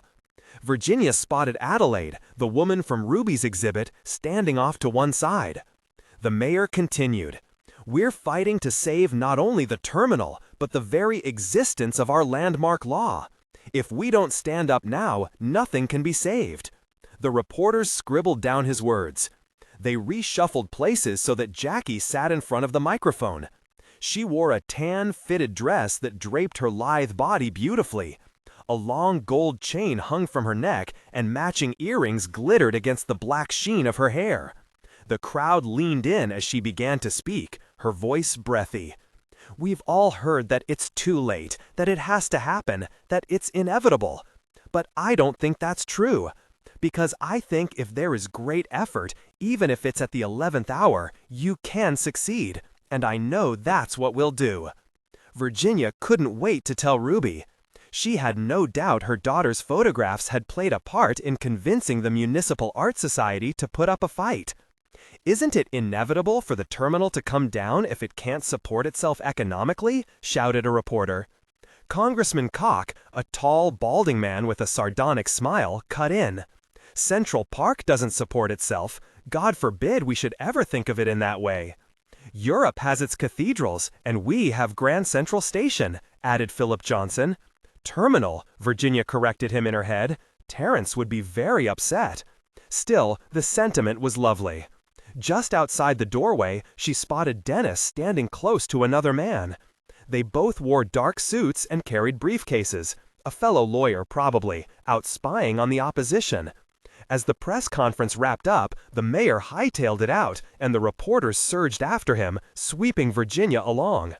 She found an eddy of calm in the passageway just outside the oyster bar, and waited there, fishing in her pocketbook for a tissue, biding time until the crowds thinned. "Ignore it, Jack. They're posturing. The story will die down in a week." Dennis was right behind her. She twirled around, a fake smile plastered on her face, but he was nowhere to be seen. Through the crush of the press corps, she spied Dennis and his buddy huddled 40 feet away in the opposite corner, speaking quietly. Of course, they were in the whispering gallery, where sound was telegraphed up and over the surface of the vault. She turned her head to locate the sweet spot, where she could hear the voices clearly while still keeping an eye on the two men. "We sure don't need this aggravation, though," continued Dennis. "You sure we're all set. The judge will listen to numbers, not rabble-rousers. The numbers are in our favor." The man took a yellow file from the side pocket of his briefcase. "Here's the original balance sheet for Penn Central. The revised one, which will include the railway operating costs, should be ready in a few days. Let's hope that does the trick. We prove economic hardship, the judge will understand what a millstone this place is around Penn Central's neck. Trust me, by adding in those expenses, Grand Central looks like a sinking ship." He put one hand up to shield his mouth from any observers, which only served to increase the clarity. Creative accounting at its best. "By my revised calculations, Penn Central lost $2 million just this year." Dennis tucked the yellow folder into his briefcase. "Good work. Landmark my ass." They disappeared up the ramp, clapping each other on the back. Virginia waited a few minutes before following. In the middle of the concourse, her information booth shone like an opal in a coal mine. Imagine if they fixed up the entire place, rubbed clean every marble surface like she had done. It would be magnificent. Like when it was first built, before hordes of people had spat on the stairways and scratched up the waiting room benches. Back when it was still a gleaming work of art. She imagined a giant wrecking ball flying through the half-moon windows on the south facade, the shattered glass falling to the ground. The next blow would take out the thick stone slabs that had been painstakingly stacked on top of one another just after the turn of the century. The clock at the very top, where a statue of Mercury presided over Park Avenue South, would that be saved? Probably not. Nor the melon-shaped chandeliers. All smashed to pieces. The next building would stand upon the powdered remnants, as Dennis had cavalierly declared, the way the ancients built a new city on the landfill of the old. In a few hundred years, archaeologists might come upon the golden acorn on the top of the information booth. They'd place it in a museum and mourn the past. She'd lost the opportunity to give Clara Darden the recognition she deserved. But the terminal was still standing. And maybe, unlike with the Clyde painting, Virginia could do something to save it. Chapter 19, October 1930. Take a load off. With this rain, no one's coming in anytime soon. Clara nodded to her boss, a former anarchist with the heart of a dove named Romany, untied her apron and settled into a booth at the back of the empty restaurant. A week after she'd moved into the Fleabag Hotel, Romany Marie had seen the desperation in Clara's eyes as she sat at a table and offered her a waitress position. The restaurant had once been the artistic heart of the village, but these days few folks came by. Those who did knew that Romany Marie would let them gorge themselves on free rolls and all the coffee they could drink. She clanked around the small restaurant with her jangly necklaces and full skirts and confided to Clara that she came from Red Hook, not Romania. But she lent the place an air of mystique that other diners lacked. After an unseasonably warm couple of days that made winter seem far away, the temperature was supposed to plummet that evening. These days, cold weather was a threat, not a nuisance. The radiator in Clara's hotel room clanged constantly but emitted no heat, and a cold spell meant it would be impossible to paint even if she wore fingerless gloves. Her waitressing shifts left her too exhausted to paint anyway. Really, there was no point. Closed galleries, slashed museum budgets, no one in their right mind would waste money buying a painting these days. That makes the impossible feel plausible. Let technical details flow naturally. Artists were at the bottom of the food chain. They had nothing of value to offer. They didn't bake bread or knit scarves. They put liquid on paper and watched it dry. That was it.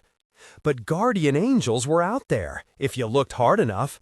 Like Romany Marie, who frequently ushered pale, trembling artists into her back office, men who had been heralded 12 months earlier and bought a work or two off them. The reverberations from her father's fall from grace had stayed with Clara throughout the heady days of success, prompting her to sock away everything she could, but nothing could have prepared her for the futility of the times. The highest-paid woman artist in America? What a joke. She looked up to see a blurry figure at the door.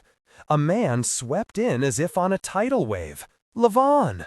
She ran to the kitchen, told Romany Marie she wasn't feeling well, and hid behind a column where Levon couldn't see her, peeking out to watch their exchange. He wore the finely cut jacket that had replaced his ratty wool one soon after he began to sell, and raindrops tipped off a sleek black fedora. In his stylish ensemble, she could have sketched him into one of her editorial illustrations back in the day, accompanied by a woman holding the leash of a slick greyhound. She didn't want him to see her like this, sallow, skinnier than ever, miserable. Romany Marie breezed by and shot her a quizzical look. "You go take care of him now. He asked for you." Clara inched over like a child about to be punished. He looked up and bellowed, "Clara!" before wrapping his arms around her and lifting her off her feet. "Nothing's changed, I see." She pulled away and wiped the rain off her sleeves. "You're a beast still." "I am a beast, but a hungry one."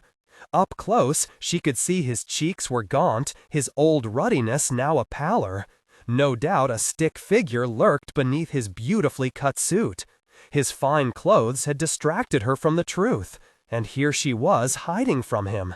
"What can I get you? Did you give your order already?" "Just some hot water is fine." She knew what he meant. The other artists did the same. Order hot water, then add to it whatever was on the table. Ketchup, salt, pepper, to make a thin soup. No, you need something more substantial. Really, hot water will do. I don't have anything. The last sentence came out in a whisper. She retreated into the kitchen and pulled a big chunk of cheddar out of the icebox and a roll from the basket. "For a dear friend," she said to Romany Marie, "you can take it out of my pay." Romany Marie shrugged her off. Clara sat down with 2 cups of coffee and pushed one over to him. "It'll warm you up." He took a few sips before picking up the cheese. The whole time his left hand stayed in his lap. "What's wrong?" She indicated his arm. "Lead poisoning. Damn pencils." A memory of Levon gripping a thick chunk of pencil lead in his fist popped into her head, the pad of his hand as gray as an angry ocean.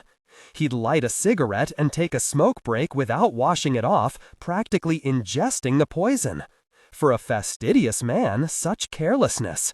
"I'm sorry. How are you doing? What do you do now?" "No shows, of course.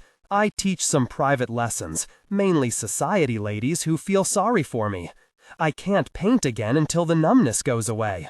"When does your doctor think that'll happen?" "Soon." He lowered his voice. "I am sorry about what I did. In Maine. That Oliver left you because of my silliness. His silliness, and her own stupidity. She'd been greedy, wanting both Levon and Oliver to herself. Her arrogance had rivaled Lavon's, and in the end he'd found her disappointing, which served her right. Even in the darkness, she'd caught the look of distaste on his face after they'd pulled away from each other. How long ago it seemed. Don't be sorry. Oliver didn't even give me a chance to explain. I hear he's out in California now with that actress girl. I ruined it for you, and you miss him, I can tell. Lavon wiped his mustache. Not that exactly, but it's hard. Hard to be alone. Hard without anyone else to share the burden of not knowing what was to come. What do? Lavon asked, besides this. He gestured around the empty restaurant. Do you paint? She shivered involuntarily. No, it's too cold in my room. Even Fifth Avenue landlords are being stingy? I'm not living there anymore. I had to move out. Where then? The Hotel 17. He took her hand. You're freezing, even here. Come with me. We must warm you up. After checking in with Romany Marie, she left with Lavon. His studio was exactly as she remembered it, immaculate and ordered, except for a bowl of fruit rotting on a table. A blackened banana had caved in on itself, and 3 apples were patchy with mold. Fruit flies fluttered about, and a sickly scent permeated the entire room. How can you stand it? She held her nose while he picked up the bowl of fruit and dumped it out a window. Are you in a memento mori phase these days? I can't blame you. But when she saw the canvas on his easel, she regretted her flippant response. Lavon had attempted to draw the fruit when fresh, but the lines were shaky, feeble. He'd abandoned the drawing halfway through and, knowing him, refused to throw out the fruit as a fetid punishment for his ineptitude. Lavon put some wood on the fire and sat Clara in the armchair in front of it, draping several blankets over her. Coffee? He held up a familiar blue and gold can. You have Martinsons? Of course. I don't skimp when it comes to my coffee. Only the best. I have to keep up appearances. You do a good job of it. I was sure you were a wealthy man when you walked into the restaurant. How do you manage? My private classes. My society ladies treat me like a pet. They bring me cans of coffee and their husbands' old hats, bestow gifts on me for my services. Your services? An introduction to the world of beauty. They are my patrons, and I grovel accordingly. She studied him as he made the coffee, tried to keep her tone light. Why do I suspect the lessons involve a serious examination of anatomy? He shrugged but didn't answer her question. How thrilled the ladies must be to have a distinguished painter visit them in their parlors and provide attention that their distracted husbands cannot. She checked herself, her sarcasm unwarranted. You've kept the studio, though. Must be worth it for that alone. True, my services are much appreciated. She could have sworn that was a smirk on his face. Clara pushed off the suffocating blankets. Lucky you, remaining solvent by being able to charm old ladies. She hit the word charm hard. He leaned against the table, waiting for his fancy coffee to brew. You're angry with me for that?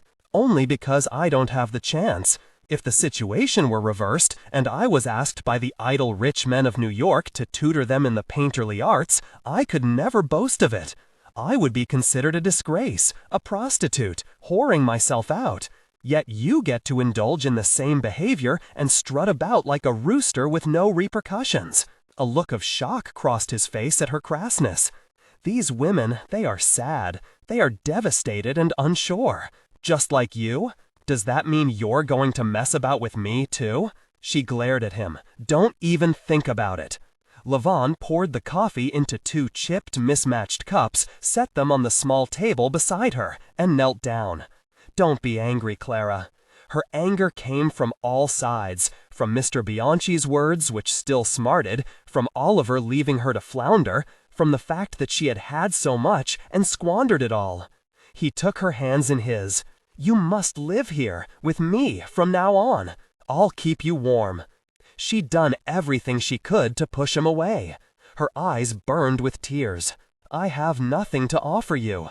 I have neither, but I've already lived through this kind of hunger, day in and day out. We sucked on stones, we ate grass, anything to fill that void, even if nothing would come of it. But there are other ways to fill the void, with painting, with art. that makes the impossible feel plausible. Let technical details flow naturally. It'll show you how to suck on stones? No, you don't understand. I do, Levon. Her tone softened. I do understand. She studied the artworks against the side wall, where he stored his best. Where's the painting of your mother? It's in the bedroom, turned to the wall. I can't bear to look at it if I can't work on it. He looked like he was about to cry, his eyes big and round, like the boy's in the portrait with his mother. Clara's petty resentment subsided. I shouldn't judge you on your students, your arrangements. She kicked off one shoe and rubbed the arch of her foot, wondering what to say next. She'd never been at a loss for words with him before, and their friendship would never be the same if she didn't address what happened in Maine. Best to get straight to the point. The night on the beach, I'm sorry about that. About what? Disappointing you. Yes, I was disappointed. His forcefulness made her heart sink. With myself, for having stepped over the lines of friendship.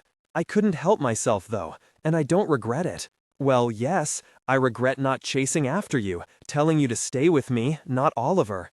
They sat in silence for several moments. She could hear her heart beating. I'd like to paint you, Levon. He stared hard at her, a challenge, but she knew he'd give in. He rose and gestured to the art supplies on the work table. Help yourself. Might as well get some use out of them. Where do you want me? Sit on the model stand, with your arms on your knees. He did so. The white of his shirt accentuated his darkness. Olive skin, black hair falling over his forehead, the thick mustache above his lips. He gazed across the room at the rain falling outside, lost in a reverie as she worked. Satisfied with the sketch, she squeezed lines of paint onto the palette, mixed and remixed them, before dipping her brush and applying paint to canvas. She worked fast, knowing that he wouldn't sit for her again. This was her one chance. Later, as the paint dried, they made love on the pile of blankets in front of the fire, a chaotic feast of long limbs, bony elbows, and hunger. The next couple of months flew by. The painting Clara had made of Levon that first evening was stored in the tiny bedroom, as neither of them wanted any of their friends to see it. It was too personal, a window into their shared pain and pleasure. They satisfied their desires as often as they could as the weather grew cold, as if the friction of their bodies might stave off the harsh winter ahead. Whenever Romany Marie had leftover food, she'd give it to Clara to take home, and she and Levon invited all the artists they knew over for dinner. Clara provided the household with food and cash, while Levon offered shelter and paint supplies. She harangued him when he insisted on the best, Lefebvre paints and Winsor Newton brushes. At least once a week he came home with an art book tucked under his arm, an extravagance they couldn't afford, including a rare edition on Bruegel, which she threatened to toss out the window, but surreptitiously curled up with in front of the fire whenever she knew he'd be out for the afternoon. The only other fights were over his meticulous management of his art supplies. She was used to the chaotic splatter of watercolors, of the mess of paint on her work clothes. He put up with that, flinching whenever a drop of paint fell on the floor, but insisted she place each brush back in the correct pottery vase along the windowsill, when finished, arranged by size, the bristles clean and dry. When he was called for a lesson uptown, they didn't speak of it. He wandered off, and she didn't question him when he returned looking rumpled and abashed. Sometimes he had to give a lesson in the studio, and she'd return to find her painting of him turned to the wall, the covers of their bed pulled up tight, even though they never bothered to make it otherwise. Or should come home to him with his shirt off, violently scrubbing the studio floor, the easels and chairs and tables pushed to one side, as if he was trying to erase all signs that another woman even walked upon the parquet. A small price to pay, she told herself. She continued painting, Levon strolling behind her every so often, with encouragement or a suggestion, miming with his hand the correct brushstroke to use. Some days it was as if she were channeling him, channeling their energy together. She painted whenever she could, making up for his own lost time in a way, never knowing how long their luck would last, how long they'd be able to hold out here without the landlord raising the rent and sending them packing. Her work was more dreamlike than anything she'd done before, save the siren. She was determined to push herself as far from illustration, from realism as she could go. On Christmas Eve, they invited several friends over. The celebration would be lackluster compared to years past, the china mismatched and the linens frayed, but at least it was something. A sense of humility permeated the discussions these days, as the economic devastation had leveled the field. Salacious topics, artist affairs, gallery scandals were replaced with more elevated discussions on politics and art. Levon no longer spoke over everyone else with his commandments and pronouncements, nor did anyone else for that matter. Romany Marie had offered 2 roasted ducks for their Christmas Eve celebration. Levon balanced them in his arms while Clara fiddled with the lock to the studio. "Hurry up, woman." "I am." "It's not working." "No, it's unlocked." She pushed open the door. "You've got to remember to lock it. What if someone came up here and stole everything?" "Like what?" "Your fancy art books. To burn in a fire to keep warm. You'd be upset." Now, children." Felix stood on the far side of the room. He shrugged. "It was unlocked. You're an hour early." Clara walked over to give him a kiss. "You both seem well. As well as we can be." Levon set down the ducks before pouring them all a drink from the bottle of wine he'd received from one of his Park Avenue students. "Any good news on the horizon?" Felix wandered about the room, his eyes darting from canvas to canvas. Clara had planned on hiding the paintings away before anyone arrived. "The government is considering financing a program where artists get paid to work. To paint murals from new buildings, build sculpture for public spaces, that kind of thing." "How much would they pay?" she asked, trying to divert his attention. "Who knows? It's a long way off. Artists are low on the list of people to be propped up these days." She put the drink in Felix's hand. "Here, come sit by the fire." He dropped heavily into the chair and raised his glass. "I have good news for you, Levon." "What's that?" "I'm glad I came early, before you cleared the room." "They're glorious. I can find a buyer for these. Even in this market, this is phenomenal. The Museum of Modern Art will want to see them. You've made great strides." Clara froze. Levon took a sip of his wine and responded coolly. "Do you think so?" "Absolutely. What do you like about them? Why do you like them? How do I sum it up? They're glorious, free, and yet they show so much pain. It hurts to look at them, but I couldn't stop. I can't stop." He leaned forward. "Your arm must be much improved. Thank God for that. They're not mine, they're Clara's." "No?" Felix blanked. He looked at Clara, then back to Levon. "Yes? They're all hers. I can't paint yet. Soon, but not yet." He held up his bad arm, letting it tremble. Felix sat back in his chair, contemplating the news. "That's a shame." "What's a shame?" Clara wiped off her hands on a dish rag and joined them, leaning against the mantel above the fire. "You say they're good? They can be sold. Not until the depression's over. Your timing is off. Heck, even if you were a man, the fact that you're known for drawing clothes and cars makes it an unlikely leap." Levon stood. "It's the art that matters, not the person who made it." Clara held out her hand to calm him down, but he shook her off. That makes the impossible feel plausible. Let technical details flow naturally. We've been talking for months now about the purity of art, how this depression has rid us of our commercial obsessions. Her work is as pure as it gets.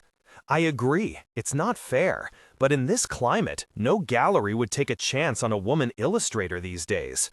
Felix turned a skeptical eye on Clara. Even if she were as good as Picasso. Chapter 20, December 1930. The party dragged on well into the next morning. No one had anywhere else to go, or anything else to do. Christmas was sure to be dismal compared to holidays past, so what was the point of rushing home? Levon drank more than usual, and jumped up several times to perform Armenian dances. To the cheers of their guests, he lumbered about the room, caterwauling at the top of his lungs, crashing into the table and sending glassware flying. Clara didn't bother to hide her petulance from her place in the corner, where she sat on a pillow on the floor. Every so often, Levon looked at her with his big brown eyes, lips in a pout, trying to rouse her spirits, but she refused to engage. Not that anyone else noticed. Their guests were drinking heavily, the more successful artists in chairs, with various girlfriends and former students sprawled about on the floor around them. Again, the men in thrones, simply because they were men. They had access to the best galleries and patrons, and because of that, they became better known, and because of that, they were rewarded with success. It wasn't fair, and not exactly true. Other women had done well. Georgia O'Keeffe, of course, and Mary Cassatt. Even Clara had experienced a blazing, if temporary, success. One of the artists had brought his small dog along, a stocky terrier who curled up on Clara's lap. She ran a hand down his spine. The dog looked up at her with soft eyes. Then he was out again, snoring softly. He wore a thin leather collar, flaked with age. No tag. She wondered what he was called. When the crowd began to dissipate, she lifted him off her lap and placed him in the warm chair where Levon had been. That odd dog in Maine, Clyde, came to mind. Clyde, the name she'd used for the siren after Oliver's peevish criticism. Buzzing with excitement, Clara herded out the last of the stragglers, holding Felix back with another pour of wine. His face was flushed. Even better, to break through his defenses. Convince him. We can show the work, my work.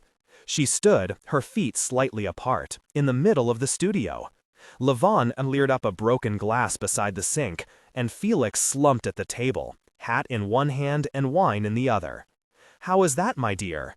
Felix exchanged a tired glance with Levon. "You say that it's by an unknown painter, one you've just discovered, named Clyde. I sign all the paintings with that. You explain that the painter wishes to stay unknown." Unknown? Why on earth? Levon laughed at her. Of course, he couldn't imagine staying anonymous. His big presence was part of his art. But hers was not. Why not? You said they're good. Everyone will assume they're by a man. They can be judged on what they are, not who I am. Or am not. Felix shook his head. It's not a parlor trick exhibiting paintings. Maybe it should be. Levon dropped the shards of glass into the trash. They tinkled like wind chimes. Why not? What do you have to lose, Felix? Felix set down his glass. Do you have any idea how much money it takes to put on a show? You artists, you all think it's a matter of hanging paintings on a wall and waiting for the crowds to come. He counted off on his fingers. I must find a suitable space, arrange to have all the paintings framed, solicit potential buyers in a discreet yet unyielding manner. There's a kind of magic required, an expensive magic. I can't take that chance if I can't guarantee sales. She stood her ground. We know you can do it. You're the best, Felix, and you love the work. Shouldn't it come down to that? The work will sell. You'll be hailed as the man of the hour. Stop flattering me. If it's about the economics, I can help. Levon stepped closer. Together, the two of them were circling on Felix. I'll pay for the framing. How? How will you do that? Clara asked, dreading the answer. I'll take up more private lessons. No, you don't have to do that. Felix took off his glasses and cleaned them with the edge of a napkin. If you can pay for the framing, we might be able to pull it off. We'll do it, don't worry, Levon insisted. I'm not promising anything. Felix stood and pulled his coat off the coat rack by the door. And I'm drunk, so don't count on it, either of you. Stop ganging up on me. Clara gave him a kiss before he headed out into the early morning. Thank you, Felix. Clyde? Insane. Both of you. All three of you. And he was gone. Where are you going now? And what's in the satchel? Clara didn't mean to sound like a harpy, but she'd been painting for 2 months straight, ever since they'd hatched the Clyde show idea, and had serious cabin fever. Felix had arranged for an exhibit to take place next month, early April, when he hoped the change of weather from winter to spring would encourage art lovers to open their wallets. She'd let Levon and Felix handle all the details. Clara didn't care where or when the show would happen, because the pressure to create enough paintings to fill the room was enough to deal with. Some days she didn't venture outside at all. Levon gave her a quick kiss. I'm heading uptown. Do you need anything? More supplies? The man was adept at changing the subject when it came to his mysterious errands. But she knew what he was up to. Raising money from his Park Avenue ladies to help get the exhibit mounted, to get enough cash to pay for frames. Earlier that morning, she'd spied a note on the dresser signed Nadine, which had turned her stomach. Sharing him with anonymous old biddies was one thing, but a mutual acquaintance, especially that wretched girl, was quite another. Not that Clara had said anything, knowing she should shut up and be grateful for his efforts on her behalf. He'd even begun filching from his own bookcase when he thought Clara wasn't looking. The strap of the satchel strained against his shoulder. "Please stop selling your art books," she implored, not for the first time. The books were like his children, each one precious. "You don't have to do that. We'll find another way." He patted the side of the bag. "Never you mind. Besides, once the show's a great success, I'll buy them all back, first thing." Any talk of the show made her squirm with irritation. "When you return, I want you to paint as well," she said. Levon's doctor had declared his symptoms much improved on his last visit, yet he'd resisted Clara's entreaties to pick up a brush. The more he resisted, the more she pushed him. Partly to offset her own nerves, and also because she feared the longer he put it off, the harder it would be to find his footing. "Stop with that, woman," Levon waved her away. "Concentrate on your own work." "But what about you?" "I'm fine." "Then paint with me." He let the satchel fall hard to the floor. "You want to see me paint?" He was beside her in a flash and snatched the brush from her hand with his left hand. "I tried it the other morning, when you were still asleep." He held the brush clumsily in his dominant hand. It fell to the floor after only a few seconds. "Such histrionics. You didn't even try. You have two hands. Point with your other one." They'd been going at each other for the past couple of weeks, as the pressure ratcheted up. She shouldn't pick fights, should let him go about his business, but she was desperate for something else to focus on, something that would take her out of the terrible images she was painting day in and day out, of the world turned upside down, where no one cared about the child crying alone on the street, or the man with one leg shivering in the cold. The works were expressionistic, imprecise, as far away from her earlier work as an illustrator as possible. That makes the impossible feel plausible. Let technical details flow naturally. She imagined the art crowd stunned into repulsion by the sight of them, ridiculing one after another. "I will not paint with my left hand unless you paint with your toes. Leave me alone." Levon stormed off. She let him go. Levon would paint again. Once the show was over, she'd have time to cajole instead of shame him into trying once more. Right now, her work crowded out everything else. It was loud and forceful and took up all the air in the room. The day of the show, Levon and Felix spent the afternoon at the gallery, putting on the finishing touches, making sure everything was set. Clara had done a quick walk-through the day before, but Felix asked that she stay as far from the place as possible to avoid giving anything away. He'd insisted they not hang the painting of Levon she'd done to avoid adding fuel to the speculative fire, which was fine with her. During her short visit, Felix pulled Levon and Clara into a back room to reveal good news. A third of the paintings had already sold. The pride on Felix's face and the joy on Levon's made the past several months of agony well worth it. Felix's approach had worked beautifully. He'd shown the paintings to a select group of still wealthy collectors and the city's art critics that morning, and the mystery around the identity of Clyde had upped the ante. The evening of the opening, Clara put on her peacock dress, her one fine frock, and headed uptown. A crowd surrounded the entrance to the gallery, and she slipped in unnoticed. She thought back to her first show at the Grand Central Art Galleries, where her illustrations had been relegated to a back office. Not this time. She'd clawed her way to the top back then. Against all odds, she would be famous once more by the end of tonight. She relished the idea as she wandered through the rooms, unremarked upon, invisible. A young, new illustrator was now the hotsy-totsy Vogue cover artist. A man had supplanted her at Studebaker. Everyone could be replaced, but Clara refused to be forced down and out. Not by her father, by Mr. Lorette, nor by Oliver. Oliver. If he hadn't destroyed the siren, it would have been the highlight of the show. She'd tried to replicate it, but couldn't, and finally had given up. That painting had sprung from a particular place and time of cool Maine sunrises and her rising awareness of her love for Levon. Levon stood in the middle of the main room, surrounded as usual by admirers, men and women. A man nudged her on the elbow, and she turned to see Mr. Bianchi. "Miss Darden, are you here to find out who this mystery artist is, like the rest of us?" He took out a handkerchief and wiped his shiny forehead.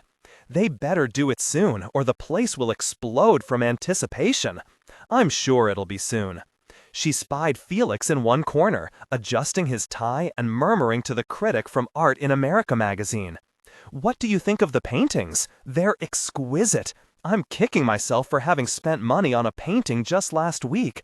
If I hadn't bought that, I would pluck one of these right off. But times are tough." Right, so tough he could only afford one painting instead of two. She tamped down her anger. Not now. He'd learn the truth soon enough. "What painting did you buy?"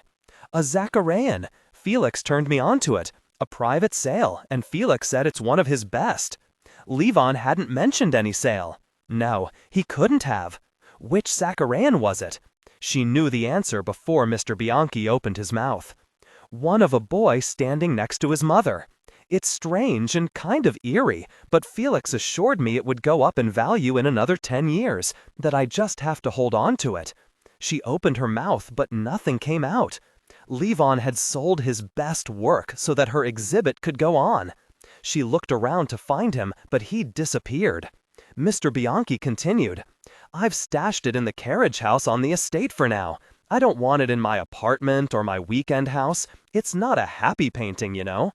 I'll wait until the market recovers and it rises in value before selling it to the highest bidder." The thought of that painting sitting in a damp carriage house, abandoned and probably eventually forgotten, made her ill. How could Levon have done this? She made her excuses and turned to go outside, to get some air, but it was too late.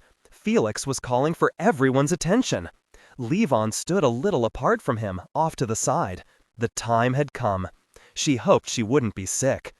"I know everyone is here to learn the identity of my new discovery." Felix's eyes twinkled with mischief. "I have quite a secret, and am very eager to share it with you." The crowd was silent, almost worshipful. Clara hated them all. Hated them for how easily led they were, not by artistic merit, but by whatever was the latest craze. Clara was the next big thing, the fur coat on the cover of Vogue, the Art Deco door handle on a car. They would eat her up and spit her out again. Felix held up both hands. "However, I can't tell you just yet." He waited until the crowd's groans and protestations died down. "We've been asked to do an exhibit in Chicago in 2 weeks. The works of Clyde are traveling across the country so that even more people will be able to see firsthand these astonishing and provocative paintings. Then and only then will we reveal the identity." Somehow Felix found his way to Clara through what was almost an angry mob. Levon caught up and pulled them into the back hallway, closing the door behind him. "What are you doing, Felix?" Levon demanded. Felix patted them both on the shoulder. "This will widen our reach." He looked at Clara. "You'll not only be a New York sensation, but a national one. Trust me, 2 weeks and you'll be at the pinnacle of success. By stretching this out, we'll increase the value of the unsold works even more. We'll add in that one of Levon you did, sell out completely. You'll be rolling in it, have enough money to ride out this depression in fine form." "Why didn't you tell us about this?" Clara asked. "I didn't want to raise your hopes before I knew for sure. They committed to us just now. We've done it, though." He was practically levitating with excitement. "We've done it." In the week and a half since the exhibit, Felix's predictions had come true. All of New York was talking about Clyde, and newspapers across the country had picked up on the story of the mystery artist, with experts weighing in on who the painter might be. "Did you remember to pack your good suit?" Clara yelled out from inside the taxi, as Levon and the driver jammed their suitcases into the trunk of the cab. Levon slid in beside her and pulled the door shut. "Of course I packed it." He paused, scratching his chin. "Or did I leave it hanging up on the bedroom door?" You left it. Since you'd already headed downstairs to catch a cab, I put it in my suitcase. You're a doll. He kissed her on the nose. Grand Central, please. The cab pulled out, the driver careening around the other cars as if they were in a race. She checked her watch. They had a good 40 minutes before the train to Chicago, the 20th Century Limited, would pull out. Plenty of time. She couldn't help but tease. I was tempted to toss it out the window to you. How could you forget your one good suit? I have other things on my mind. She couldn't tell if he was kidding her or not. Levon's name had been one of many bandied about in the press as a possibility. Better to address the situation now rather than when they were trapped in a Pullman car with Felix. She shifted in the seat so she faced him. A lot of people think you're Clyde, Levon. Do you wish you were the artist? Have I put you in a strange position? He chuckled. I don't mind one whit. All the better to surprise them with the truth when the artist is revealed. To be honest, it's a relief not being the artist du jour for a change. I find I'm bursting with ideas these days. Once you're established, I'll be on my way. Once we have the money, we're paying for you to see the best doctor in town. That makes the impossible feel plausible. Let technical details flow naturally.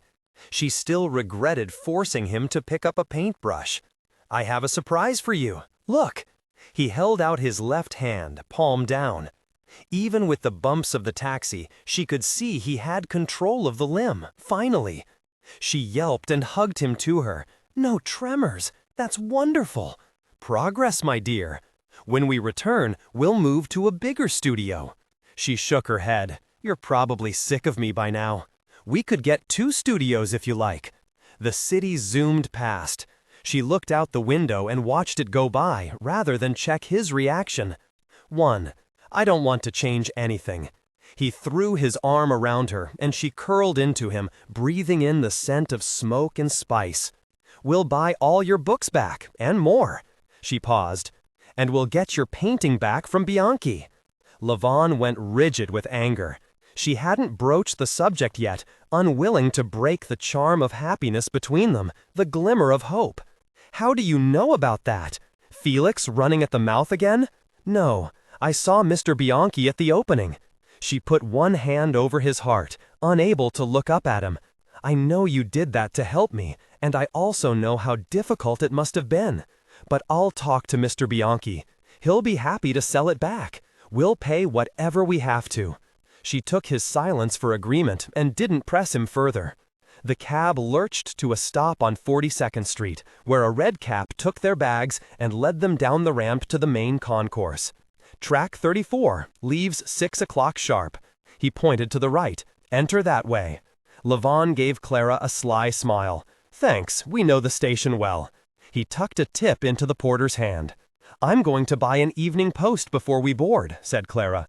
Do you want anything from the newsstand? Not a thing. I'll march ahead and make sure Felix hasn't had any trouble with the crates. See you in a few. The newsstand had an unusually long line for a Saturday. She paid for the magazine and turned to go. Clara. Oliver hovered just outside the newsstand, his hands in his pockets. A rough stubble covered his cheeks. Oliver, what are you doing here? I saw in the paper that Felix was on this train. I figured you'd be too, since you're Clyde. She tried not to react. Clara, I'm here to apologize. Oliver's brightness and confidence had dropped away since they'd last seen each other, replaced with a weary heaviness that Clara knew all too well. When I realized what you'd accomplished, how amazing this has been, I had to see you and say I was sorry. Can we talk? She looked at her watch. 10 minutes to 6. Only for a moment. He guided her to the side of the doorway, out of the way of the foot traffic. I knew the artist was you when I saw the paintings were by Clyde. The stubborn dog up in Maine, right? He scuffed one heel on the marble floor. There I was telling you to quit when it's what's made you famous. I'm not famous, not yet. How's your lovely bride? Violet's still in Los Angeles. It didn't work out. His mouth started to twitch. I miss you. A memory of their last car ride together swept over her, the two of them skidding along a Maine dirt road, carefree on a windy summer day. Clara whooping for him to go faster. They'd shared an easy way of traversing through the world back then that had since been decimated. Clara laughed harshly. Really? Now, all of a sudden, you miss me? I became too protective, like you were my creation, not a person in your own right. I shouldn't have done that. But I did help you, right, early on? You were very helpful, Oliver. He had been. As his ambitions had faltered, he'd tried to pull her closer to him, to tie her down. In return, she'd cut him open with that kiss on the beach. I'm sorry for what happened in Maine. I acted like a fool. As did I. You were right to be jealous. I didn't understand myself what was going on between me and Levon. I was confused. I heard you're with Levon now. True. She didn't elaborate, not wanting to hurt him further. He frowned. You're too much alike. Do you think he's going to be able to take your fame? We both know he's full of himself, always has been. Maybe for now it's working, but there's no way it'll continue without resentment. She recoiled. We're fine. You don't know the half of it. Don't forget that you're the one who destroyed my painting. Levon would never have done that, ever. I walked down the beach to find you, to tell you I wanted to announce to everyone around the fire that we were engaged. I couldn't keep it a secret any longer, only to come upon you kissing him. It wasn't like that, not then. There was no point in explaining. She began to walk away, but he grabbed her arm. No, wait, I lied about the painting. The one you were working on in Maine. I never destroyed it. The painting she'd mourned for the past year, watching it swirl by in her dreams night after night. She shot him a hard look. Where is it? I hid it in the attic. I'll get it back. I want to make this up to you. She had no idea if he was lying or telling the truth. Her watch read 6 minutes to the hour. A strange look glinted in Oliver's eyes, one she'd never seen before. If she walked away, would he deliberately destroy it just to spite her? Clara desperately wanted to have the siren back. The artwork was the touchstone to everything she'd done since. She had 2 options. She could catch the train and never see her painting again, or stay in New York, find out if Oliver was telling the truth, and possibly recover the siren. If she took option number 2, she could send a telegram to the Chicago train station to be delivered to Levon and Felix upon their arrival, explaining everything and saying that she'd be arriving a day later. Of course, Levon would be fuming by then, or crazy with worry. She thought of Levon's lost painting buried somewhere in Bianchi's carriage house. Levon had given that up, voluntarily, so she could have her chance. And now she had to do the same. She'd give up the siren. You can keep it. Do whatever you want with it. I don't care. His face fell. We were good together. I helped you. I helped you get to where you are now. Where I am now is late. She checked her watch. 5 minutes. A man yelled out in the middle of the concourse, and Clara looked over in time to see a woman run into his arms in front of the information booth. As they kissed, her eyes traveled up to the large clock on top. No, it couldn't be. The clock read 6 o'clock on the nose, which was when the 20th Century Limited to Chicago was due to depart. Her watch read 5:55, 5 minutes slow. She took off, as fast as her Mary Janes allowed, sprinting across the marble floor and through the entryway to track 34. The train was still there. It hadn't left yet. But she tripped on the edge of the crimson carpet that lined the platform and lost time recovering her balance. Imperceptibly at first, so that she wasn't sure if she could trust her eyes, the train began to move. She screamed for it to wait, but the roar of the engine muffled her cries. She stared after it, tears in her eyes, watching as everything she loved disappeared into the black tunnel. Chapter 21, February 1975. Got a big date? Doris swiveled around in her chair in the information booth and eyed Virginia up and down. Virginia tugged on her skirt, which was short and tight and had been riding up all day, and slid her clerk's blazer back on. I must have gained some weight, Virginia said with a laugh. She'd last worn this outfit to an anniversary dinner with Chester, hoping to light his fire, leaning over to apply makeup in the mirror by their front door so he could get a glimpse of the stockings she'd worn underneath. Real stockings with a garter belt and all. It worked that night, at least temporarily, and she hoped it would do the same later today. But the booth had gotten intolerably warm, stuffy with the heat and the tight space, and she draped her blazer over the back of the chair where she sat sorting timetables. Of course, Doris couldn't let it pass. That makes the impossible feel plausible. Let technical details flow naturally. If they only knew she'd dressed this way in a valiant attempt to save their jobs, they might show a little more respect. She remembered Jackie, impeccably dressed, moving with such grace through the throng of admirers. This wasn't quite that. Virginia looked positively trashy, but she was performing her civic duty. Virginia checked her watch. Time to go. I'm out of here. See you all tomorrow. She hung her blazer on the back of her chair, grabbed her coat and handbag, and trotted across the concourse, taking care that her high heels didn't slip out from under her on the slick marble. A homeless man sitting on the floor beside the entrance to Track 23 called out to her, holding up his palm, and she gave him a couple of quarters. She'd started carrying spare change to hand out to the men and women who made the building their home. It seemed the least she could do. Ever since her apartment fire, Virginia had seen the homeless in a new light, as folks like her who unexpectedly got tossed out on the streets. Thank goodness for Finn and Xavier's kindness. The elevator opened on the 7th floor, and she headed straight for the law offices of Penn Central. The receptionist was on her way out, but she called Dennis Extension and gave him Virginia's name. After a few minutes, Virginia heard his heavy footsteps coming down the hall. Deep breath. Virginia? He peered at her over a pair of reading glasses. The fragility of the metal frames and glass were all wrong for his large features, but gave him an air of vulnerability. That and the fact that he looked like he was about to be attacked.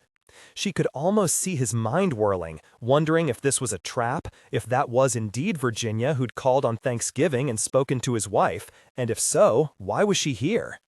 The receptionist left, shutting the door behind her. Hi, Dennis. You look well. He swallowed. You too, Virginia. I figured it'd been way too long and I should stop by and say hello. She shifted her weight onto one hip in what she hoped looked like an invitation. Is that right?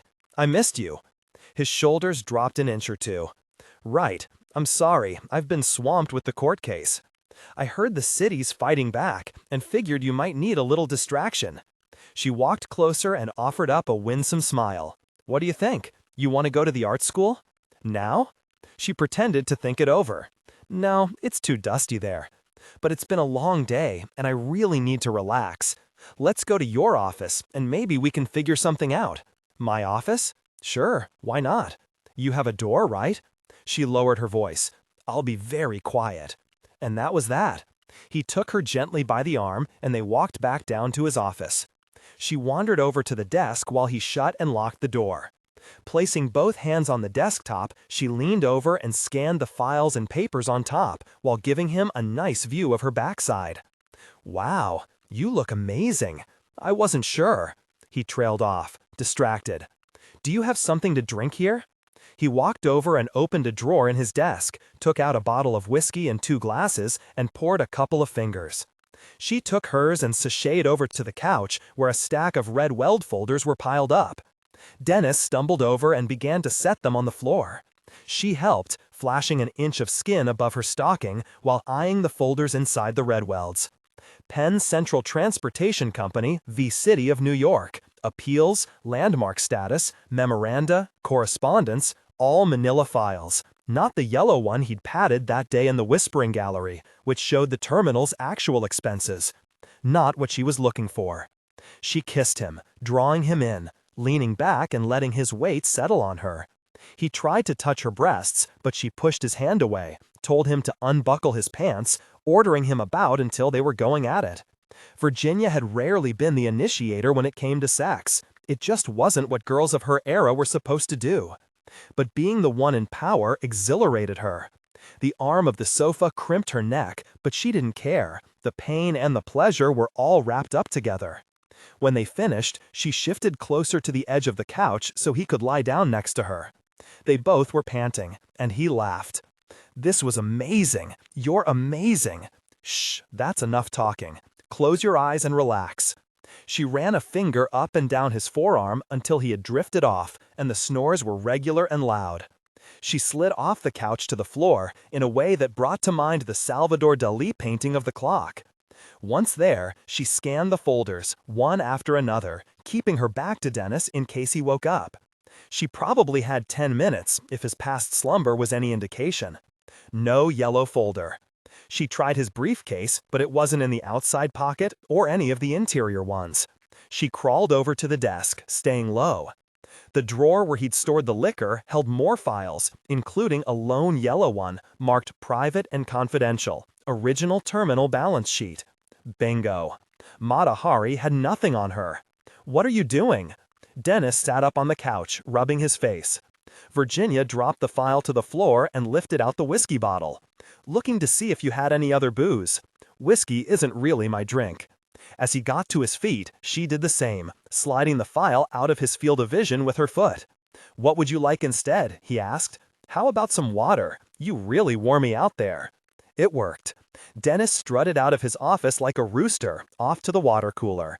And while he was gone, she tucked the file into her purse.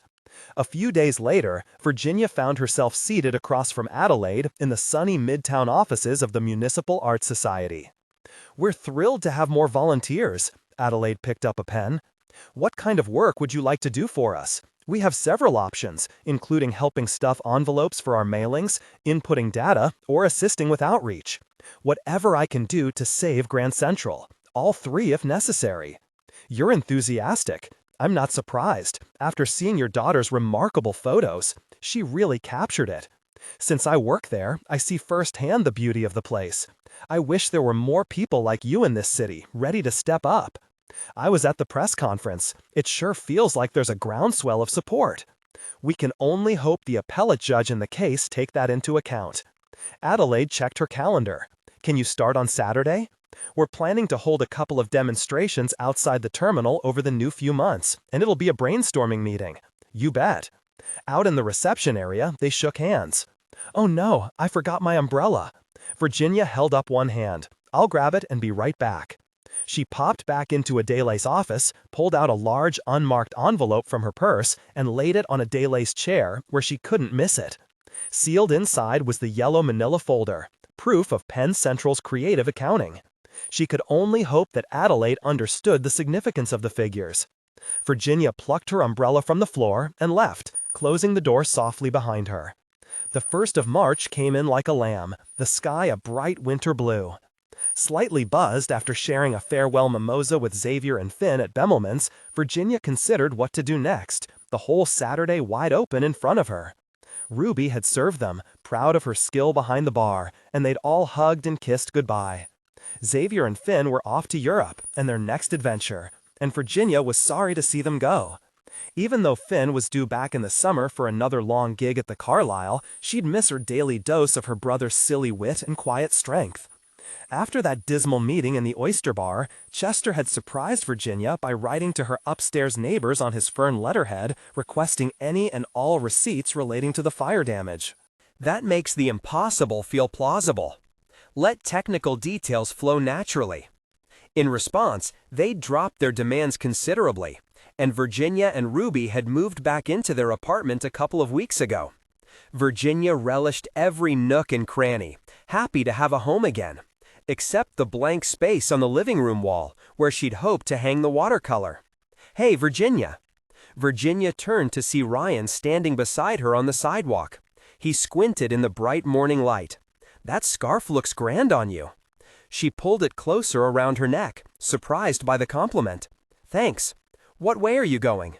She pointed south. I thought I'd stop by the Museum of Modern Art. If you don't mind, I'll walk with you for a bit. They fell into step through the early morning crowds, mainly older folks wandering down Madison.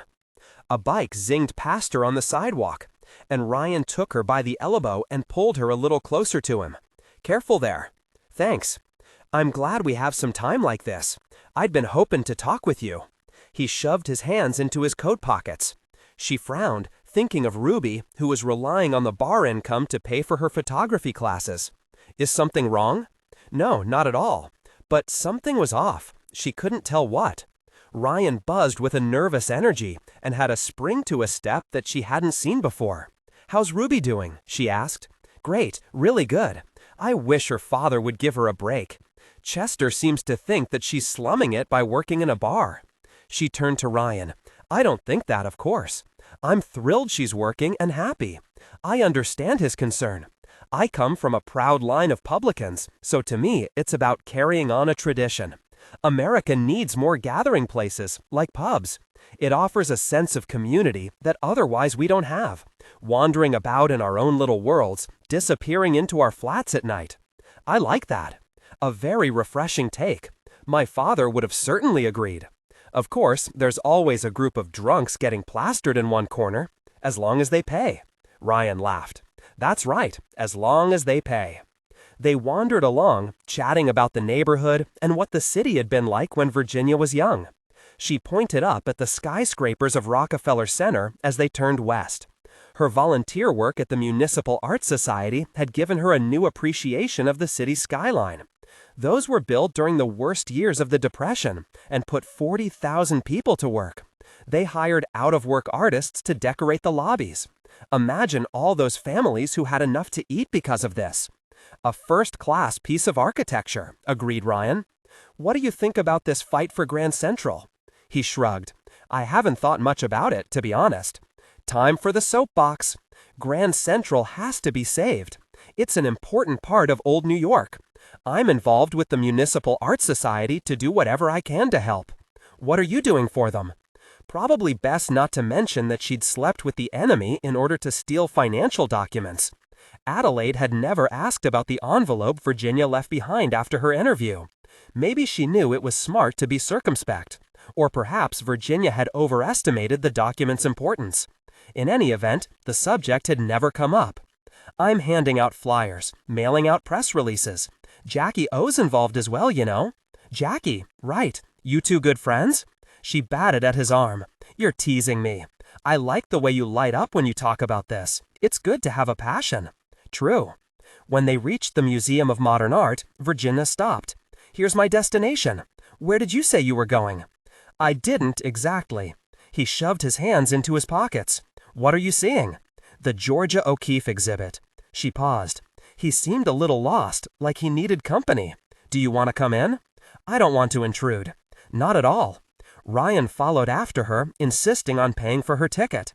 The woman behind the counter flirted with him, but he didn't flirt back. He was a very good-looking man, Virginia noticed. His hair was white but thick and wavy, and his face was still unlined. Inside the exhibit hall, Ryan stood frozen in front of one of the paintings, an enormous Jack-in-the-Pulpit flower. "Oh my," he swallowed. "It's very... No, it's not." Virginia tried not to blush and laughed when she couldn't stop. "How can you say it's not?" She parroted the review she'd read in the newspaper earlier that week. O'Keeffe dismissed the sections of her paintings. She saw all these enormous buildings going up in New York and decided to paint her flowers as big as well. It got people's attention, startled them. "So you're saying that Rockefeller Center inspired this?" "I bet it did." Virginia continued her lecture, unable to stop herself, even though she sounded like one of the speakers from her preservation committee days. O'Keeffe rejected the notion that she was a woman artist. After all, no one calls Rembrandt a man artist. That is a very good point. They made their way through the exhibit chronologically, pointing out the works they loved. Virginia adored a set of mannequins wearing clothes that O'Keeffe had sewn herself.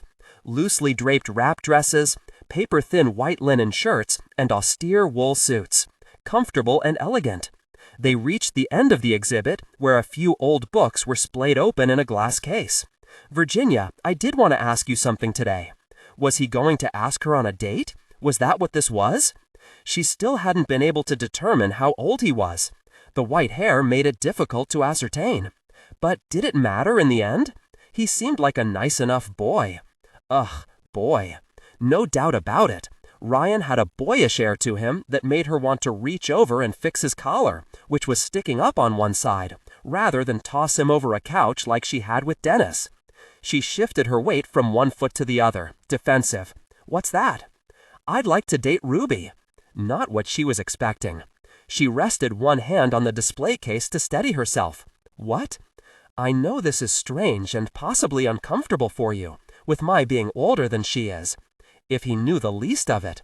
She'd been worried that he was going to ask her on a date, acting like a schoolgirl, when in fact he wanted to date her daughter. Humiliation was a possible reaction. She tried it on, breathed it in, but for some reason it didn't stick. Ruby and Ryan. How old are you? I'm 26. I know this hair makes me look like I'm about to retire, but I'm not. It's a family trait. Happened to my dad as well. Let me see your driver's license." He pulled it out of his wallet and held it up for her to inspect. Indeed, born in 49. She almost laughed out loud at the absurdity of her vain mistake, relieved by the fact that it really didn't bother her. Ryan was a good man. Her daughter was smart. They'd figure it out. She stared down at one of the books in the display case. "Huh, are you all right?" Ryan moved closer. "I'm sorry for the way I'm handling this, but I wanted to be forthright, not hide about." She waved a hand in his direction but didn't look up. No, I appreciate it." The label in the display case said it was an old yearbook from Georgia O'Keeffe's high school. She read the caption out loud. "A girl who would be different in habit, style, and dress." "A modern lass, that Georgia," Ryan said. Virginia barely heard him. She stared at the name under the photo, leaning in close to make sure she was seeing it correctly. Georgia Toto O'Keeffe. How odd. She'd assumed Toto was a nickname, but had never questioned what for. What if the connection to an artist wasn't a coincidence? She thought back. Toto had been the one who'd mentioned the art school was haunted. What if Toto was the one going through crates? But why would he do that? Then she remembered the black and white photo of Clara Darden she'd seen in Janice Russo's office. The long neck and translucent eyes. That makes the impossible feel plausible. Let technical details flow naturally.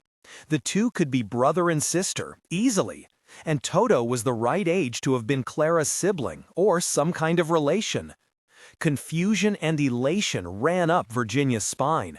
What if Toto was the ghost of the Grand Central School of Art? Chapter 22. March 1975.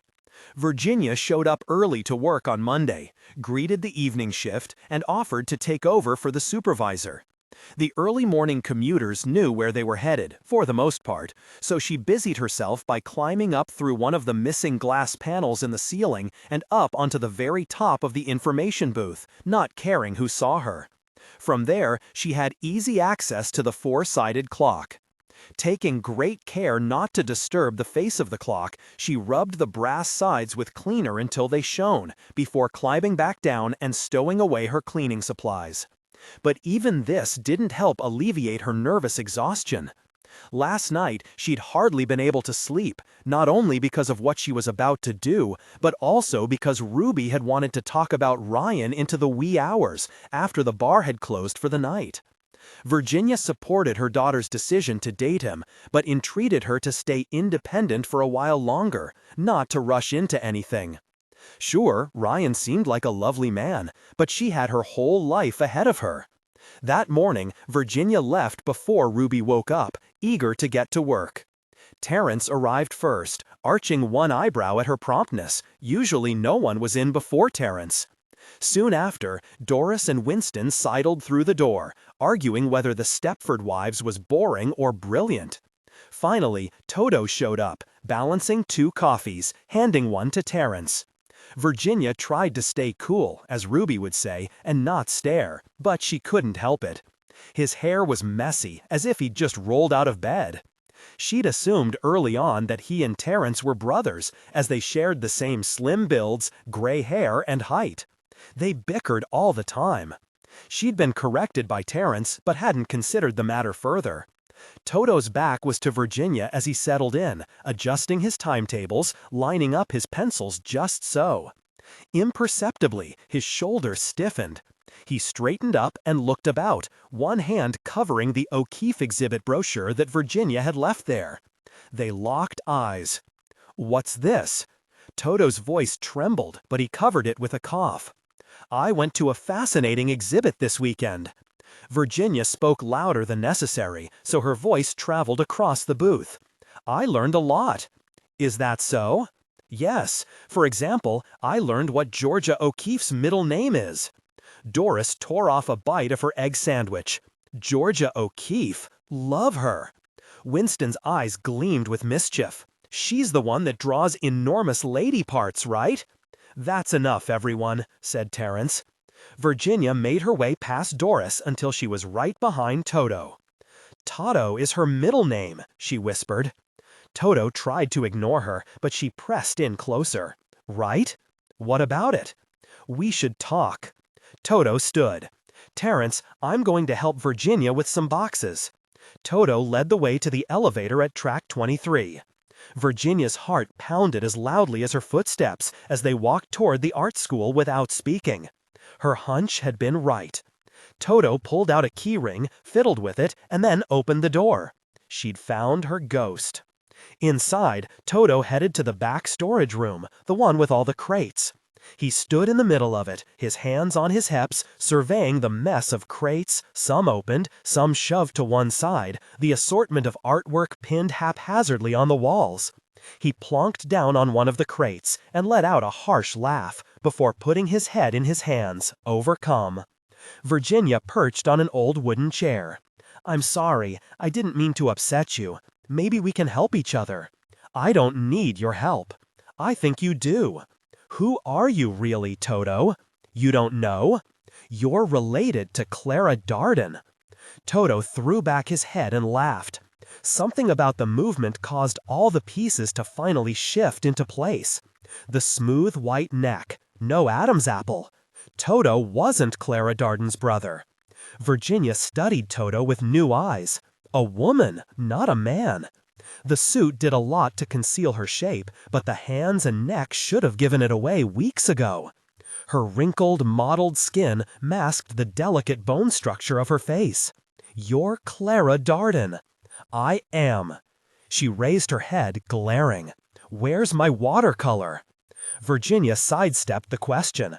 How did you know I had it? I heard you in the booth, on the telephone, setting up an appointment. You mentioned me and Levin Zakarian. I realized that you'd found it, somehow. After months of me digging through these crates, you'd breezed right in and plucked it out from under me. How did you get a key? From when I taught here, back when dinosaurs roamed the earth. Surprisingly, it still worked. You sent me threatening letters, which you ignored. I had to find out more about the painting. You thought it would make you rich. Venom dripped from Clara's voice.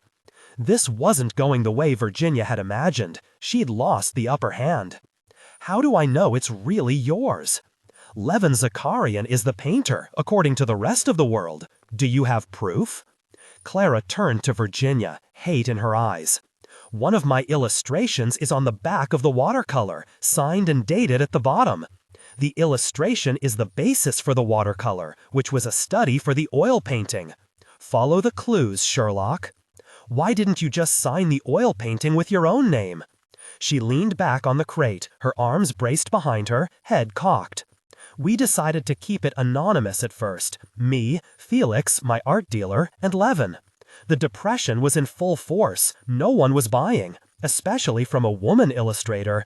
And we figured a big revelation would attract attention. Everyone assumed Levin was the artist because he was on the train to the Chicago exhibit when... Virginia drifted off, unable to finish the sentence. When it crashed, Clara spat out the words. A flash flood took out a bridge and the train fell into the river below. Virginia didn't know what to say. I'm sorry. Clara nodded and pulled a tissue out from her sleeve, gently dabbing at the skin under her eyes. A habit Virginia had seen every day, but only now recognized as something a woman would do, so as not to smear her makeup. I have to ask, why weren't you on the train as well, if you were Clyde? I should have been on the train with them, but I missed it because someone delayed me. Some would say it was a lucky break. I consider it a terrible tragedy. Don't say that. You're alive. Virginia pressed on. Why didn't you claim the paintings back then, when it all happened? There was nothing left to claim. They were all destroyed. Except the untitled one. I didn't know about that, not until I saw it in the auction catalog. She eyed Virginia, sizing her up. I'd been told it was still around, but I didn't believe the person who told me. Oliver originally said he had destroyed it. Who's Oliver? An old lover. A jealous one. Once I'd recovered from the shock of the crash, I reached out to him to find out the truth. By then, he'd killed himself. She stood, her arms crossed. There, I'm obviously the painter. Do you need more proof? Where is it? I want it back, now. What happened after the accident? Where did you go? Why do you deserve to know? Do you have the watercolor or not? It's mine. I thought I was rescuing it. You stole it. I swear I didn't mean to. When I discovered it, the watercolor had been collecting dust for decades. I must have it in order to claim the siren as my own before it goes to auction. The siren? Of course, the title fit perfectly. Virginia pictured the painting's vague figure, which swam in and out of the viewer's gaze, the wash of blues. That makes the impossible feel plausible. Let technical details flow naturally. Where did you go after the crash? Where did you disappear to? I have to tell you a story, and then you'll tell me where it is? Is that the game you're playing? After a moment, during which Virginia remained silent, not without great difficulty, Clara dropped her hands to her sides. Her words came out slowly at first.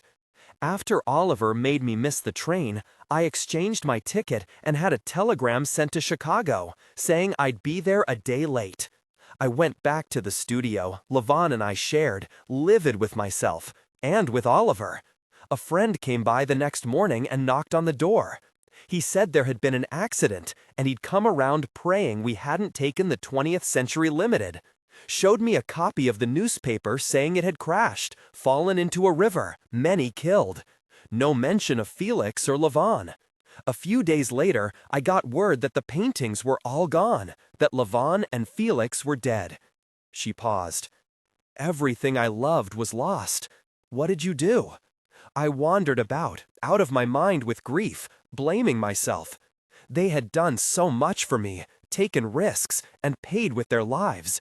I had to get out of town, get away from everything that reminded me of Levon. I put on a pair of trousers and one of Levon's old jackets. He used to talk about how he dressed his sister like a boy when they were driven out of their village, back in eastern Turkey. Dressed as a man, I felt safe traveling alone. The jacket still smelled like Levon. That's when you became Tato? Yes. Since I'd already tried on a new identity with Clyde, what was one more? This way, no one could find me and start asking questions about Levon. I could simply disappear, leave my fury behind me. A wisp of a smile showed, briefly. I ended up teaching art back in Arizona, where I grew up, eventually settling in an old mining town called Jerome. Did you paint? No, never again. But I stayed tuned in to the art world. I'd get the auction catalogs from New York in the mail, subscribed to all the magazines, watched as the brilliant few of our contemporaries hit it big. I read that the Grand Central School of Art had been closed, abandoned. Last summer, I saw the listing for The Siren. Wait, just last summer? When did you come to New York? In September. Virginia remembered Doris calling Tato the newbie. She'd assumed it meant he'd been working there for, say, 16 years, versus Doris 17. Not 6 months. The combination of Tato's advanced age and Grand Central expertise had thrown her. Seeing your work up for auction must have been a shock. I went to a canyon and screamed until my voice was hoarse. It was mine, but how to prove it? No one would believe me. Then I remembered the watercolor, how I tucked it on top of the storage cabinet and forgotten about it. I had to come back, see if it was still there. It wasn't.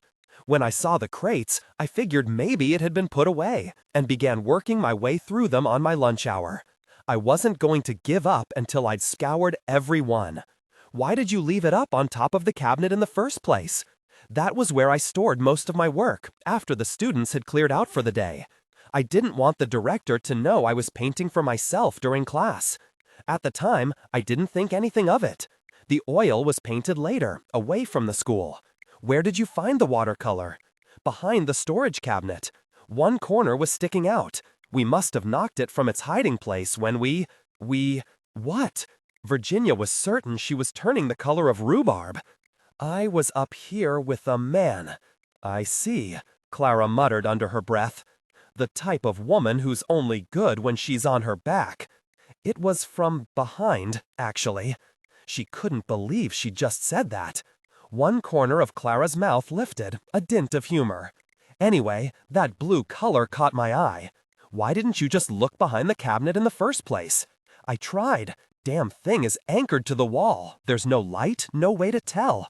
She threw up her hands.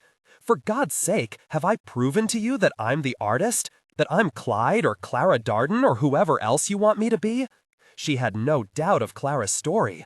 But even though Virginia had discovered the painting, she'd also surrendered it. Clara took Virginia's silence for doubt. Follow me. They walked deeper into the art school, down the long hallway. At each room, Clara narrated a story. About her first illustration class, the students, the art exhibits. New York during the 1920s came to life through her words. Clara's eyes sometimes blazing with anger, other times wet with tears.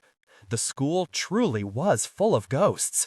Virginia imagined them streaming through the hallway, whispering between easels. Clara pointed to one of the bigger studios. This is where Levon used to teach. I took his class once, on a dare. What was Levon like? Passionate, sometimes bullheaded, always engaged with whoever was in front of him. He'd suffered terribly as a child. And Oliver? Privileged, beautiful, and knew it. He supported me early on. Without him, I might not have made it as far as I did. But he made sure I remembered that. He thought he could live out a life of an artist through me, I think, and resented my success. How did you get the job at the information booth? They circled back toward the entrance. I knew someone who knew Terrence. Clara stopped in the small foyer. How much do you want for it? For what? The watercolor. No, that's not it. I don't want your money. You should have it. It's yours, rightfully so. What have you been doing with it? Shopping around for the highest bidder? No, I wanted to find out more about it, about you. Over the past couple of years, I've lost so much, and the watercolor gave me hope that eventually I'd be okay. I know that sounds strange, but I loved it. Loved? She leaned forward. Why past tense? Well, that's the tricky part. I don't have it. It's with the Lorettes. Irving Lorette? Irving and Hazel. I was told to talk to them. They said they were going to get an expert at the MoMA to examine it. And they lied, and now they won't give it back. Clara's entire body went rigid. Bastards! What were you thinking, giving it up like that? I have no idea how the art world works. I assumed they were doing the right thing. You fool. Virginia's defenses rose. It certainly didn't help matters, you sending me threatening notes. I was terrified. You tried to come after me in the school that one time, right? When I ran out the door? I came in to try to figure out where on earth you'd found it, then realized someone else was already in here. What you heard was me trying to hide inside one of the closets. How ridiculous. We were frightened of each other. This isn't some zany comedy. It's not funny. No kidding. You had some guy mug me at knife point and try to steal the watercolor. Virginia grew indignant at the memory. I could have been killed. You should know that right after that terrifying incident, I handed it over to the Lorettes, happy to be rid of it, at least temporarily. So it's partially your fault they have it now. Why on earth did you do that? I watched as you waited in line at the Lost and Found, then didn't follow through. I offered the guy $20 to follow you and grab the portfolio case. I didn't know he had a knife. I didn't want you to get hurt. For a moment, the two stood off against each other, until Clara hung her head. It's all lost. Again. Without that watercolor, Clara Darden is just a footnote to history. If that. Levon gets to be celebrated and revered. I loved him, but nothing has changed, almost 50 years later. She leaned back on the wall, all fight drained away, fighting back tears. You ruined it all, you meddling, ignorant fool. Chapter 23. March 1975. Clara should have never come back. She felt like a paper-thin shell of a person, an apparition, sitting in this abandoned art school. Better yet, a relic, just like the dried-up paint cans and brittle brushes. All her savings had been spent on her big trip to New York. That makes the impossible feel plausible. Let technical details flow naturally. Just like last time, it had ended in failure. Clara's new life back in Arizona had been fine, rich in beauty. She'd found a town of artists on the edge of a mountain, most of whom made Indian jewelry, metal sculptures, or misshapen macrame webbings to sell to tourists. Her house had a sagging front porch and a tiny bedroom that was boiling in summer and freezing in winter. She made some friends but never got close to anyone. Teaching art at the local school paid the bills. No one questioned her clothes or voice, asked if she was a man or a woman. She was free to be Toto, the name she came up with on the train out west. New York City, when she first returned, had thrown her off balance. The crowds made her dizzy, the filth overwhelmed. But she'd settled into a routine with the job she got from Terrence, a distant relation of one of the teachers in Arizona. Her old knowledge of the terminal returned right away, although every so often, early on, she'd answer a question incorrectly, sending the Inquirer to the newsstand near Gate 37 when it had relocated decades ago. Her sole purpose had been to see if she could get that watercolor. She dreamed of it at night, rued the day she didn't take it home with her instead of leaving it on top of the cabinet. She looked around. The sorry state of the old art school matched her own. Virginia spoke cautiously. "Where are you staying?" "I found a short-term rental, downtown." Clara narrowed her eyes at her. "Don't tell anyone in the booth about me." "I swear I won't." The dimwit had handed the watercolor over to the Lorettes, just like that. Mr. Lorette, who'd had it in for her since the very beginning. "I'm sorry for all the suffering you've been through," Virginia said. "The train crash, losing everything." The girl wouldn't give up. It was as if she was looking for absolution, and Clara wasn't about to give her that. It was the depression. The whole country was suffering. Not like today, where they're moaning about gas prices or inflation. People were starving to death in the streets. "Does anyone else know that you painted the siren? Is there anyone else alive who could recognize you and stand up for you?" She was stubborn, this one, not about to back down, no matter how cruel Clara was. Clara grudgingly respected her for it, to be honest. Same for the way she'd showed up day after day in the information booth, cleaning it up and making herself useful, when she wasn't being annoying and prissy. Not a soul. Virginia exhaled loudly. "Where was the last place you saw it then?" "In the cottage in Maine. Oliver told me later that he'd stashed it in the attic." Virginia scrunched up her face. "Who else had access to the cottage?" "An actress named Violet, who Oliver eventually married." "Is she still alive?" "No, she died in Palm Springs a decade ago." "Anyone else?" "Mrs. Lorette. She handled all the sleeping arrangements and kept the cottages stocked." "Then the Lorettes must have the painting." Virginia spoke, Clara's thoughts out loud, gathering steam. "That's why they took the sketch. They don't want it to come out because it'll screw up the auction, rewrite history in the art world." The logic made sense, but Clara wasn't about to thank her. "You delivered it right into the wolf's hands, just like a fairy tale." She stood. "I'm going back to work. I've come this far. I'll figure out another way to get it back." "Let me help you. I owe you that at least." "Don't bother. You've done quite enough." But the woman wouldn't let up. The day after their confrontation, Virginia approached Clara in the booth and whispered into her ear, "Meet me at the art school at 1 o'clock."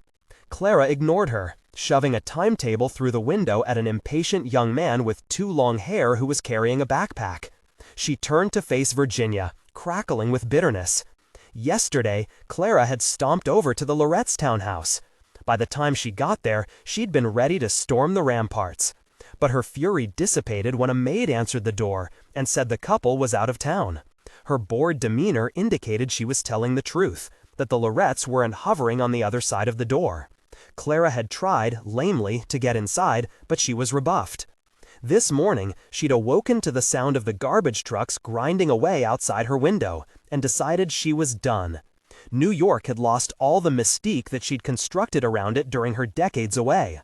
From Arizona, even the hard times of the Depression had acquired a dreamy haze of the gang sitting around Levon's fireplace talking about art in order to divert attention from their growling stomachs. The city had since recovered, gone to war a few times, risen and fallen. It was unrecognizable and had moved on without her. Virginia's eyes were wide, like a doll's. Clara hissed at her. "Please stop acting like we're in a spy movie." "Promise you'll meet me. 1 o'clock." Doris glanced over, sensing the tension. Clara relented, just to get Virginia off her back. "Yes, go away now." At 1, Virginia was waiting at the doorway of the school. "I thought you weren't going to come." She fiddled with the lock, swearing under her breath, before opening the door. She ushered Clara inside. "Follow me." An easel sat next to a work table in one of the smaller studios, where a dozen tubes of paint were arranged in the shape of a rainbow. "What's this?" Clara stopped and stared. "I went to the art supply store on 57th Street, picked up some things. Look." Virginia pointed at each item. "A palette, some brushes. They said we needed turpentine and a cloth, so I bought those as well." "You're planning on becoming an artist?" "No, not me. They're for you. I feel bad about getting in the way of everything." Clara eyed the brushes. Not the best quality, but not the worst either. The pre-stretched canvas was pedestrian but usable. The whiteness gleamed in the dingy room like fresh snow. Virginia was positively giddy. "Do you like it?" "What's there to like? I don't paint anymore." "Aren't you an art teacher?" "Doesn't mean I make it." "Don't you miss it?" Clara looked back at the canvas.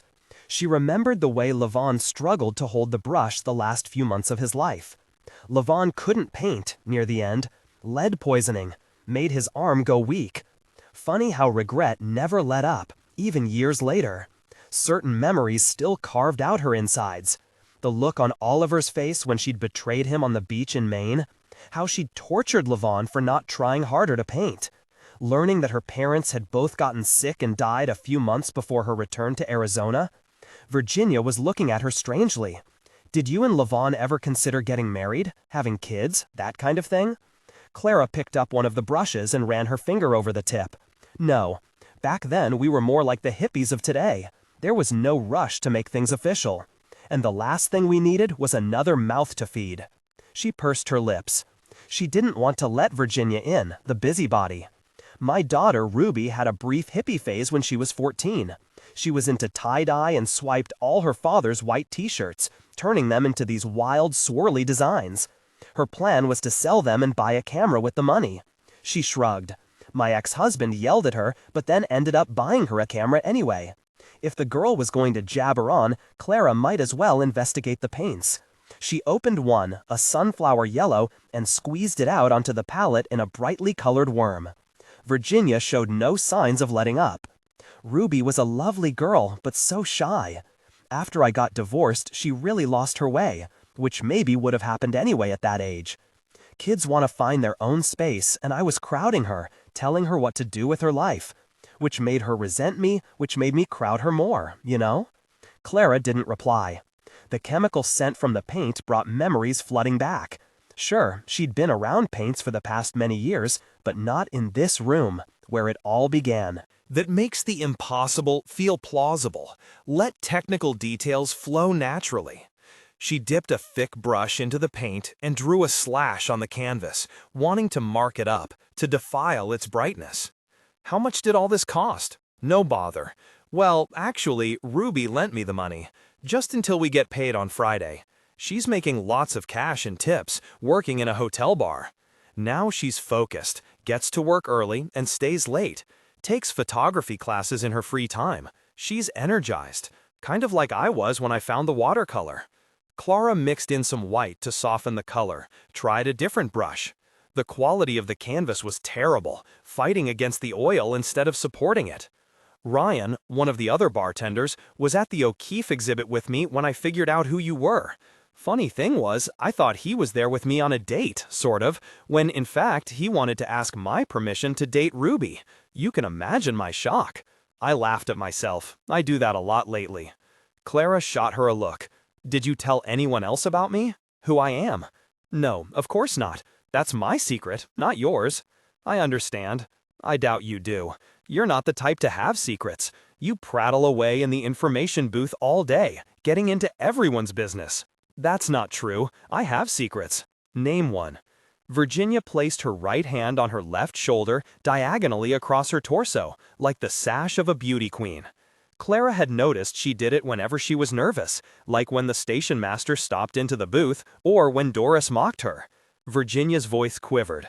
"You want me to name one secret? Sure, you know all about me, my losses, my humiliations. What's yours?" Clara stabbed the air with the point of the brush on the last two words. "You're being awfully dramatic." Clara turned back to the easel and sniffed. "I had an operation, about 5 years ago." Virginia's voice dropped to a husky whisper, as if her throat was closing up to prevent the words from reaching the air. "Before I got divorced. They had to take off one breast, and I didn't know it was going to happen, beforehand. They put me under, and when I woke up, I'd been mutilated. They carved me up." Clara turned and studied her. "You look fine to me." "I wear a special type of bra, not very comfortable, and it rides up all the time." She grimaced, as if remembering something painful, but continued talking. About her recovery, the fear that the cancer would come back. At some point, Clara realized that the woman was talking to her like she would to a sleepy child, because as she droned on, and no, that wasn't a kind thing to think, now that the poor woman was pouring her sad little heart out, Clara was painting, mainly to distract herself, and to not have to look Virginia in the eyes. But still, she was painting. Chapter 24. March 1975. Friday, Clara decided to give her notice to Terence. She waited until Virginia took her afternoon break and then turned her "window closed" sign around. "Terence, I want to tell you some news." Terence held up one finger. "Hold on, I just have to figure out the answer to this question on the crossword. Old Russian ruler known as Moneybag. Do you know the answer to that?" She shook her head. "Anyone else in this godforsaken booth know the answer?" He repeated the question. "What? Money what?" yelled Doris. This would not do. "Terence, it's important." "So is this. Ivan the First. Of course, it fits." Terence yelped, scribbling in the answer. Virginia emerged from the tube that hid the spiral stairway and barged over to Clara. "Come with me, quick." "I already took my break." Virginia was panting as if she'd taken the stairs 3 at a time. "No, you have to come. Quick, they're here." "Who?" "The Lorettes. I spotted them heading up here from the lower concourse. Look." She pointed to an older couple in coats with their backs turned. Clara couldn't be sure. She hadn't seen them in decades. "Let's go." Virginia turned to Terence. "I need Tato's help. We'll be right back." They left Terence beaming at his completed crossword and hightailed it across the concourse, skidding to a stop right as the couple was about to take the stairs to the west balcony. "Mr. and Mrs. Lorette." Virginia's voice boomed out, surprising even Clara. She didn't know the girl had it in her. "Stop." The Lorettes turned around. 45 years had gone by since Clara set eyes on them. They each carried a handsome old leather suitcase and were similarly weathered, wrinkled and spotted with age, like shriveled crab apples. Not that Clara hadn't also lost the bloom of youth years ago. The dry heat out west had that effect. Mr. Lorette's voice, when he spoke, had the same affected accent, a mix of Maine and continental Europe. The shakiness of age heightened the aristocratic effect. "Who are you?" Virginia stepped in. "Hello, Mr. and Mrs. Lorette. We'd like to talk to you. Come this way, please." "Why should we? We've really had enough of your nonsense." Mrs. Lorette waved them away. Clara edged closer. "You don't remember me, do you?" Mr. Lorette peered at her. "Who are you?" "You know who I am. Clara Darden." "Clara Darden?" Mrs. Lorette peered at her through smudged glasses. "But Clara Darden is a woman." Clara was about to answer when Virginia jumped in. "We can't talk here. Follow me." She led them around the corner to a small waiting area that Clara recalled was once known as the Kissing Gallery, where reunited sweethearts were allowed to kiss as long as the smooch lasted less than 5 seconds. Today, the ornate lamps flanking the departure board were dark, the room drafty. A couple of homeless men slept along one wall on thin strips of cardboard that offered minimal protection from the cold marble floor. "How do we know you're really her?" Mr. Lorette drew closer. "No one's heard from her in years." "Who else would know that you banished my illustrations at the faculty exhibit?" snapped Clara. "Who else would know that the sketch was done during one of my illustration classes, based on the model we were lent by Vogue?" Mr. Lorette's face changed in an instant. "You are Clara Darden. I can see it. Your face. You're her." He came forward and held out his hand. "What a pleasure to know you're still alive. There's not many of us left, after all these years." Clara exchanged glances with Virginia. This man was not to be trusted. But maybe all was not lost. After all, they'd shared a history of a time and place that could never be repeated. A love for art. They spoke the same language. Maybe now that the Lorettes knew they were dealing directly with Clara, they'd relinquish her watercolor. Indeed, the theory that they were the sellers of the siren could be way off base. For all she knew, Virginia had alienated them and forced them to abscond with her work. They probably thought she was as nuts as Clara did. "Why the disguise?" asked Mr. Lorette. "It's an art project, like Bowie." Virginia looked around, pleased. The Lorettes answered in unison. "Who?" Never mind. Clara had to find out more. "What happened that summer? Did Oliver take the painting, or did you find it?" "Honestly, Clara, we don't know." Mr. Lorette leaned hard on his cane. "We have no idea how it ended up at auction." "What about the watercolor?" Virginia again. "You took it from me." The woman had no idea when to tread lightly. "You originally took it from the art school," said Mrs. Lorette. "We don't know who you are. If anything, we're protecting it." Mr. Lorette grew stern. "This is about more than possession. It's about protecting art, protecting a legacy." "Whose legacy?" asked Clara. "Levon Zakarian's. The watercolor is mine. You can tell from the sketch on the back. Which means the oil painting is also mine. Did anyone else see you painting it? Oliver, of course. Levon. Both are long gone. Did anyone who's still alive see you painting it? No, no one." There was no point in saying the words out loud. Mr. Lorette shook his head. "Then there's really no proof at all that it's yours. I'm sorry, but how do we know you're not trying to claim Zakarian's legacy for your own? You were an illustrator, that's all." That makes the impossible feel plausible. Let technical details flow naturally. No one ever saw you paint, really paint. You did magazine covers and car advertisements and that sort of thing. Then you appear out of the blue, claiming a watercolor that you say proves you're Clyde? Fishy all around. Clara couldn't believe his audacity. Why would Levon not use his own name for those works? You know as well as I do what an enormous ego that man had. Besides, he couldn't paint at that time. Lead poisoning, his arm was numb. I did the paintings, all of them, including the siren. Mrs. Lorette shook her head. "Is that what you're calling it? But no one saw you paint any of them." "What about the existence of the watercolor?" asked Virginia. "The watercolor is nothing." Mr. Lorette dismissed her with a wave of his hand. "We had it evaluated. It's meaningless.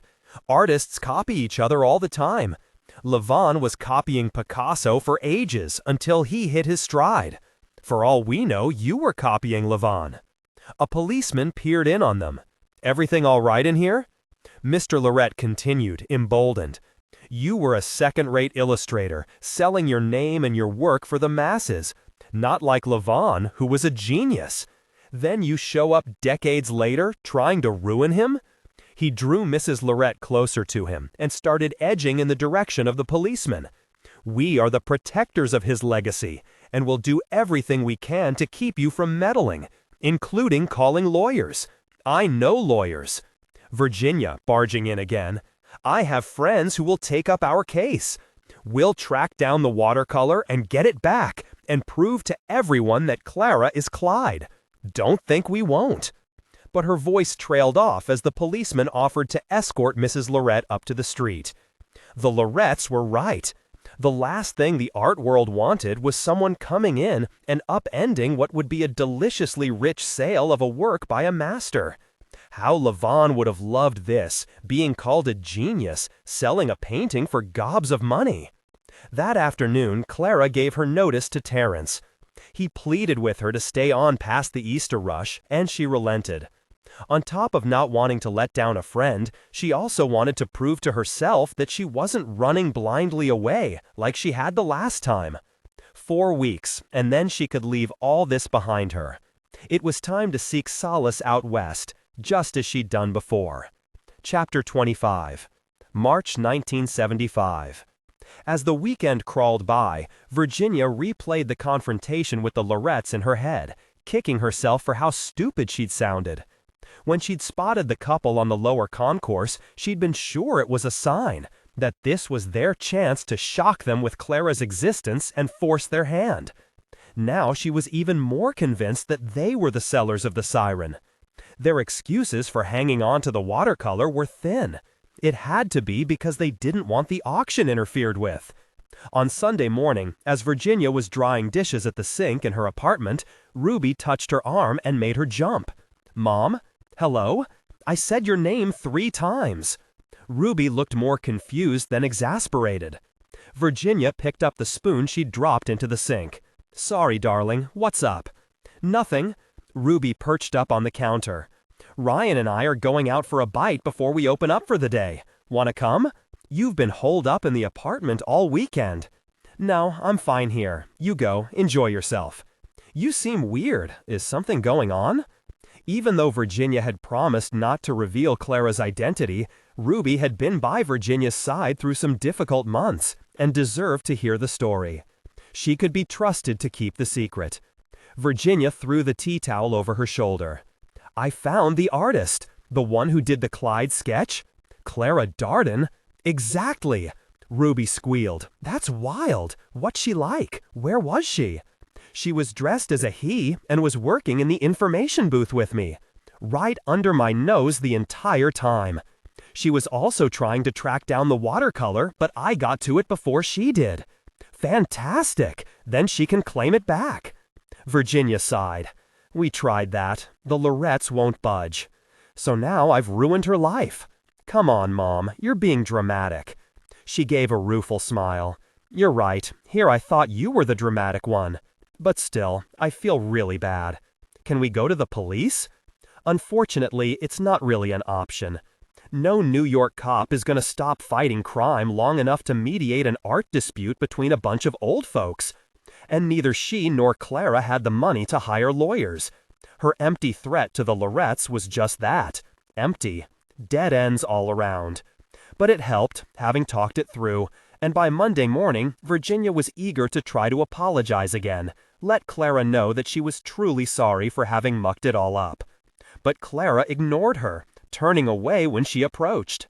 "Serious cold shoulder going on there," observed Doris. "Did you have a spat? Put the timetable in the wrong slot or something?" "Very funny." Virginia backed off, but kept a close eye on Clara when she left for lunch. Virginia waited 10 minutes and then followed her path. She found Clara in the art school, in the smaller studio, palette in hand, staring hard at a piece of paper on an easel. Clara looked up, and her forehead creased. "You." "Sorry, I don't mean to bother you." "Yes, you do." "I do. I want to talk. Can we talk?" "About what?" "About how you ruined everything." "Yes, I own that responsibility, and want to apologize to you." Judging by the furious look in Clara's eyes, she'd been stewing all weekend as well. "That's all you do, apologize. I came back to stake my claim, and instead have been maligned yet again by the Lorettes. A second-rate illustrator. How dare they? I'm worse off than when I started. I have no money left, no reputation. With no chance of reclaiming either." Virginia stood her ground. She'd heard enough moaning from having a teenage daughter over the past few years, and this was no different. "You're the one who ran away in the first place, may I remind you. Yes, there was a terrible tragedy, but you could have bounced back. Declared that you were Clyde, staked a claim. You had talent, but you took off for the hills and threw away your life." "Far from it." Clara threw back her shoulders. "I taught generations of children how to draw. When I watched a child blossom during class, saw her recognize her own talent and feel special, it was well worth it. I might have lost my chance to make it big, but I did everything in my power to ensure other young girls could reach their full potential. The students at the Grand Central School of Art could be petty, competitive. Once I removed myself from the fickle art world, I began to appreciate art for its own sake, like I had long ago. In many ways, I was finally free. After I became Toto, I wasn't beholden to anyone. I had mad affairs, some thrilling, some not. You had affairs. An unexpected admission. Clara as Toto was so tightly wound, Virginia couldn't imagine it. A glint of pride shone in Clara's eyes. Does that shock you? Nothing shocks me anymore. Virginia envied Clara's life, suddenly. No longer trying to please everyone else, only herself. But then you came back. When I saw the painting in the catalog, it was like seeing my own reflection. It made me realize I deserved more. This was my last shot. She had a point. She did deserve more. I'm sorry the Lorettes have stolen that opportunity from you, and that I had a hand in it. But I'm still glad I found the watercolor. The watercolor, the sketch, they were magical when my life was not. They helped me get by. She stared up at the skylights, where a weak sun filtered through a thin coating of dirt. I wanted to be like that woman, the siren. The woman in the painting, mysterious. She paused. How can I make it up to you? You can take off your dress. What? Virginia wasn't sure she'd heard correctly. Take it off. I want to paint you. No, I couldn't. You asked a question. I'm answering it. Take everything off, place the stool on top of the model stand, and sit on it. That makes the impossible feel plausible. Let technical details flow naturally. You want me to be naked? Stop being a ninny-do. Do you know how many people took off their clothes and posed in this studio over the years? Hundreds. Now do it. They locked eyes. Clara stood warrior tall, the palette like a shield in one hand, the brush a spear. After everything that had happened, it was the least Virginia could do. She untied her wrap dress and let it drop on the floor as Clara began organizing the supplies.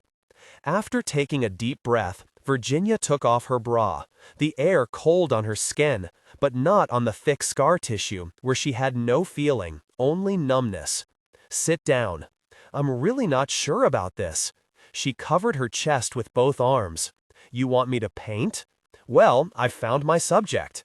If you want to make it up to me, sit yourself in that chair and uncross your arms. Virginia placed the stool on the model stand, checking to make sure its legs weren't near the edge. Stop stalling. Clara had put down the palette and was sharpening one of the pencils, her nose scrunched up like a bunny. The thought made Virginia smile. Stay like that. Clara's commands grew less severe as she became engrossed in the work. When she looked up, she didn't look into Virginia's eyes, but everywhere else. Her thighs, her feet, her hairline. But not in the way that Chester or Dennis had. Nothing ravenous.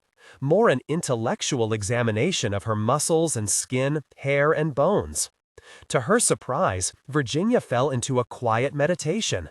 Free of all clothing, she was like a child again, pure and open. The minutes ticked by, but she didn't care. The only sounds were the pencil scraping the canvas and the quiet whir of the terminal, as if it were breathing in tandem with her own lungs. She closed her eyes and let her thoughts roam. What the hell is going on in here? 3 men in suits stood in the doorway. Virginia dashed to her clothes, clutching them to her, the stool sliding off the model stand with a loud bang. She ran behind one of the easels and tried desperately to get back into her bra and dress, her hands shaking with shame. We're making art, Clara thundered. What are you doing here? We're doing an inspection for Marcel Breuer, for the new building. Inspect away. We won't stop you. The taller man stepped forward. Who are you? We work for Grand Central. We're on break. This area is off limits. I won't tell the station master that you were here, but you better get out. By then, Virginia had pulled everything on but her underwear, which she stuffed into her handbag. All right, we're going. Clara waved to her, and Virginia scooted over, keeping her eyes on the floor in front of her. Wait a minute, how did you get in? If you have a key, hand it over, now. The man held out his palm. Clara did so without saying a word, and began shoving the supplies into the storage case. Virginia's hands trembled, her face burned at the thought that these men had seen her disfigurement. Clara put a protective arm around her shoulders, and together they walked out. The sound of the men chuckling to one another echoed down the school's hallway. Bastards. Clara slammed the door on their way out and headed to the left, away from the elevator. Where are you going? Virginia yanked her dress clothes at the bosom and stared after her, shell-shocked. Her worst nightmare had come true, and Clara couldn't care less. Follow me. It's quicker this way. Clara opened a door at the very end of the hallway and went down a stairway, the pad tucked under one arm and the painting kit in the other. Virginia stopped, her shoulders heaving with sobs, her humiliation complete. They saw me! Clara turned to her with a sad half-laugh. Do you really care, though? What does it mean to you that they saw you? Virginia considered the question. They know I'm not a whole woman. And? She shrugged her shoulders. Look at me. No one knows what I am. But I don't care, because I love the way I move in the world. I love my perspective on the world. I've earned it, and anyone else can go to hell. I wouldn't have wanted to paint you if I didn't think you were a fascinating subject. A woman of a certain age, with the wounds to prove it. That's what interests me. Desperate to cover those wounds but still carrying them capably. A woman who is just learning her own strength. Besides, it's a great big world out there. Living in the West, surrounded by ancient mountains and a huge sky, shows you how inconsequential you really are in the grand scheme of things. I find that reassuring. She pointed to the right. Look. They were standing at the edge of a frosted glass catwalk sandwiched between the double-paned east windows. Virginia stepped onto it. Below her, the entire concourse spread out. People darted in all directions, one man running, another strolling, a woman herding 3 small children.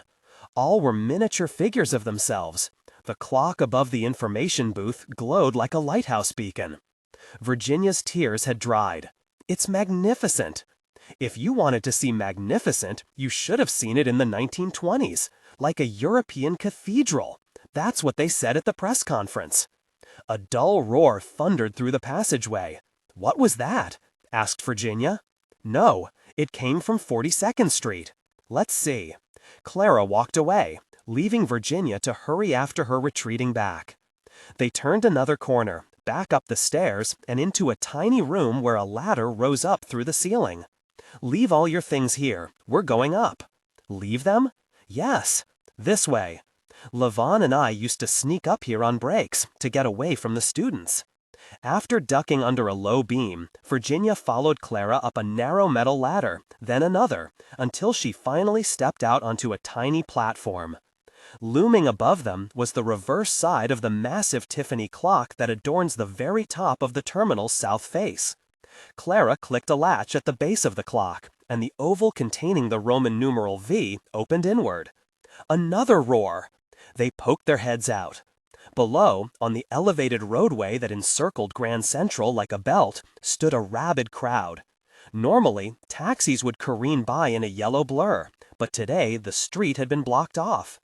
I'd completely forgotten. It's one of the protests to stop Penn Central. Virginia pointed to a man with a bullhorn. That's the mayor. Look, right beside him is Jackie O. Impressive crowd. Too bad they can't do anything about it. Do you really think so?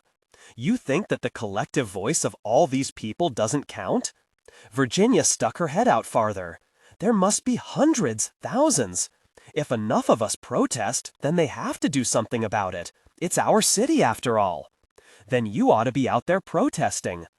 Virginia withdrew her head, just as the clouds cleared and sunlight hit the clock full on, beaming jewel-colored rays into the chamber, turning it into a giant kaleidoscope. Both she and Clara stood still, looking about, transfixed by the glorious show. The words Jackie had used in the press conference came back to Virginia. Even if it seemed too late, maybe it wasn't. That with great effort, you can succeed, even at the 11th hour. Jackie O really believed it, and that made the rest of the city believe it too. But what if this wasn't just a fight to save the terminal? Maybe everything Jackie said in the press conference applied to artists like Clara, and possibly dozens of others, who'd been lost in time. Artists whose works had been cannibalized by the greed of others. As the light swirled around Virginia, a plan clicked into place. The art auction was still a month away, so maybe the fight wasn't quite yet. She could save Clara, save Clyde, and she knew exactly how. Chapter 26, April 1975. On Clara's last night in New York City, Virginia insisted she join her for dinner. The invitation had come out of the blue. In the weeks since they'd been caught in the art school, Clara had made plans to pack up and head back to Arizona. That makes the impossible feel plausible. Let technical details flow naturally. The clerks at the info booth had thrown a small going-away celebration party for her that afternoon, with Doris passing around homemade cupcakes that tasted like glue, and Clara had accepted their kind words and good wishes. Virginia showed up late. Not a surprise, as she'd pulled away recently, disappearing during lunch hours, coming in late, and leaving early. No longer harassing Clara, which at first was a relief. The woman was a nut job after all, but then hurt more than she would care to admit. Clara had told Virginia she couldn't possibly go out to dinner, that she had far too much to do before leaving, but Virginia had refused to take no for an answer. In truth, all Clara had to do was put the suits hanging in the small closet into her suitcase and pack up her art gear. She'd been painting up in her hotel room, but hadn't told Virginia about that. Something about being forced to paint again opened the floodgates. Her mind whirled with thoughts of the work at hand, how to shape the shoulders, what colors would capture the intense whiteness of the scar. She'd been painting, from her memory, Virginia, remembering the sad, faraway look in her eyes as she stared up, trying not to cry, so exposed. If anything, Virginia's bravery in that moment had made Clara feel closer to her than ever. She'd been proud of the woman, of the shocking display of her vulnerability. But then the men had come barging in, and after that, Virginia had completely withdrawn. Virginia wasn't alone at the table when Clara entered the restaurant, an Italian place with checkered tablecloths and candles stuck in wine bottles, wax dripping down the sides like white lava. "I'm so glad you came." Virginia was breathless. She put her arm around the girl next to her. "This is my daughter, Ruby." "The one who took your boyfriend?" Virginia turned red. Clara should have held her tongue, but she was peevish about Virginia's cold shoulder over the past few weeks. Now she thought she could make it up to her by taking her out to dinner right before she left. "Mom?" Ruby turned to her mother, confused. A bit contrite, Clara shook her hand. "I'm just kidding. Your mother mentioned that you'd found a new beau. She said he was delightful." Ruby gave a shy smile. "He is." They sat and ordered wine, which helped melt some of Clara's bitterness. That and the way Virginia looked at her daughter as Ruby spoke about her photography and the bar where she worked, like she couldn't believe this stunning child was her offspring. Sweet, really. The wine was making Clara loopy. They ordered pasta, and that helped steady her. "Your daughter is lovely," she said to Virginia. "Isn't she? The two of us have been through a lot these past several months." Virginia looked over at Clara. "But then again, haven't we all?"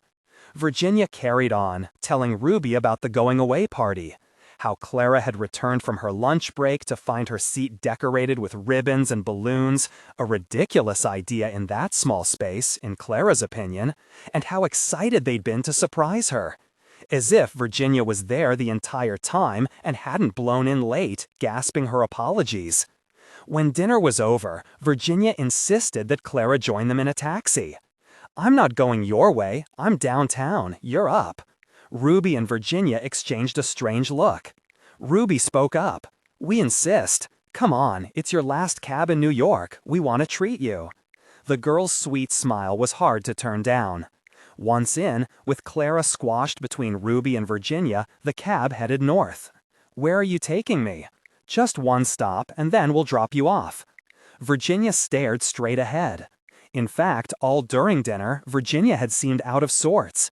Usually, she reminded Clara of a sparrow, hopping aimlessly about.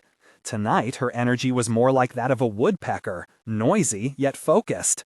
Never mind. It wasn't as if Clara had something important to get back to. The cab pulled up in front of a low gray building on Madison Avenue. the home of Sotheby's Park Burnett Auction House.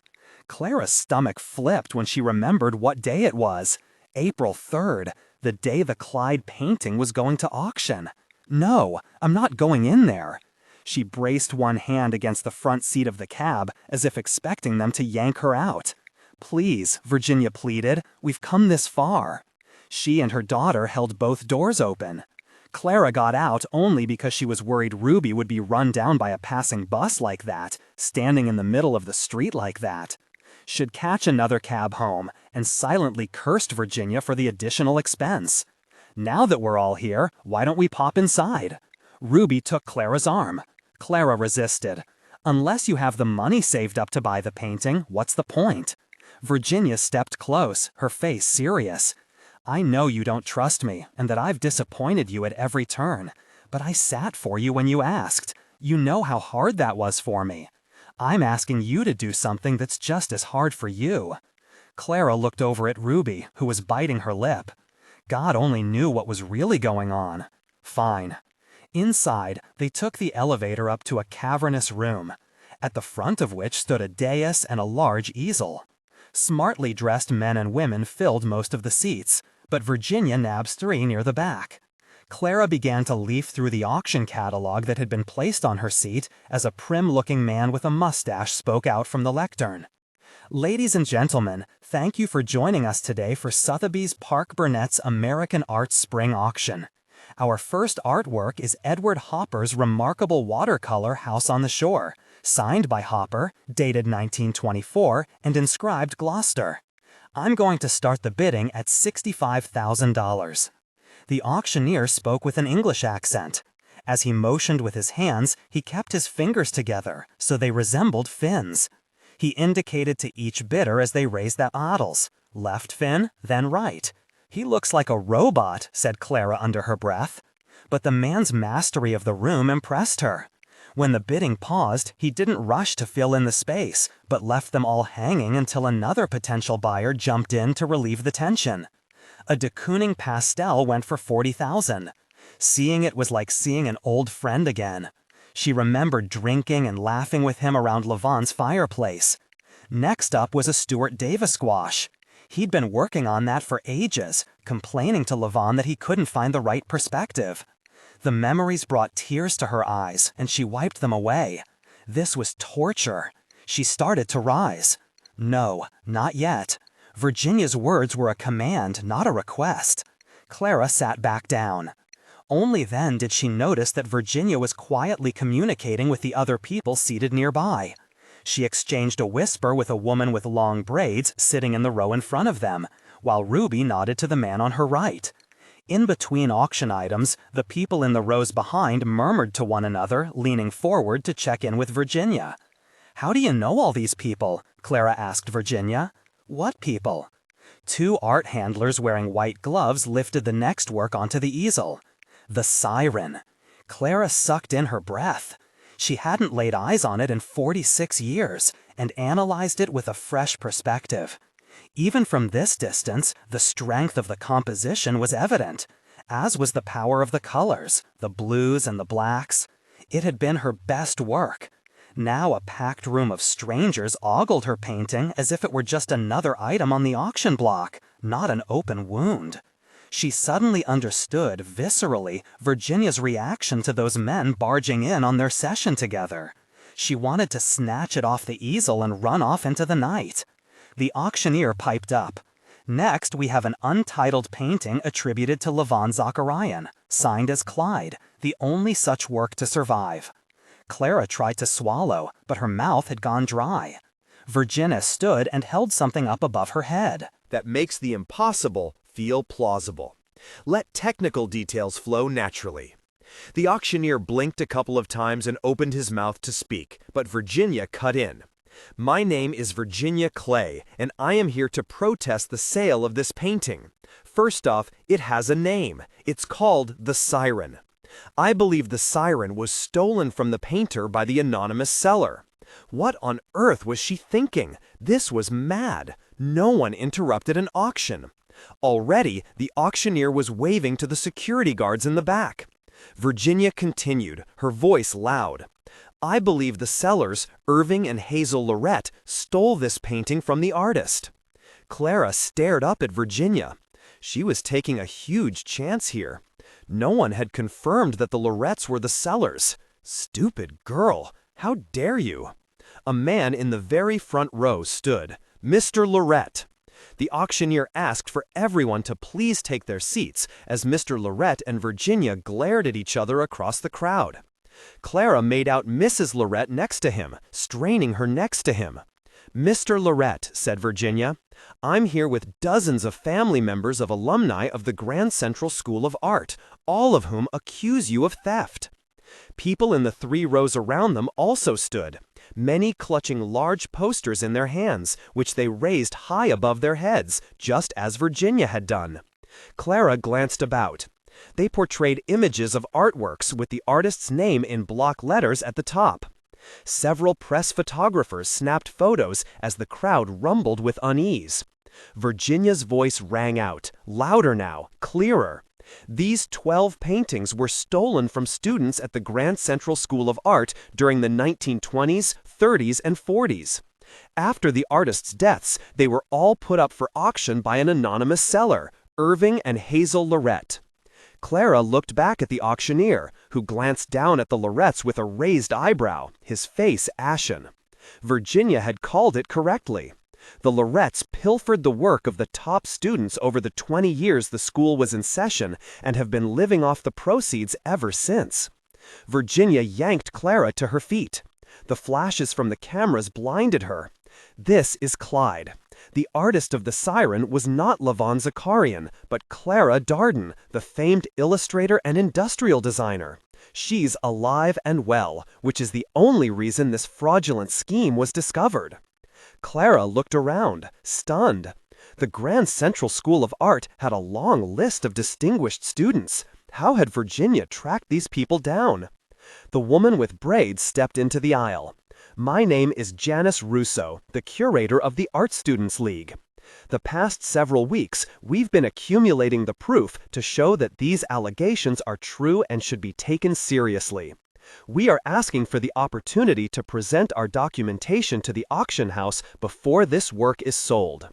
Reporters hurried forward, notebooks and pens in hand. The auctioneer banged his gavel a few times to try to restore order, as if they were in a courtroom, but gave up as the noise level rose. "Well, stop the bidding and reconvene at a later time." He rushed off quickly, trailed by several assistants carrying the siren out of harm's way, and disappeared out a side door. The Lorettes weren't far behind, with reporters giving chase. What just happened? Clara turned to Virginia, who was hugging her daughter close. The people in the crowd behind them were shaking hands and hugging too. Jackie O said that it's never too late, that even at the 11th hour you could change the course of events. Virginia glowed with triumph. That day, we looked out the clock, and over the rally, I realized she knew the secret. There's power in numbers. I figured if the Lorettes had done this to you, they'd probably done it to others. I went back up to the school and searched through the crates to find anything that was administrative, including names of former students listed by year. Janice helped out, going through the class lists and highlighting any alumni who had made it big, but were no longer alive. Ruby piped up.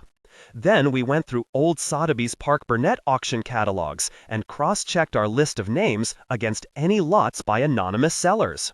Clara remembered the random thefts while she'd been a teacher at the school, usually blamed on the cleaning staff or jealous students. The Lorettes had total access, of course, and the most promising students were easy enough to spot. An insurance policy for their later years. So then, said Virginia, along with Janice, we contacted the living relatives of the artists. None of them had even seen the paintings before, because the Lorettes always waited until the artist died to bring it to auction. Clara nodded.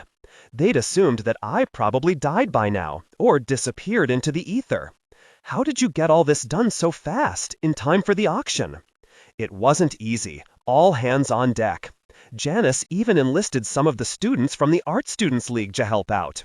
In the end, you didn't even need the watercolor. Clara's single-mindedness had prevented her from seeing the bigger picture. She had to hand it to them. You've pulled off quite a stunt." Virginia smiled broadly. "We figured out an end run around it. The Lorettes were never going to let the watercolor go once they had their hands on it, because by questioning the painter's identity, it would have attracted a lot of attention. And press. Right, that was the key. I figured I'd use the press the same way Jackie did, to make a splash." 3 reporters appeared in the aisle. "Miss Darden, we'd like to speak with you. Do you have a moment?" Clara looked at Virginia. "Thank you." "My pleasure." Virginia gave her a hug. "Now, go and take your place in the spotlight." Chapter 27. December 1975.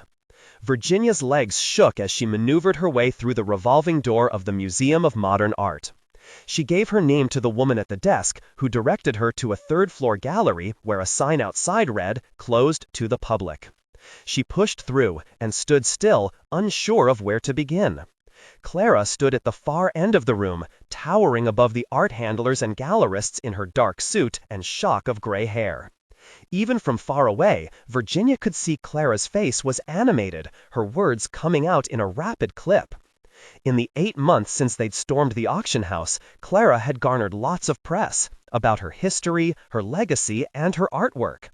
The museum had offered up a show of not only her work, but also Lavon's and some other artists from the periods.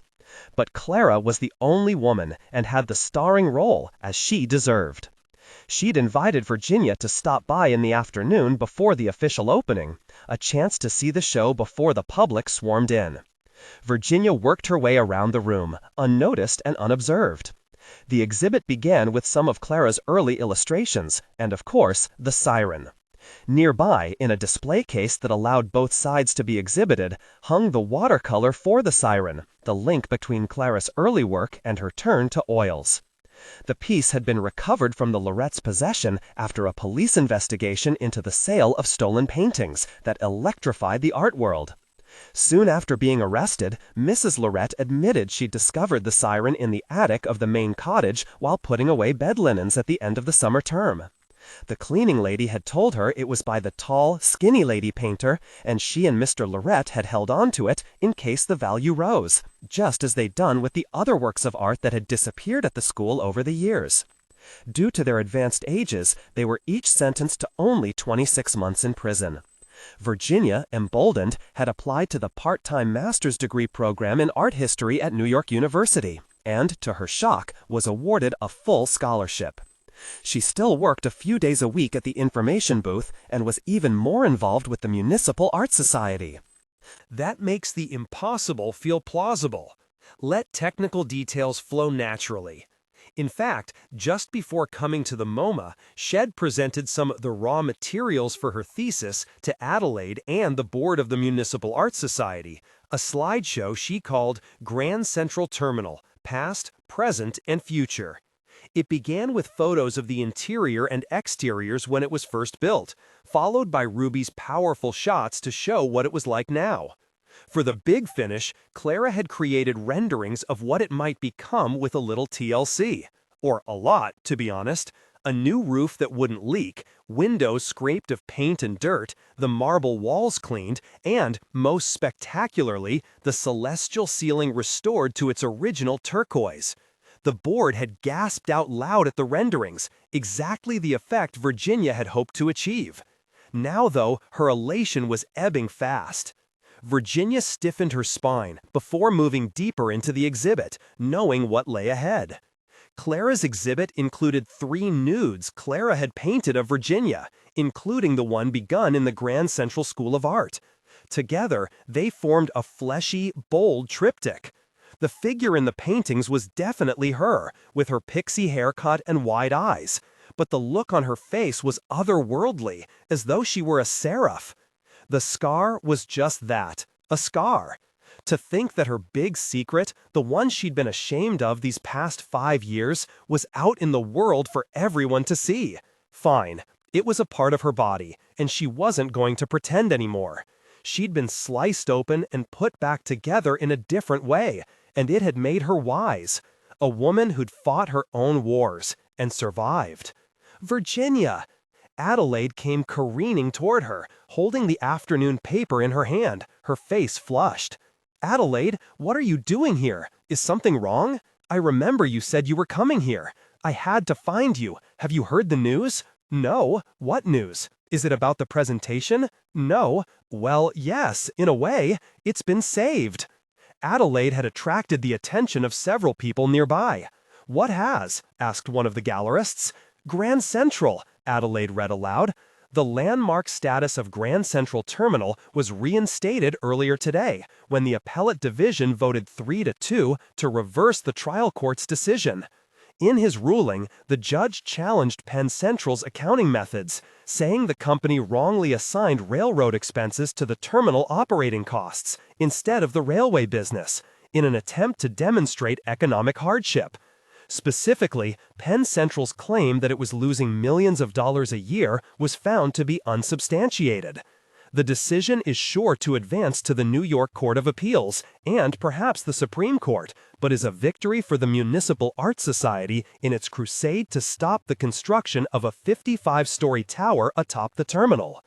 As a cheer broke out around the room, Adelaide mouthed thank you to Virginia, and they exchanged knowing smiles. An arm wrapped around Virginia's shoulders. She looked up to see Clara beaming down at her. "Congratulations!" Virginia slid her arm around her friend's waist. "It's a huge win, for now, but who knows what kind of fight is looming down the pike. It might go right up to the Supreme Court. I know that your side will prevail, most certainly." Virginia's life up until last year had been about mitigating risk, doing nothing out of the ordinary, all while holding the people and things she loved as close to her as possible. Too close, it turned out. She'd learned the hard way that growth and change were unavoidable. Only once she'd undertaken her own crusades had everything fallen into place. Most important, Clara Darden was finally recognized as a seminal artist of the 20th century. She'd gotten the respect she deserved, almost too late. Using Clara's life as her template, Virginia was now able to see a future unfold before her, one that didn't involve loneliness or fear. She'd work in a gallery or teach art history, have mad affairs of her own. She'd already embarked on a burgeoning romance with a witty NYU linguistics professor, as well as deep friendships to see her through the difficult times. Clara motioned across the room. "What do you think? Are you okay with this? I'll take the triptych down if you're not." "No, I love it," Clara smiled. "I wonder what Levon would have thought of all this." Together, they surveyed the room. "I bet he'd have eaten it up," said Virginia. "He'd tell me I have goats on my roof." And he'd probably be right. She barked out a laugh, and everyone in the room turned and smiled, acutely mindful of the celebrated artist in their midst. But only Virginia could see the tears in her eyes.